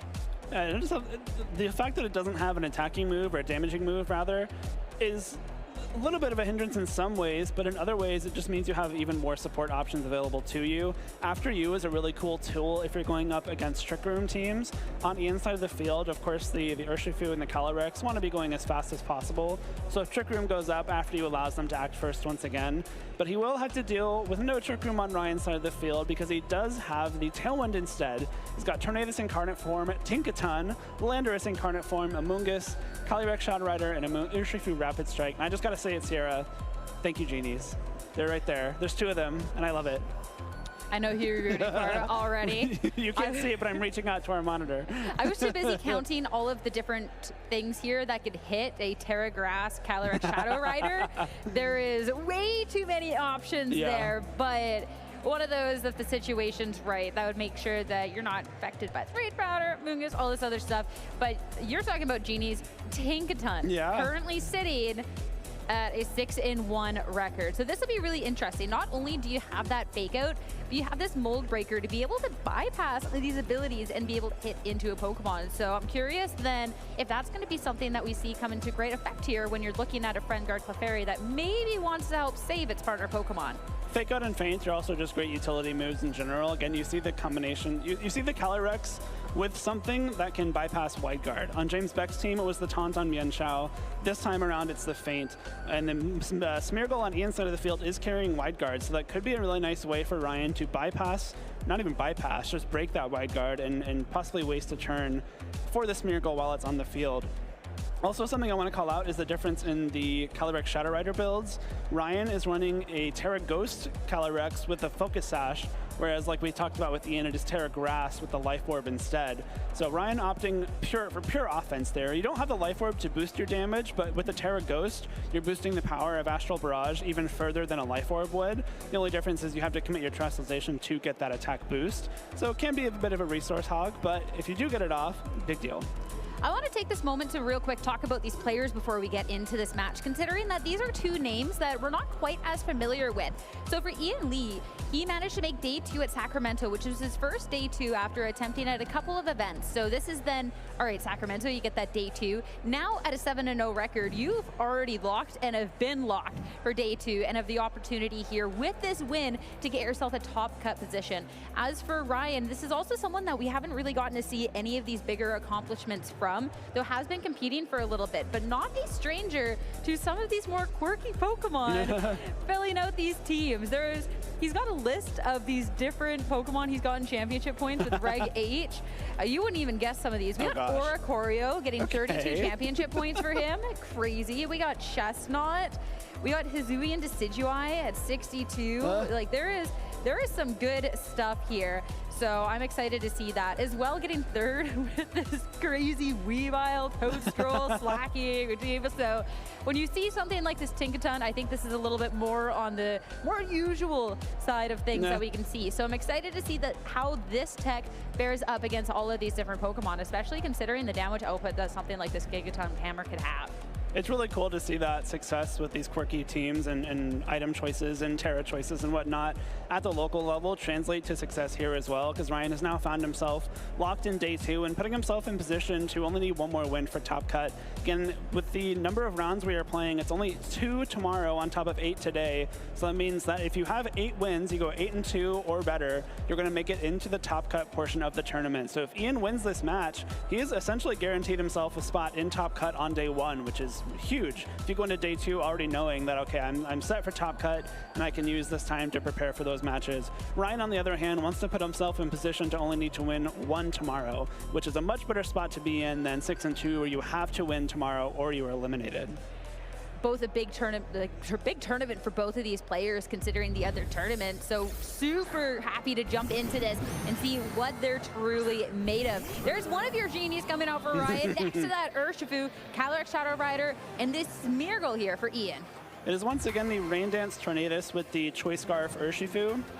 A nice combination we've seen sometimes to power up that Urshifu and maybe provide some disruption. Because the Smeargle's holding the Focus Sash, that usually means it's able to survive any attack, but thanks to the multi-hit properties of Surging Strikes, if the Surging Strikes targets that Smeargle, it will get knocked out in 1 hit. It is Terra Ghost, which means it can't Terra into something like grass or water, resist that Surging Strikes. But of course, Urshifu being Choice Scarf probably isn't super bulky and doesn't really want to take attacks from this Calyrex immediately. It's always a what on earth does this Smeargle have to be hitting with? And this one does have Fake Out, so a little bit of pressure if you were anticipating a Rain Dance and hit on the other end. But it's a switch out for the Urshifu, and Tinkaton hits the field. I didn't think I'd be seeing it too much this day and age, but here it is in all its wonderful pink hammer carrying glory. Astral Barrage, have to see how well it takes that. A lot better than the Tornadus. Tornadus holds on, but it's not too much health left. Retaliating now with a Bleak Wind Storm. Calyrex quite fine with that. Smeargle not as much, but a speed drop for the normally speedy horse. Nice Bleak Wind Storm there comes in handy because now the Smeargle's Focus Sash has been broken. Any one attack should be able to knock it out from here. And that Tinkaton switch actually pretty nice. That's a Life Orb Astral Barrage it took to the chin pretty well thanks to that Assault Vest. And now if Tornadus opts to go for a Tailwind, it should be able to outspeed and knock out this Calyrex with something like the Gigaton Hammer. Of course, Smeargle does have the option to use Follow Me, so you can protect that Tinkaton from an attack. But then what, right? If you Follow Me and you maybe get an Astral Barrage up, that means that Tornadus gets knocked out as it goes for Tailwind, which we've seen be very beneficial in a lot of matches. At least, well, at this point, we don't know what Ian's brought, but he does have a couple of priority options on the team to then maybe try and pressure in that way, depending on how much damage is getting done on this turn. But it doesn't look like it will be a Tailwind or that speed we're going for. Instead, just a repivot. Urshifu is back already, wanting to get in on this action as Follow Me. The Calyrex is going to stay safe. Astral Barrage, going to be the first one to attack since we didn't see that Tailwind set up. Urshifu's just cleanly gone from the field. Tinkaton, we saw that it wasn't going to do enough to KO, so it does get the opportunity to retaliate. But now the Calyrex on the next turn, that's a Grimnade boost, and it's going to be doing a bunch. And now this Gigaton Hammer, you're using it to knock out the Smeargle. You don't get access to that now again next turn. Exactly. You can only use Gigaton Hammer on non-consecutive turns. So because it was used to knock out Smeargle, you can't even select it on the following turn. It is nice to get that Smeargle knocked out, but what did you give up for it? Your Tornadus is now not very healthy. Your Tinkaton's not very healthy. You've lost that Urshifu for having done nothing. It swapped into that Astral Barrage. Thanks to that Life Orb, it's able to just get a clean 1-hit KO. So now you have this Calyrex on the inside that has, you know, +1 boost from Grimnay. The Tornadus comes in, so it's going to be able to get that Tailwind up. Thankfully for Ryan, again, is the Focus Sash on his own Calyrex, so we'll be able to survive at least one Astral Barrage. But if Astral Barrage comes through, Calyrex is down to 1 HP, Tinkaton gets knocked out, or Tornadus gets knocked out if it swaps in, and then you're left with this Calyrex and this Tornadus that have so much health left. As well, we saw that it was the Rillaboom as the final Pokemon, so you bring this Calyrex Shadow Rider down to Sash, and well, okay, Rillaboom's like, thank you, easiest KO of my life in this situation. So a lot of pressure that he can off-put here, especially with the Calyrex being the Ghost Typeon on the opposing end for Ryan, as opposed to something like we've seen this meta adaptation into the Terra Normal. There's not really a way out of it. The only thing is pressing on the go button to try and do as much damage as possible before, well, your own horse is gone. So Terra Ghost, their Astral Barrage should be doing a lot of damage, but we're getting Terastallization a piece.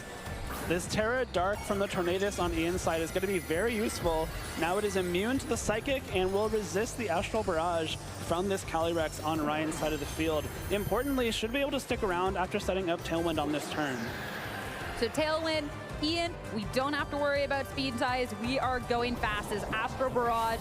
Already, this Tinkaton's taken so much damage, so it's not going to be doing too well. And the Calyrex, yeah, Focus Sash brought right down to that. So sure, you're sticking around for another moment longer. You get one moment to retaliate, but looking at that Terastallization that was used on the Tornadus, not going to be too much there. And there's still going to be another attacking for Ian to just clean up this game as finally we get to see the move come out.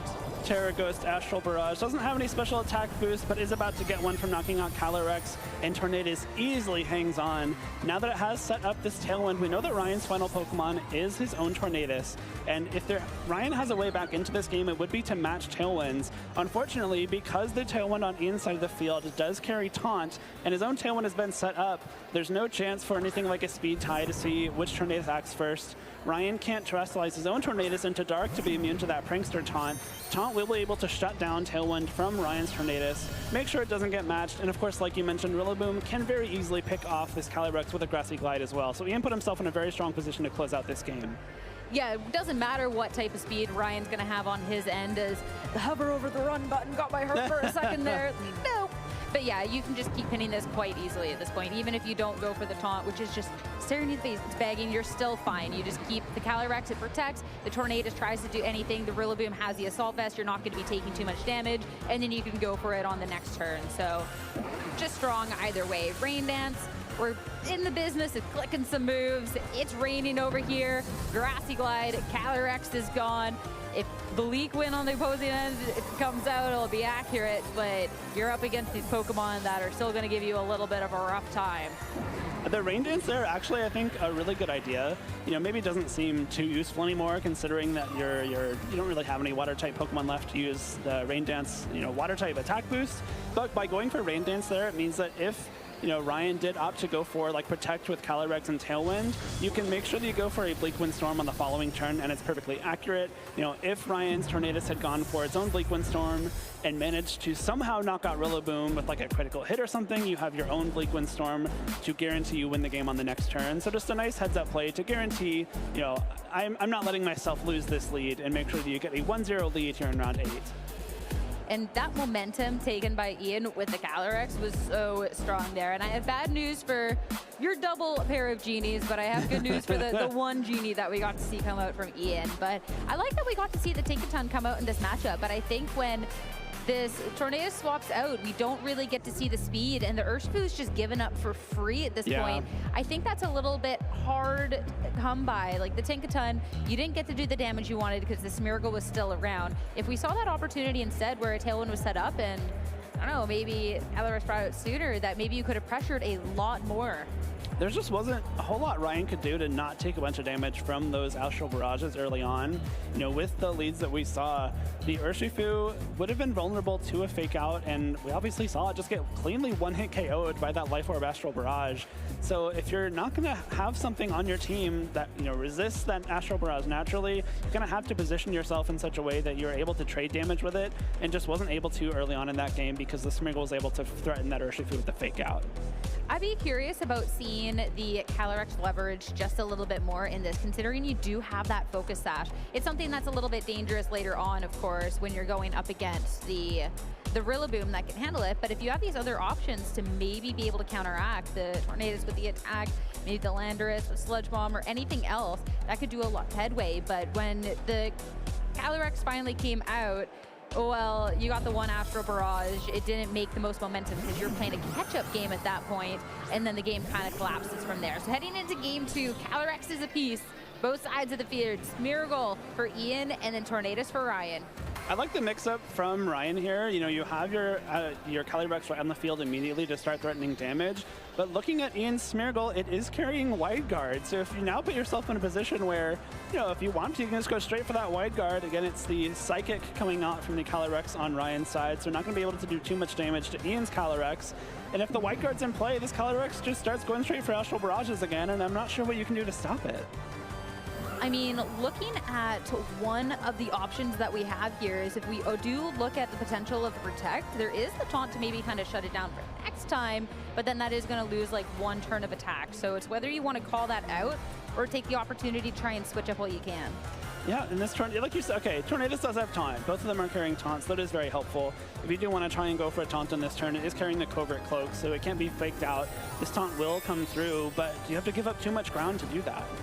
The Trastalization, which horse will it be? That is the Terra Ghost, so a little bit of an idea of maybe what Ryan is trying to go for, but I think we got to see the Wide Guard over on Ian's end, so it could just be stopped in its tracks. Wide Guard. No Astral Barrages allowed around here. And is that going to be the move of choice?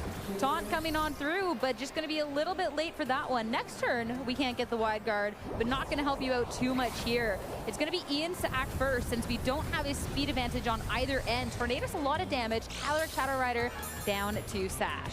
The Sash will be activated, and we're going to have to see if Ryan gets any kind of attack off this turn. It is the Psychic. It's a really smart play, seeing right through that Wide Guard. Get the taunt off to make sure that it isn't able to Wide Guard on this following turn. And because it is taunted, you can't use Wide Guard. Now you have a pretty free shot to go straight for something like a Tailwind Astral Barrage. This Calyrex, again, on Ian's side of the field is Terra Grass. You can't Trastalize into like a normal type or a dark type to take a little bit less damage from that Astral Barrage. And a little bit of a rougher position now for Ian compared to that last game. What's nice is that the Smeargle doesn't have an attacking move, so you have to switch it out. So the taunt just completely shuts it down, and whatever comes in gets completely hit for free. And you've already done a decent amount of damage to the Calyrex, so protecting makes a lot of sense. Have a way to pressure it next turn, but this is where we kind of get into that trouble with the Rillaboom, because now we've been brought down to Sash. You're going to get some damage on that swap in, but then what? Well, it might be enough for a KO, though. If you go for the Astral Barrage and Bleakwind Storm here, and the Bleakwind Storm connects, thanks to this Terra Ghost, you have to wonder if the Rillaboom just gets cleanly knocked out before it can go for those Grassy Glides. That'll be the big question then, but it's not a double attack, just the Tailwind. So make sure that you're speedy going on forward, but what is the move of choice? Astral Barrage, that is the Ghost Terra Trastalization, now hitting into this Rillaboom with Assault Vest. Amount of damage that you need, well, it needs to be all of it. How much is it going to take is the real question. Wow. Rillaboom not even half a health. I mean, you can go for Protect and then hit with the Tornadus on the next turn, but the Bleakwind Storm, like, that'll have to make a lot of ground. I think we did see Ian's Calyrex act before Ryan's on the prior turn, so that actually kind of forced Ryan into a Tailwind. And Ian recognizing that makes that really smart swap to the Rillaboom. Means that there's not really a risk of Tornadus going for that Bleakwind to try and catch it with the double up. And now this Calyrex being so low does not have a way to dodge this Grassy Glide. There's no way to shut off grassy terrain. There's nothing like the Armortail Thorigiraf to block any priority moves. The only redirection is the Amoonguss, which Rillaboom bypasses, so this Rillaboom in a very, very good spot. We're going for a Band-Aid fix, which is one turn of Protect as Grassy Glide attempts to hit into that and see just what this Tornadus can do on the opposing end. Bleakwind Storm, there's going to be a miss somewhere. Ooh. The Rillaboom avoids the attack. Calyrex is the only one taking the damage, and it's not very much at that. As Astral Barrage at this point, again, Calyrex for Ryan is safe, but the Tornadus had taken so much damage before and will be taken out. So at least an opportunity to switch into something that can pose a little better into this Rillaboom, but what is that going to be? It might have to be the Tinkaton, right? You have the fake out option to block the Rillaboom from going for that Grassy Glide. If in that case, Ian might have to think about maybe swapping that Smeargle back in to get your own fake out live. And of course, the only defensive thing Smeargle can do is swap into ghost moves effectively, given its normal typing, thanks to its lack of defenses overall. But still kind of a rough spot to be in, because once this Tailwind does go down, you got to worry about this Calyrex on the inside. Going for the Urshifu instead, so the fake out route isn't an option there, but we do have the potential of the Calyrex swapping out, and then this Urshifu, since it is Choice Scarf, you do actually have more moves than a couple of the ones where we see a Taunt or Protect or something like that. So this one does have the U-turn, a way to be hitting a lot of damage into the Rillaboom. Of course, we did see that it did not appreciate hits from the Calyrex whatsoever. So if Ian does respond in kind by switching the Rillaboom out and maybe trying to call that could be dangerous as well. I really like this Urshifu bring in. You're kind of forcing Ian to pick which slot you want to Grassy Glide. It might KO the Urshifu. A lot of them are trained to be able to take one. But if you do target the Urshifu, the Calyrex gets an attack off. If you target the Calyrex, the Urshifu gets an attack off. And either way, the Calyrex on Ian's side gets knocked out. Calyrex leaves the field, so the Tinkaton, it is back, and it's going to be taking the next hit as Calyrex for Ian is also swapping out. We're going to get those horses out of there. We are done with that. Smeargle re-hits the field, making sure on the next turn you'd be set up. As Grassy Glide to the Tinkaton, not very much damage at all. Now U-turn into the Smeargle instead, and that's a good amount of damage. Doesn't deal with the immediate Rillaboom issue, but that does break Sash and make sure that the Smeargle doesn't get to stick around for too long, depending. And of course, on this next turn, with that Tinkaton swap in, you do now have that fake out. Fake out live for both players now, but Ian's Smeargle, I believe, is the Terra Ghost, and he hasn't used his own Terastallization just yet. So if you do want to guarantee that you get that fake out off, I guess that's an option. But if you're going for a fake out, you're probably going to the Tinkaton, and like, I don't know how much help that gives you, because I guess you prevent it from going for its own fake out into Rillaboom. It's still kind of a rough spot to be in if you're Ryan, because as soon as you get Grassy Glided once with that Calyrex, it gets knocked out, and that's your restricted Pokemon, that's your Terastallization you've invested. So it's going to be interesting to see how these Tinkaton and Smeargle interact, because I'm not sure which is trying to be a little bit quicker, especially given the Tailwind option. So really rough spot. It's kind of a weird interactions here between these three Pokemon, huh? I'm maybe not as well versed on my Tinkaton knowledge, considering I did not think I would get to see it in a restricted meta. But it is still Tailwind onto opposing end, fake out into the Rillaboom. So again, this Calyrex from Ryan is safe from a Grassy Glide. Psychic into the Smeargle, that is gone as well. So slowly but surely chipping away at these Pokemon. I'd like that Psychic as well. You might be tempted to go straight for that Rillaboom, go for something like the Astral Barrage to get more damage into it. But taking out the Smeargle means that Spore's no longer an option. That could be something that could be really annoying for Ryan's team. Of course, Wide Guard being gone is also a big deal, because that means that you're going to be guaranteed to get those Astral Barrages off. However, your Calyrex still not looking very healthy. Of course, the only thing you can swap it into is the Urshifu, which does not want to take a Grassy Glide either. So you're going to have to find a way to deal with this Rillaboom on top of the Tornadus, which is still at full health, on top of the Calyrex, which still has some gas left in the tank too. So even though you got that turn right, I think that Ian still has the advantage here. Even with something like Ryan going for a Protect on this Calyrex and the Tinkaton trying to deal the damage necessary into the Rillaboom, which have to see how much that would do. And then that still opens up the Tornadus to just set up a Tailwind, and then you still have the Calyrex in the back to then be able to, well, I would speed, since Ryan has no way of resetting that up with his own Tornadus down and the Tailwind gone. So Ian definitely in a strong position here, but I mean, to eye it up, but I would definitely like the option of just, hey, make sure you got all the speed you need, and the Terastallization for Rillaboom too, I think is a really smart call as we get to see that into that Terra Fire. Fire importantly resisting both the Play Rough and the Gigaton Hammer coming out from Tinkaton. I do believe we saw Ian set up that Tailwind with Tornadus, so if Rillaboom's able to outspeed the Calyrex with his Rillaboom, it won't take too much damage from this Tinkaton, but Calyrex making sure it doesn't go down this turn. A Tailwind now, Ian, speed on his side. Rillaboom will get to act. Woodhammer, of course, into this Calyrex Shadow Rider, nothing, but with that Terastallization, I don't think you're taking much in return either, but it's not charging into that slot. Instead, Tornadus, so no swap for Ian here, but he still does have the speed, and I mean, this Tornadus can still offer some pressure as well. It can, but I do believe this Tinkaton is carrying Feint, which is a higher priority than Prankster. So if this Tornadus isn't able to survive a Feint, I think it might be pretty close. This could be a kind of a swing for Ryan here, especially if the Rillaboom isn't trained to be faster than Calyrex in Tailwind. Calyrex is a very, very fast Pokemon in that Shadow Rider form. So I think there's a small chance that Rillaboom doesn't act before this Calyrex, even in Tailwind. And now that the Grassy terrain is gone, Grassy Glide no longer has priority as well. So this could have been a big swing in Ryan's favor. The Grassy terrain ending out just in time, and with the fact that there hasn't really been the chance to pivot while it's been gone. Tempted a double protect though, wanting to see if this Tinkaton could get that KO, but now it's just going to be left susceptible to just getting KO'd. Tinkaton takes very minimal damage here, and he'll have to do a lot of pressure on the neck. So Calyrex down, Ryan, only 2 Pokemon left. 2 Pokemon left. This Tinkaton has the chance to attack after Woodhammer comes in here. Obviously not going to do too much damage thanks to that steel typing, but still a pretty good chunk. It's putting it in a spot where these Astral Barrages start to hurt a lot more. Play Rough comes through and not able to use that Gigaton Hammer, and that damage might be enough for something like an Aqua Jet to knock it out, especially because of course this Rillaboom can't protect itself. nothing can protect itself against Unseen Fist anyway. But if Urshifu locks itself into Aqua Jet, I think that's kind of a win for Ian there, right?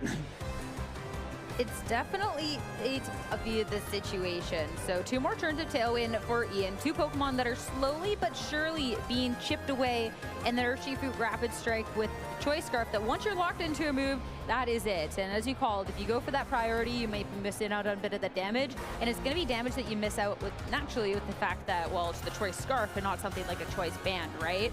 So I'm particularly intrigued. I think what's notable is that this Calyrex hasn't had the opportunity to freely switch in during one of these turns to really take advantage.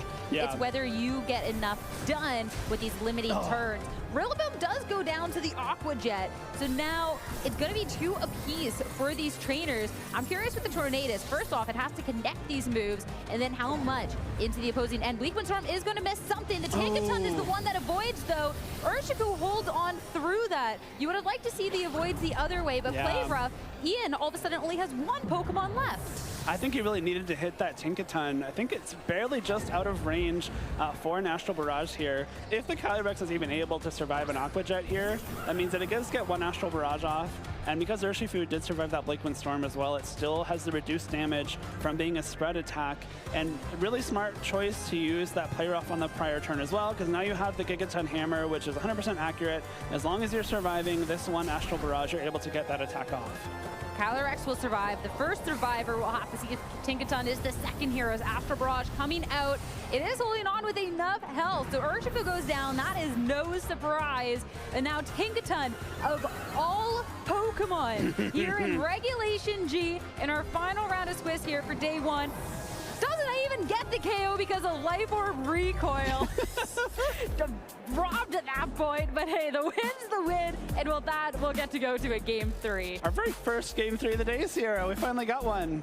Only took 7 tries here in Vancouver. And almost Tinkaton's first KO of all time, and it gets robbed of that too. Exactly. Interesting plays there, though. I was actually kind of writing off Ryan incorrectly in that game, because I thought that Ian had the bulk and the power to withstand some of those attacks at the end. But a really smart target of the Rillaboom with that Play Rough kind of later on, even after it had terastallized and would be taking resisted damage. We're getting a Play Rough to get a little bit more chip damage, which could have been the difference in that Aqua Jet KOing. Because if Aqua Jet doesn't knock out the Rillaboom towards the end of that game, I do think Ian still wins it. But huge swing there that allowed Ryan to withstand that final Astral Barrage. I think just smart targeting in the end in general too, when you are looking up a Tornadus that, okay, we set the Tailwind, there's now then this Calyrex that can go and put out all this pressure, but then not getting the free switch, considering you're waiting for a Pokemon to get KO'd to bring that in.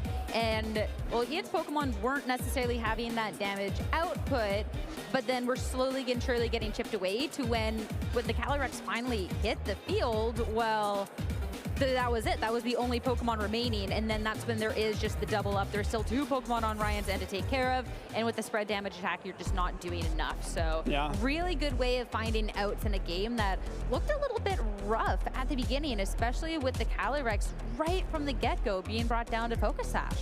I think what Ryan did in that game was kind of take advantage of the fact that a lot of players don't necessarily have game plans into Terra Ghost Calyrex with a Focus Sash, or like Calyrex Tinkaton, or some of these more unique combinations of Pokemon and moves that he has on his team. Because a lot of players, when you're prepping for a Calyrex Shadow matchup, for example, you're thinking about the Terra Normals, the Terra Fairy Draining Kisses, Life Orb, Spell Tag, that kind of stuff. But Focus Sash is a little bit further down the list of items that people are running these days.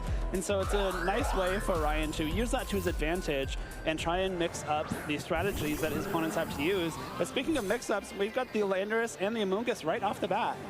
That is definitely a big switch up to go into this Game 3 with, so I'm so intrigued with how this one's going to be turning out. This Landorus, when you want to talk about Pokemon that have damage output, Life Orb, Sheer Force, Terra Poison, Sludge Bomb, you just got a mirage of options to target into the opposing end. It's just the fact that, well, now there's a Smeargle that can kind of target into you on this turn, and what do you do against that? The thing is here, though, this is actually a really nice spot to have that Terra Grass Calyrex, because if you do opt to go for a fake out into the Landorus, you can terastallize that Calyrex, make sure it doesn't get put to sleep with Spore, and go for something like a Nasty Plot. And then you have +2 Calyrex against an Amoonguss, which can't put it to sleep. You can't redirect Astral Barrage, obviously, and then Landorus, I don't think, has the guts, or the bulk, rather, to withstand a +2 Astral Barrage. So a nice little mix-up from Ryan here, but unfortunately, thanks to the setup on Ian's Calyrex, might be better for him. This is going all different ways of which we had talked, though, because instead, no fake out, instead of follow me, but no terrestrialization as there is a setup. And now this Landorus is going to be free to act. If this is just a single target attack, it's one thing, but Sandsear Storm is going to connect to both of these Pokemon. Smeargle is down to the Focus Sash, and that is a lot of damage for this Calyrex. Sure, you have the boost going on into the next turn, but then from there, that is already a lot of damage done. Amoonguss didn't get to act, but it's still full health, which is great. It is full health, but the fact that Smeargle has that Focus Sash and Amoonguss didn't do anything that turn, you can pretty easily go for another follow me if you want on Smeargle. Make sure that the Amoonguss won't be doing anything into that Calyrex slot, and then you have the chance to fire off +2 Astral Barragers, which most likely will be KOing this Landorus in one hit and doing a big chunk to Amoonguss at the same time. Smeargle running away with that 1 HP that it has left as Tornadus hits the field. So now both of your genies out on the field as Landorus goes for this Protect. So a way to make sure you're not taking this Astral Barrage damage and then seeing if this Amoonguss can, hey, maybe try and get something done. The only one to be taking damage on this turn. This is a +2 Calyrex Shadow Rider, though, after that setup. So Amoonguss goes down, but if you do have your own Tornadus, it's an opportunity to try something set up, but Ian can just match that. Right, that's the issue. That is a nice aggressive swap there, possibly knowing that you don't actually need to follow me to protect Calyrex from Amoonguss, because you can just one-shot it with the Astral Barrage anyway. So knowing that Astral Barrage KOs both Pokemon on the field, you can aggressively swap into this Tornadus and either force Ryan to bring out his own Calyrex that will be vulnerable to an Astral Barrage, or bring out Tornadus to match Tailwind. But if you do that, you're not doing much damage that turn either, because if you spend that turn with Tornadus matching Tailwind, the Landorus gets knocked out by Astral Barrage anyway. Your Tornadus probably does as well. So I'd like the Calyrex bring in here solely because you have that Focus Sash to allow it to survive one attack, and then maybe allow a partner to do something, but at the same time, Landorus just protected. You know, you only have that 1 in 3 chance to double protect if you want to guarantee no damage into that slot. And there's really nothing else that can swap in there that wouldn't take a big chunk if not be knocked out by Astral Barrage. And even eyeing up, since there is the Focus Sash for the Calyrex, eyeing up something like this Protect, set up Tailwind to then go for the double up next turn makes sense if Ryan doesn't really have a safe way to be switching in. There is the opportunity, if Ryan thinks that this is going to happen, to maybe try and get that Tornadus. I almost said Thunderous, wrong genies. Too many genies around here. Maybe get that in to be setting up, but that's going to be a decent call there, and no switch is going to happen. So instead, Protect, we can see a little bit of a head up as, yeah, just attempt at a double and not going to work, but you're not going to take damage. That's okay. Just a little bit of speed for Ian and the Calyrex being able to respond. Astral Barrage, of course, Ian's is safe. Tornadus, not so much. Just a good chunk of damage. Really, really smart play from Ian there. I think that you were hinting at, Sierra, is that now that the Tailwind has been activated, this Tornadus will also be able to attack before Ryan's Calyrex. And of course, you're guaranteeing that your own Calyrex is faster. I believe we saw Ian's act first earlier in this match, but you never know if it's a possible speed tie. We saw that Calyrex and Farigiraf speed tie earlier on in the day. But now you can go for the Astral Barrage, which will one-hit KO Landorus, and you have the chance to also KO this Calyrex with a Bleak Wind Storm as long as it doesn't miss. Protect here, since it failed last turn, will be guaranteed. But now we're praying for a Bleak Wind miss if you're a Ryan Bingham fan. Ryan fan, it's a miss for Ian. You're hoping that Bleak Wind Storm is coming through for you when you need it most. As Astral Barrage into the Calyrex, of course, very easily bring it down to Sash. So just 1 HP left. It's whether Tornadus can actually hit the move to get that done. Ian, Bleak Wind Storm, you got to go for the drama first. Into the other slot, we'll have to see. It's going to miss, though. Calyrex holds on 1 HP. When Tornadus needed him most, it's not going to come on through. Now Astral Barrage for Ryan. The double up, double KO. Wow. I mean, it was really smart for me, and you have to give him credit. That gave him a really good chance of just winning the game on the spot here. Unfortunately, one of the downfalls of Bleak Wind Storm, though it is a very good move, it does have that 20% chance to miss. And now Ian is left with just his 1 HP Smeargle and his Rillaboom. We haven't even seen Orion's final Pokemon. If it is that Tinkaton once again, I think it's going to be really hard for Ian to win this game. How is Bleak Windstorm missing there when it hasn't stopped raining in Vancouver? I thought this was supposed to be accurate at this point. That is crazy. And what a big turnaround just off that one bases move. And again, you'd applaud for Ian for the smart plays that he had done. So it's such a shame to see that it's a Bleak Windstorm miss that's really going to be putting him in that position. Eyeing up the run, you could always try and play it out, play to your outs, but it definitely is a little bit rough. You do have a priorities, but there's still just a lot to get through. I don't want to say it's over just yet because there is always the chance that Ian can make a comeback here. It is Tornado, so it's not that Tinkaton, but it is something that is taking resisted damage from those grass type attacks. I also believe we haven't seen the Terastallization coming out from Ryan just yet, and the Landorus is Terra Poison, which is kind of worst case scenario in this case for Ian. You're able to resist the grass type moves and the U-turn from that Rillaboom. Spore does put this Tornado to sleep right away, and Woodhammer should be able to take this knockout on Calyrex, but it goes for Tornado instead. Makes sense, that Landorus is kind of a big threat, and maybe trying to read that Calyrex protecting too. I mean, at this point, if you can then try and go for Grassy Glide to the Calyrex, Spore it as well if you think that there is the potential of the swap. Just play the Spore game. Everyone's, you know, a little bit of favorite. You got to play to your outs, right? At least when you are Ian, this is still a fantastic run. You're still 7-0, right? So you're still in the day 2. That it wasn't the Bleak Windstorm to be ending the run, but definitely feels like a bad way to end the day after the flawless record so far. There's like maybe a small chance Ian can wiggle out a win here. The Tornado's coming in on the Spore while the Calyrex protected is exactly what he would have needed to start this kind of comeback from a rough spot, especially since his Tornadus is the only thing that's going to be resisting these grass type moves now. Tailwind's still up, so Smeargle goes straight for that Spore. We'll put Calyrex straight to sleep. It ain't over till it's over. Another Woodhammer into this Tornadus. Minimal damage, but damage is damage. For Ryan, it's going to be relying on these sleep turns. Calyrex, that's going to be the first mandatory. For the Tornadus, going to be taking another. Again, this Smeargle does not have attacking moves, so the only thing it really can be offering is those Spores. But hey, if the Rillaboom can chip enough damage out, hey, a win's a win here, right? I mean, like, the Tornadus might be able to be knocked out by another Woodhammer. If you get some very favorable sleep rolls from this Calyrex and it doesn't get an attack off in the next couple turns, especially since you have this wide guard threat still, like if you catch the Calyrex waking up but you go for wide guard and it tried to Astral Barrage, then you're in a spot where Rillaboom is still not taking too much damage.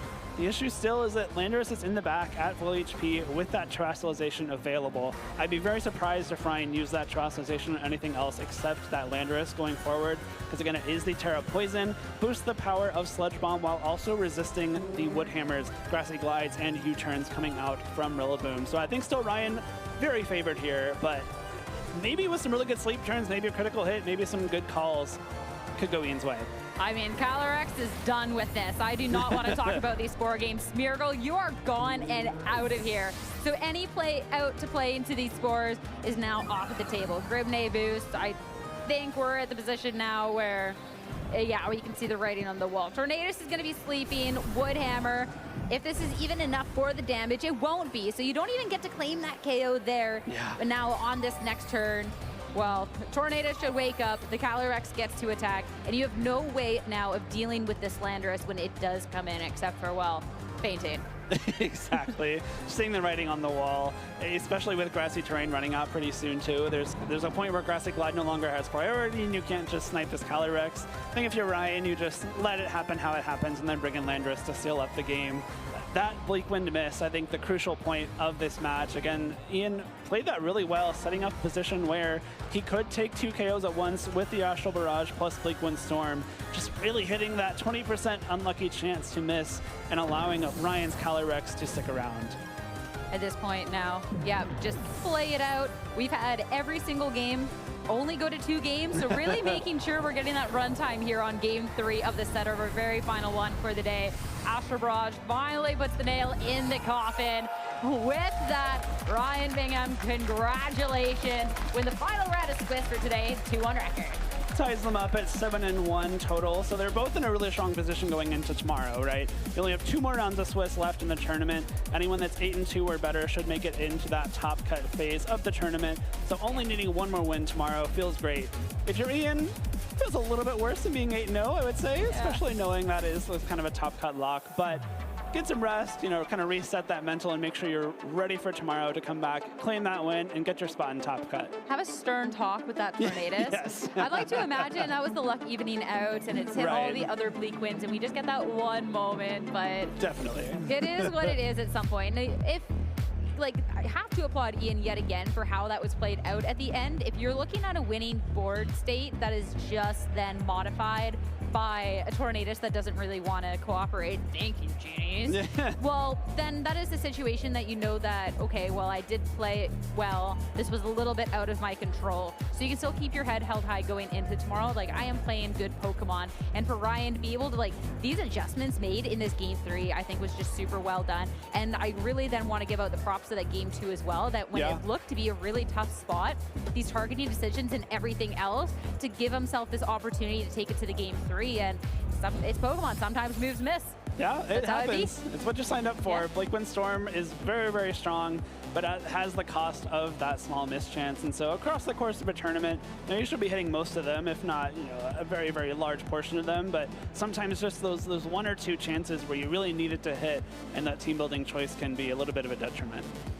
But it's still the best move, which is then like, man, like, it's like that. But it's still really, really well fought by both of our trainers. So big congratulations to them. And yeah, both were in day 2, but just one step closer now to making it to top cut. Yeah. And for 2 trainers that haven't necessarily gotten that screen time or the results in the past tournaments they want, I mean, Ian that got his first day 2 at Sacramento. Now that was a day 2 where he almost went into it undefeated. Yeah. And then for Ryan, who has been pushing to make these appearances, has used a couple of these quirky Pokemons to now make day 2 at a 7-1 record with Tinkaton. A Tinkaton that we actually saw in the games too. This wasn't a Tinkaton that was a useless Pokemon on the team we never saw. Like, it put in work. It like won game 2 for Ryan too. It was a huge part of that game.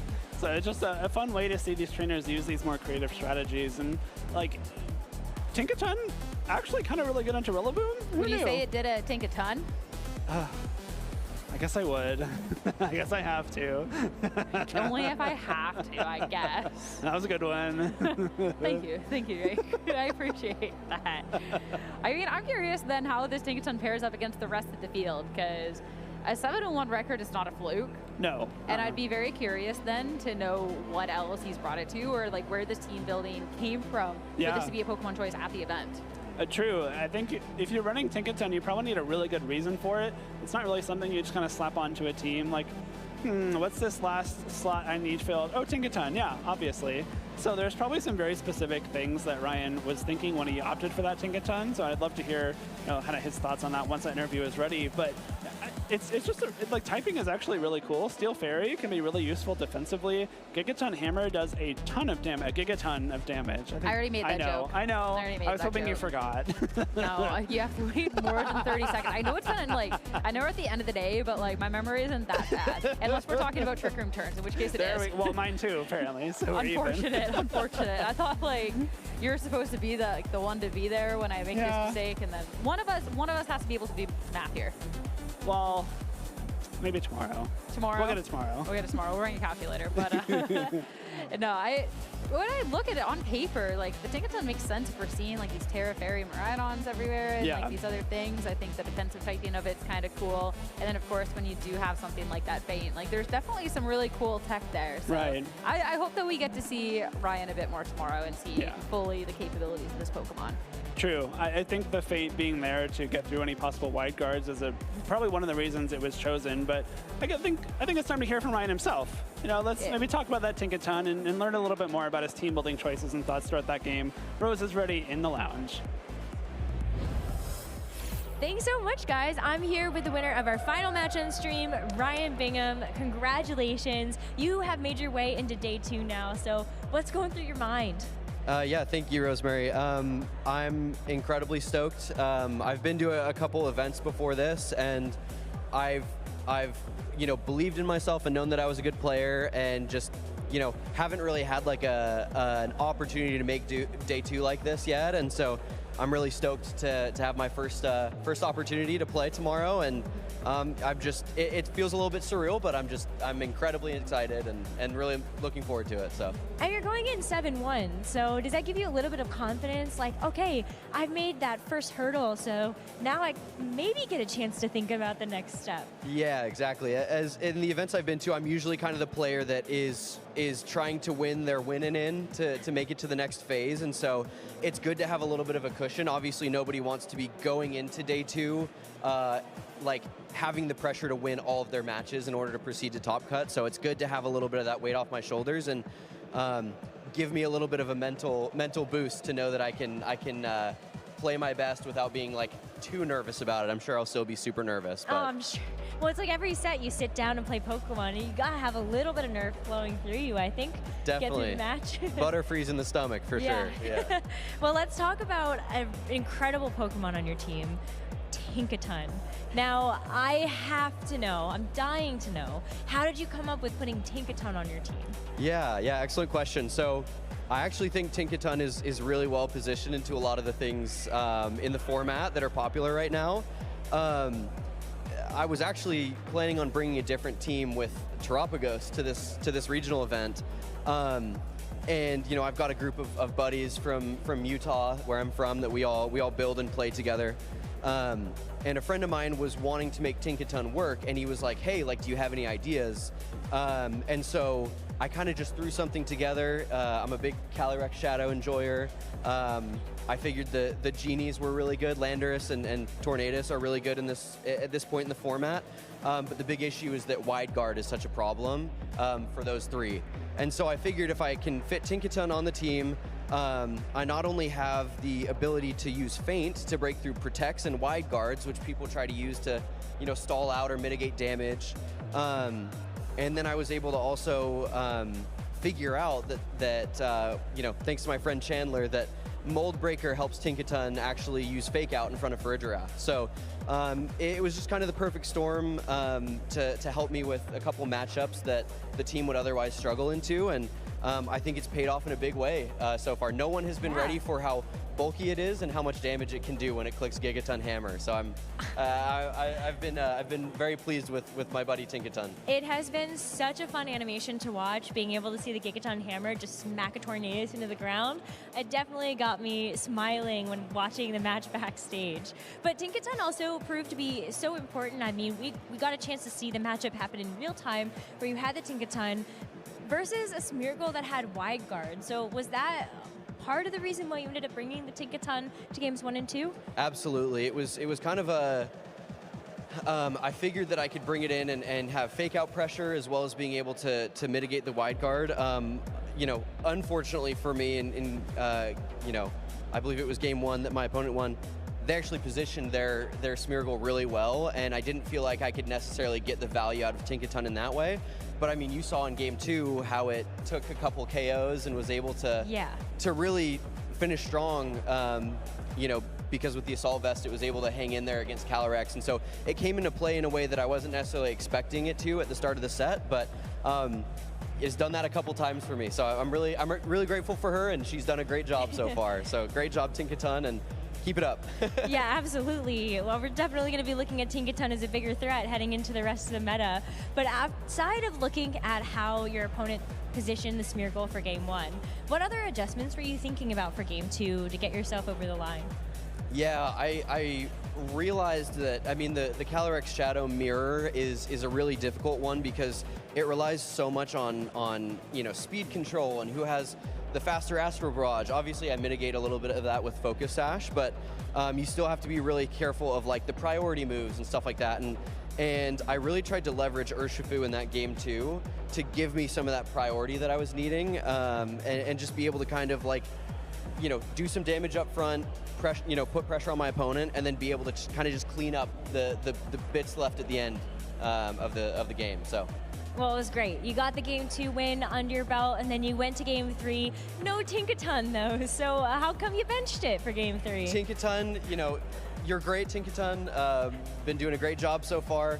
You know, sometimes you just have to make that mix up. And I was expecting, I was expecting her to do a lot of great things in the first couple games, and I thought, she hasn't really been working the way that I'm expecting her to, so I'm actually going to lead with the Landorus and the Amoonguss because I wanted to try and pressure, a lot of different things that my opponent had to cover for with the lead that they had been leading the past 2 games. And so Tinkaton had already done the mental damage, so I was able to bring in some other threats and play around that way.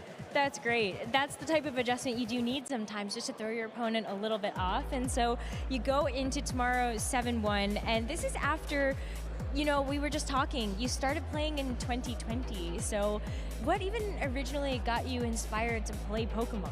Yeah, I've always been, just a huge fan of playing the main series games. I was born the same year that Pokemon released, and have played it ever since I was able to. And so when I kind of found out that there was a competitive circuit, I'm like a very competitive person, and I really enjoy like kind of pushing myself and finding out ways to approach the metagame with team building and to actually pilot those teams in a competitive manner.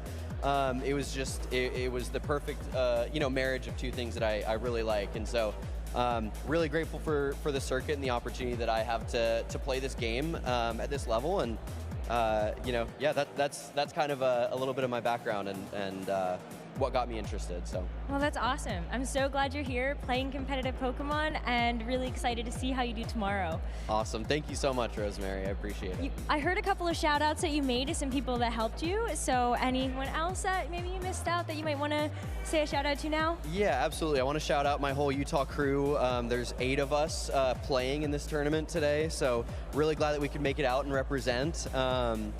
And I'd like to shout out my homies watching the stream at home and supporting me and keeping tabs on how I'm doing. And then want to give the final shout out to my beautiful wife and new daughter that joined our family last year back at home holding down the fort. So wow, congratulations. Thank you. That's so nice. Well, Ryan, congratulations on your win here, and wishing you the best of luck tomorrow. Appreciate it, Rosemary. Thank you so much. We're going to send it back over to our casters now, Jake and Sierra. Thanks so much. It's so wholesome at the end. I hope his daughter grows up to be a Pokemon master if she wants, That would be so great. He could point back and say, hey, this is how you got your Pokemon start. Yeah. Yeah. I wonder if Tinkaton will be the first Pokemon because it has to, or True. you have the traditional route with the starters. You know how some baby toys are often little hammers or rattlers? You can just get a matching hammer with Tinkaton. Oh my goodness. It was cool to hear the insight too, especially the switch up for game 3. Yeah. And I'm still more intrigued than ever of how this Tinkaton's going to fare into that day 2 field, because that is it for day 1 of Swiss. So there's still a couple matches that are still concluding out on the floor, but there's some really strong names that have already locked their spot for day 2. Of course, the only 8-0 left on the field, Joe Ugarte, who we saw earlier on today, looking to continue his success up here in the Pacific Northwest region after a couple Portland wins, looking to add Vancouver to that list of regionals he's won. The only person so far locked for that top cut. You know what's funny is the amount of times I feel like we've seen someone do really well at a tournament. Joe wasn't supposed to come to Vancouver. Huh? And then there has been a couple of times. I think didn't Wolf, when he won Orlando, was like, oh, this was last minute, or there's been other regional finalists that have oh, this was last minute, this land, and Joe didn't decide until Friday that he was going to show up, and now he's undefeated on day 1. I just not too bad. Just throwing it out there. It's like when people book their flight home on Sunday before the tournament concludes, and then you see the tweet every single time, I gotta move my flight because unfortunately I just won, and all that. It's like that sometimes. It really does. So that's gonna do it for us here, Sierra. We had a great time bringing you the day 1 action. It's time to wrap up the rest of the day's events here at the lounge in Vancouver. So Rosemary, Gabby, and Scott, take us home. And we're back. We are here to wrap up day number 1 of the Vancouver Regional Championships. And I love that we got a chance to finish out the day with a 3-game set. What a way. It was looking a little dicey there. I know, Scott, you were saying that you used to hope for 2-0s, and then we were only getting 2-0s now that you don't want 2-0s, and now we got a 2-1. That's how math works. Yeah, I'm just glad the legendary 3rd game was real. For a while there, I was wondering, but it turned out the legends were true. Maybe legends... I have a bad ZA joke there, and now I'm going to move on. Anyway, it was honestly great action nonetheless, though. Very cool to be able to see. I'm going to lose it because Sierra's giving me crazy eyes over from the corner. Anyway, Swiss standings. These are awesome. Sorry, she got me. That was another jump scare. You should have never looked. I tried to vocally warn you, and then you decided to look anyway. So actually, this is your fault. I would not make it out of the horror movie alive. It's Scott, okay. save us. Standings. Standings are great. Some players played some games of Pokemon. Many of them went 7-1 or better. I'll see them again tomorrow. Joe went 8-0, even better. We'll see him later tomorrow. Yeah, it's looking real good for Joe to have locked in a top cut spot already as the only undefeated player in the entirety of the tournament after 8 rounds of Swiss. But I think there's a lot of other players we get a chance to celebrate here. Abdullah started off the day on stream being able to have that first win, now finds himself at 7-1. James Beck, Zachary Minnick, we also saw Taryn already, and now Taryn is also going to be sitting at 7-1. There are a lot of people we actually got a chance to see on stream continue to find success for the rest of the day, but I'm also really excited about those players sitting in this 7-1 spot that we also don't get a chance to see super often. For sure, and I think that's one of the fun things about going from a tournament like EUIC to a much smaller event is that we have more time to celebrate trainers who maybe we don't get to see on stream as often. So, yeah. I don't know. I like it. You're making a face at me. It's okay. It wasn't at you. Oh no, I'm not going to look wherever you mentioned. I don't want to get jump scared again. I do think this is pretty cool, though, right? Where a bunch of trainers kind of we haven't seen a whole lot of near the top of the standings, and I think a lot of us are kind of theorizing, if we're going to get like a first-time regional champion, like I think this is an event where it's very likely to happen, and we could well be on that path. Yeah. We were saying it at the top of the day. Great callback, because right as we opened the stream, I was calling back to a social post that Chepa Cross had made saying that there's a gut feeling it could very well be a player that hasn't actually had like a win, or maybe is a little bit newer to the scene, that they get a chance to have a breakout performance at this regional. So excited to see if that maybe is the case. Yeah, and I mean, there's going to be plenty of players in the field tomorrow who have that opportunity for, that first major accomplishment. But we also have some players still competing. We already mentioned a few of them. I don't think we saw a couple of these names towards the right-hand side of the graphic on the other side. So some of the players you'll see tomorrow, I don't think this is all of them, as anybody with an X&2 record will be moving on, but it's exciting. I love having the opportunity to celebrate, trainers having that first breakout performance. It's one of my favorite parts of the game. And we do see some trainers who are going for that second or more regional championship there, too. Abdullah sort of kind of defending after taking a year off, but making it on to day 2. Paul Chua feels like he's been his 80th regional championship. I think that might be just slightly exaggerated, but should be fun to see no matter how it plays out. Well, tomorrow you can check out all of the action at 10:45 Pacific or 1:45 p.m. Eastern, and we'll be able to show you the rest of what's happening in those Swiss rounds tomorrow to see which trainers are going to make it into the top cut to fight for the title of the Vancouver Regional Champion for 2025. Also, make sure that you check out what's happening in some of our other games, because we've got Pokemon Unite that is well on their way to make it through this final stretch of games, and that action's been pretty exciting too. For sure. I mean, Unite's always like the crowd exciter, if you will, at these bigger events. I love being able to follow their online tournaments and just see how the game's going. It reminds me to play, which is always really fun. Yeah, it's a good time to play too. I think it won't be taking place in the tournament. They just added that 500-point mode, so that's a lot of fun. And I think there's a pretty impactful recent balance change too, so I think it should be fun to watch the tournament. Likely to see a little different crop of Pokemon than we have at some of the recent events.